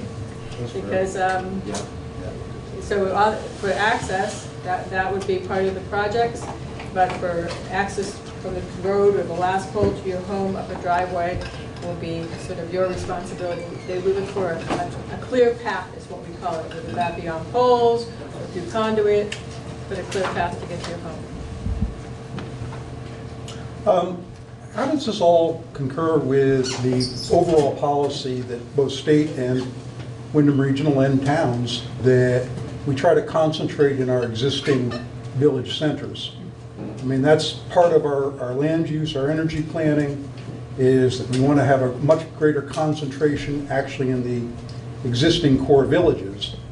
And the whole concept here of supplying high-speed internet to rural areas that are 2 miles or 3 miles, whatever, out for 1 or 2 residences seems to run contrary to that to me. I would think we'd want to encourage people to maybe have good service available in the actual villages, but not subsidize the very rural areas. I'll deal with that. Yeah, there is a I guess what's the term, moral hazard here for running fiber everywhere. But the fact is, we already have people who are demanding it, including school children who are relying on internet access now to do their homework, people who are doing telemedicine who may be in that house that they've lived in 5 generations at the end of a class 3 town road, or even a class, well, I don't know if we're going to class 4s or not, we'll talk about that later. Like you're saying, where the poles are. But we've got a lot of people who already live where they live who need access. Now, the bigger issue, frankly, as far as really achieving compact settlement, has more to do with like water, wastewater, other infrastructure. Because right now, the path of least resistance is out class 3 town roads. And that's not going to be fiber that drives people out into the class 3 town roads. It's going to be that you have no capacity in the villages to actually add additional housing units or add any commercial space. And you can't necessarily send everybody to the downtown. So we're talking future land use patterns. We're not talking about uprooting everybody in rural areas and sending them to the villages. But this is just as essential as copper telephone or electricity used to be. I can tell you that growing up as a kid, I grew up in rural Appalachia, and I go to my family's home in the rural Mississippi Delta, and they had cable before we did. In part because they recognized the need related to human health and well-being, and we're kind of at that point now with high-speed broadband. So that's the answer I can give you. Yes, sir. Carol, thank you for coming to Whiteham in the past. Correct me if I'm wrong, but as I understand it, there are member towns in the EC Fiber District that are well cabled. They're members of the Communication Union District, but you're not putting fiber there now because they're served by the existing cable. You're putting your resources to the towns that don't have cable or anything else. So in Wyndham, we have Brattleboro and some other big towns. So are we going to take the same approach here, where we're going to try to connect the underserved to the unserved and wait, as you were doing at EC Fiber, before you tackle the cable towns like Brattleboro, for example? Is that the plan? That would be a plan that the district will decide upon. But yes, that's the goal from a state perspective, to go to the unserved, underserved area. Let's just call them unserved, right? Because really, if you don't have cable connection or fiber connection, you're pretty unserved, no matter what other kind of connection you might have, with the exception of a few wireless connections that are very good, but not universal. And so all the unserved areas are needed first, and that's part of the purpose of the planning, feasibility planning from the state level, as well as any funding from the state level to start up a district. And so that the focus will be on those areas first. EC Fiber does go through some cabled areas.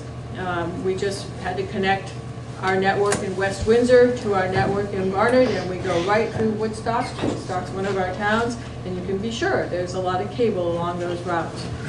But that isn't our priority at this moment in time. Outside of that infrastructure need, that's what we've built in Woodstock at this moment in time. And even then, if you look at the route, it's not like straight down from Barnard to West Windsor. It kind of follows this unusual path, and if you look at that path is, you know, the dirt roads, the edges of town, and so on to get to West Windsor. And later on, we're going to talk about Communications Union Districts, but what she said is important. It's going to be the districts that determine the strategy. It's not, and then whatever company, whoever you hire to actually do the technical work. And so that's important. The communities are going to be in charge of the prioritization. I do want to say one thing about the Communication Union Districts here, though, because through this feasibility study, we're going to be able to determine critical mass. And what does it take, and how many towns need to be part of a district? What is the logical arrangement of towns to be in districts? All of that would be recommendations. We're not going to force a town to do anything, of course. And it may be one big district, which is really something they're thinking about in the Northeast Kingdom. They're thinking about 2, and recently they've started talking about maybe even 1. So we will be looking at that as part of our study. What makes the most sense for where communication, what towns should belong to what districts, or should it be 1 district or 2 or 3 or 4 or 5? But we need to make sure we have critical mass in each district in order to be feasible. Let's take a question from Peter, he's had his hand, and then we'll go back into the presentation. We'll get back, there'll be plenty of opportunities to ask questions. For the survey, what type of population percentage would constitute a valid survey? I'd like to see 30%. Okay. And I'll just note one thing, as we go through this process, that's the main thing we really need the towns to think about right now, is you know your town's best, you know your community's best. So what is the best way to reach as many people in your community as possible to get surveys out and get surveys back? You're the experts on that, not us standing here. And so that when we're going to talk about what we're going to rely on the towns to do. But that's where, as far as energy and effort right now, that's where your heads need to be at, and like your broadband committees and other things. How do you get the surveys out and get them back?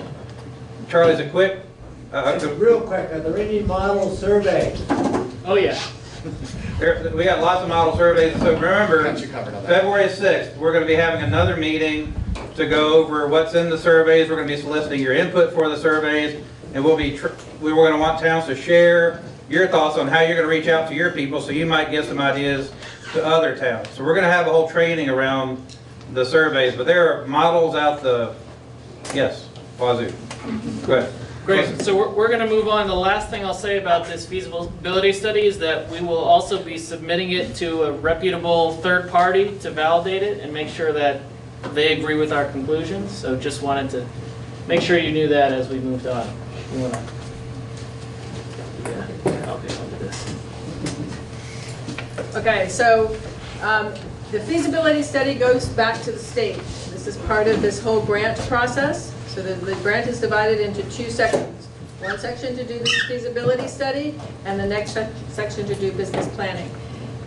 And so the feasibility study has to show that it's feasible before they will fund the business planning piece. Right? So the study goes back to the state, whether we show one district as being feasible or two districts, whatever that looks like in the end, we'll go back to the state for review and to Rob's group, and they will determine whether or not we can continue down the path and do business planning. And you'll see some of this in the timeline at the end here, because they want to look at these very quickly as well.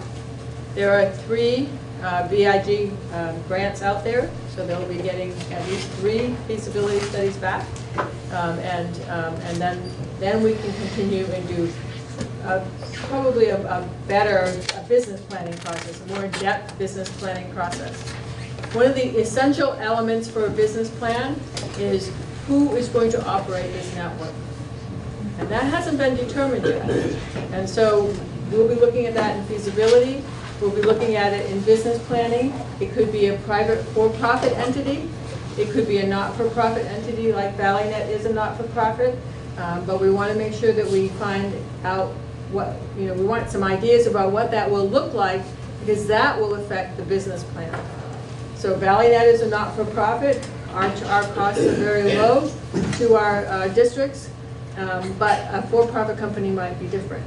And so we want to try and outline that and get that done very quickly if we can. We don't have to choose one, we just have to have an idea of what that would look like if we chose a for-profit company.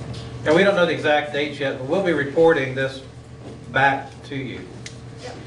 Quick question, is the business plan done at the recommended CUD level, or is that done at the regional level as well? Well, it'll be at the CUD level, but it will be for each CUD.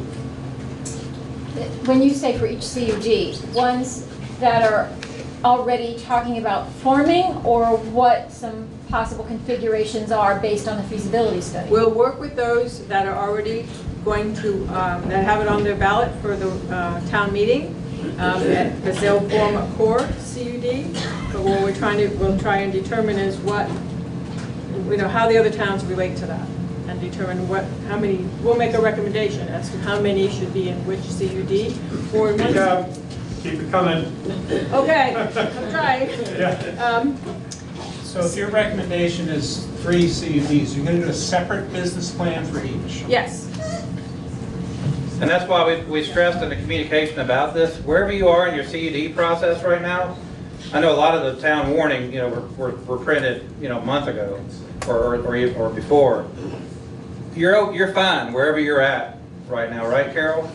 That because the whole point of this is to figure out the geography, based on the technology, geography, what CUDs make sense. And we're not going to dictate that either. I mean, if other groups, we don't have the power, we don't have the desire to say, you don't do that. Towns can do whatever they want to do. But what we're going to advise is based on the feasibility analysis for the region as a whole, for this 920 square mile, 27 town region, how many CUDs make sense so that we can serve the unserved. Does that make sense? How many make sense regardless of how many have actually Exactly. formed? The result is going to be a business plan that you could take to possibly get the revenue bonds to help start building the network. Speak up, say that again. Uh-oh. Oh, no. Stand up. So one of the results of this business plan is going to be something that you can take to lenders to get the funding you need to build out the network. Right, yes. Would this be a partial solution to areas that do not have cell phone service to connect through a Google Voice, Skype, but internet and telephone? Because I guess in our area, our biggest concern is we have so little cell service. But would this be able to serve through internet phone services? So most of these, most of the results for service will include probably a voice over IP plan, but more importantly, almost every cell phone now is network capable. And so it's bringing in enough bandwidth into your home to be able to connect your cell phone to your network and use it in your home. That doesn't help when you're stuck on the road. Well, that's sort of another type of solution. But what will happen is there'll be fiber throughout the region, right? And that gives easy access to those providers to connect into a network. There'll be fiber available if AT&T or Verizon or US Cellular or some other carrier wanted to put up repeaters or cell towers or mini towers, which a number of them would like to do, then there'll be that opportunity to do that because that fiber will be there already. Is that happening in the EC fiber area? Is AT&T building out because of the work you've done? Yes and no. We're not providing them backhauls, but they do have the CCI for the most part is providing backhaul to them. But yes, there are dead spots within our region, and we all know what happened when the provider left Coverage Co., right? So there are areas within our EC fiber territory that also doesn't have cell service. They're working on that as a district, but it's hard to encourage a cell tower to do that. I can tell you that you can put a device in your home that will bleed out, if you want to call it that. So you can there's a device in your home for both Verizon and AT&T that will allow you to, it's like a mini cell tower. It's not even a tower, it just looks like a modem device. I used to have one in Royalton. And others on our staff had them as well. And they would say people would stop across the street from their house because they had a signal. So you get priority on that device, but the signal actually goes out further and it is secure in that your conversations and it isn't interrupted by somebody else's. But you can start to do that within some towns as well, particularly in downtown areas. So there are some solutions there, but really we need the big providers to participate. Is this going to be competitive with cable and so in terms of pricing structures? in terms of content? Yes, and pricing. Yes, it will, product pricing will be competitive with those services, and it will offer you some alternatives where they are existing if you build out over those cabled areas. We're experiencing a 17% take rate in cabled areas versus 30 to 40% take rate within 2 years in non-cabled areas. So you have to keep that in mind. I'm sorry, you said, did you say sync rate? 17% take rate. Take rate, oh, Take okay, rate sorry. in cabled areas. So as much as you don't like Comcast or whoever your cable provider is today, turning that off is a hard decision, and learning how to stream is difficult, but people are doing it. I'm having help me understand, do we figure out whether we want to be the town of Weston, 500, 400 earnest, wonderful souls? Do we decide, do we do our survey first, or do we decide to do a CUD first? How's this going to work for us? You don't need to participate in the CUD to do your survey.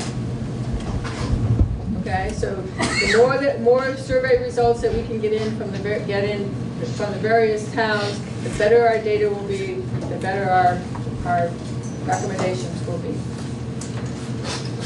And what was I going to say? That you want towns, though, to provide a representative. Right. So. You're going to take care of that? Yeah. Okay. You want? Are we there? No, we're not there yet. We didn't. Okay. Do you want to cover that? Let's go through this. Let's continue with the presentation a bit more, and then we'll get into that. Yeah. So the business plan includes a market analysis, a high-level market analysis. It includes high-level engineering and design plans. It does not include having done that. That's a cost in itself to do that. But we have a lot of experience and can do a high-level plan. Financing models, at least 3 years of projected pro forma projections. Estimation of construction costs. Valiant has a really good handle on that in the state of Vermont. We've been building, as I said, we're very close to over 1,100 miles of fiber now, and we'll be at 1,400 very soon. Operational models. What are the choices to have an operator or a construction management operator? What will those choices look like? Who wants to participate? We will have contacted some of those companies to see if they're interested in doing that. We have to provide a risk management plan. So this is a business plan that you can take to the state for VITA financing. That's the goal. So you have a business plan, the VITA financing for the startup CUDs. That plan should be sufficient enough to take to the state for that purpose.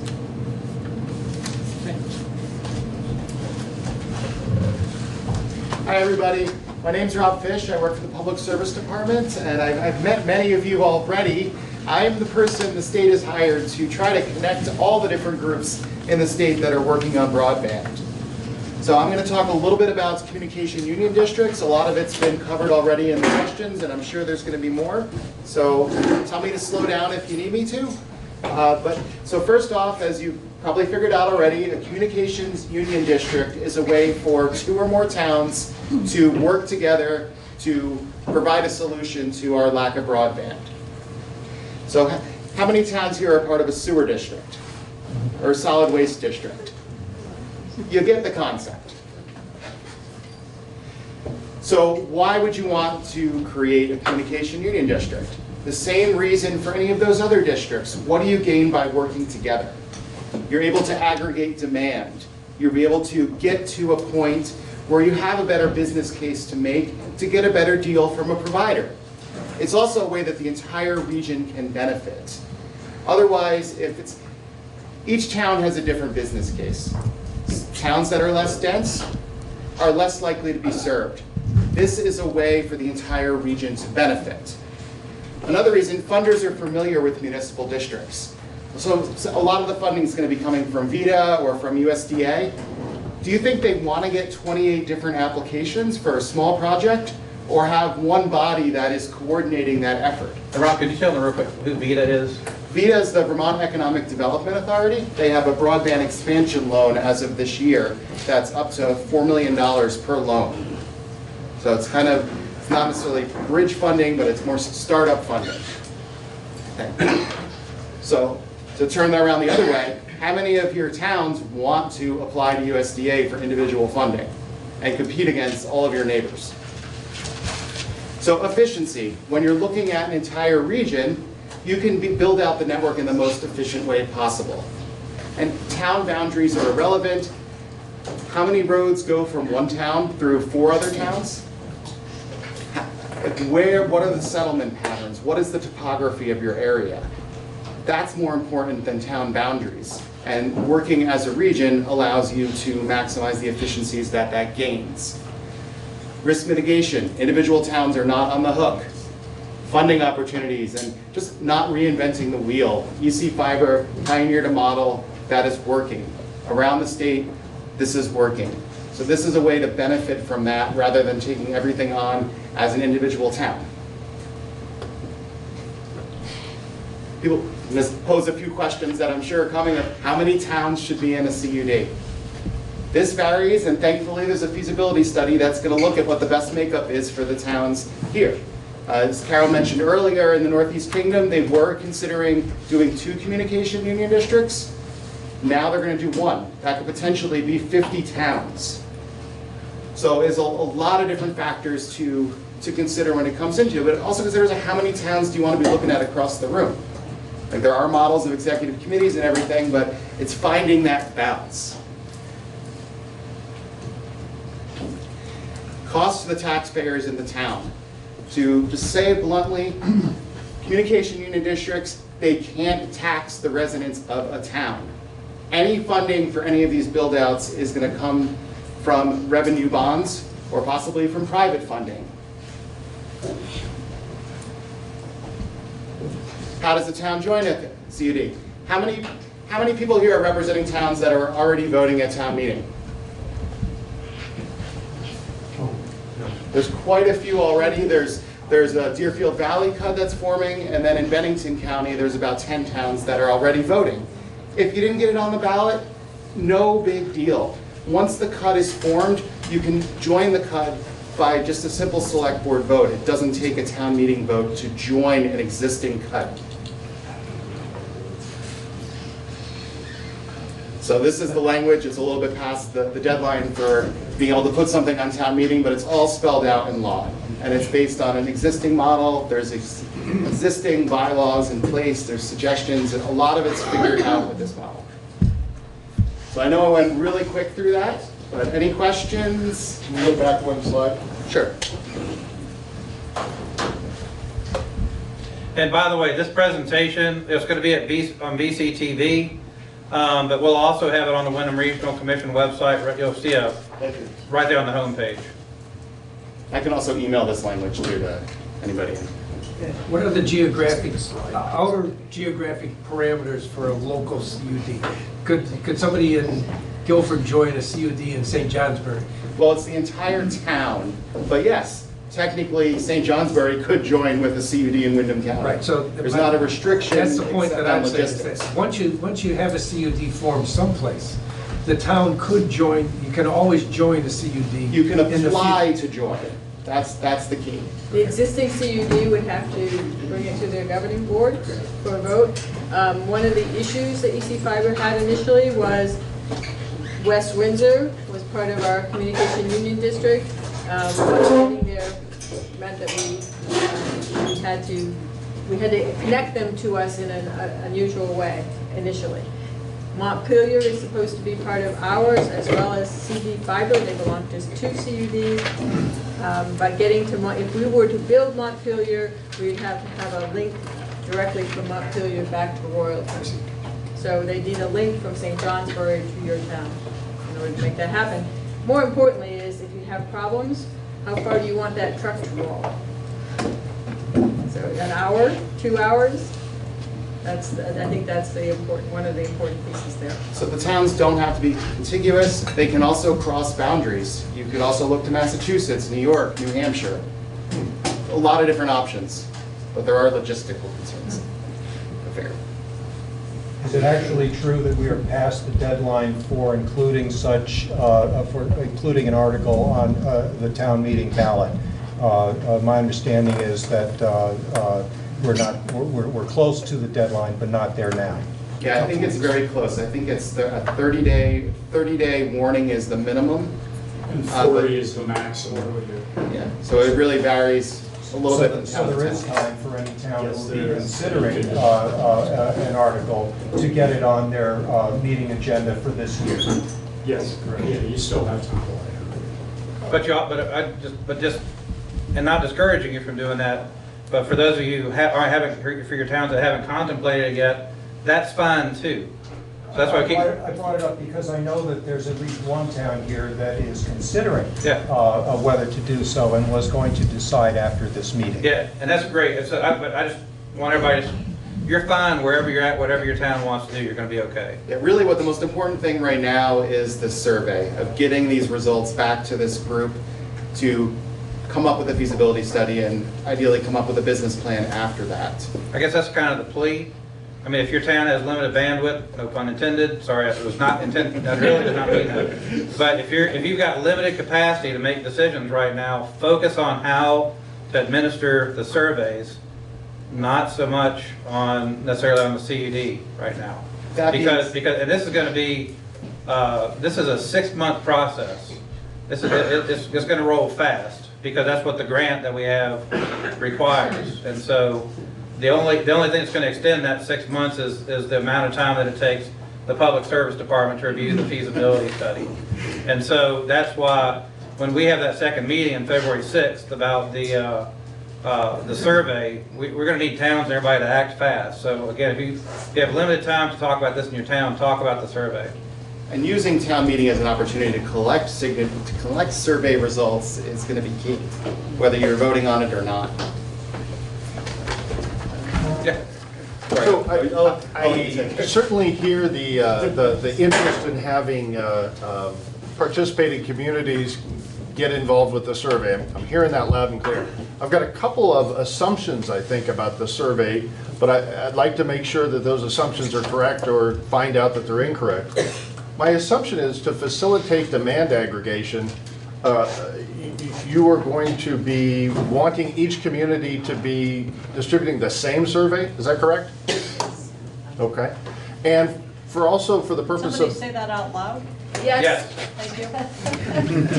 And for the purpose of facilitating and aggregating demand, I'm guessing if there's going to be a web-based survey tool, that would be available to all participating towns. Is that correct? Yep. And that the regional commission would likely make that available, that we could all sort of link to, or something along those lines? It's probably going to be more through valid, I mean, rural areas, but yes, absolutely. Okay. One thing to emphasize about the web version is like you want to have paper versions too. Yeah. So we want to make sure we get the people. And we're going to take a deeper dive on this on February 6th, is that right? Yes. Outstanding. They're going to be due when? I think that you look at the timeline at the end, I think we're looking at the third week in March. But, fill in the orange flag. Do these CUDs have to be contiguous areas? No. And a related question, are multiple connections to a backbone provider possible? Yes. I have questions on the feasibility study, particularly the first 3 things you wrote down, the take rate survey, analysis of served and underserved areas, and the bandwidth needs. We're all underserved, technically. So the question is, what is the what's the aim? What's the goal? Are we talking that the goal is 1 gig for everybody? Are we talking that because everyone's underserved? The take rate survey is going to be based on, gee, what I'd like, and when I don't even know what I need, it seems to me to be a problem. And bandwidth needs, particularly, what we said, I mean, right now, the federal 25.4 is inadequate for anything, right, and beyond really one household. So how do we project, how do we use this survey effectively to get to a place where we need to get to, which is a 1 gig or to get fiber optic to everybody when they don't know what they need? the construction of a network today would include all the equipment being at least 1 gig capable and 10 gig on the backbone side. So on the side that connects all the hubs together would be more like 10, and out to the internet would probably be more than that. And so part of what we would expect is that the broadband deployed will be up to a gig. And so Up and down? Up and down, symmetrical. So as a district, if we do, and through this, as we do business planning, we'll probably look at different tiers of offering, and that's part of the survey as well. Meaning a 25.3 tier would be the very lowest basic level. That is what the FCC says is broadband today. You and I don't agree with that. I understand that, but that's the minimum. And then probably tiers taking you to a gig at different price points. Can I just ask a follow-up on that? Because that's something I've never quite understood. The tiering, that's artificial, right? Because you could provide 1 gig up and down for the same cost to everyone. So that's simply a marketing decision about what we'll charge for everybody. But it could be 1 gig to everybody at the same cost. That's correct. If the business plan allowed for that, to say, quote, in order to offer 1 gig to everybody, this is the price we would have to charge. How many? Now that may reduce how many people actually sign up.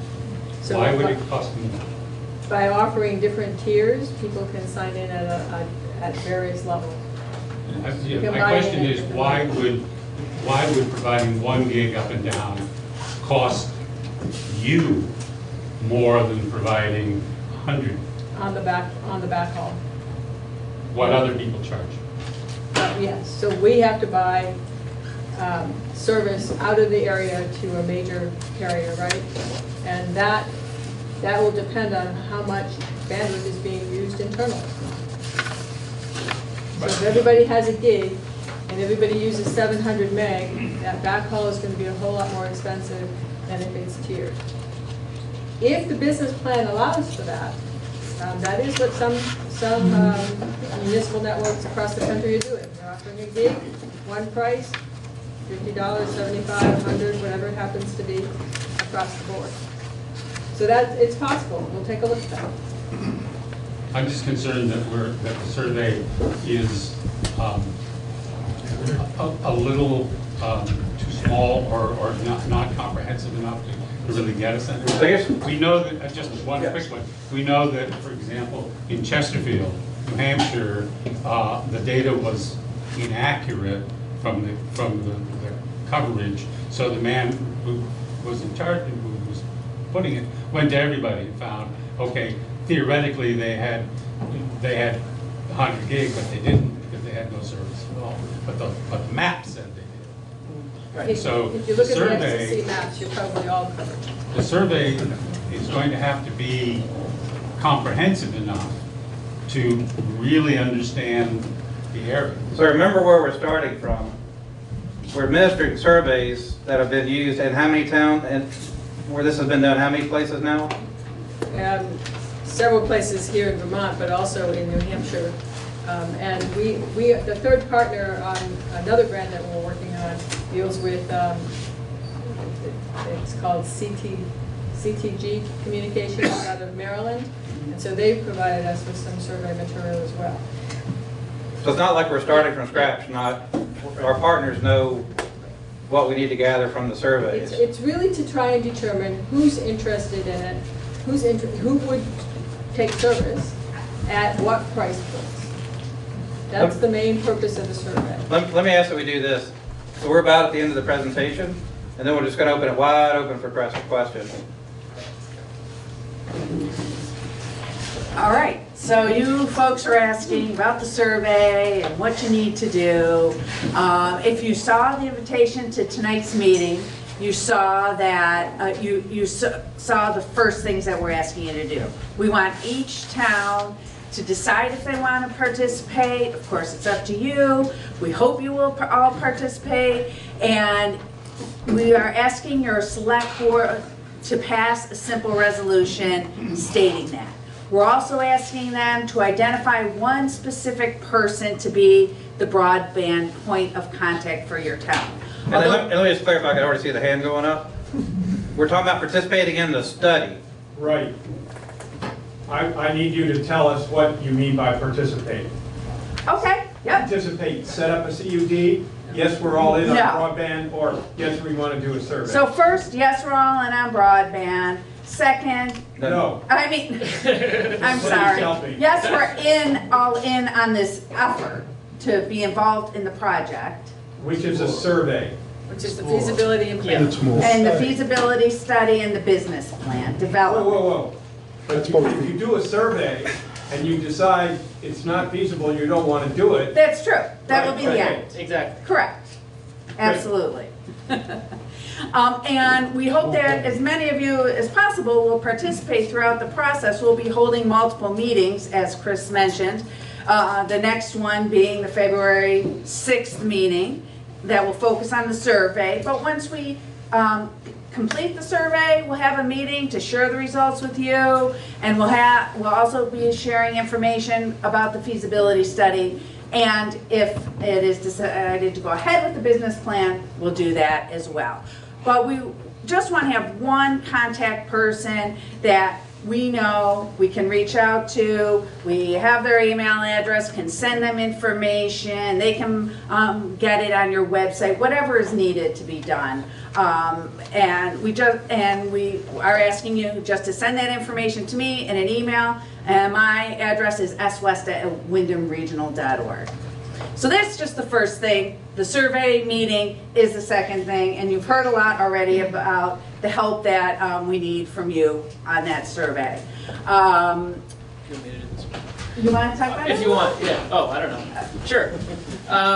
We've talked about the survey a lot. I guess the only other thing I would add is that we need to do the survey right the first time, right? We can't survey everyone multiple times, and thankfully we've got really experienced partners who have done these surveys before. They know exactly what we need to ask, and so it's a robust survey, which means we'll need all of your help making sure people fill it out, right? It's going to be definitely longer than a page, and so this is really the important foundation to everything else we do. So happy to take more questions about that at the end, but there is going to be a special meeting about it as well on February. And it will be one survey. We need the same survey to go out to all of the towns. And we will help as much as we can with disseminating it, providing links, language for the listservs, physical copies, organizing groups to make sure we get as many responses as possible. Let me just underscore why we need the resolution by the select board is just, we're a political subdivision of the state. We work with towns that they request for us to work with them. We don't just jump in from above. So we're not, so if a town doesn't, the reality is that the select board says we don't want to participate, and remember, it's just participating in the study. You're not committing to any CUD or business plan or anything else. You're just committing to, yes, we want to participate in getting out the study and being part of the discussions about what the feasibility study finds and discussions about what the business plan suggests. But we just need the select board to say, yes, we want to participate, because otherwise, if we were just show up in a town and start surveying residents, the towns would probably say, why are you here? We didn't ask to be a part of this. And so basically it's our way of getting permission from the select board, from your legislative body saying thumbs up, and here's our primary point of contact. Why the primary point of contact? Because it's really difficult when you're expected to communicate the same thing to 5, 6, 20 different people. And so the idea is to communicate to one person who can then disseminate that back out to the rest of the town. Whatever network you have in your town to do that is fine. So if from that one person, they then communicate to 1,000, that's fine. However you want to do it internally, it doesn't make any difference. But we just need that kind of the select board official point of contact so that we know who to reach out to. And isn't it true that the meetings aren't just for that point of contact? Absolutely. You can Right. bring alternates, you can bring whoever you need to from your town to the meetings. All of that is fine, just that there should be one official point of contact. Yep. Okay, a couple questions? Yeah, we've heard that landlines are kind of in peril. Do you know anything about that? Are they likely to disappear like I Hey, might Peter, see on- before that, can we, before we get into the peril of landline, let's finish the, Okay, real quick, what can you expect from Wyndham Regional? Our role in this project is really as conveners and communicators, as we often are, to all of our communities, a role we often play. We'll be leading the survey development. We will be able to meet with some towns individually if that's really necessary, but we're really hoping to use these regional meetings to disseminate this information. So hopefully, you'll be able to come to these meetings and bring that information back out to your towns. And then we'll wrap up with the timeline. So the state says 6 months, right? 6 months from the day that we signed the agreement. which was last Monday. One of the reasons why you didn't hear from us a lot, we didn't even have a contract to do this until last Monday. So the broadband survey training for the towns on February 6th. We'd like the survey information all complete by March 17th so that we can be compiling that information. A feasibility study should be complete by the end of April. And then the business plan will take about 2 to 3 months following approval by the Vermont DPS on the feasibility study. So we're looking at, if all goes well, sometime by midsummer, I was going to say mid to late summer, we should have, plans in place and be ready to rock and roll and move things forward. Can I ask how large is the grant that Wyndham Regional received from the state? Just under 60,000. Just under 60,000. 60,000. And the majority of it's going to them because they're doing all the technical work. We're actually basically going to get just reimbursed for Susan, my time. So we're getting like 5,000, I think it is. But that's the total.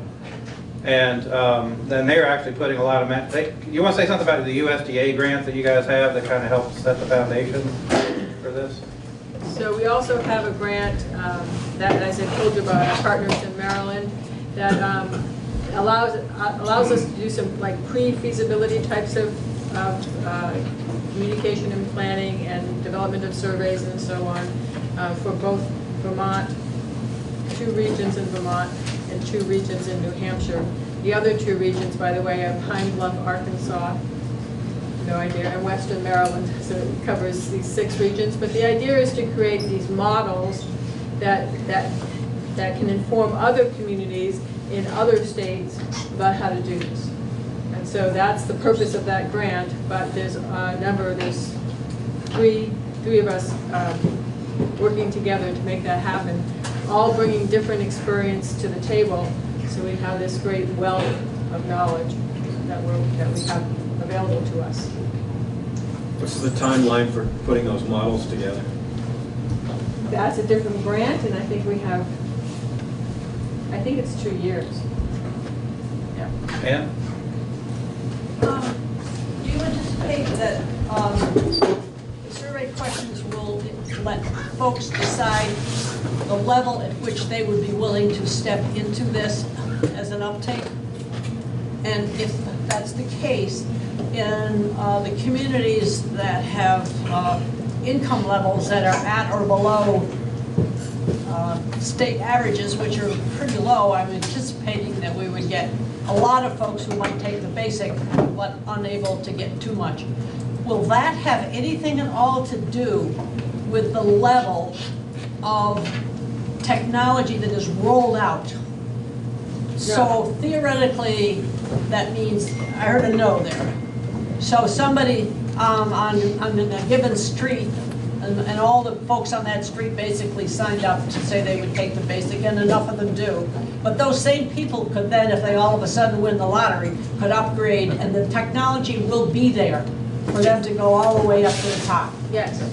Thank you. And so if you use EC Fiber as an example, those customers can call any day of the week and say, I need more service, please increase my service, or I no longer need as much service because my children have all gone to college and they're not home anymore, and so could you reduce it? There's no contracts. They allow them to do that and prorate the month in doing that. We have a lot of customers, not a lot, about 25 or 30 who call us before Thanksgiving and call us back in January because all their family is coming home for Thanksgiving and they need far more bandwidth during that time period.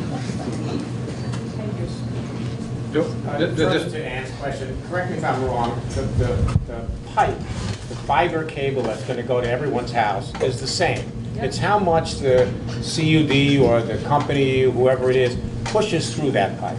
So, right, is that a fair statement? Not only the pipe, but the device in the home is going to be the same. Right. The device on the pole is going to be the same. The device in the cabinet, hub cabinet is going to be the same.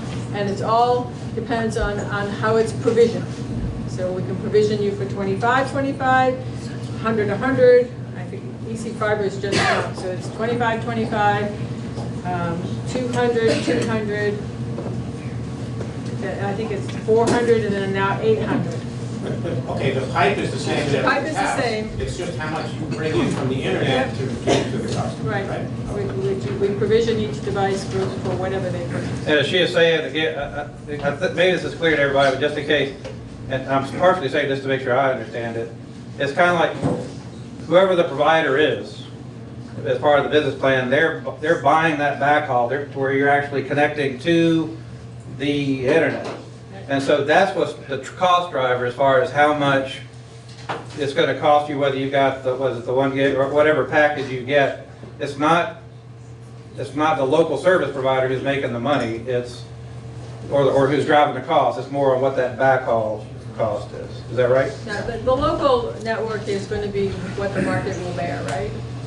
And I think that, but the equipment will be to allow for at least a gigabit of service. Yeah, just a question on the survey.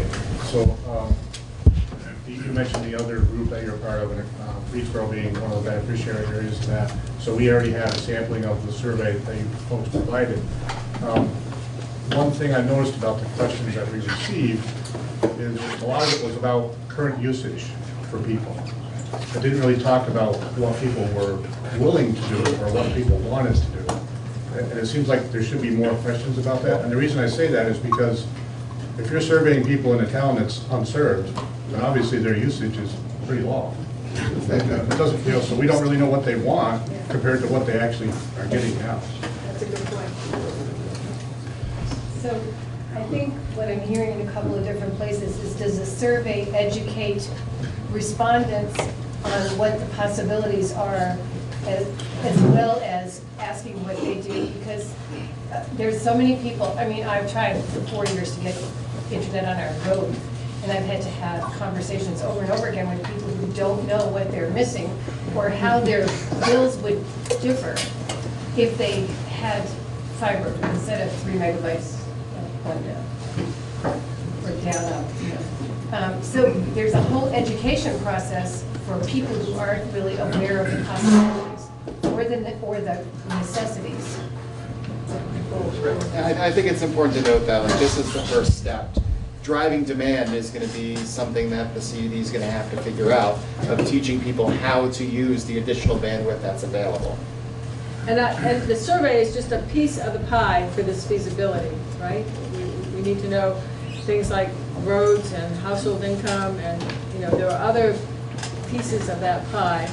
How big of a network it is, how many premises, what's the likelihood of a rural town, how many miles out of town do the roads go, and so on and so forth. So there's a number of pieces to that. This is just a piece of that feasibility study. And as she noted earlier, we've already gotten them, Wyndham Regional's already gotten them that information.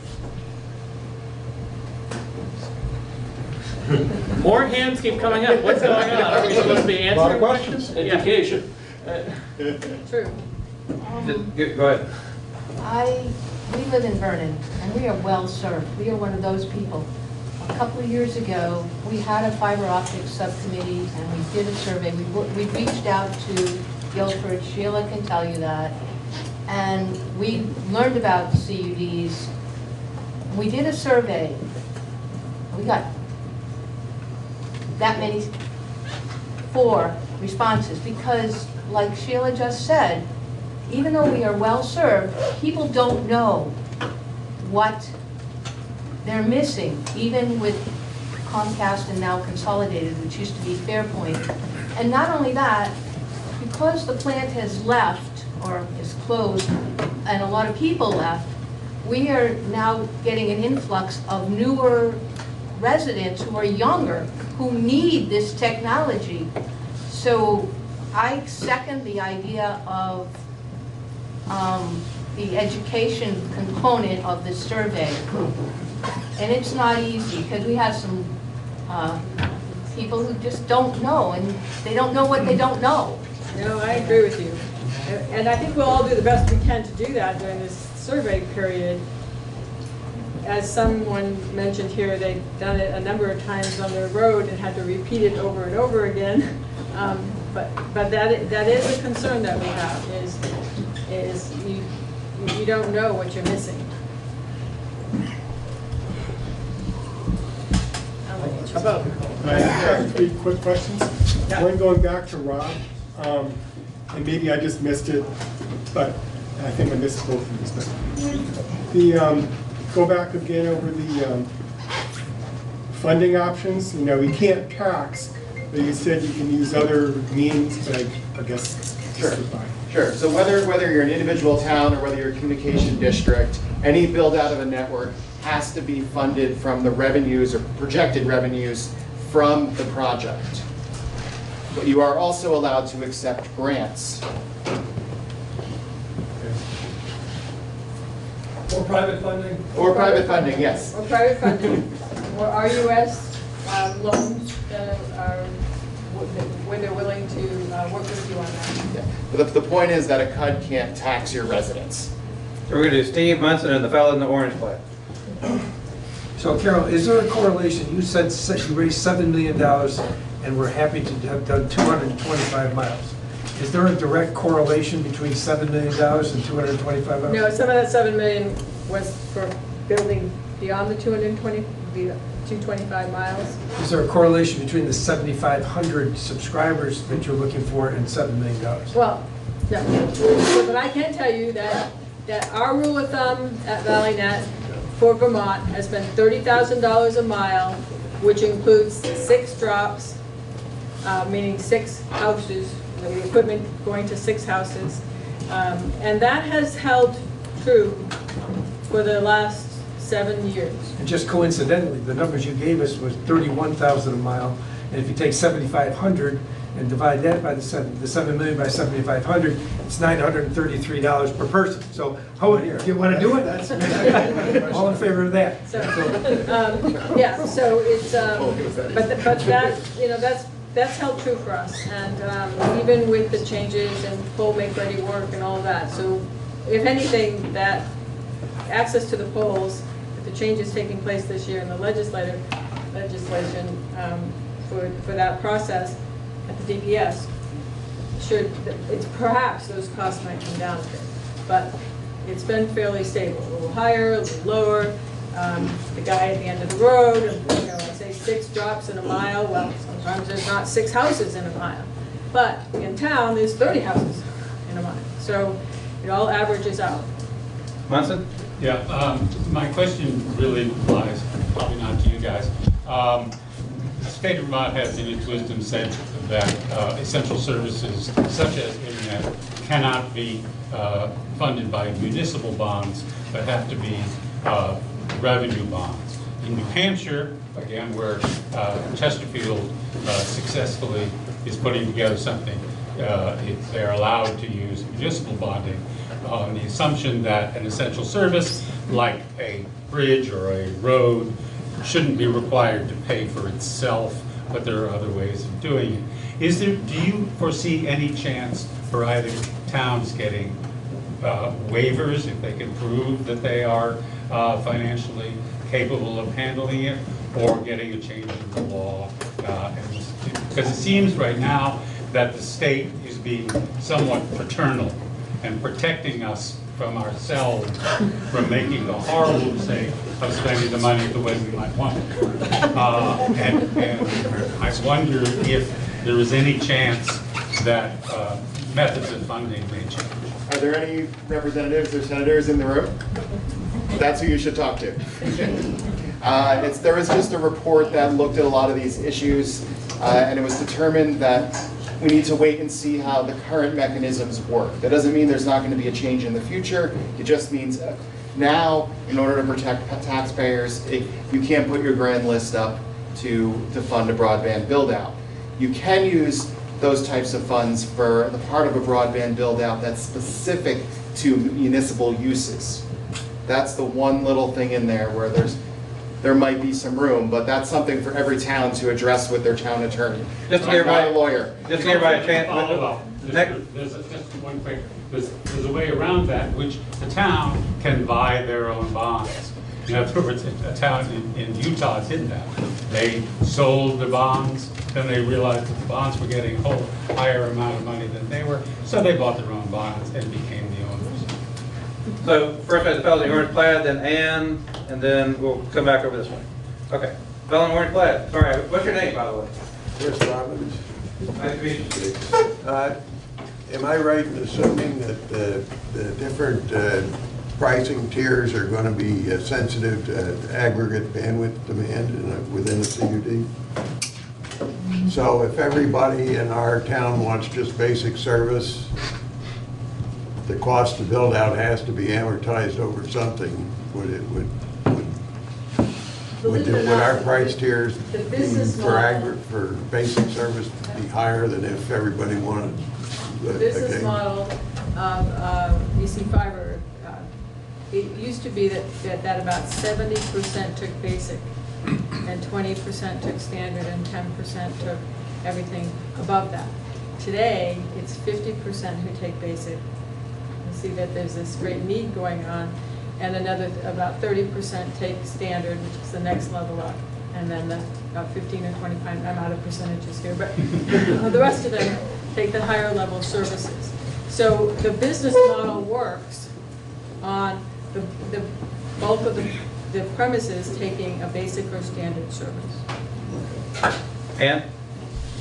Correct me if I'm wrong here, but my understanding is that the limitations against using municipal bonds and using only the funding sources that were provided in the legislation only applies to communication unions districts. If a municipality itself chose to run a broadband within their town, are they prevented from? I mean, we do have a municipal model, the Chesterfield one, for example, but Burlington Telecom is a municipal model. I think that's one of the reasons why there's restrictions on the use of general funds.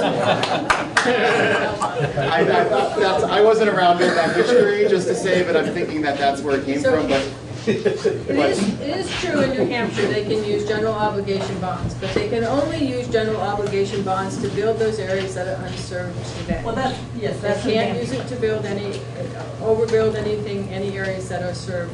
And the reason it's become popular is because CCI has come to the table with plans that pay those bonds with a small access fee, $10 or $11.50, something like that, a month until the bonds are paid back. And now, you know, if you think about that model, the first 4 years, as you're ramping up service, you're not going to have enough money to pay the bond, and so they've also guaranteed that they will pay the difference between your access fees and so on. I don't think the towns in New Hampshire would be going forward with general obligation bonds if there wasn't a way of paying that back that didn't rest on the shoulders of the taxpayers. But my question that was about Vermont specifically is whether the prohibition against using them is only directed at CUPs. No, it's everything. It's everything. The law prevents it everywhere. Andy? Yeah, having said that, if you look at West Windsor, in the EC Fiber District, they actually provided some funding to build part of their town. They provided the funding to connect all their municipal buildings together. And then they leased that network to EC Fiber when it built the rest of the town. And they did that with general obligation. But that was specifically to connect all of their town premises together. Andy? And then we'll go to the... Okay. I guess I want to clarify. What we're talking about here would not involve any content cable content? Is it strictly internet and voice over internet? Unless, in response to an RFP, a carrier came back and said, we'll help you build your town. In addition to that, we'll offer broadband, and then on us, we'll offer voice over IP and streaming services. Okay, well, based on that assumption, what advantages other than municipal revenue bond financing, which would be cheaper than commercial financing, does going with the CUD have, seeing it has to be provided by subscriber fees, over existing providers that are providing both internet and cable services over the same pipeline? They're not willing to go the last mile.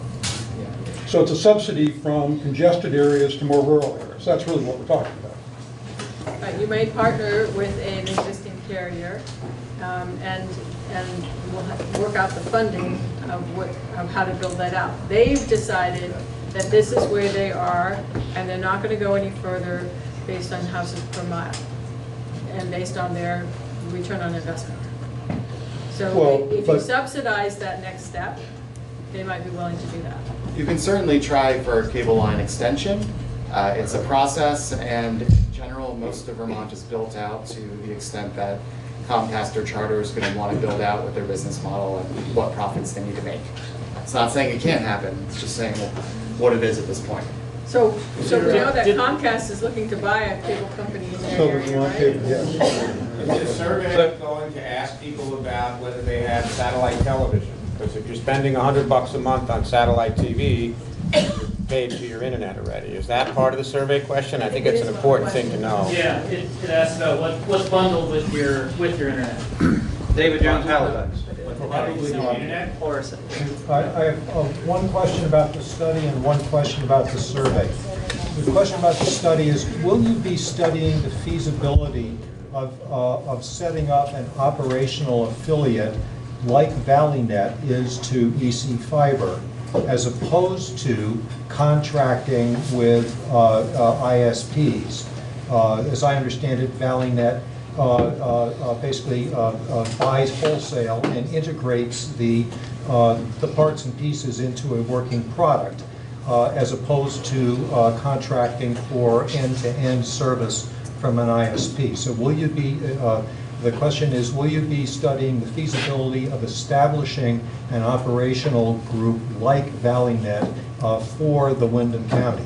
And the question about the survey is, will there be included in the survey questions some indication of the ability of the respondent to pay anything? In other words, there could be some people who don't have internet because they can't afford it.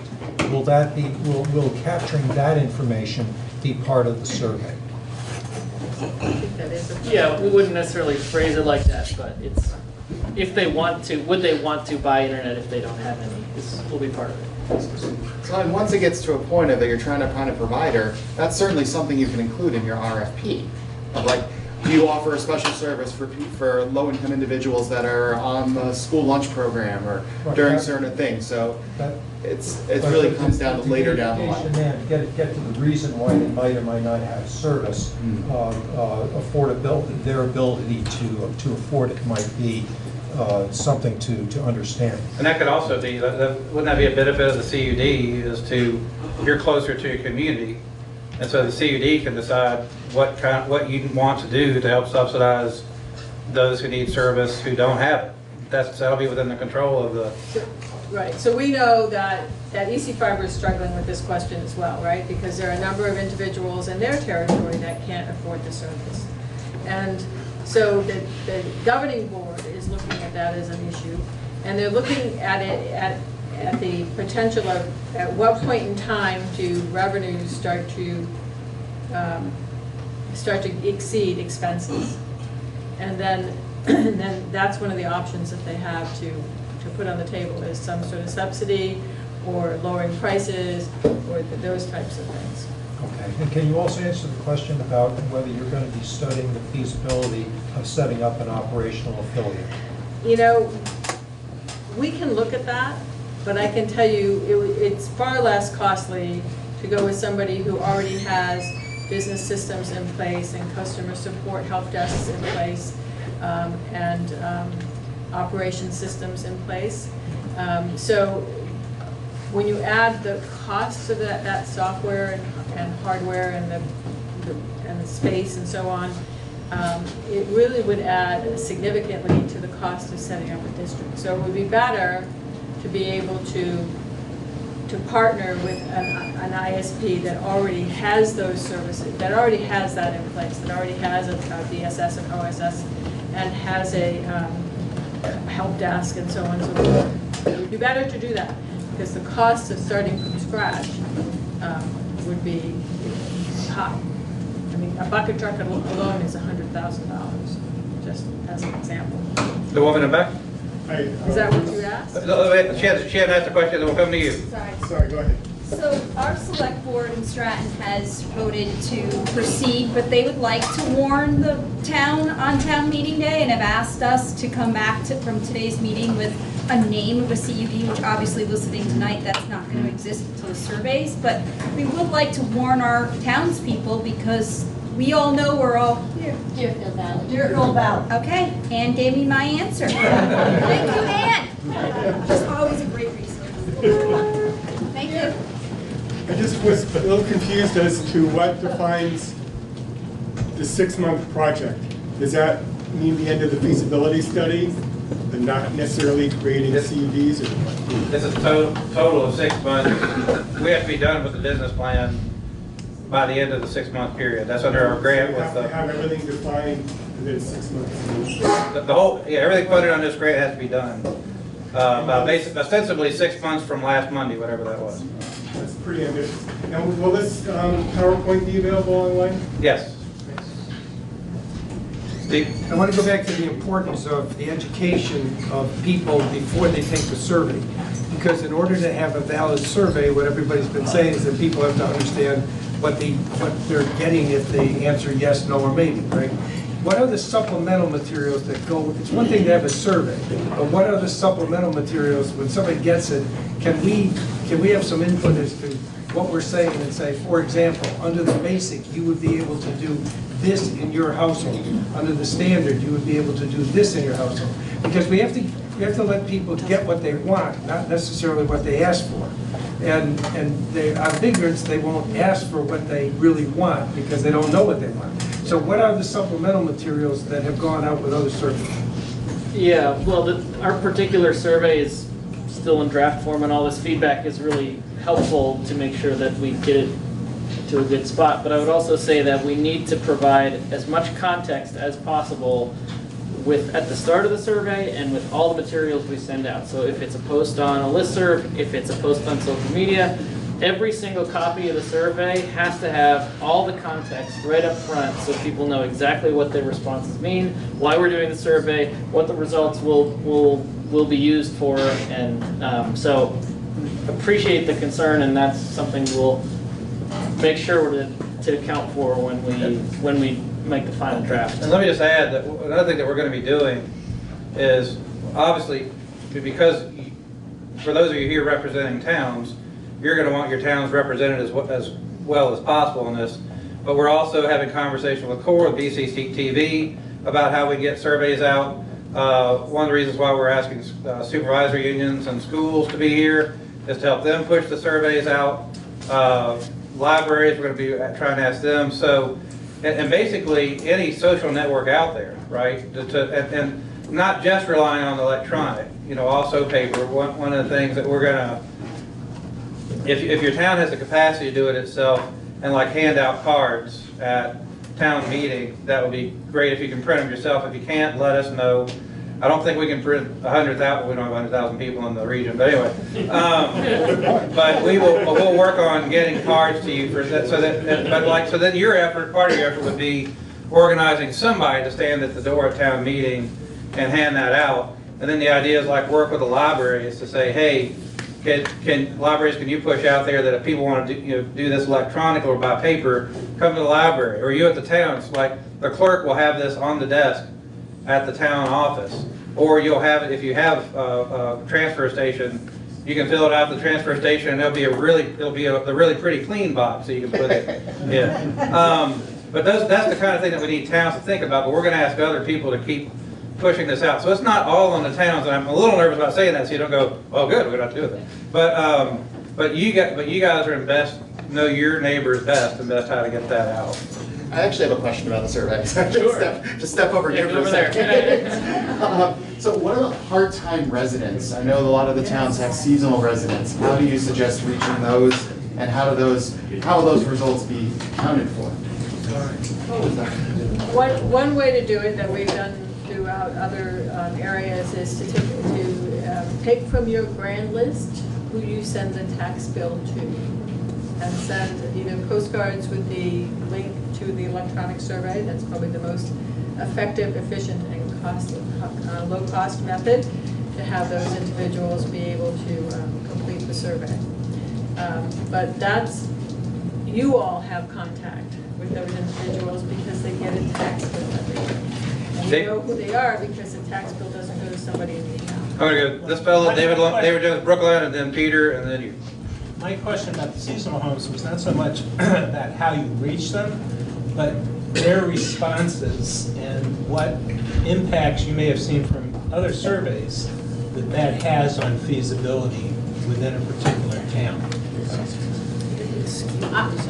I can estimate in a given town what proportion of the seasonal homes will take service. I mean, in the EC Fiber territory, there is about, I think it's about 30% of the homes are second homes that have service. And they are the most, those are the people who really want it the most because they want to come up here and stay longer than what they were able to stay before. And that's good for the state, right? So they come on Thursday night and stay Friday, Saturday, Sunday, and Monday instead of just the weekend, or extended stays during the summer months. And the longer they're here, the more they spend. And so I think it's good for all of us. But those individuals are so accustomed to having great service, usually in their densely populated areas that they live in, that when they come here, one would think, oh, some people say, well, maybe they don't want any service at all. And not true. They want to be connected. And we're finding that they are very much connected in the EC Fiber territory. David, I wouldn't rule them out as a connection. So a practical question about the physical things. Who is going to pay for if it's determined that the best way to reach a whole bunch of these seasonal people and other people in the community is to print and mail surveys to them, who is paying for that cost? Well, let's determine what we're talking about, right? So if you could all let Sue know how many addresses on your grand list for premises, not for land, go to. I thought you had all that. I thought the regional commission already had all that information. Well, we don't have the addresses. We have the numbers. We don't have all your grand list information. Right. So Okay, we you have 911 counts we have 911 addresses and miles So of roadway. what we need to know is how many premises in your town does the tax bill go to somebody outside of your town? Right. Well, what about people within the town? There are going to be many people in many of these towns that if you really want to reach them, the most effective way is going to be to physically send them something. It won't just be people who live out of I town. don't think we have the budget to send a card to everybody in the region. Okay. Marlboro's paying for it. Marlboro's paying. You want to get it done, you pay for it. I mean, getting back to something that someone else said, I mean, obviously, the irony of this whole thing is you really wouldn't think that mailing things to people who are underserved for broadband is not a fairly logical thing we've thought to do. I mean, I know that there's overlap and many of these people do, but obviously if you really want to get to people who are not served by broadband, It's true. I've been reading about what they're going to have to do other that. states. In some communities, they actually go door to door. You basically create canvassing teams and you go door to door and do it that way. That's why we were talking about transfer stations. Brookline actually has a transfer. I guess you guys still have. You don't anymore. We have an unmanned. Right, but have somebody. But if you know a particularly busy time, have people down there We can get you some cards. New fame coming. All right. Everybody's got a town report, the mailing going. What's that? Everybody's got to mail out a town report. Yeah, if you haven't already mailed out your town report, that's possible. Yeah, so. But this isn't, we're not meeting until February 6th to even start to discuss the survey, right? So That's as soon as we can do it. it won't be, oh, no, I know, I'm just saying, for the Right, town so report, that's going to be. can't go out in the town That's report. too late for And any town again, report. again, this is where, part of what we're gonna talk about February 6th is what kind of ideas you're coming up with in your own town. So you may have other ideas, but this is why we're asking folks to kind of go back, and we're happy to talk to you too, to kind of brainstorm ideas. But you know best, I mean, in another situation, if something's critical, how have you reached out to other people in your town? Maybe you want to look, maybe you want to look at your local emergency management plan and say, hey, how have we said we're going to reach out to people in the event of a pandemic flu situation and we're trying to get people in to get vaccinated? And I assume we could also, even if the survey's not available yet, you could put something in your town report of come to the town offices or come to town meeting or the libraries to fill out the survey, and potentially that you can even provide a web address for people to fill it out online, but say it's not available until this date. Like, there's ways around this. Is it going to be, is this a blind survey we're talking about, or is this a controlled by address survey? I think we're asking for address, You're asking for address, so it is a personalized survey. because we want to be, we need to know on the map, where are you? But you also want one survey per household, right? Right. You don't want 6 people in one household filling out the same thing, and Exactly. 6 other people don't do anything. So Right. that's what's going to be tough to control. Unless there are 6 households in the building. That Peter? Comcast does when they, you can have 5 different nodes within your property. That are 5 different bills that are, and so that node of the network is actually not just one person, it's actually 5 Like- separate. The survey, I think, tries to address multi-tenant Right. situations, so. Peter? 2 questions. The first one is, are we sending the survey to businesses, organizations, religious institutions, et cetera? We all have people who live in our towns who own a business in town who may want it at home and at their business. And we also have people who may be a minister in town who wants it at the church or other religious institution. So that's my first question. That sounds very Guilford-esque. I know who you're talking about. So far, we haven't decided to send it physically yet. Well, right? to get it out there. Yes, we want every premise that has the potential for being served to do a survey, if at all possible. My second question is, have you determined what the minimum response rate is to have a viable survey, both per town and for the region? As I said earlier, I think we're looking at about 30%. Okay, thank you, sorry, I missed that. Roger? In Dummerston, we have a quarterly newsletter, and the next issue is going out at the end of February. So we'll put an article in there about this. And I know that Wardsboro has one, there may be other towns that have them, so I encourage everybody in your towns to talk to whoever does that newsletter to get something in there. That'd be a good way to get the word out. Also, Front Porch Forum, any neighborhood Facebook groups, different nonprofits in the area. There's a lot of ways that we can brainstorm to get it out. We're going to talk about that in early I February. mean, a lot of the smaller towns, I'm thinking Athens, you have only a few entry points in. Brookline, you only have a few entry points in. Consider sandwich board signs. I know it's snowing. I know it's not perfect, but it's probably cheaper than flying a banner behind an airplane. But there are lots of ways to try to get at this, and some are going to be somewhat non-conventional. And the more excitement and energy behind it in the communities, the more the word will get out. So, don't hesitate to tell people about it tomorrow. So, just a comment on the survey. You mentioned that you want all the results for your survey by March 17th. I think was the date you put out there. I mean, it seems like it's still valuable to continue that survey if you only have 30% or 40% of your results, to keep pushing to get more results from your town after that, because that information would still be valuable to your actual build-out, assuming that it's feasible and you're actually going to do a build-out. So I just want to mention that, just think that, okay, March 17th, that's it, we're done. I think you want to continue beyond that and try to get as much information as you can from all of your residents. I just want one thing I just want to know, I mean, the timing is not perfect, the time of year is not perfect, but we couldn't actually start this until we actually had authorization from the state to start work.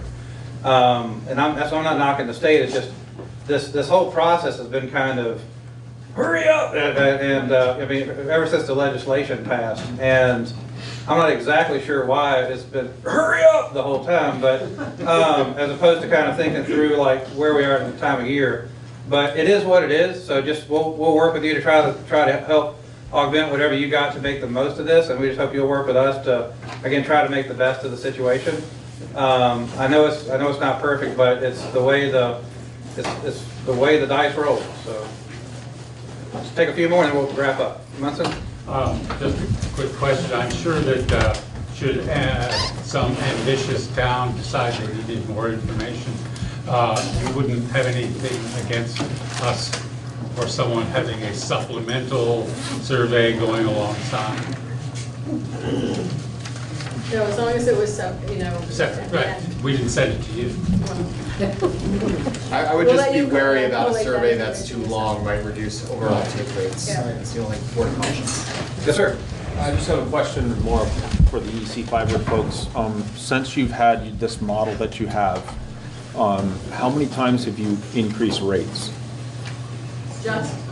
Because broadband, I think broadband is not regulated, correct? Okay. January 1 is the very first time we increased rates, and we did it minimally, but we also increased speeds. We've been increasing speeds every year, and this is the first time we increased rates. And partly because there's only so many things like healthcare and operational costs like that that you can absorb without increasing rates. But this is the very first time that we've done it. And how long have you been? Since 2011. Yeah, most of the time we just increase broadband. So, Any other as questions? I said, in most cases they We want haven't $5. seen the sign-up sheet. Yeah. Sign up sheet, where is it in the room? It's Excel spreadsheet. There you go. Please make sure you sign that before you leave. So it looks like we're winding down. A lot of us did not get that sign-up sheet. So if you don't have the sign-in sheet yet, whoever's got it, where's the sign-up sheet right now? We got a long ways to go.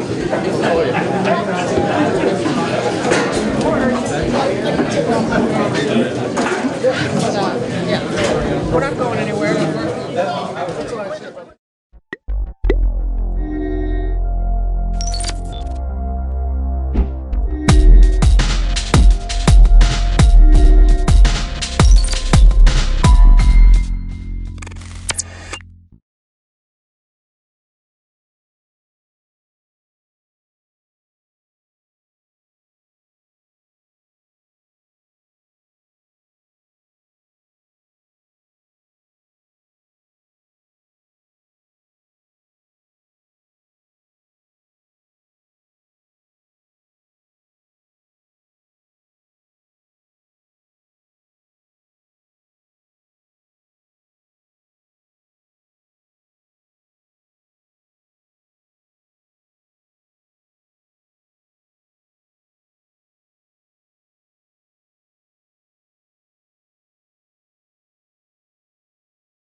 Want to call to order the regular meeting of the Brattleboro Housing Partnerships on Monday, January 13th, 2020.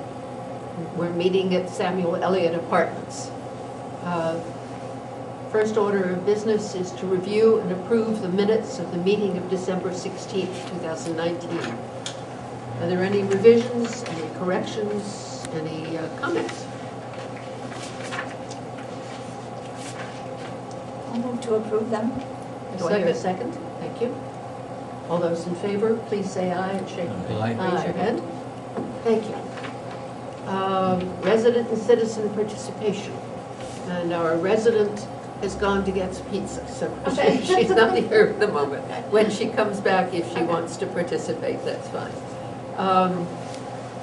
The next order of business is to open the public hearing on the 2020 annual and 5-year plans.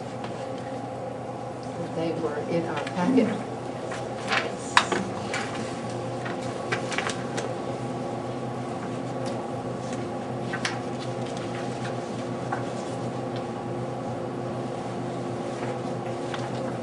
I'm wondering if it might be useful just to read the description of how the PHA is Public Housing Authority plan is consistent with the consolidated plan or state consolidated plan. Brattleboro Housing Partnership remains committed to providing housing to community members with very low income. In 2019, Brattleboro Housing Partnership converted to RAD, rental assistance demonstration for 4 of its public housing properties, including Hayes Court, Ledgewood Heights, Moore Court, and the Samuel Elliott Apartments. In 2020, BHP will begin making capital improvements to all these properties. The Melrose Terrace project of removing residents and buildings from the floodway continues with the goal of rehousing residents by 2021. BHP will demolish the remaining buildings along the stream to allow for it to be widened for water storage in the case of future flooding. Brattleboro Housing Partnership is committed to offering 3 programs focused on housing the homeless and hard to house. Brattleboro Housing Partnership continues to broaden and strengthen its supportive services programs for residents across its portfolio.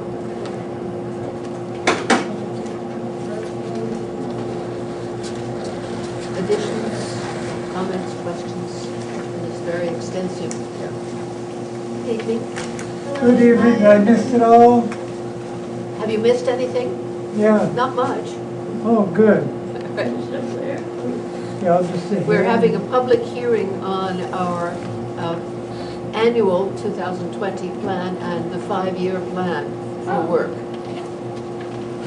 Oh, okay. Do you want to sit? I'm gonna sit right here. It's certainly very thorough and very well stated. Well, the reason I read aloud that very beginning was that it was a good capsule of who we are, where we are, and where our intentions are. And it's so hard to remember that Hayes Court, Ledgewood Heights, Moore Court, and Samuel Elliott's apartments are no longer public housing, but they're under the rental assistance demonstration project, which means we'll have the resources that we need to do the upgrades. That's right.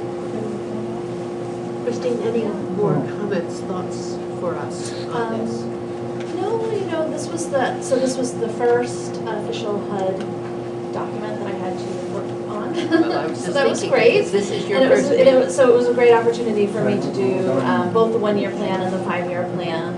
And really, outside of the potential idea of moving to work, at this point, we're really avoiding any big projects. I mean, we already have our big project of Red Clover Commons 2 that's underway. But since we've gone to Brad, the staff has really decided we want to shelve anything and really just focus on the nuts and bolts of the organization and implementing RAD, implementing the capital needs assessment under the RAD program, and just continuing to offer all the supportive services that we have. And as chair, I am delinquent in not saying we really celebrate our new executive director Thank meeting you. with us, Christine. Thank you very much. Thanks. Any other comments, questions? Tom, it's been a while since you've been here, so any more thoughts on the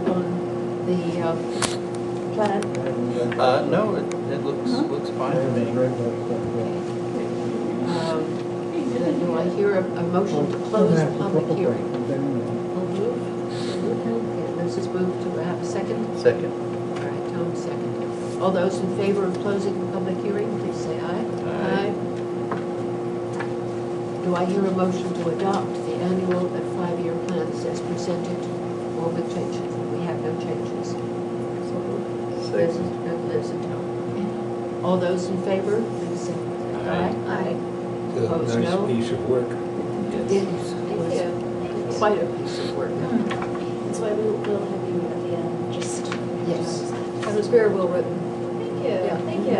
And one piece as well is that we did send it to the Resident Advisory Communication Committee. Everybody received a copy of the letter asking if they had any comments, we do not. So,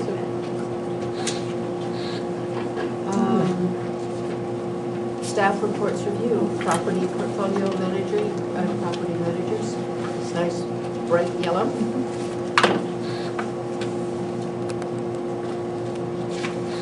At some point, can I ask a couple of questions? Absolutely. This is a good time just to break in, because we had had resident and citizen participation before you arrived. We'll open it right now for you. And your name? Kenneth Holden. Kenneth Holden. I live here in 401. And this place has got disgusting. The carpets, I think they're the original carpets that are in here. They smell so bad and they're so dirty. It's just unbelievable. You go up and down these halls in the summertime, and if you don't have the windows open, you gag. The other thing is, we seem to now have somebody that likes to spit and flick their snots on the walls. And it's on the 4th floor. There's one place right across from the elevator. Looks like somebody got a big old snot in their mouth and spit it right on the wall. And 2 down by the garbage, one on the outside of the garbage on the 4th floor, and the bloody booger on the inside where somebody wiped their finger on it.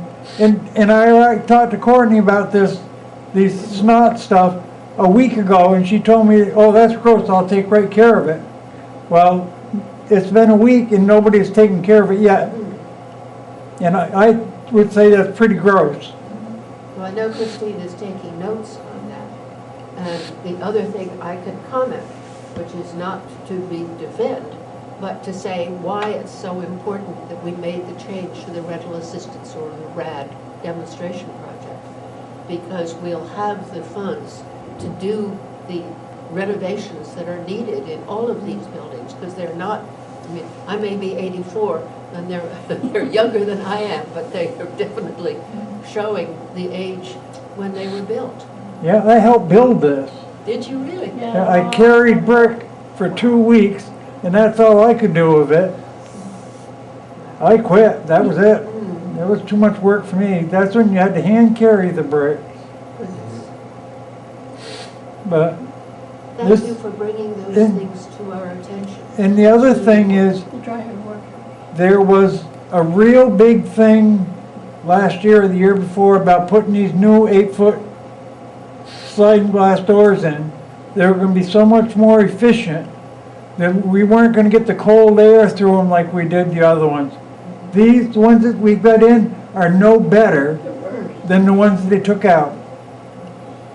You go up there and in my apartment, and you open those curtains, and you can just feel the cold air just come blasting right at you. Is that something that Jack wanted to do? Yeah, we certainly can have Jack look at it again. I didn't know that, so thank you for bringing May I it to our say attention. something? Of course, yeah. Do you mind saying your name? Oh, Carolyn Malello, I live in 404. Oh, I'm sorry. The dryers that are in the laundry room, They're never clean, they're disgusting, and when they break down, we can't have our money back. And which is not our fault that the washers break down. Dryers. And the dryers. And the, sorry, I got a sore throat. The tube that goes out the dryer through the window, the heat, where you clean it, they never cleaned it. You have the vents for the dryer that goes out through the wall. Yes, Yeah. In the this mop place is, sink. and you can't even let your dogs or on the leash when they come out because the carpets are so bad. And you gotta be careful where you step because people drop little pins and stuff all over the place and stuff. And I think it's a good idea.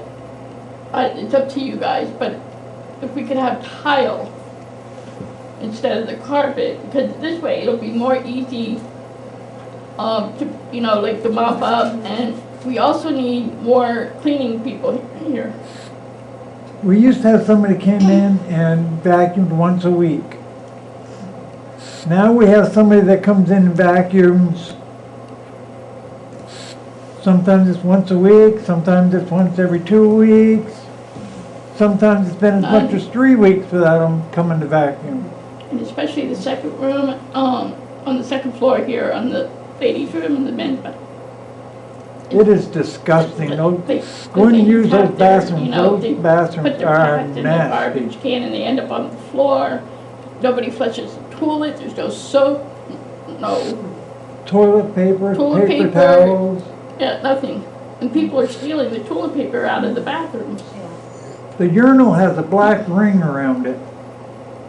Well, certainly we'll talk to them about cleaning and adding more cleaning. I'm guessing in the winter we probably need more cleaning because so many people have, you know, their shoes are dirty from outside as well. And I'll definitely talk to them about that. And we also have spiders all on the, what floor? Our floor, right? Yeah, the fourth floor. The fourth floor, spiders.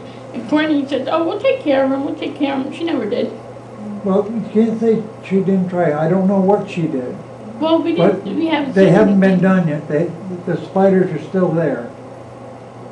And then the bricks are like, just put up there, if you can see it, it's like, there's a bunch of them around the building that needs to be fixed.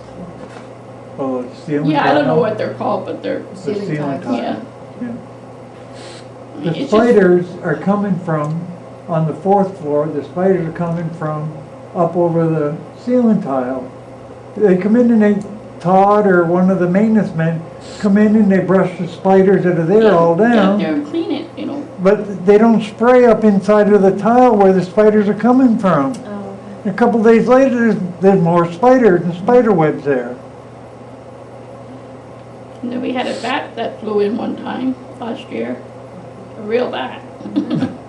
Well, there's nothing they can do about It was that. around Halloween too. Oh, very appropriate.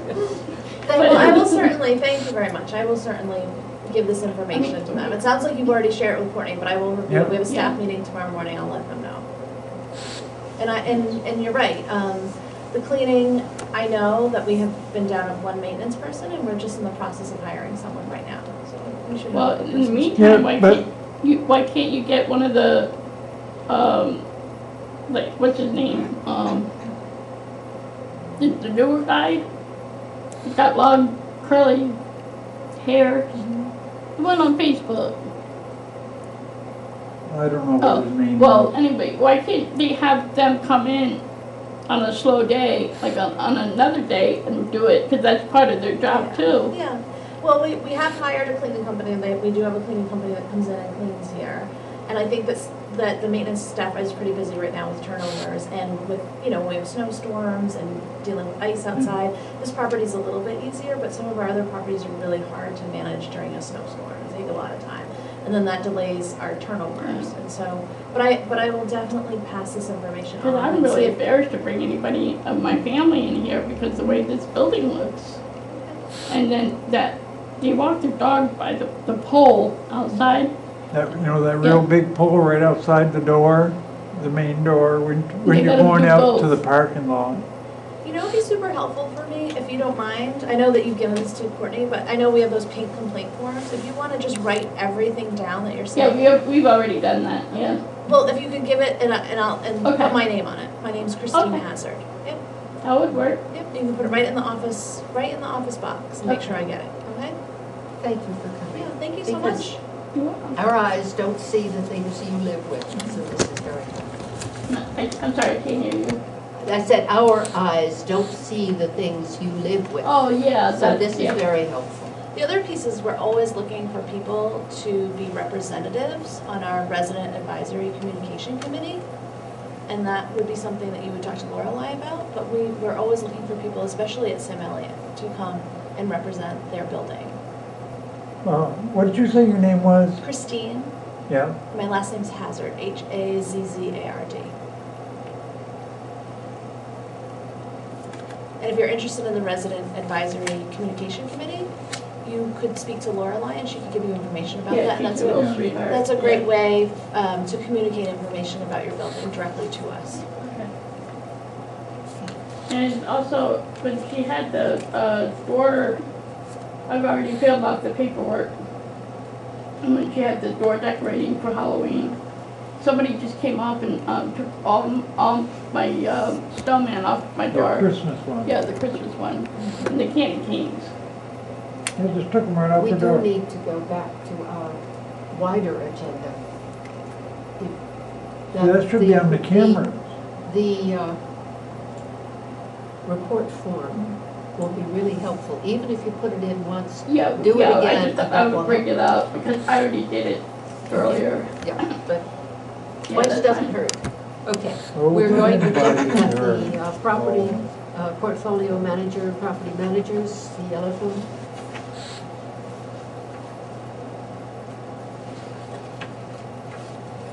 Comments, questions?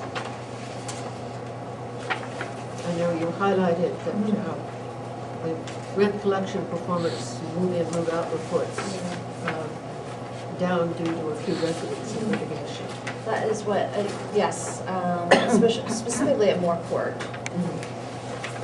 Are those collections usually tougher than Ledgewood? No, not necessarily. It varies depending.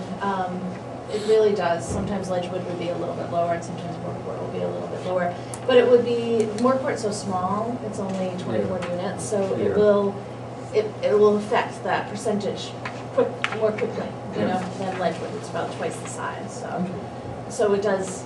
So a few people in litigation will make a drastic difference in Moore Court.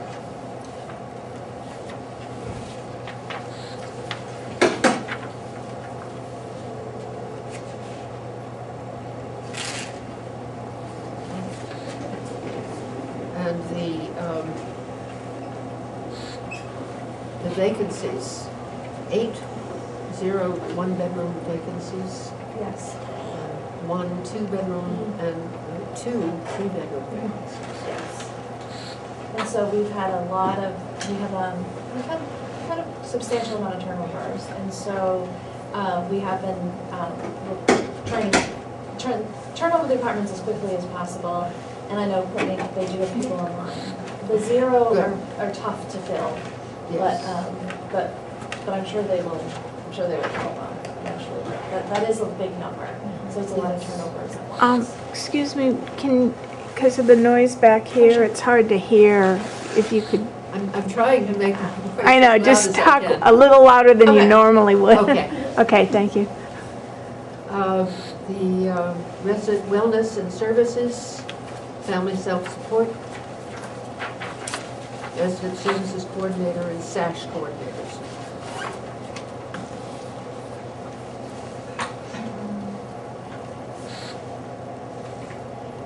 Yes. This is written by you in a different hat. Yes, different voice. So this was the last of my wellness and services manager duties, and I put together just a brief summary of some of the allocations that different staff changes. And so as I left my position, we broke my position up into several positions, and Lorelei Morissette received a promotion, so she will now be our wellness and services manager. Shauna Baugh will now be leading the SASH program, and Ashley McHale was made a full-time SASH coordinator. Outside of that, Lorelai's report talked about a lot of the programs that she's been offering. The Art in the Neighborhood program is very successful. She also offers programs here. Your karaoke program was really fun. They had a great time. They had sparkling wine, not real wine, not alcoholic wine, sparkling cider. They had a really good time. And then she's recently joined the BA, which is the Brattleboro Area Affordable Housing Board, which is wonderful. So it's very exciting. That's knows that well. And Ross is, we are no longer able to apply for resident, Ross is resident Opportunities of self-sufficiency. And yes, unfortunately, that program is a HUD program, and so we are not allowed to apply for that grant any longer. And so that is not, once we were underwrap, we can no longer apply. So her role will stay within the supportive services program, but it will change somewhat. This is the trade-off of doing RAD. It is, yeah. And not public housing. I hope that our redoing these buildings will be seen as a very great advantage, because it sounds as if it would be very useful. I hope so, yeah, absolutely. And the FSS Family Self-Sufficiency Report. Yes, so we have received funding for an additional year, so that's wonderful, great news. And Lucy has a good amount, she's meeting her grant requirements.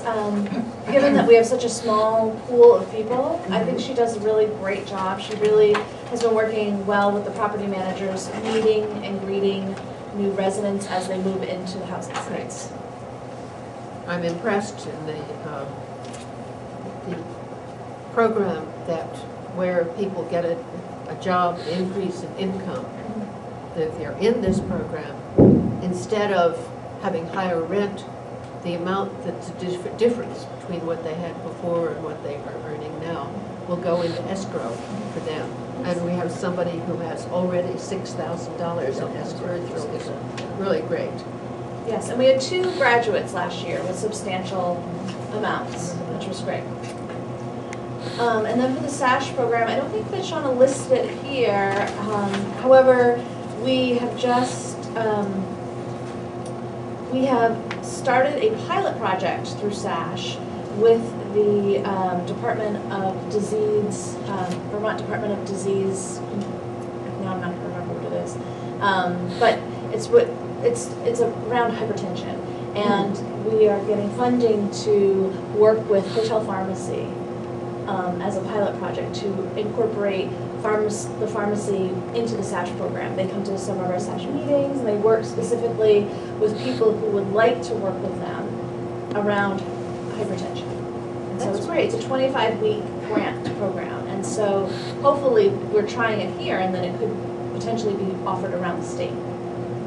So it's a big undertaking, and Shauna has been spearheading the whole thing, so it's really wonderful. When you say here, you're talking about in this building? We're talking about all the SASH program. So here, and Red Clover Commons, Hayes Court, Melrose Terrace, and in the community, yes. Okay. Can I say something? Can I say something? I really love the papers, SASH She has flash. one more comment.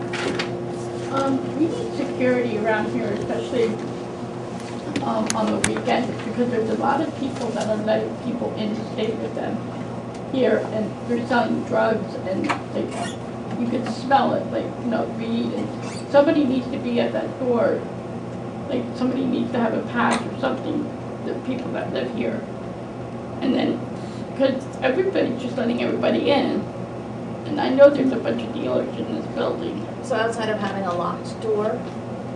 Yeah. The locked door is a really good idea, but it's not solving the biggest issue is that people that live here, if somebody buzzes them, they let them in even if they don't know them.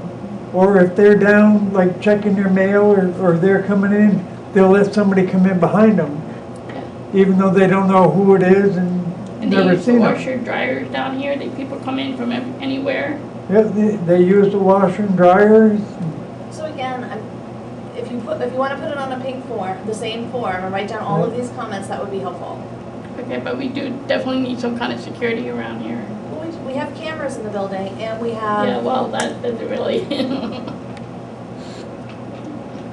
Every time we've asked about Yeah. something to be looked up on the camera, they say it's too late. Too late, or they can't find it, or. Well, this is why we collaborate with the Brattleboro Police. And again, if it's helpful to have it in writing. It's helpful to have specifics at such and such a time. This happened, and that's why I'm presenting it. That enables them to take more effective action. Okay. We're going to go on to section 8, shelter plus care and transitions to housing.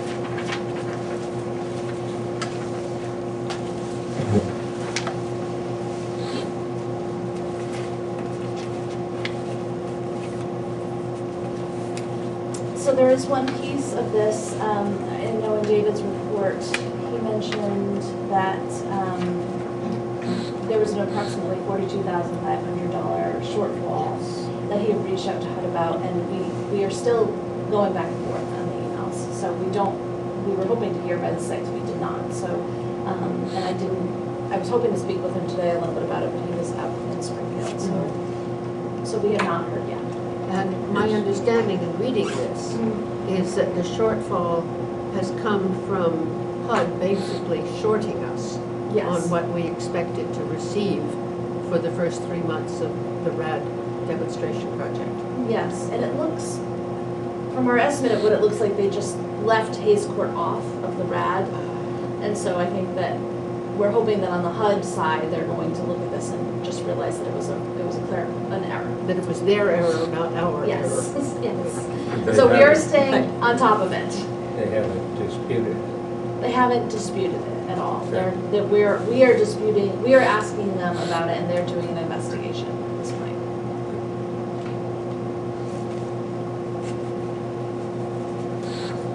Transitions to housing. We're now serving 8 once homeless families, an increase of 1 from last month. We're able to house a homeless family of 5 in town for the 1st of January that have been searching for a month. That's really quite remarkable. It is remarkable. Because it was a big triumph. I bet. We'll be looking to add another family to the program in January after reviewing the budget, which I think is an appropriate lead-in to looking at accountants advisors. Financial review. Review the independent auditor's report.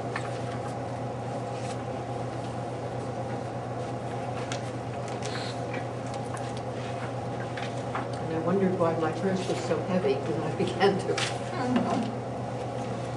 hold that in it.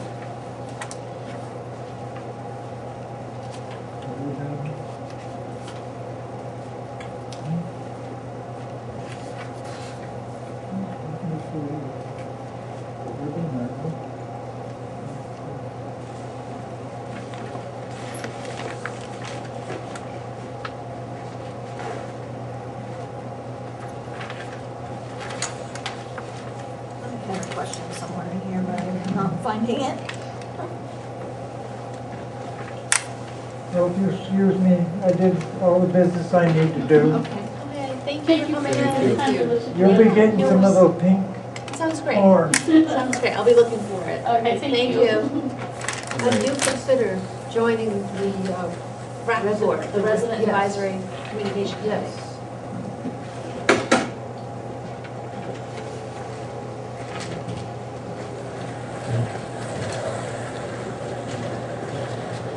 I'll ask them about that.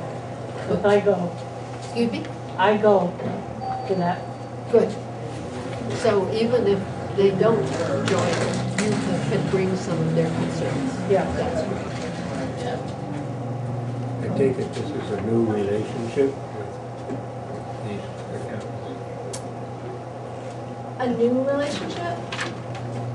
I don't think so. I think that we've used them before. What makes you say that? Oh. Oh, no, that was the other piece. That's for our executive session. Okay. Yeah. I'm not sure if that's what he means or not.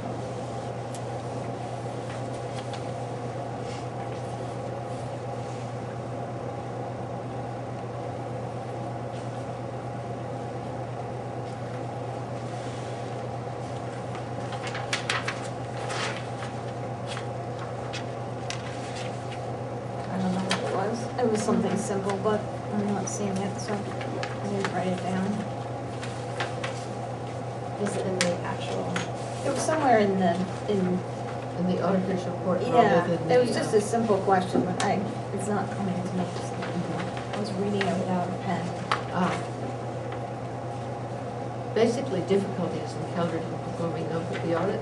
We And encountered there no weren't any. significant Right. difficulties. Yep. And throughout the report, they indicated that they did not see any problems. Pleased to report there are no such disagreements that arose during the course of our audit with the management. And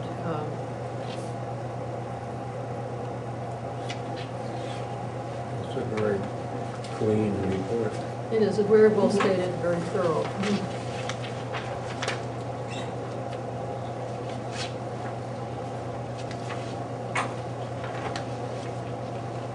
And then the more extensive financial statements for the year ended March 31st, 2019.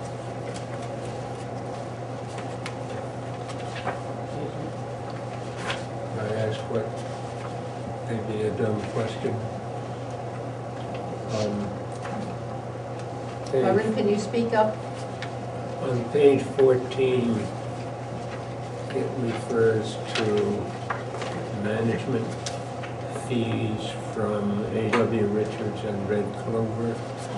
I promise I won't go on being bewildered by things, but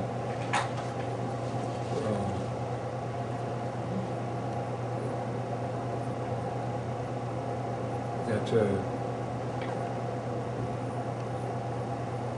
understand, a totally different relationship we have with those Yes. two properties. They are public-privately funded. The Red Clover Commons and the A.W. Richards building. So And we they have are a not... management contract. Yes. with them. And then we receive we receive fees to manage those buildings. And so I think when they were looking at the, the grant-funded positions, those were also allocated in that we receive funds to offer those services. And so we receive funds to manage the Red Clover Commons and A.W. Richards building, which is different from our RAD. You're right, it's different from our RAD properties. We don't, we get the subsidy off of the rent payment. This, we receive a set amount of money just to manage the buildings themselves. I'll get there. We'll do it together. I learned a lot from reading this, so this was very timely for me. This was helpful to read all of this as well.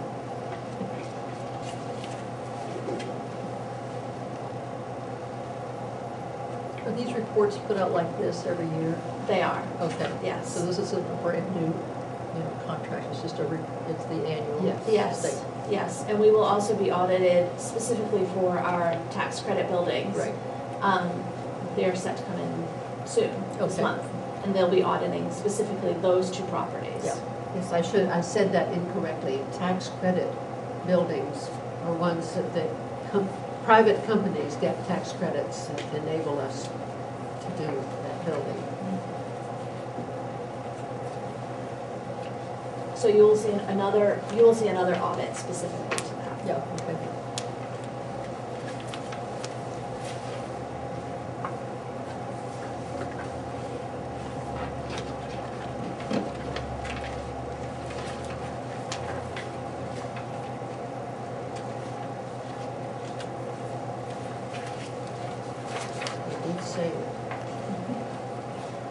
summary.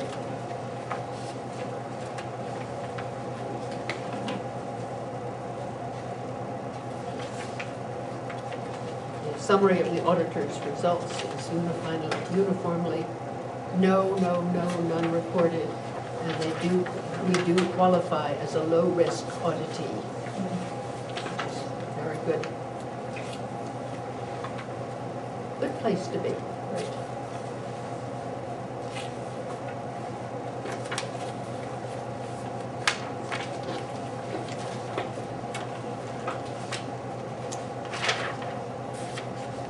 There are two parts to a report like this, being thorough but also being clear.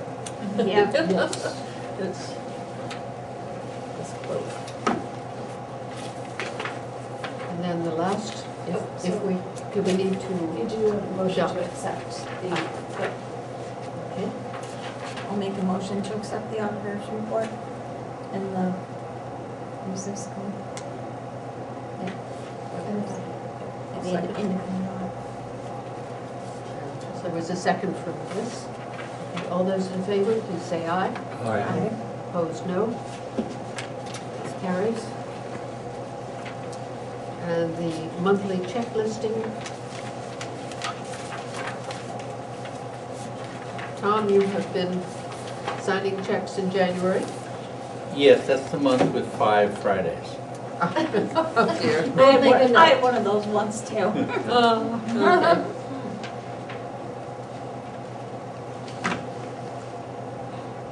Do we have somebody for March? I wasn't sure if we had. We don't yet. I think it's gonna be me. It would be me. Would you like it to be you? Sure. Okay. I think I'm next. I'm always available as a backup if somebody has to Thank you, Tom. not go. You know, being retired, I have lots of free time, so. Okay. And I suspect that it would be appropriate for me to be in April. I did November. So why don't we do that? And I can do May, Great. unless somebody's dying to do it. Did we figure out about the last week in February? Yeah, I'm gonna take that. Thank you.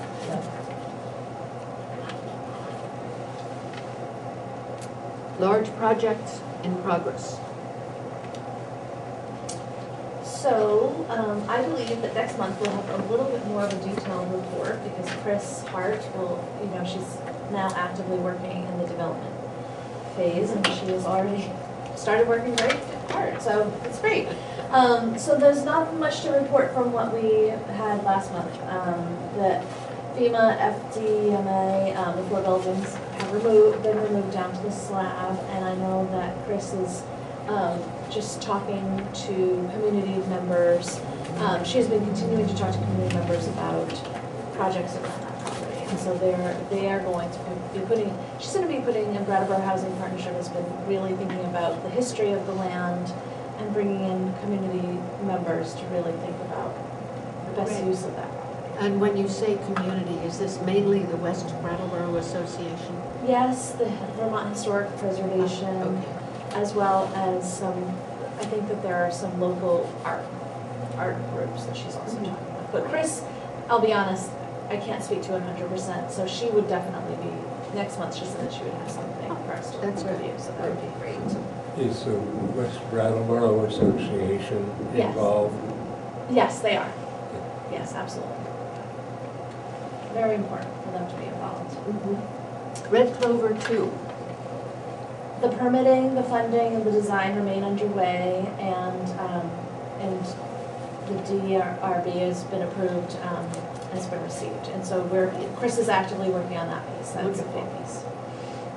And again, I think we'll have more to report next month. She just didn't have anything. Started. She didn't have anything to say. She was busy being a grandmother. She was, yes. Which is great. Yes, and then we have heard nothing about moving to work. And so. And when you say we remain in the lottery, it means that as far as HUD is concerned, we still have a potential? We still have a potential. Or not? And then number 7, enter executive session to discuss legal matters. Do I hear a motion to enter executive session? Well, we can go into executive session with Mary here, and she holds up her camera, and then we go do the work we need to do. So, Gotcha. do I hear a motion? So moved. No. Second. And Byron, second. All those in favor, please say aye. Aye. And thank you, Mary.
We'll call this meeting to order at 5 o'clock.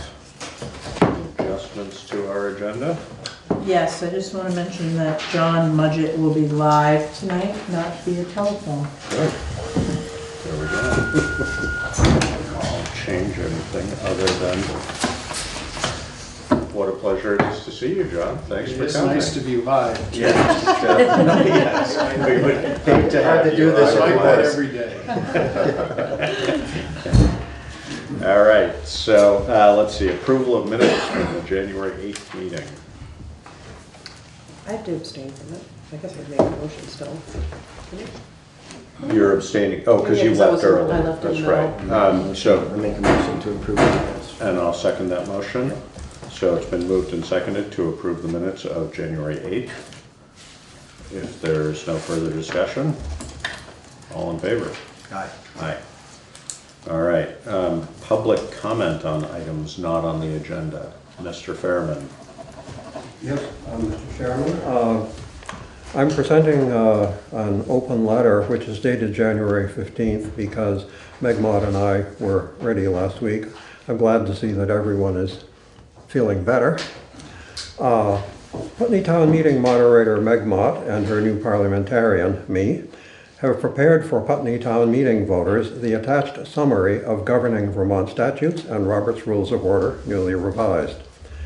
Replacing pages 92 and 93 of the 2018 Putney Town Report for publication on similarly facing pages within the 2019 Putney Town Report, these tools for direct democracy inform and empower experienced and new voters before and during 2020 Putney Town Meeting. We note that, as you are still creating mandatory content for legal review and approval, the 2019 Putney Town Report is not yet ready to go to press. Quoting Chief Justice John G. Roberts, Jr., each generation has an obligation to pass on to the next, not only a fully functioning government responsive to the needs of the people, but the tools to understand and improve it. Returning to us, Vermont town meetings are direct democracies governed by laws and rules of order, where local governments are accountable to voters under the Constitution of the State of Vermont, Chapter 1, Article 6. These are tools for direct democracy, which we are submitting this evening, and I will give a copy to the clerk. Thank you. Thank you. We will probably have those in our packet for next meeting and review them. Yes. And then if we have questions or comments, we will inquire of you. Okay, I'll make it a point to be here. Great. Next time. Thank you. All right, select board items. So, John, you are first on the list. We are. Very good. First of all, thank you for inviting me. Thank you for reviewing the financial statements and auditors' reports. Since I know you've had an extra week to look them over, I'm looking for lots of questions, comments, any changes that you see that are necessary. As you notice, they're still in draft form, and we'd like to get them wrapped up as soon as we can. I won't give an awful large presentation because I would like to make it more of a roundtable discussion and address any questions or issues that you folks have. As usual, we've presented a financial statement package which includes an auditor's report on the financial statements themselves as listed in the table of contents right up front. And then a second report on our testing of compliance and internal control, which is toward the back of the package, pages 42 and 43. There was a what we would call a clean opinion on the financial statements. We indicated that they do fairly present financial position and results of operations of the various funds, particularly the major funds and the government-wide statements, which are summaries, which immediately follow the text in the beginning, which consists of the auditor's report and the management discussion and analysis. That said, There were also 3 findings in at the very tail end of the report, which came about from situations that we identified and wanted to bring to your attention. And those are, hold on just one moment. Some of those are follow-up really from issues identified in prior years, but the description is current and is in some cases expanded to reflect the circumstance of this year. They basically refer to number 1, capital asset accounting, number 2, accounting for long-term obligations, including debt, leases, compensated absences, other long-term obligations. And then the third one really addressed the need for accounting adjustments during the audit, and we gave brief examples in there of what some of those adjustments were. I brought that in because we spent a little more time on the process this year, and we proposed more adjustments than we're used to proposing in Putney. And I understand that that has a lot to do with new folks getting accustomed to the system. So I think we're in good shape there. I did speak briefly before tonight's meeting with both Karen and Alyssa, and we agreed to schedule a little bit of additional time to come down and go over some particular areas that I thought we ought to discuss further with them. Anyway, the financial statement package is the large one. There is also a 3-page really letter to the board, which is designed to cover items that we are required to discuss with, as the accounting people call it, those charged with governance. And so that merely summarizes activities in the audit and refers to different circumstances, nothing in any great detail, but it does highlight things that where if you wanted more detail, we could certainly go over any of that either tonight or in the future. It refers to the adjustments that I mentioned further, the findings. We do indicate that we had no disagreements with management, and that the written communications will be provided to us as we wrap up. There's a management letter out here which comes to the auditor and documents various representations made during the audit. Now, moving back to the financial statements for just a minute, I'd like to point out that the financial results were quite positive. There were surpluses in virtually all of the funds. There was a small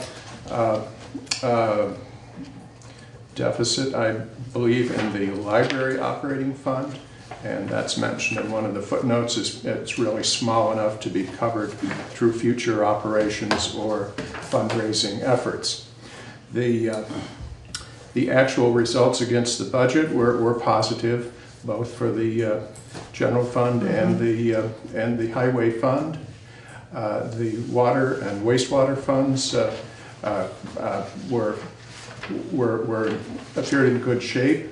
I think the one thing where we did need to do an adjustment there was when we began the audit, we noted that there were only 3/4 worth of billings, and we said, oh, what happened here? Come to find out, the 4th quarter billing wasn't done until early July, so we merely had to pull that back and reflect it in the June 30 financial statements. Once again, open the floor, questions, comments, notes in your margins of your financial statements you'd like to address. What would you like to talk about? Did you, I mean, I think I have the sense from, from your statement as well as your findings that sort of training and level of understanding were not quite where you would like to see them.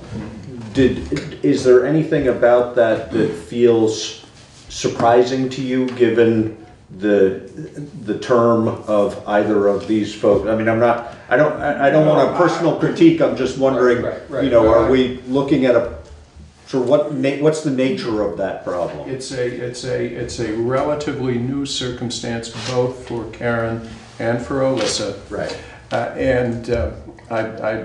So I'm not surprised. I would like to see this looking better another year, of course.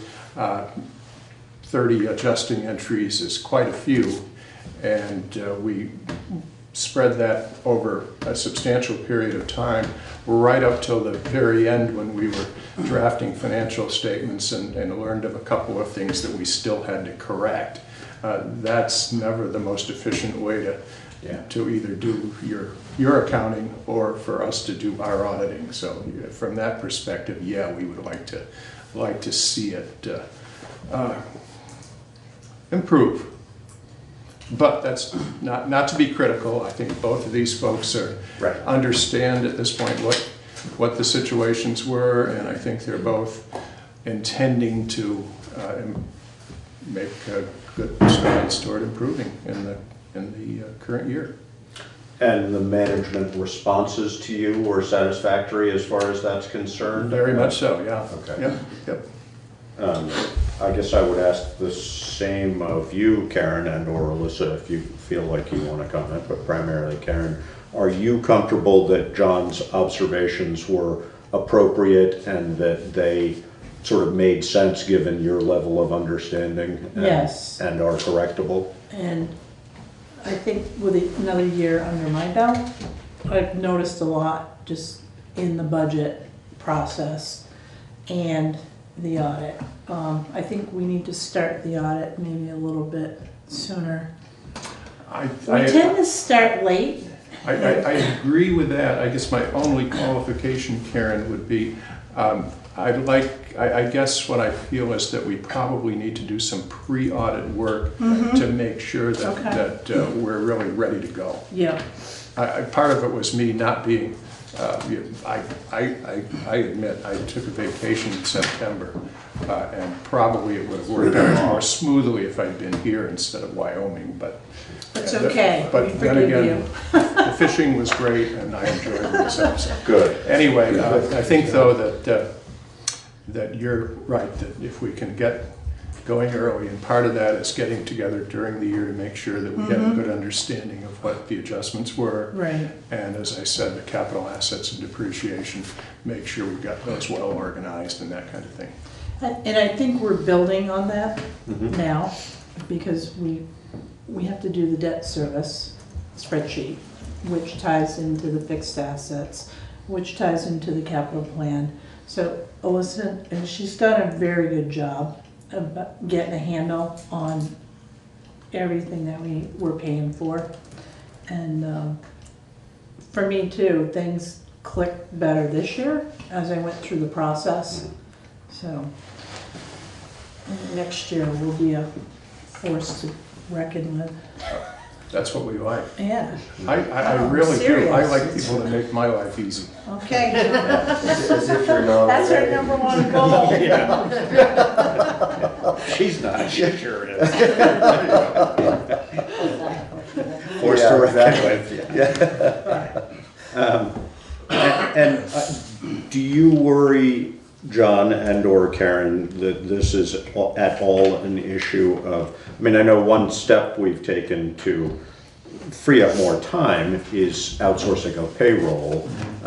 Is it your sense that we have sufficient staffing within the office to do what we need to do in the timeframes that we need to do it? I think so. I really think that part of the issue up to this point has been not so much a lack of time, but maybe the what do we really need to do, and how do we go about doing it, and how do we correct situations that were difficult to understand initially.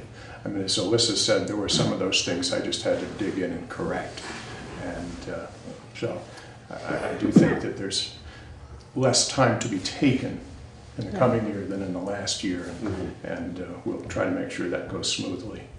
And the thing too is, because through communication, we knew, and we were seeing stuff at the end as well, and it's like, wait a minute, that doesn't look right, you know? And then when we questioned it, you know, we corrected it, but, yeah, it's definitely a learning curve, and, you know, our system, as we know with fixed assets, it's not an easy software program. And that's NIMRIC based. Yes. Yeah. Yes. So. Would either of you, I mean, I know that virtually all our software within the office is NIMRIC based, and I know it would be an expensive shift. Would there be any reason to consider different software for any of these applications, or would that just complicate things? My recommendation would be not at this time. Right. Let's get this nailed down, Yeah, and yeah. then if you feel that there's something out there that you'd rather work with, then by all means shop around. There are other possibilities. Right. But NIMRIC, if you get it defined and understand it, is pretty foolproof. It's older software in some cases, and it's hard to tested. Yeah, it's tested and true. Yeah. I always know that what I understand when I look at it, that it's not going to let you, you know, go back in and manipulate stuff without documenting exactly what you do, which auditors always love. Yeah. And so I stick with it for now and get it running smoothly, and then in a couple of years, if you still, as you know it better, think that you'd like to look at some others, well, hey, there are some others out there that others are using, so. Right. But not a single one, John, that you really have sort of seen and said, wow, this is the cat's meow. No, not really. In fact, our auditors see quite a few different systems, and some of them are pretty sophisticated, and some of them are almost too sophisticated for what you're trying to do. Yeah. But you know, there are several out there, and most anyone I know, I sooner or later hear somebody, either a chief financial officer or an accountant in the organization or management, is saying, oh, this is terrible. We ought to look at something else. It's like nobody is completely happy with what they have. But that's just one module, and I know they all tie into one another, so it's basically a package deal. And we know that there's critical times of the year when certain things need to be done. So, especially with fixed assets, at the end of the year, you depreciate. You know, and if you don't do that, that throws everything off too. So, and prior to Alyssa being here, we just started using the fixed assets module because Laura never used it. So, Why is that, do you know? I have no idea. Fits that, I mean, obviously we were doing depreciation. Well, Chip was using it. Well, yeah, because he was training Leah on it. Yeah. So. Yeah. So he had it working fairly well, although there was, as I say, some classification stuff that needs to be worked on. Right. And then you had done some research into what assets might need to be added or retired, and there's probably a need to do that every year or on a regular basis. But there's a lot of steps to it. And like John said, you retire assets, you know, you add new ones in. The gravel pit is an asset, but it's treated differently because it's a product. A real estate asset. Yeah. Oh, yeah. You know, so as the product dwindles, that asset also, it's a different formula. But in fact, one would assume that the real estate itself would increase in value over time. So yeah, no, that's an interesting example. It's a little complicated, but we'll get there. One more question I have, and then please you do jump in if you want. As far as the, I can't remember which we said it was, the water or the sewer fund, or what not being completed until July. I mean, we have 60 days after June 30th to close out Right. for auditing purposes, correct? Was that, why did that happen, and or is that a significant sort of, I mean, I assume we'll try not to have that happen again. What? Right, that was a timing thing. Yes. And We closed the month or the year or whatever. And then the I bills. didn't get the progression correct in the system of what you do first. So it didn't Okay. happen right. Right. But we were able to reconcile that adequately. Yeah, it's really a matter of good idea to do your billing for that June quarter. It should have earlier, happened. In the end Yeah. of June rather than the beginning of July. Right. And, that way you're assured of getting into the right period. Right. And I don't know if we even had the readings that we didn't. We did. So when we did the billing, it was in July. We closed the year out. So. So next year you'll Yes. just do it sooner. Yeah, we'll make Joe get out there sooner. Yeah. It is, of course, still possible early in July to, do that for the Right. prior period. Yes. As you mentioned, 60 days isn't a hard and fast rule for that purpose, but, it's always true that you have invoices and other things coming in July that really belong to the prior Reflect the year. previous year. And Right. so you just kind of keep it open, or in a NEMRIC system, you're able to post back into the prior year, even if you're operating in the subsequent year. It's merely a matter of how you select that as you go in to do your posting. Right. And there's you can post into the next year for bills that are actually in the next fiscal year. We were back, posting invoices, so it would fall in the right fiscal year. So at the end of the year, there's a lot going on. Yeah. A lot. But. And it was possible, in answer to Josh's question, to reconcile back. Right. So yeah, I think it was well supported. Yeah.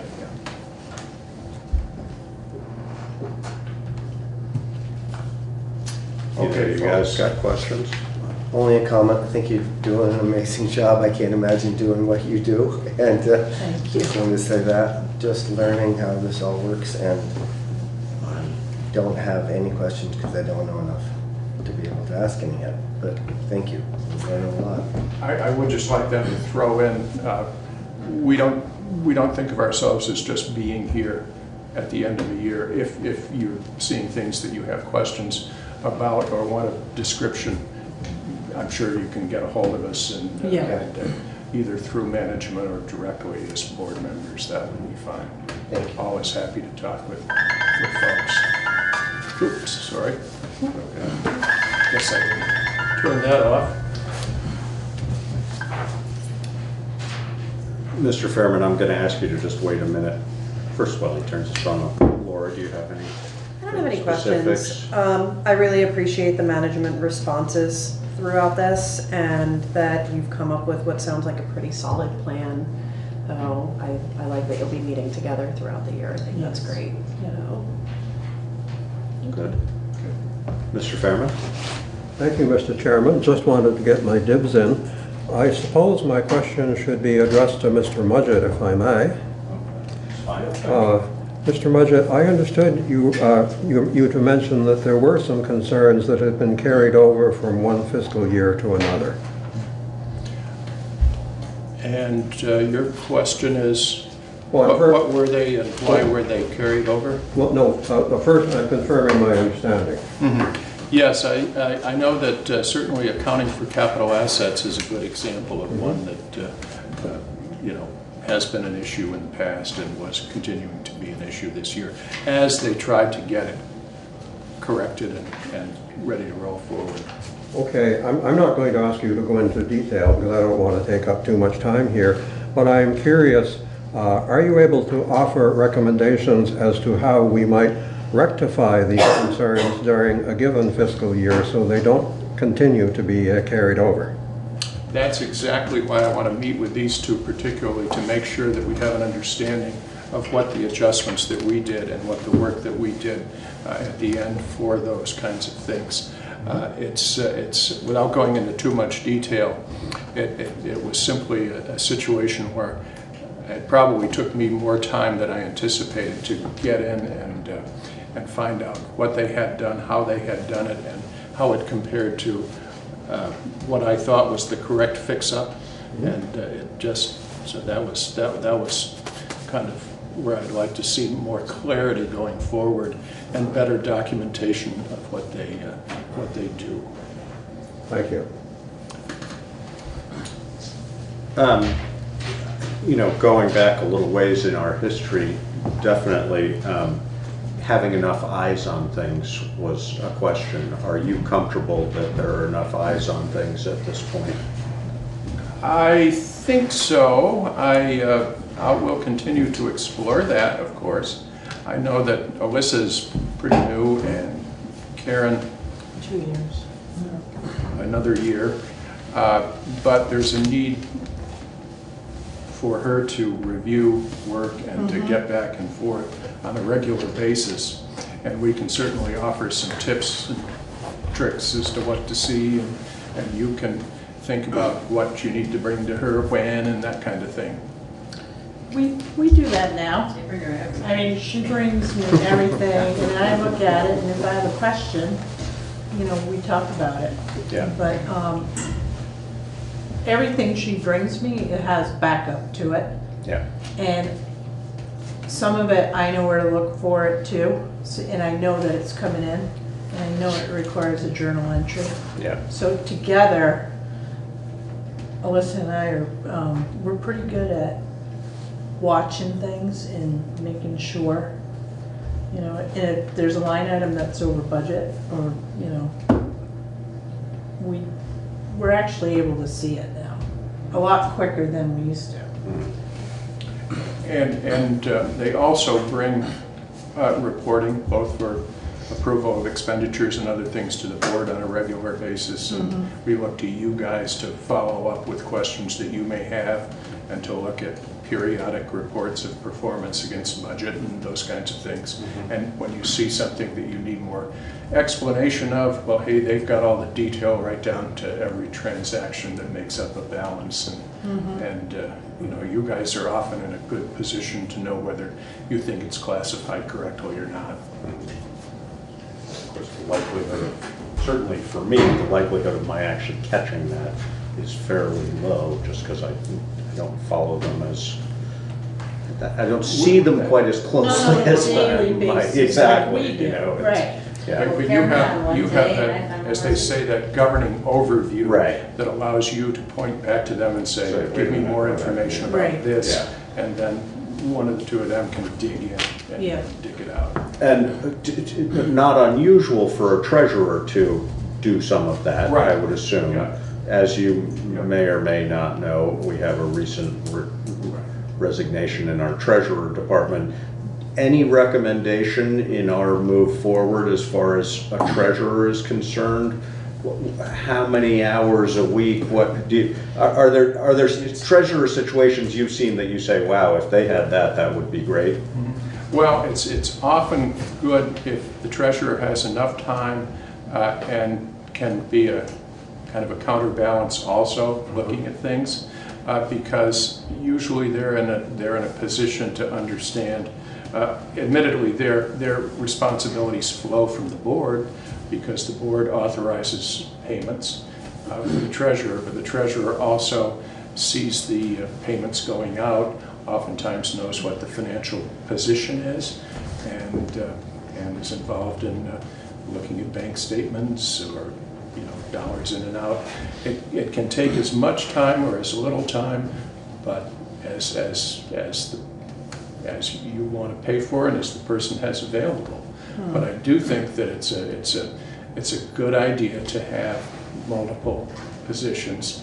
We often talk about the fiduciary responsibility, which tends to be the treasurer, as opposed to the financial reporting, which tends to be the bookkeeping, accounting, and finance officer. Finance officer position.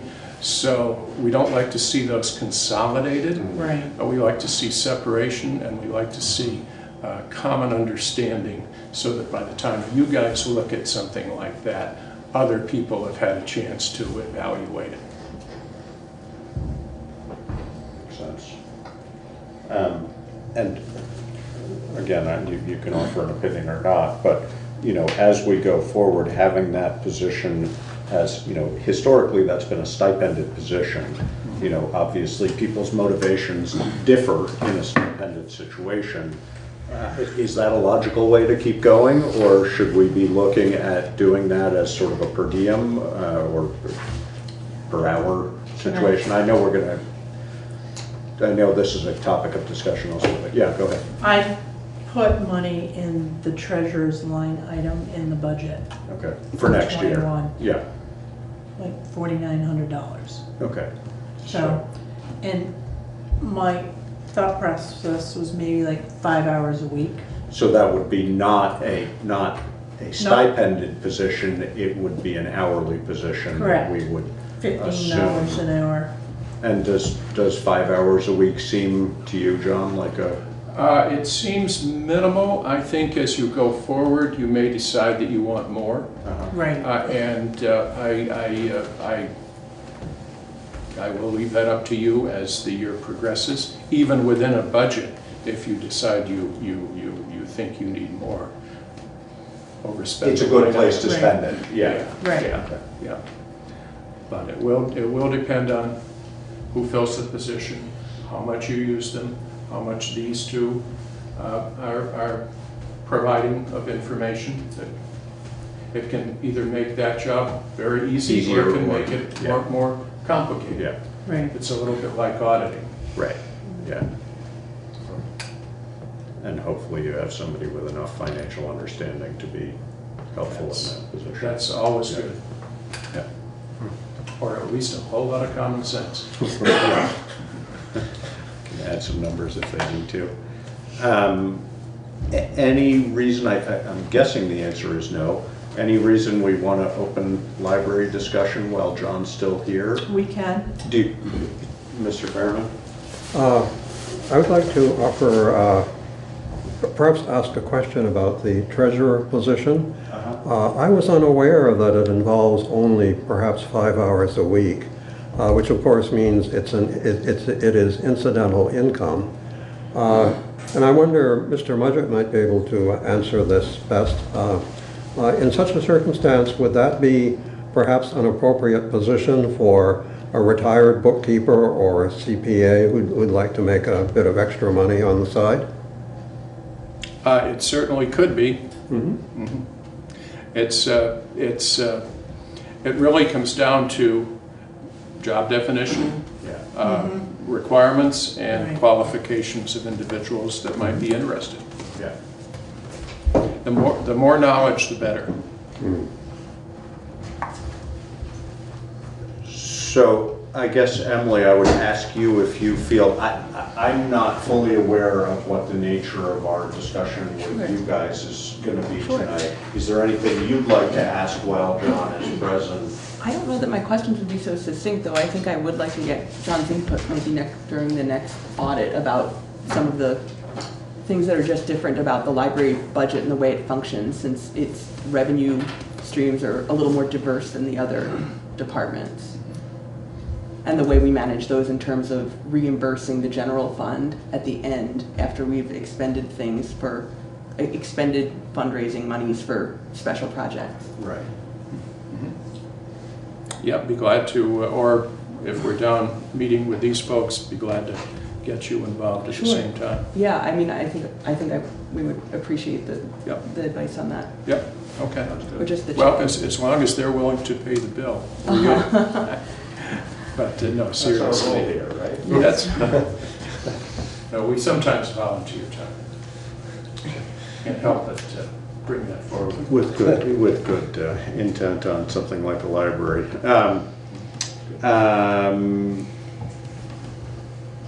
I don't have anything else. Karen? I'm comfortable with the audit. Good. I am. Good. No. We didn't have a deficit No. in the general fund or in the highway fund, and so please. And you don't, John, typically, I think, look at a budget, proposed budget, right? I mean, that. We really don't, because we're coming in after the budget's been approved. We're usually tracing back to the budget, whether it's an original budget or amended budget, looking at variances and determining why, if there are significant variances. So we're testing in that case. The one thing I guess if there is a significant difference year to year in the budget or in the actual, that sometimes catches auditors' eyes, because those are some of the criteria that we might use in either selection or testing or indicating evidence has been obtained to support the numbers in the financial statements. So we're always looking at how you do it, what you come up with, how it compares, how it's recorded, and what performance has been. Good. As we wrap up, I would just say that as soon as you guys can get back to me both the management representation letter and the acceptance for approval forms that we provided to you, that's really all we're waiting for, I think. So we need to give you approval. We need to approve This one right here. Yeah, you guys sign off on that, and also accept the proposed adjusting entries, and then the management representation letter that's set up for management signatures. I think you have all of those documents. Do we want to do this right now? Or we can do it next Or we week. can do it and give it to you, either one. Yeah, I mean, don't worry, we've got plenty of work to do, so we won't be twiddling our thumbs. You won't be waiting. But Don't hold your breath. you do get into the queue once you do that. So Yeah. I know right now we have some that are publishing their financial statements, so they're probably at the top of our list to get out the door. And others that don't publish will still probably want to get out within a week or 10 days. Right. Okay. Sounds good. Well, thank you so much for making the trip and doing all the work. Thanks for inviting me. Always nice. And I like a board that's interested and has comments and questions, so keep it up. Always good fodder, you know? The next time you can tell us a little bit about fishing and whatever. Hey, if I had time, I'd show you pictures. I would love that. You'd want to go. That would be fantastic. Thanks, John. Drive safe. Thank you, John. Will do. Thanks, guys. Talk to you soon. That's your phone, not mine. Yes. I almost picked it up. I would approve it this morning of anything. Yeah, sure. I mean, we could do any reason we shouldn't approve it? Yep. And we don't need the management response letter in order to No, approve because I it. can do that. Right, exactly. Right. So, all right, so Because I thought we should do it. Yeah. would somebody like to make a motion? Sure. I move to approve the financial statements and reports from June 30th, 2019. Do we want, As presented by. as presented by Mudgett, Janet, and Krogweiser. Weisner, PC. Second? I second that. It's been moved and seconded to approve the financial statements and reports of June 30th as presented. If there's no further discussion, all in favor? Aye. Aye.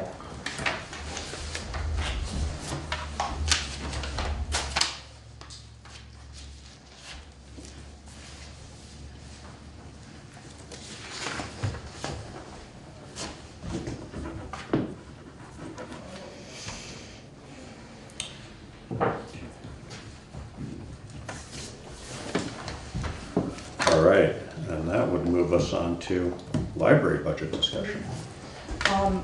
So I watched the last meeting and then invited myself here because it seemed like there was some questions and also some good information from you guys about the philosophy that you have about our budget. And it's good information, and I've been seeking it for some time. But I wanted to check in and clarify a few things. And I'm specifically responding to the discussion of the library going from private to public. Right. And also the cumulative overage in the budgets since since that transition, and this is definitely related. So I just want to make sure you guys have a clear idea of what it meant when the library went from private, or what it was when it was private. When they were saying it was private, it means it was a 501c3 and employed its own bookkeeper. Sorry, I'm 501c3 and? Employed its own bookkeeper. Right, okay. And after the transition, it no longer did, but it has received a town allocation since 1869. And I'm not misspeaking, that is 1869, not 1969. And also the building, which was built with 100% donated funds on donated land, or land that the money was donated for, was then turned over to the town in 2004. So the town, it wasn't like it had nothing to do with the town before 2013. And I just wanted to make sure that there was a common understanding about that. Yeah. Now that we're part of the town, after that transition happened before my time, so I wasn't there for that part, but I did come soon afterwards. So now we enjoy Alyssa's help with bookkeeping, and also the auditor, which is great. So it's sort of just more eyes on things, and I think that's a superior situation for us. It also means that I think we're still young in this process, unlike all the other departments. We've been doing this for 5 years, and we've had kind of a rotating cast of characters. Josh, you're actually the only one that is still the same as when I came on. Okay, I noticed that. I was realizing that just looking at you guys. But yeah, exactly. Yes. Yeah. No, that's really what I mean. And actually, in more than a few cases, more than one turnover in that 5-year period. Yeah. So. And I think there's just some confusion here. And I came on. This was my first director position, and I think either maybe I have some rookie mistakes going on, but I think I've also really been looking for this advice of, do you want me to present a budget with all of the things that could possibly come up and go wrong budgeted for, or do you want me to present as close to a budget as I can anticipate, and then sometimes we go over 1 or 2%. And I really am looking for that advice, really clearly. When you guys had a question about why there were overages, and I went back and looked, and I had a sense, I was like, well, we've had a few maintenance issues that just cropped up. 2019 is a great example where we had both a furnace problem that ended up being costly, and we also had to replace the fire communication system, neither of which we could let languish. Like, this wasn't let's wait till the next fiscal year to do that. There aren't so many things in the library budget that we can really just decide not to do. Special projects, which I know for other departments, if you were getting a new phone system or some other kind of building improvement or something like that, you would put it in the budget for next year. But I have not been budgeting things that aren't going to be recurring costs. Instead, I've been requesting the money from the trustees' fundraising account, and they've been approving those. So the handicap door opener, reupholstering our chairs. There was also Carpet cleaning. No, carpet cleaning actually is that's a recurring expense. But there's just other sorts of things that just are, they've also paid for the computers, a thing that we definitely don't do every year. And I'm also not interested in having all different age computers for the public to use. So there isn't like this thing where I budget in a special project and maybe I don't do it if we don't end up having the money, or save it, to maybe do towards the end of the fiscal year. We just don't have things like that. The things that are our expenses are the landscaping, the cleaning, taking the trash out, like the trash hauling, heat, utilities, and the things that we can control. And Laura noticed last time that we hadn't spent all of our money on materials last year, and it was because we were over. It's one of the few things that we can kind of reel in. And we did reel it in, but we were still a little bit over. In looking at the past 5 years of things that have been over, it's mostly been maintenance issues. But I also noticed another thing that happens is the trustees approve these projects like I've described, like things like the door opener and reupholstering the chairs. Sometimes it's a special class or something for me. At the end of the fiscal year, we make a transfer in partnership with Town Hall. And you guys know all about that. Yeah. because it's not straightforward and you don't have to do it for anybody else. But because the trustees want to do these special projects and we want the expenses tracked and the oversight, we run them all through you guys, and then the trustees reimburse you with a transfer at the end. And I was looking at our past budgets, and I noticed that in 2017, which I think is when Chip was overseeing the final, the end of this. Yeah. It was in a transition period, we'll call it. Yeah. The transfers were never made. So the trustees approved some projects, and the projects for that year were, let me tell you, no transfer. My nonprofit management course, and also the trustees at training and retreat. But then you also approved $2,000 additional for books. That's something they do almost every year, is approve additional money for adult and children's books. And so it was just expenses from that. It totals $4,500, and the transfer was never made. So we do owe you for things that the trustees agreed to pay for that transfer was just never made back to the general fund. And that would be an offset towards that deficit? $9,740. Another thing that happened, and I think that Chip was definitely still at the helm because he noticed this out loud at a meeting. The transfer in fiscal year 2018 was erroneously, the transfer in from the general fund was erroneously $1,242 short. Right. Yeah, you might remember that. Yeah. So, I mean, those two things alone account for more than half. Yeah. The other things are these, without that 1,242, we were over $700. And I know that's still undesirable, but it was also a time when, we were $1,145 over in repairs and maintenance. Our building is, the things are cropping up in terms of things that need attention.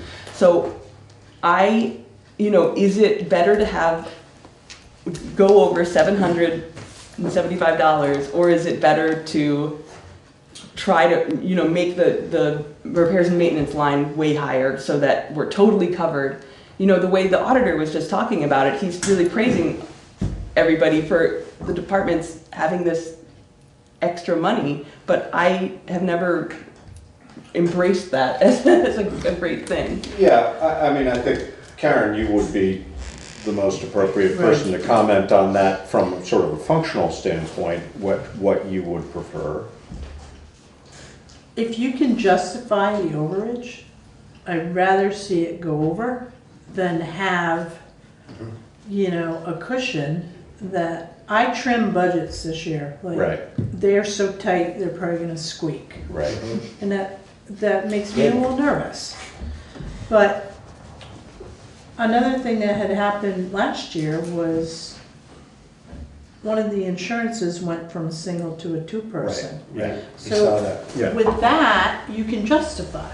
Right. Because you can't control that, Somebody gets married, they have a baby, they get on a family from a single. You can justify that. Right. That's the kind of stuff, if you can justify it, the maintenance, Right. And if people are being responsible and trying to keep within their budget, the overages, as long as they're justifiable, I'd rather see it that way I agree with than that. padding. Yeah, I mean, I think the other thing, part of our discussion last time around, as you observed, if you look at it, was, not so much a concern, or this was certainly my feeling, and whether it came across this way or not, but I think our sense was not that this was a huge problem, but just sort of, it's clearly building year by year. Why is that happening year by year? And we, with your explanation, cut that in half. It's a very small number. I mean, my feeling about $700, that's what, not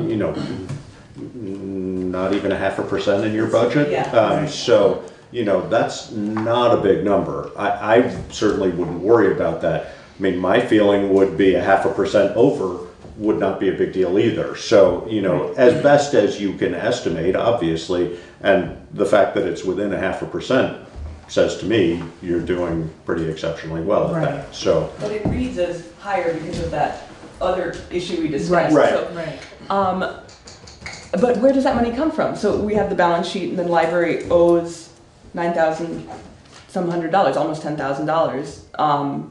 an average of $2,000 a year, where does that come from when we do go Well, over in that way? And that, I mean, one, I don't know whether it's possible at this point, excuse me, you know, for you to make, for example, that transfer of $4,500, Right, you know, right. that would offset it. Yeah. But the other, you know, the other place it comes from, very basically, is surplus in other departments, you know, in the Right. general fund.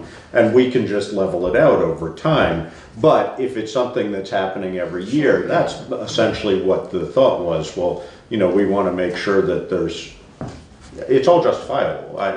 You know, certainly nobody was questioning that. It's just, okay, what do we do in order to not have this creeping up over yeah, time? well, I think a more robust, realistic maintenance line for sure. But the other thing is that I think we've been under budgeting use of paid sick time.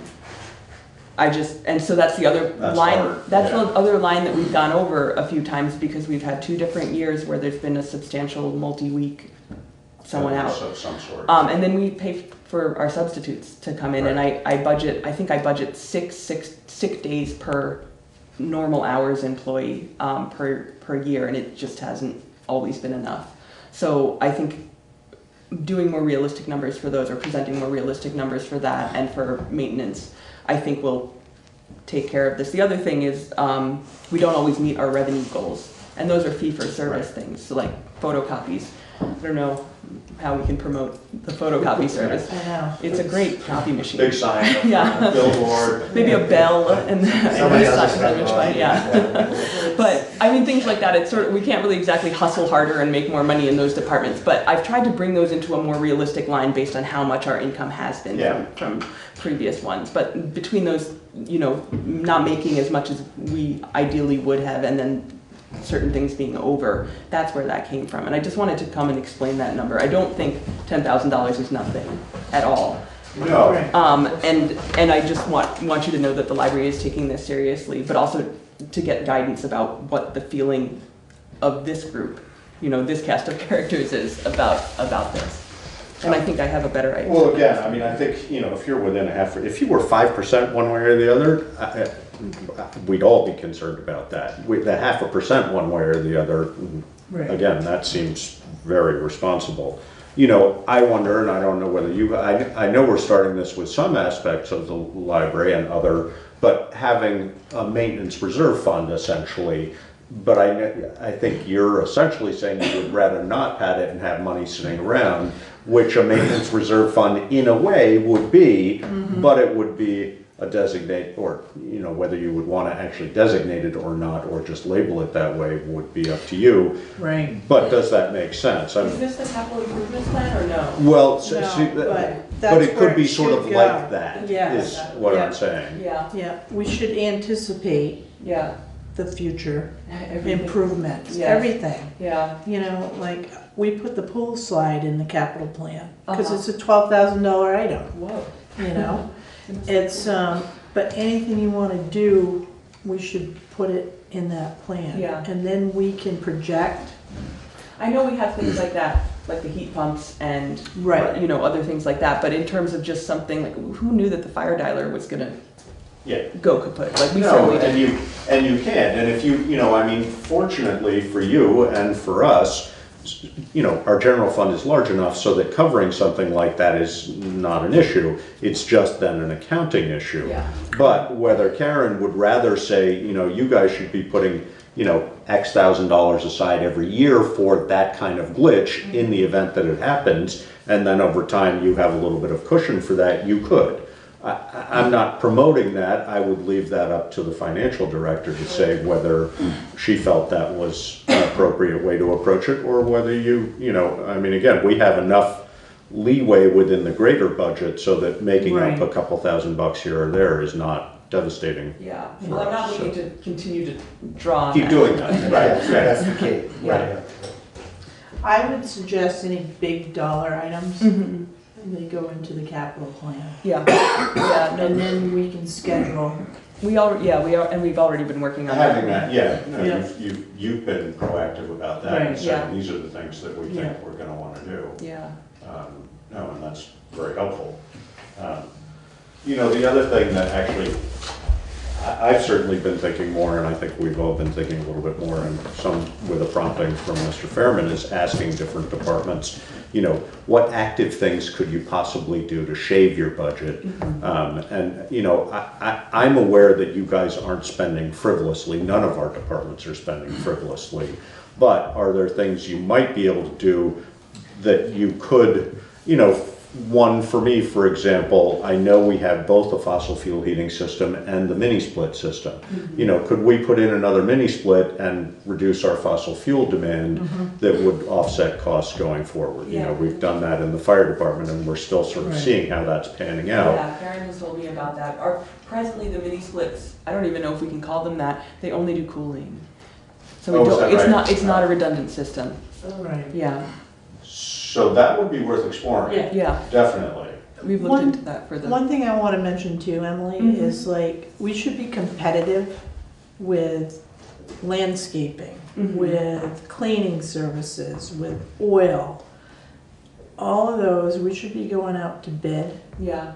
Well, you guys take care of that for both the landscaping and the oil. Our president, I don't know who you guys use for cleaning, we can check in on that, but. We don't use it. We use ourselves. Yeah. Wow. But we should in fact have a service. Yeah. We've talked about that. And that might be a good time to go out for competitive bidding. Right. Is to say, hey, together. we want to add, we should, you guys should not have to do that.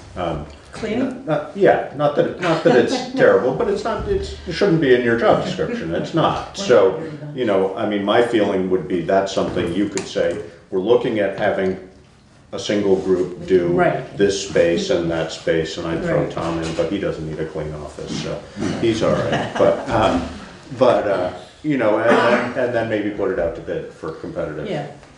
And not that we want to knock somebody out of that we like. No, But just to, keeping people, it's always helpful to. Yeah, people get complacent. Yeah. And, it's mowing too. That's another exactly. area where we need to be looking at. And we could call around. Yeah. Yeah. Well, that's part of that library fits into Yep. our picture, and we've done that several times. I mean, that's been an evolving thing over the last number of years for a variety of reasons, but it continues to be competitive bidding, which it should be for that kind of thing. Because we have cemetery, we have sidewalks, and then the library. So we can consolidate all that into one job. Sure. Yeah. I can check in too, I can give you where we can check in about cleaning if you want to get a quote or band together for that too. Yeah. Okay. Sounds good. Yes. Just out of curiosity, Tom, who does clean your bathrooms? We do. Yeah. Yeah. But that's all volunteer. I mean, that's part of maintenance night. I mean, I know it's different. I'm not making light of the fact that it gets done by any means. But it's the reality of it. You do it. Yep. And what you referred to as maintenance night, as you remember it, truly doesn't exist to that extent anymore because there's so much other stuff that we got to do with less people. Yeah. And is that a best use of your time? Not at all. Nope. So maybe you we don't could believe it. include. So even though I was being facetious, we can look at it. Well, Probably work. good on you for cleaning your own bathroom, that's all I can say. Thank you. That's one way for keeping the budget down. Well done. But if he's spending his time doing that and something else isn't getting done that needs to be, I don't think anything wouldn't get done with Tom. Takes us half an hour on a Friday and we're done. Right. I mean, it's. Yeah, I mean, I don't know, it's just, but it just. It's good energy. Yeah, but we got a quote. It was $45, for what? An hour, something that we can do in a half an hour, You times that by 52 and. Yeah, no, I know, there's different ways of looking at it, I mean, I'm not disagreeing with you as far as the money is concerned, but at the same If time. there was more people if it's here and it was. Right, I mean, the library being a good example. Right, the library's different. Yes, I mean, yes. there's 4 of us in there. Yeah. All the time. Yeah. So maybe it doesn't have to be done as often, maybe the fire station and the town hall could be staggered. Maybe, yeah. A thorough cleaning every once in a while. Yeah. Mr. We'll figure it Fairman? out. Mr. Chairman, just a suggestion, another area where could be possible to have a town-led contract would be computer system maintenance and troubleshooting. I wondered about that, actually. You said, and I don't know, because we recently, we chose a contractor for that, correct? We haven't signed a contract. But we talked about it and got bids. And I don't know what you guys do for that.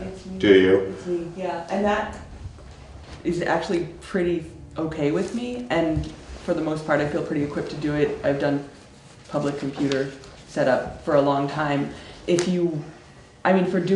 I'd love to have a consultant take a look at our situation and advise us if there's a better or more efficient way to do it. Of course, you But- have a very I could do that. You have We'll a just very have Kevin do qualified it. board Yes. member as well, but. Yeah. But it might be worth, you Yeah. know, because we are shifting to having somebody come Yeah. in here to do it. And, you know, particularly in this day and age, the one thing, you know, you may be able to figure out most of the, you know, security is probably the single biggest issue, and how, you know, if somebody could tap into your system and then bring it Right, into our system, right. you know, I don't know how that stuff works. The but- remote access is. Yeah, yeah, I guess that could potentially be vulnerable. Right. In the past, when I was at Rockingham, we did do a group buy of antivirus, and that was a big money saver for, I think, for everybody, and I would definitely be interested in that if we wanted to do a larger, you know, a purchase of a larger number of licenses for all of the town computers. Right. Instead of all of us doing it individually. I know, And we that would all do it. certainly be true for the fire department Yes. as well. Yeah. Mr. Fairman? Mr. Chairman, as a 57-year veteran computer pro, I would offer that the principal benefit of having someone who looks at all the computer systems is that person can give you an answer to the question, to this question, which is the one and only fundamental question. Your computer or computers are unusable. What are you going to do? Because the reason actually is irrelevant. Right, yeah. And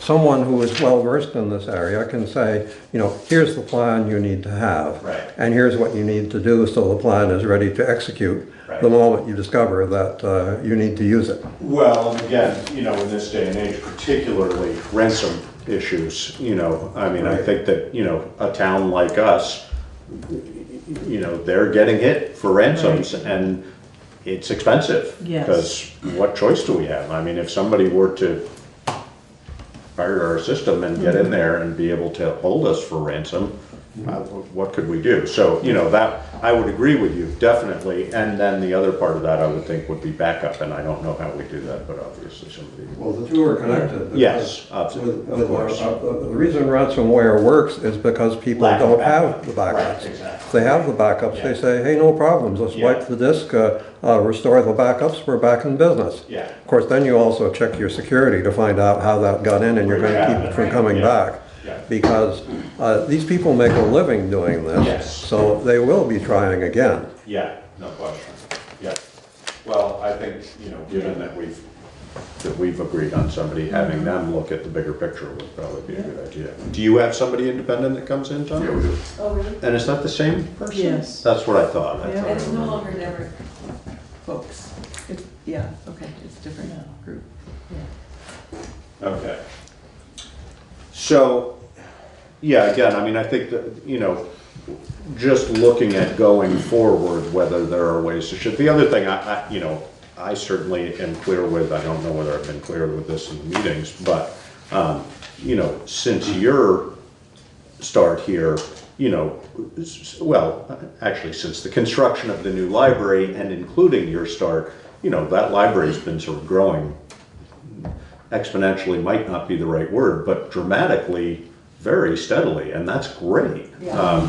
But it costs money. It does cost And what, you know, sort of, how do you, for those in town who pay taxes and don't use the library, how do we reasonably explain that? And that's Reasonably get them to tricky. come to the That's, library. that's really a better question, I think, yeah, to how to bring them in. Yeah. The other thing I've wondered, and I don't know whether you do much of this, is, you know, I mean, all of us that live in town and have memberships as a result of living in town, do you fundraise effectively enough from that group of people, and could you? Every few years we do a full zip code, or the board does a full zip code send with their annual appeal letter. Yeah. And then from that they continue to send out to people who've donated from that. But we don't use, from my perspective, it's completely inappropriate to use the patron information to fundraise. It's not why you gave it to us. Yeah. And librarians are real nuts about privacy and usage of data for what it should be, and I don't think that's okay. I mean, could you do more on-site fundraising, donation box? I know you do some, but, could you be more active about that? And or would it be a viable way of actually, I mean, if it only brought in $240 a year, maybe it's not worth it. We have a couple of different fundraising things besides, we have our ongoing book sale, but then we have our big book sale event, which I think is more of a great social event, but it does end up paying for all of our museum and parks passes every year, which is really great to point to as a very tangible benefit of the book sale. We also have, the Brattleboro Music Center has been donating Rush tickets to us that we've been selling for $10 each to shows that they haven't sold out. Yeah. So to them, they're extending a benefit to and doing outreach and providing low-cost tickets. And for us, it's been a nice additional boost in fundraising. Yeah. So we're definitely always looking out for creative ways to fundraise, and the board discusses that regularly. The big fundraiser is the annual appeal, where we send out a letter every year. Do you know if any other community partners would be willing to do similar things with the Rush tickets? Like, does Yellow Barn ever do that? Or Stage? Yellow Barn has given us tickets for free to give out to people, or they'll come and drop some off on our table and just let us know that they're there just for tickets. It's usually just the day of if they haven't sold out. But I might mention, I'm in touch with them because their artistic director is doing some programs at the library for us later in the springtime. I might just mention the Brattleboro Music Center's approach and see if that is something that they might like to do, because it's been wonderful for us, and they say it's great for them, and they've gotten a lot of new people, from our, which is great for them. Mr. Chairman. Mr. Chairman, I fully respect the library director's concerns about using patron information to fundraise. There is, however, an alternative that the U.S. Postal Service offers called Every Door Direct Mail. And just because we're in a public meeting, I can briefly outline it. It is simply for, I believe it's something like 13 or 15 cents per item. You specify the carrier routes to which you want it to be delivered. Yeah. And of course, you also, the P.O. boxes are considered to be a carrier route in the office itself. So basically, they simply say, well, let me see, that's so many addresses at so much per, this is what you owe us. So you pay them, they give them to the carriers, and they leave them off. So now it is simply, it goes to your address, whoever you may be, and you may or may not be a library patron, but you didn't get it because you are a library patron. It also sounds very economical. It is very economical. Yeah. Yeah, we do the other direct mail thing every couple of years, but I'm not sure how that compares to the Every Door direct mail. To look into EDDM is really quite extraordinary. Remember, you're not using a permit. In other words, if for some reason, let us say I were running for office and I wanted to send my election flyer out. If I do it that way, I don't need to get a permit. It is simply, okay, you tell us the routes and we'll tell you how much. They have some specifications for how it must be done, particularly thickness, but they're simple, and so that's why it's so inexpensive. And of course, from the post office, from the Postal Service's perspective, it's revenue, which for them nowadays is a nice thing to get. But library patrons such as yourself should feel extra pressure to donate when you get that number. Yes. So we won't target you the other way. Well, great, guys. I really appreciate this discussion. Thank you. Yeah.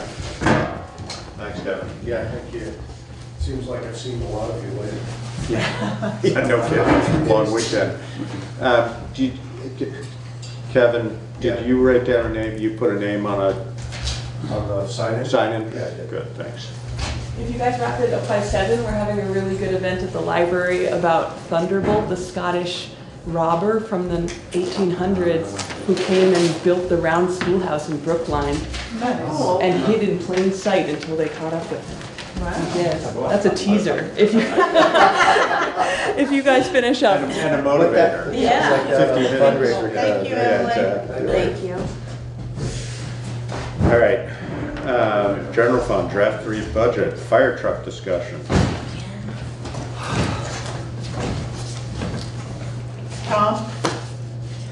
This is just a follow-up to the first time we discussed this a couple months ago, if I remember right.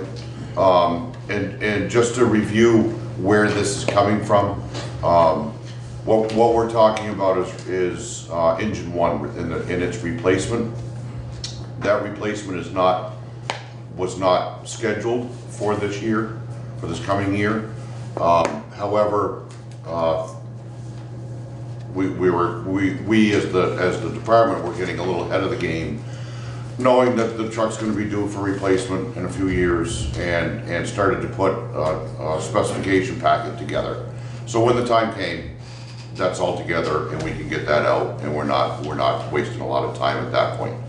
As we were putting the specs together, meeting with some vendor reps, which is a typical part of the process, we started to find and understand and realize that the cost of this truck,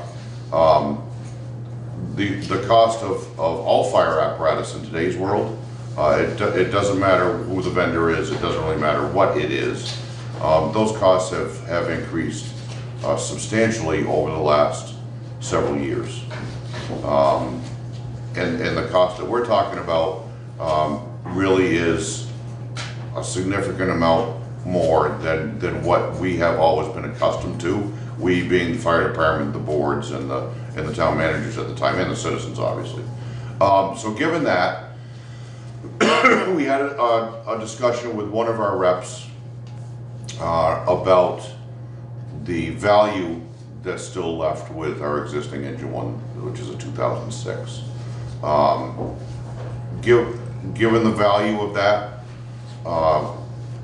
what we would very, very likely receive for that truck, coupled with a few other incentives, we're able to get the price down a considerable amount, get things a little more realistic at this point, where that option's not going to exist for us in another few years when we get ready to replace that truck. So if that's the theory behind us coming to the board with this again. To put some actual numbers to that, the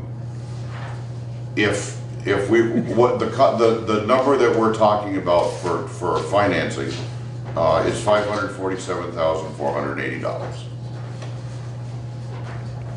If we wait until the truck is due for replacement, scheduled for replacement, that cost alone is going to increase by $99,943. That's based on a forecasted percentage increase from the manufacturers. 4% per annum, Yeah. is that right? The decrease in the value of the trade-in. Right. So It does. given that, Is that a yes or no? Wait, sorry, Tom.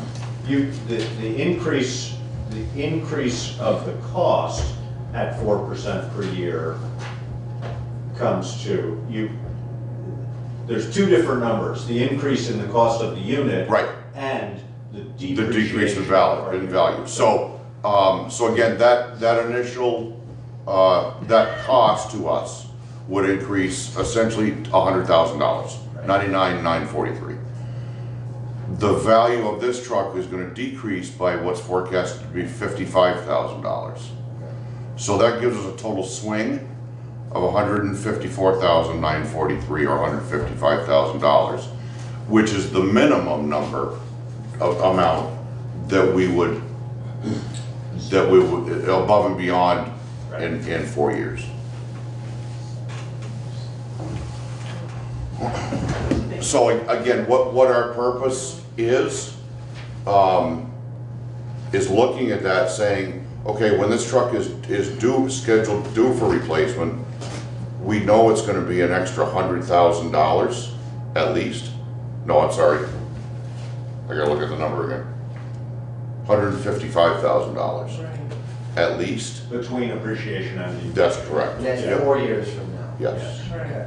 So, do we do it now and save that? Now, and again, as I mentioned the last time, a big piece of this that we weren't able to capture when we purchased engine 1 back in 2005.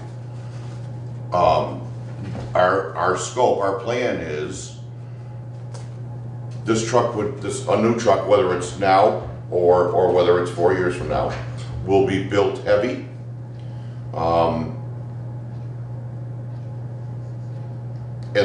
With the goal of refurbishing that truck in 20 years and not replacing it. Very similar to what we did with engine 2, and that's working out fantastic for us. Can I assume that it'd be about $78,000 in 2 years, the swing, because it's 155 Yeah. before, pretty much Yeah. straight across? Okay. Yeah. It's not like at some point it becomes precipitous and our truck No. becomes worth nothing in No. 3 years? Right. Okay. All right. So, I think you were asking, David, I mean, what if we were to say to you, I understand the logic, and I know we talked about this a little bit before, but that 2005 truck or 2006 truck, we didn't buy heavy, Right. and that's why we're replacing it now. Engine 2 we purchased in 1993, and refurbed in 2015. Yeah. If we were to choose to not go heavy on this truck and say, Tom, if we wanted a truck that we could get 15 to 20 or 20 years of service out of, which is what this was scheduled for, and not look at rebuilding it at that point, what kind of money are we looking at? I mean, if we said saving about $28,000.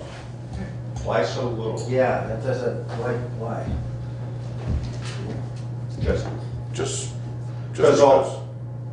But was that the case in 2005? What was do you remember what the difference between, I mean, did you spec a truck in because my recollection is, I think you said, that essentially the select board, and that was just before my time, so not responsible, but essentially the select board said you have $250,000 to spend, buy the truck you want. No, I'm sorry, we need to back up, I misspoke.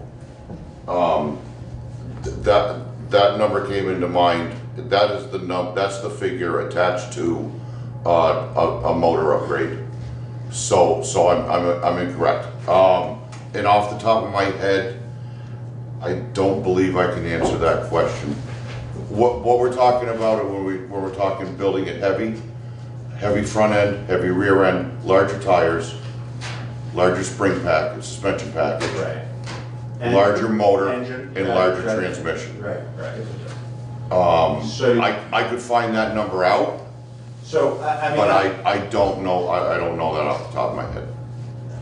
I mean, you know, just picking a number out of thin air, if we said $100,000, which might be in the ballpark, you know, if we said to you, that wouldn't surprise me. if we said to you, we don't want anything more than $450,000 on an article, Yeah. what would be your argument for not doing that? And with all due respect, Yes. that's the position that we were put in 2005, Exactly, that's what I'm wondering. which has led us to where we're at now. So if anybody were to walk into the firehouse right now, just one example, engine 2 and engine 1 pretty much sit side by side. Engine 2 actually carries a considerable amount more weight on it because of the extended hose load that's on it. If you look at the two trucks now, you'll see that engine 1 squats in the rear, and engine 2 does not squat a bit when it's fully loaded. Now, what that means is going over the road, dirt roads,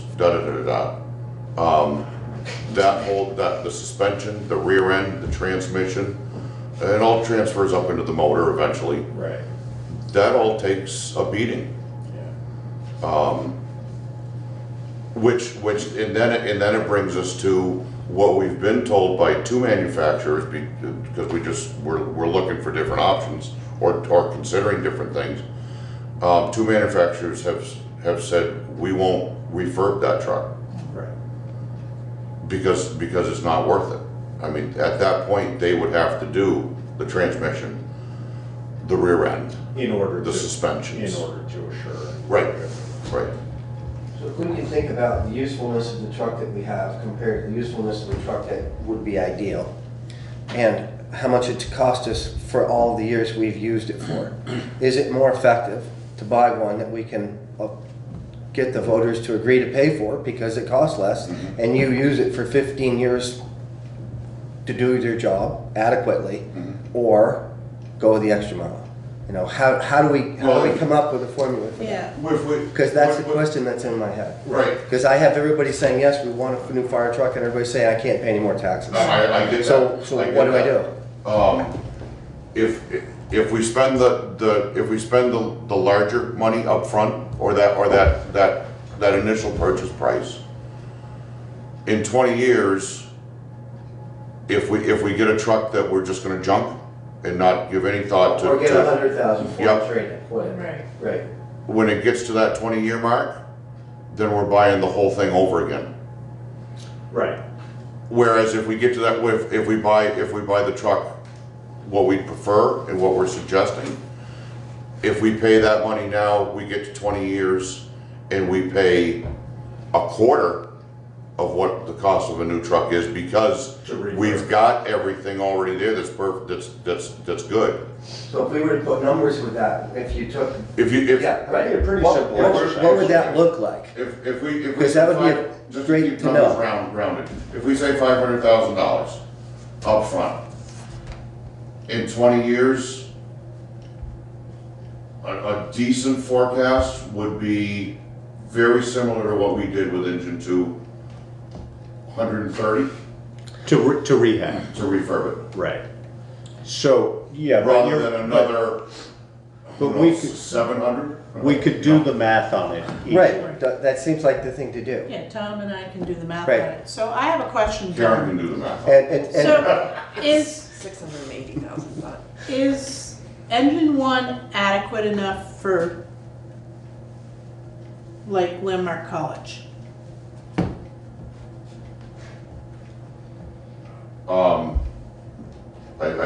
Okay, I understand what you're asking. Right. Designated usage, is that what you're thinking? No. I'm thinking if we have something major happen in Putney. Is our truck gonna cause a problem How for about us? the paper mill? Is engine 1 adequate enough to handle? And this is all operational related. So, one thing that we do need to do, we've started it, depending upon what happens with this proposal, we're gonna have to do some things differently with our existing stuff. But what it comes down to is lack of people. Right. What we need to get done as far as advancing hose lines, where those hose lines need to go, how quickly they need to get there.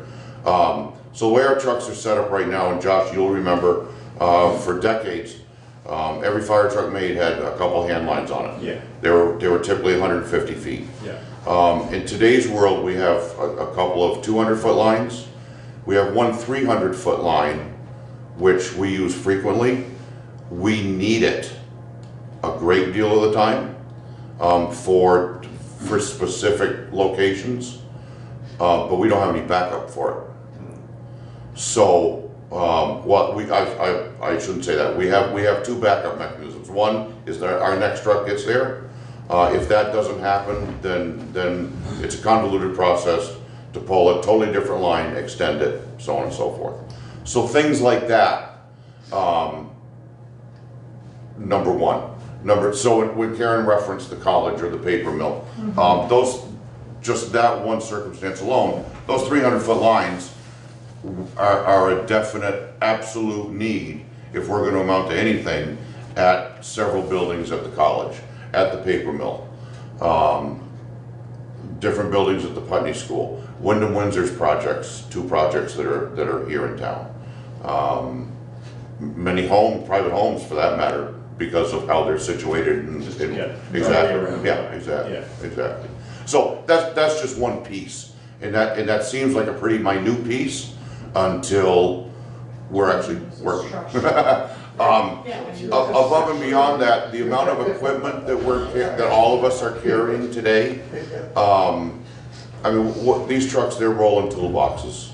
Yeah. I mean, things are advancing, and we're carrying so much stuff to keep up with those advancements. Right. You know, it is what it is. Now, am I saying that the truck we have now is absolutely incapable of functioning for us? No, that's not what I'm saying. Right. But along the lines, or along this process, or within this process, there will be some upgrades made. But at the end of that day, any truck that we get is not a Cadillac. Right.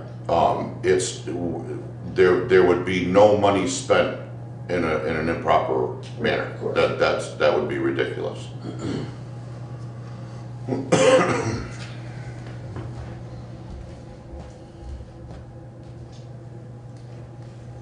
So I like the 15-year payment plan with Peoples and leasing of 0, 0, 0. Let's go with that one.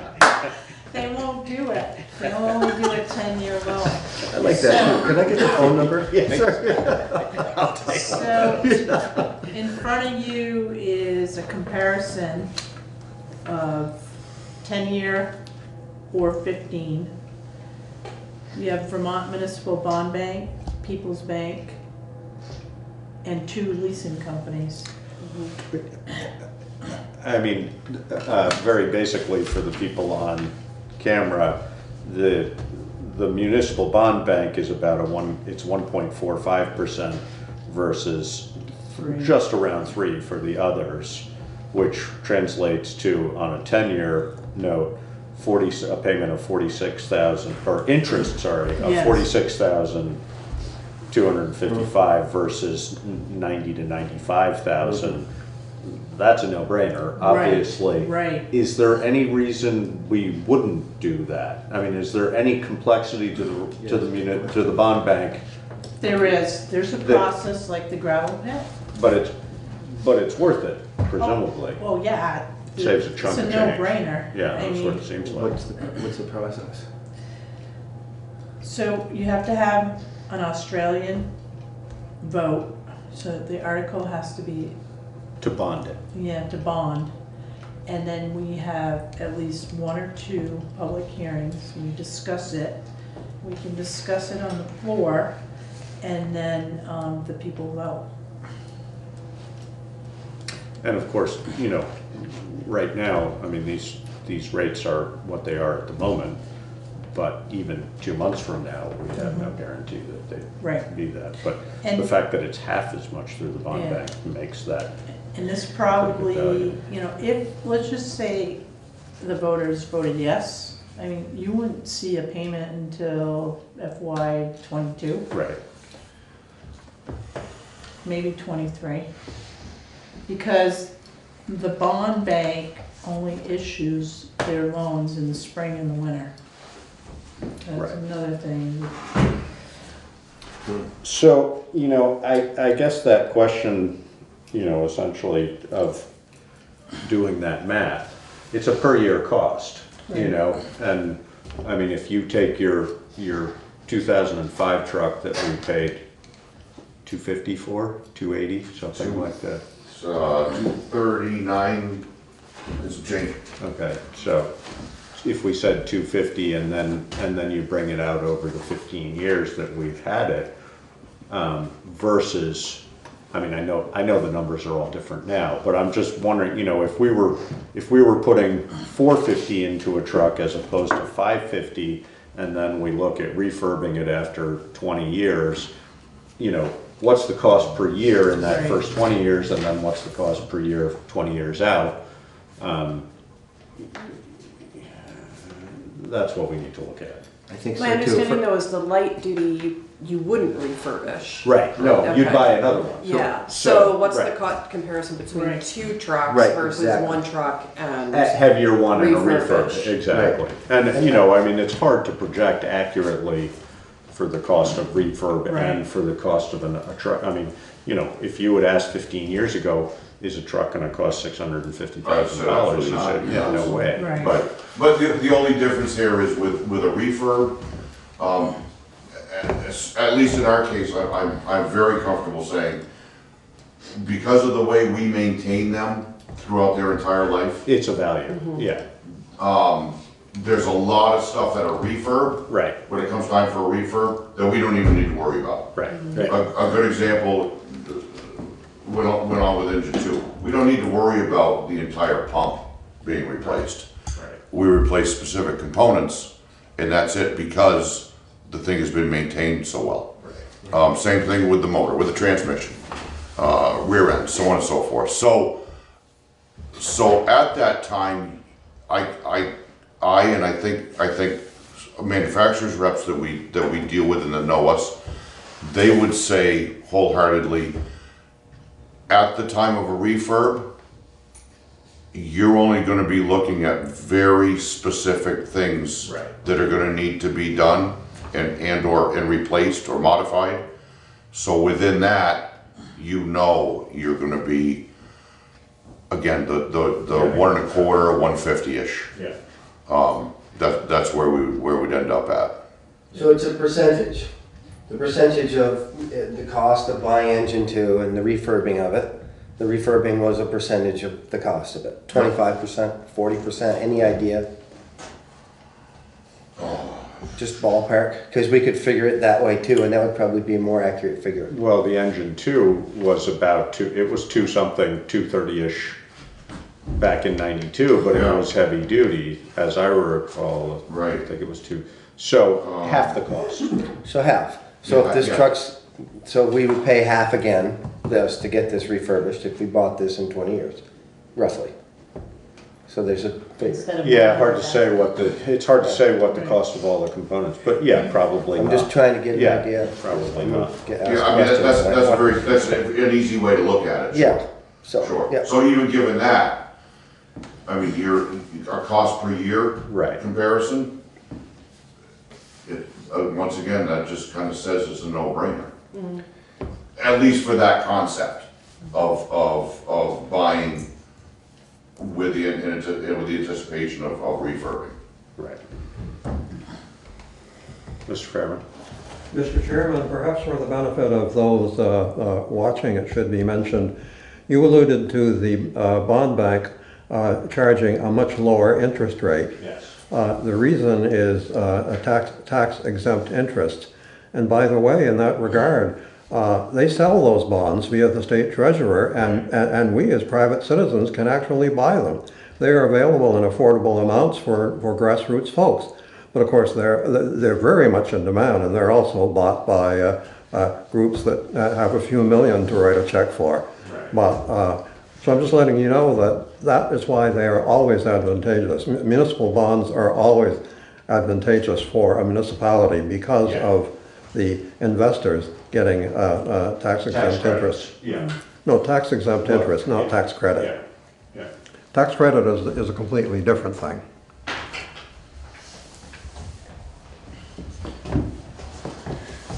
All right. Well, beaten that horse pretty well, haven't we? Oh, we're not done with it yet. Time to put the feedback on it, right? Just one other thing, if I may. Over the last several months, obviously we've been exposing ourselves to a lot of different things. A lot of high dollar things have been going on. And one thing that and certainly after looking at these numbers in the financing numbers, might it be time to seriously consider, instead of borrowing, which historically we've always done, instead of borrowing, transitioning to putting money aside We've been talking about that. I mean, you know, when you look at that percentage rate from the bond bank, the answer to me would probably be no. But again, that's with, you know, regular bank money at 3%, which we know is not a long-term reality. So, you know, different people have different feelings about that. And I mean, I don't know whether, you know, it comes up almost every year at town meeting, as you know, why are we borrowing? Even borrowing short people question, which is, you know, totally, it's a legitimate question. But even for the, you know, well, like our smaller vehicles and the smaller vehicles over the highway, you know, we're talking $32,000, $50,000, $60,000. Yeah. Is that something we really want to borrow for? We've been doing less of that on the smaller vehicles, but, you know, it's a question, you know, it's probably really more of a town meeting question than anything else of really saying, I mean, if we wanted to have our capital plan and fully fund it over, you know, whatever, say in 5 years we were fully funded, we're gonna have to put a chunk of money away. Right. So, you know. And I don't think that necessarily was what I was. Right, no, but, you know, maybe in 10 years you're fully funding it or something like that. Yeah. What's the cost? You know, it's definitely a valid discussion. I've had that discussion too with Brian. Uh-huh. It's timing. It will be about timing and. Because of interest rates. Well, not only interest rates, but when payments, you know, vehicles get paid off. Right, with that space. There's that space right there, and Brian's like lined up here where we could start thinking about doing an equipment reserve as a line item budget and start Yeah, I mean, if you look at purchasing. those payments, in 2024. Right. But if you look and see what he's paying for interest, right? Just Brian's department, you know, interest is $12,066.66. So, you know, it seems like a small number, you know, in Tom's department, he's paying interest of $13,838, but if you look at the bottom line, it's $117,000. Yeah. You know, so we should consider an equipment fund. Yeah. But it is gonna be about timing. It's tough preaching to the choir. If you have a little bit of cash, you can't afford it. It's the school I was raised in, but there's so many needs here that have to get met right now that we're not gonna do. We don't have to start big either. No. Well, no, and when you break it down to different departments and it's not those, you know, in all reality, when you look at the interest, considering how much equipment we're talking about, that's not a huge number. Of course, that reflects the fact that we've had low interest rates for more than 10 years now, which is almost unheard of. So, you know, the likelihood of that going forward for any significant period of time is pretty low, but people have been saying that for 4 or 5 years now. So really hard to judge. You know, the other thing too is, so if you have an equipment fund budget of $130,000 and you know you're gonna be spending $190,000, you gotta make up that $60,000 somewhere else. Well, you can go borrow then. I mean, that, you know, the reality is, at least for a period of time, no matter how we did it, we'd be probably looking at a combination of cash reserve and borrowing. Right. I mean, that's just, that would be the nature of Surplus, the beast until we got to a certain point. Yeah. But, you know, I'm definitely not adverse to it, but it is about timing again. But, I mean, we're looking at it depreciating, you know, over the next 5 years, we're looking at a significant drop in our total outgoing. And Unless we buy something and. And that is cyclical, we've talked Like about a fire that. truck. Yep. Right. No, exactly, but that's the thing, is it always tends to fill in. Yeah, and what you wanna do is keep it level. Exactly, You all don't along, want spikes, which is. but. No fire trucks for you. Okay. No, I'm kidding, I'm so kidding. You don't wanna say stuff like that. No, I know, I didn't say that, straight down the record. Can we rewind that? Yeah. But maybe there should be a dollar amount, you know, if it's over, you know, 500,000, you know, it's like, then you borrow. You know, there Well, has if to you be can, some- if you can bond it, but even through the Right. bond bank, you know, Yeah, if rates were 3 times what they are, which is not at all unheard of, then even through the bond bank, the interest cost would be very significant, so. right.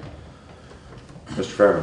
Mr. Chairman, in case it may be of interest, some towns in Vermont, instead of simply putting money aside, they establish an equipment replacement schedule. Right. And then fund it. Right. So actually the first step is not the money. The first step is, you know, dump trucks, pickup trucks, fire trucks, you name it. In other words, things that are really expensive. How long do we figure this will last? Well, you know. Well, that's what this is. Exactly. Yeah, and then you work backwards from, right, and that's what we're looking at is the total payments out, you know, over the next year, 5 years. For FY20, we projected at $420,000 going out. In FY24, we're looking at 275, so that's a $125,000 difference, you know. The reason I mentioned it is because until now, you folks have been talking only about money, as if it were somehow on spec. Right. It actually isn't. Yeah. It is, you know, we think the useful life of a dump truck is, so, you know, in 2030, say, we're going to need a new one. So it'd be nice to have the money ready, more or less. Yeah. Fire trucks, you name it. Well, and that's exactly what this hollow area here is, you know, essentially, it's a short break because this is a longer cycle than the number of trucks we have in the highway department. But if you look at that then 5 years later, we're gonna be right back where we were. Yes. So, you know, and this is a good example also with Tom, you know, I mean, if we bump this up by 4 years, then we start making bigger payments sooner, but we then take that off on the far end. So, you know, you'd have to project it. In order to really look at it, you'd have to project it out over a long period of time. But that's the idea. Question about engine one, is that paid for now? Or are we still paying for it? Engine one is, One more, I think. is there? Yeah, because. I thought it was paid for. 15, No. it's a 15 year, so. Yeah, FY20, it's, Okay, all right. you should be Oh, making yeah, the that last should be right payment here. this Of year. course, Yeah, sorry. this year. I don't know when, Right. this year. And the payment, that payment is how much? 37,000. So it's Looks like almost August. $40,000. Yeah, August. So that's a payment we won't make Right. next year? Right, in 21. Next year or the year after. Okay, all right. So there'll become a space where that payment It's like would you be need to on the. take Well, every and year in at the fact, start, like with a little bit, you put it in, put it in, put it in, and then the next time you need to buy a dump truck, maybe you have enough, you just buy it. exactly. Well, and what, you know, part of that we've been doing is then we pay for the first payment on something, or, you know. Right. And I asked Brian too, I said, is there any way that if you knew a truck was coming up and it needed to be traded in, could you keep it another year or two? And he said, there's a possibility. But when you run in. It's a risk. It is a risk because of the new technology and the emissions and, you know, if the emissions went in one of those dump trucks, it's like $30,000. So. Right, no, and there's any number of things, and that's the risk we're looking at with our current engine one. I mean, you know, you're looking at replacing it, in that respect, if we were, you know, our last payment for engine one is FY20 at 37, and then the scheduled payment, if we were to go through the bond bank on a new truck at the price that you talked about, new payment would be 55, so we're jumping our payment by almost $20,000. 17 and change. But we're probably, I don't know what our interest rate was on engine one. And The amount purchase eight, no. The amount we'd be saving in interest would be It was significant. Exactly, yeah. 2.11, Josh. Is it in there? Yep. Really? 2 point, oh, I see, yeah. So that was a good interest rate on that too. Right. How did we get that good an interest rate? 2000, I guess we were in this economic cycle one, but yeah. All right, now we've beaten it even a little bit more. I was just trying to think if we went a year or 2 years without getting the engine and didn't have the $37,000 payment, would that offset the increase in cost and loss in value in the trade-in? No. And it wouldn't? No. So, That's just another thing to think about. exactly it. Right, just trying to you know, you talk about, is it a no-brainer? You know, I know guys that buy a new truck every 3 years because it's the cheapest thing they can do. Because they have to absolutely have a truck to work, to get to work and get it done. And making that payment that's scheduled is predictable, and it always works, and if it doesn't, they get a loaner. It's simple, and it's cheaper to them than trying to do what I would do, which is I drive a 94 Toyota pickup with 300,000 miles on it. But, you know, I have the ability to keep it running for half the cost anybody else would. So where is it really cheaper? If I'm trying to represent the people and spending their money, giving you the best thing that you can get with their money and have a clear conscience. So that's why I'm asking all these questions. And I think, honestly, what we're doing is somewhere between those two. Right. You know, I mean, Tom could say we need a new fire engine every 10 years. I mean, I'm sure there are departments that do that. They just upsell their old and upgrade, you know, so that they have, I mean, if you were running trucks in, well, you know, I don't know, LA or somewhere where, you know, absolutely downtime was gonna kill you, then you'd just be turning them over. But is there any access to trucks like that? Are there departments out there, that towns that are wealthy, that trade in trucks in 7.5 years, and they're practically as good as new, and they're heavy, and we could buy one and refurb it, and the cost of buying it and refurbing it would be less than specking out a brand new truck, and you'd get the truck you want? I can't answer that. It's just a thought, you know? With all honesty. Yep. My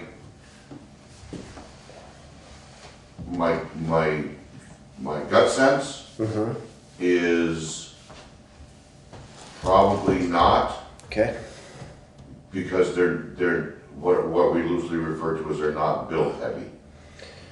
well, the other thing I Because would guess those folks know they're gonna be we're shuffling gonna get, them I off. don't know, just throw 10 years out there. Just like the example I made about the guys who We're traded gonna beat the ever-loving out of this thing for 10 and years. get another one in and 10 it's years. gone. Yeah. Right, and then it's So not our who headache. cares? Yeah. Just another question, thinking. No, I get it, yeah, absolutely, absolutely. No, and I would think that would be sort of luck of the draw to a certain degree. You'd have to know. There'd have to be a lot of looking, having a lot of people on our behalf looking. Well, that would be Taking a lot of trips to go look at something like that. Unless you God knows knew where a it was. department or knew somebody. Exactly, Right, right. exactly. which is how we got the truck. Oh, the ladder. Was the ladder, Yeah, exactly. we got that. We It got was- lucky, you know.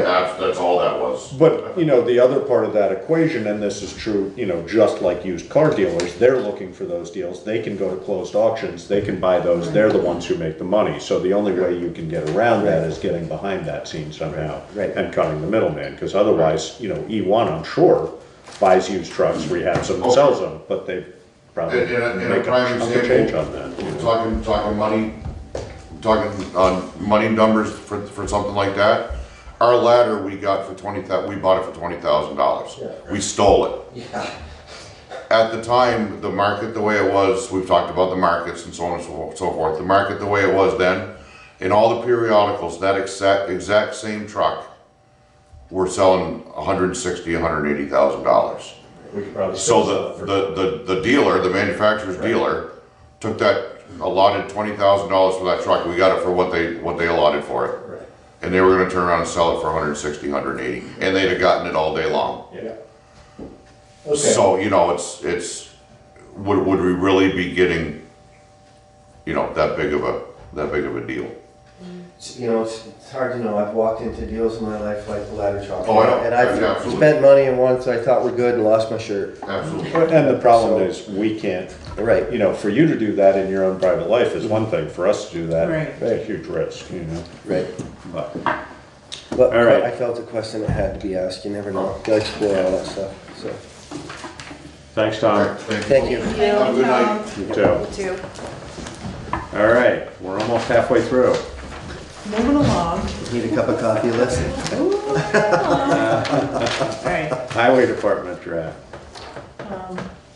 So the general Should be fund simpler. draft, Josh, I'm comfortable with, Yeah, you know, barring the fire truck. It should not change. Okay? that's order. I gave you guys some budget notes too, that correspond with the general fund and the highway fund.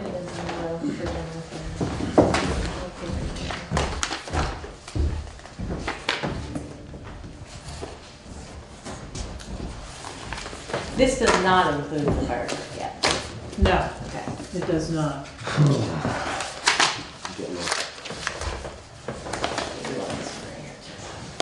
Thank you so much. So here's the budget notes. Wait a minute, there's a lot more increases than decreases. Yeah, look at the decreases.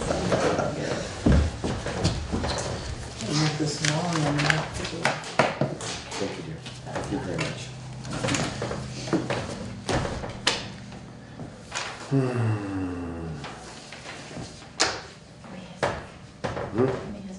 Here.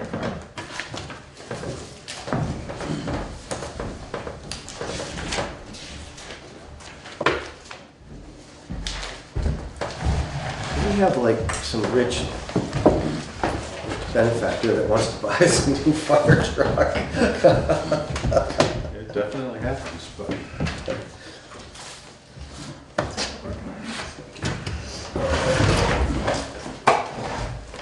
So the highway fund, we discussed the surplus in the last meeting. Oh, we skipped over the general fund?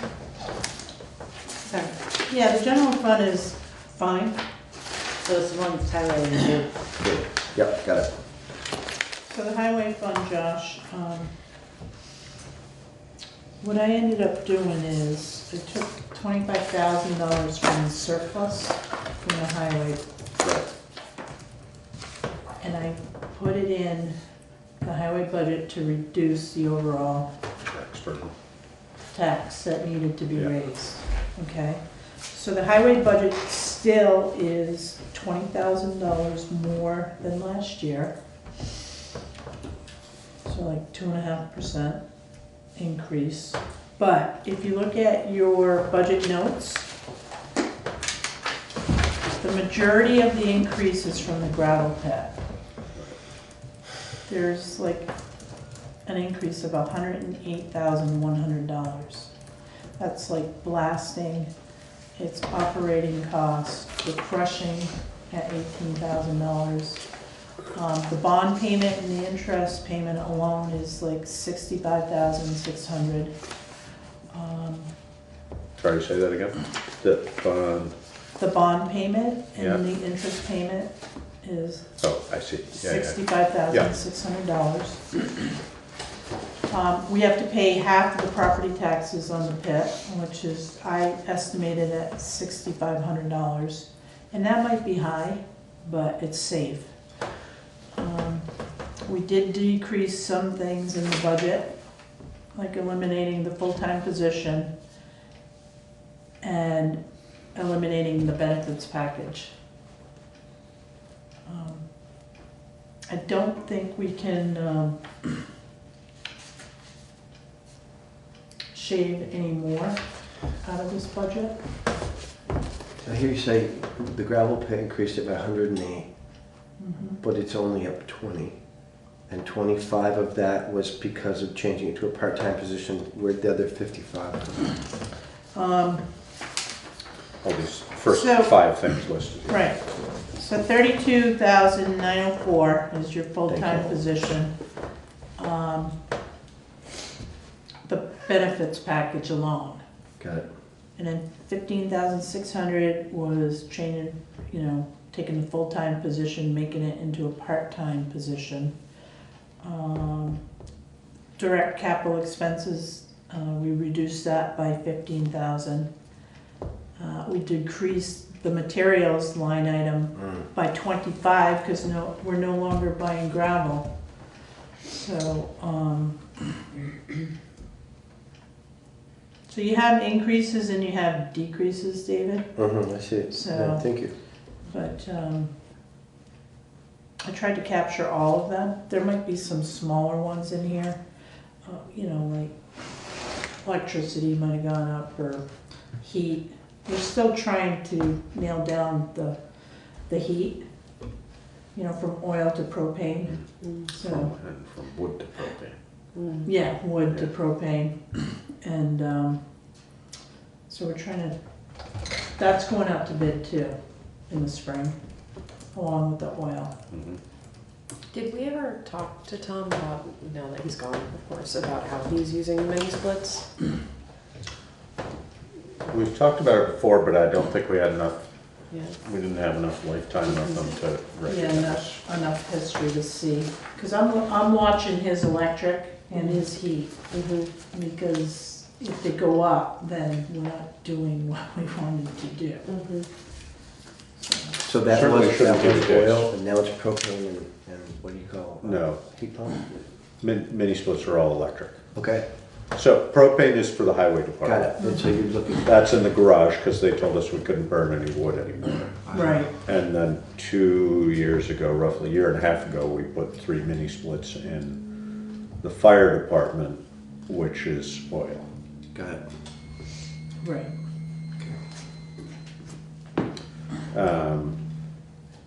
So, What's that? That was that. It wasn't me. yeah. Here's my foe. Alright. So,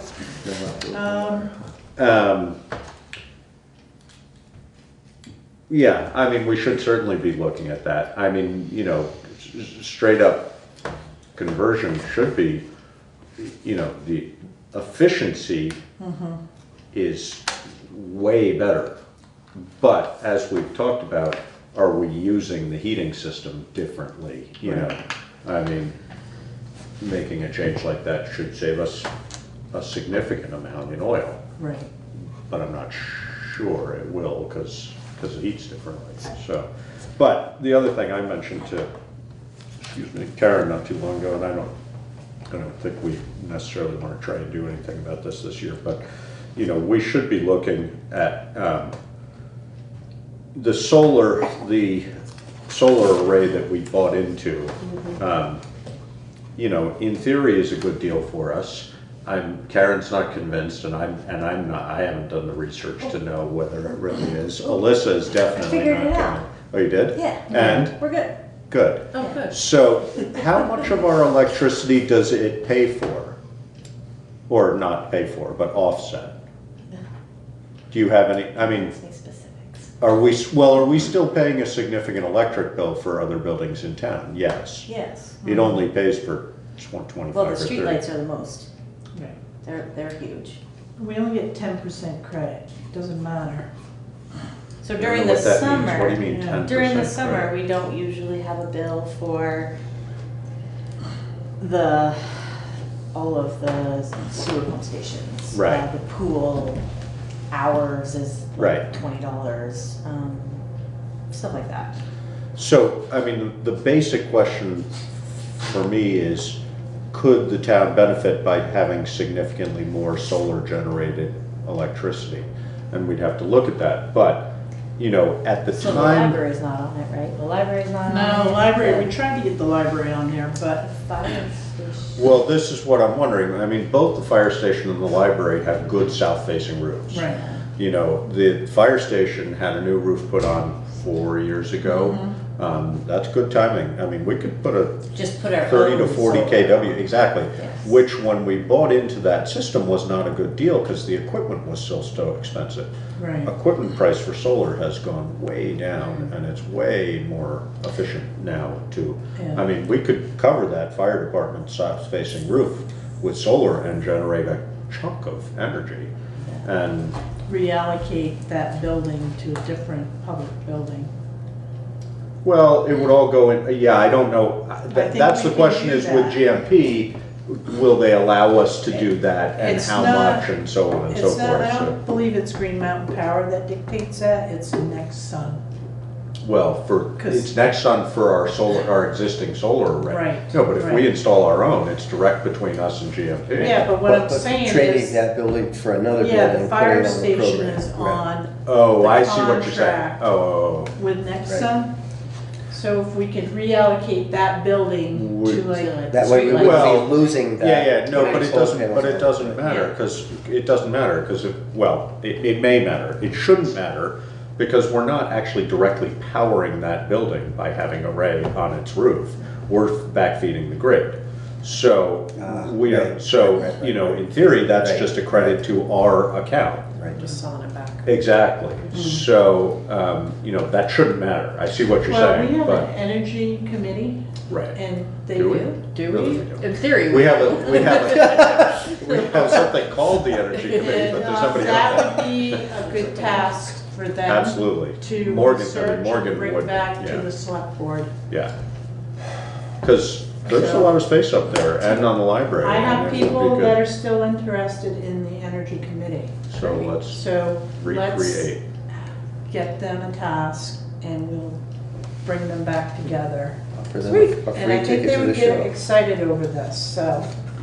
Yeah, no, and again, you know, the cost of installing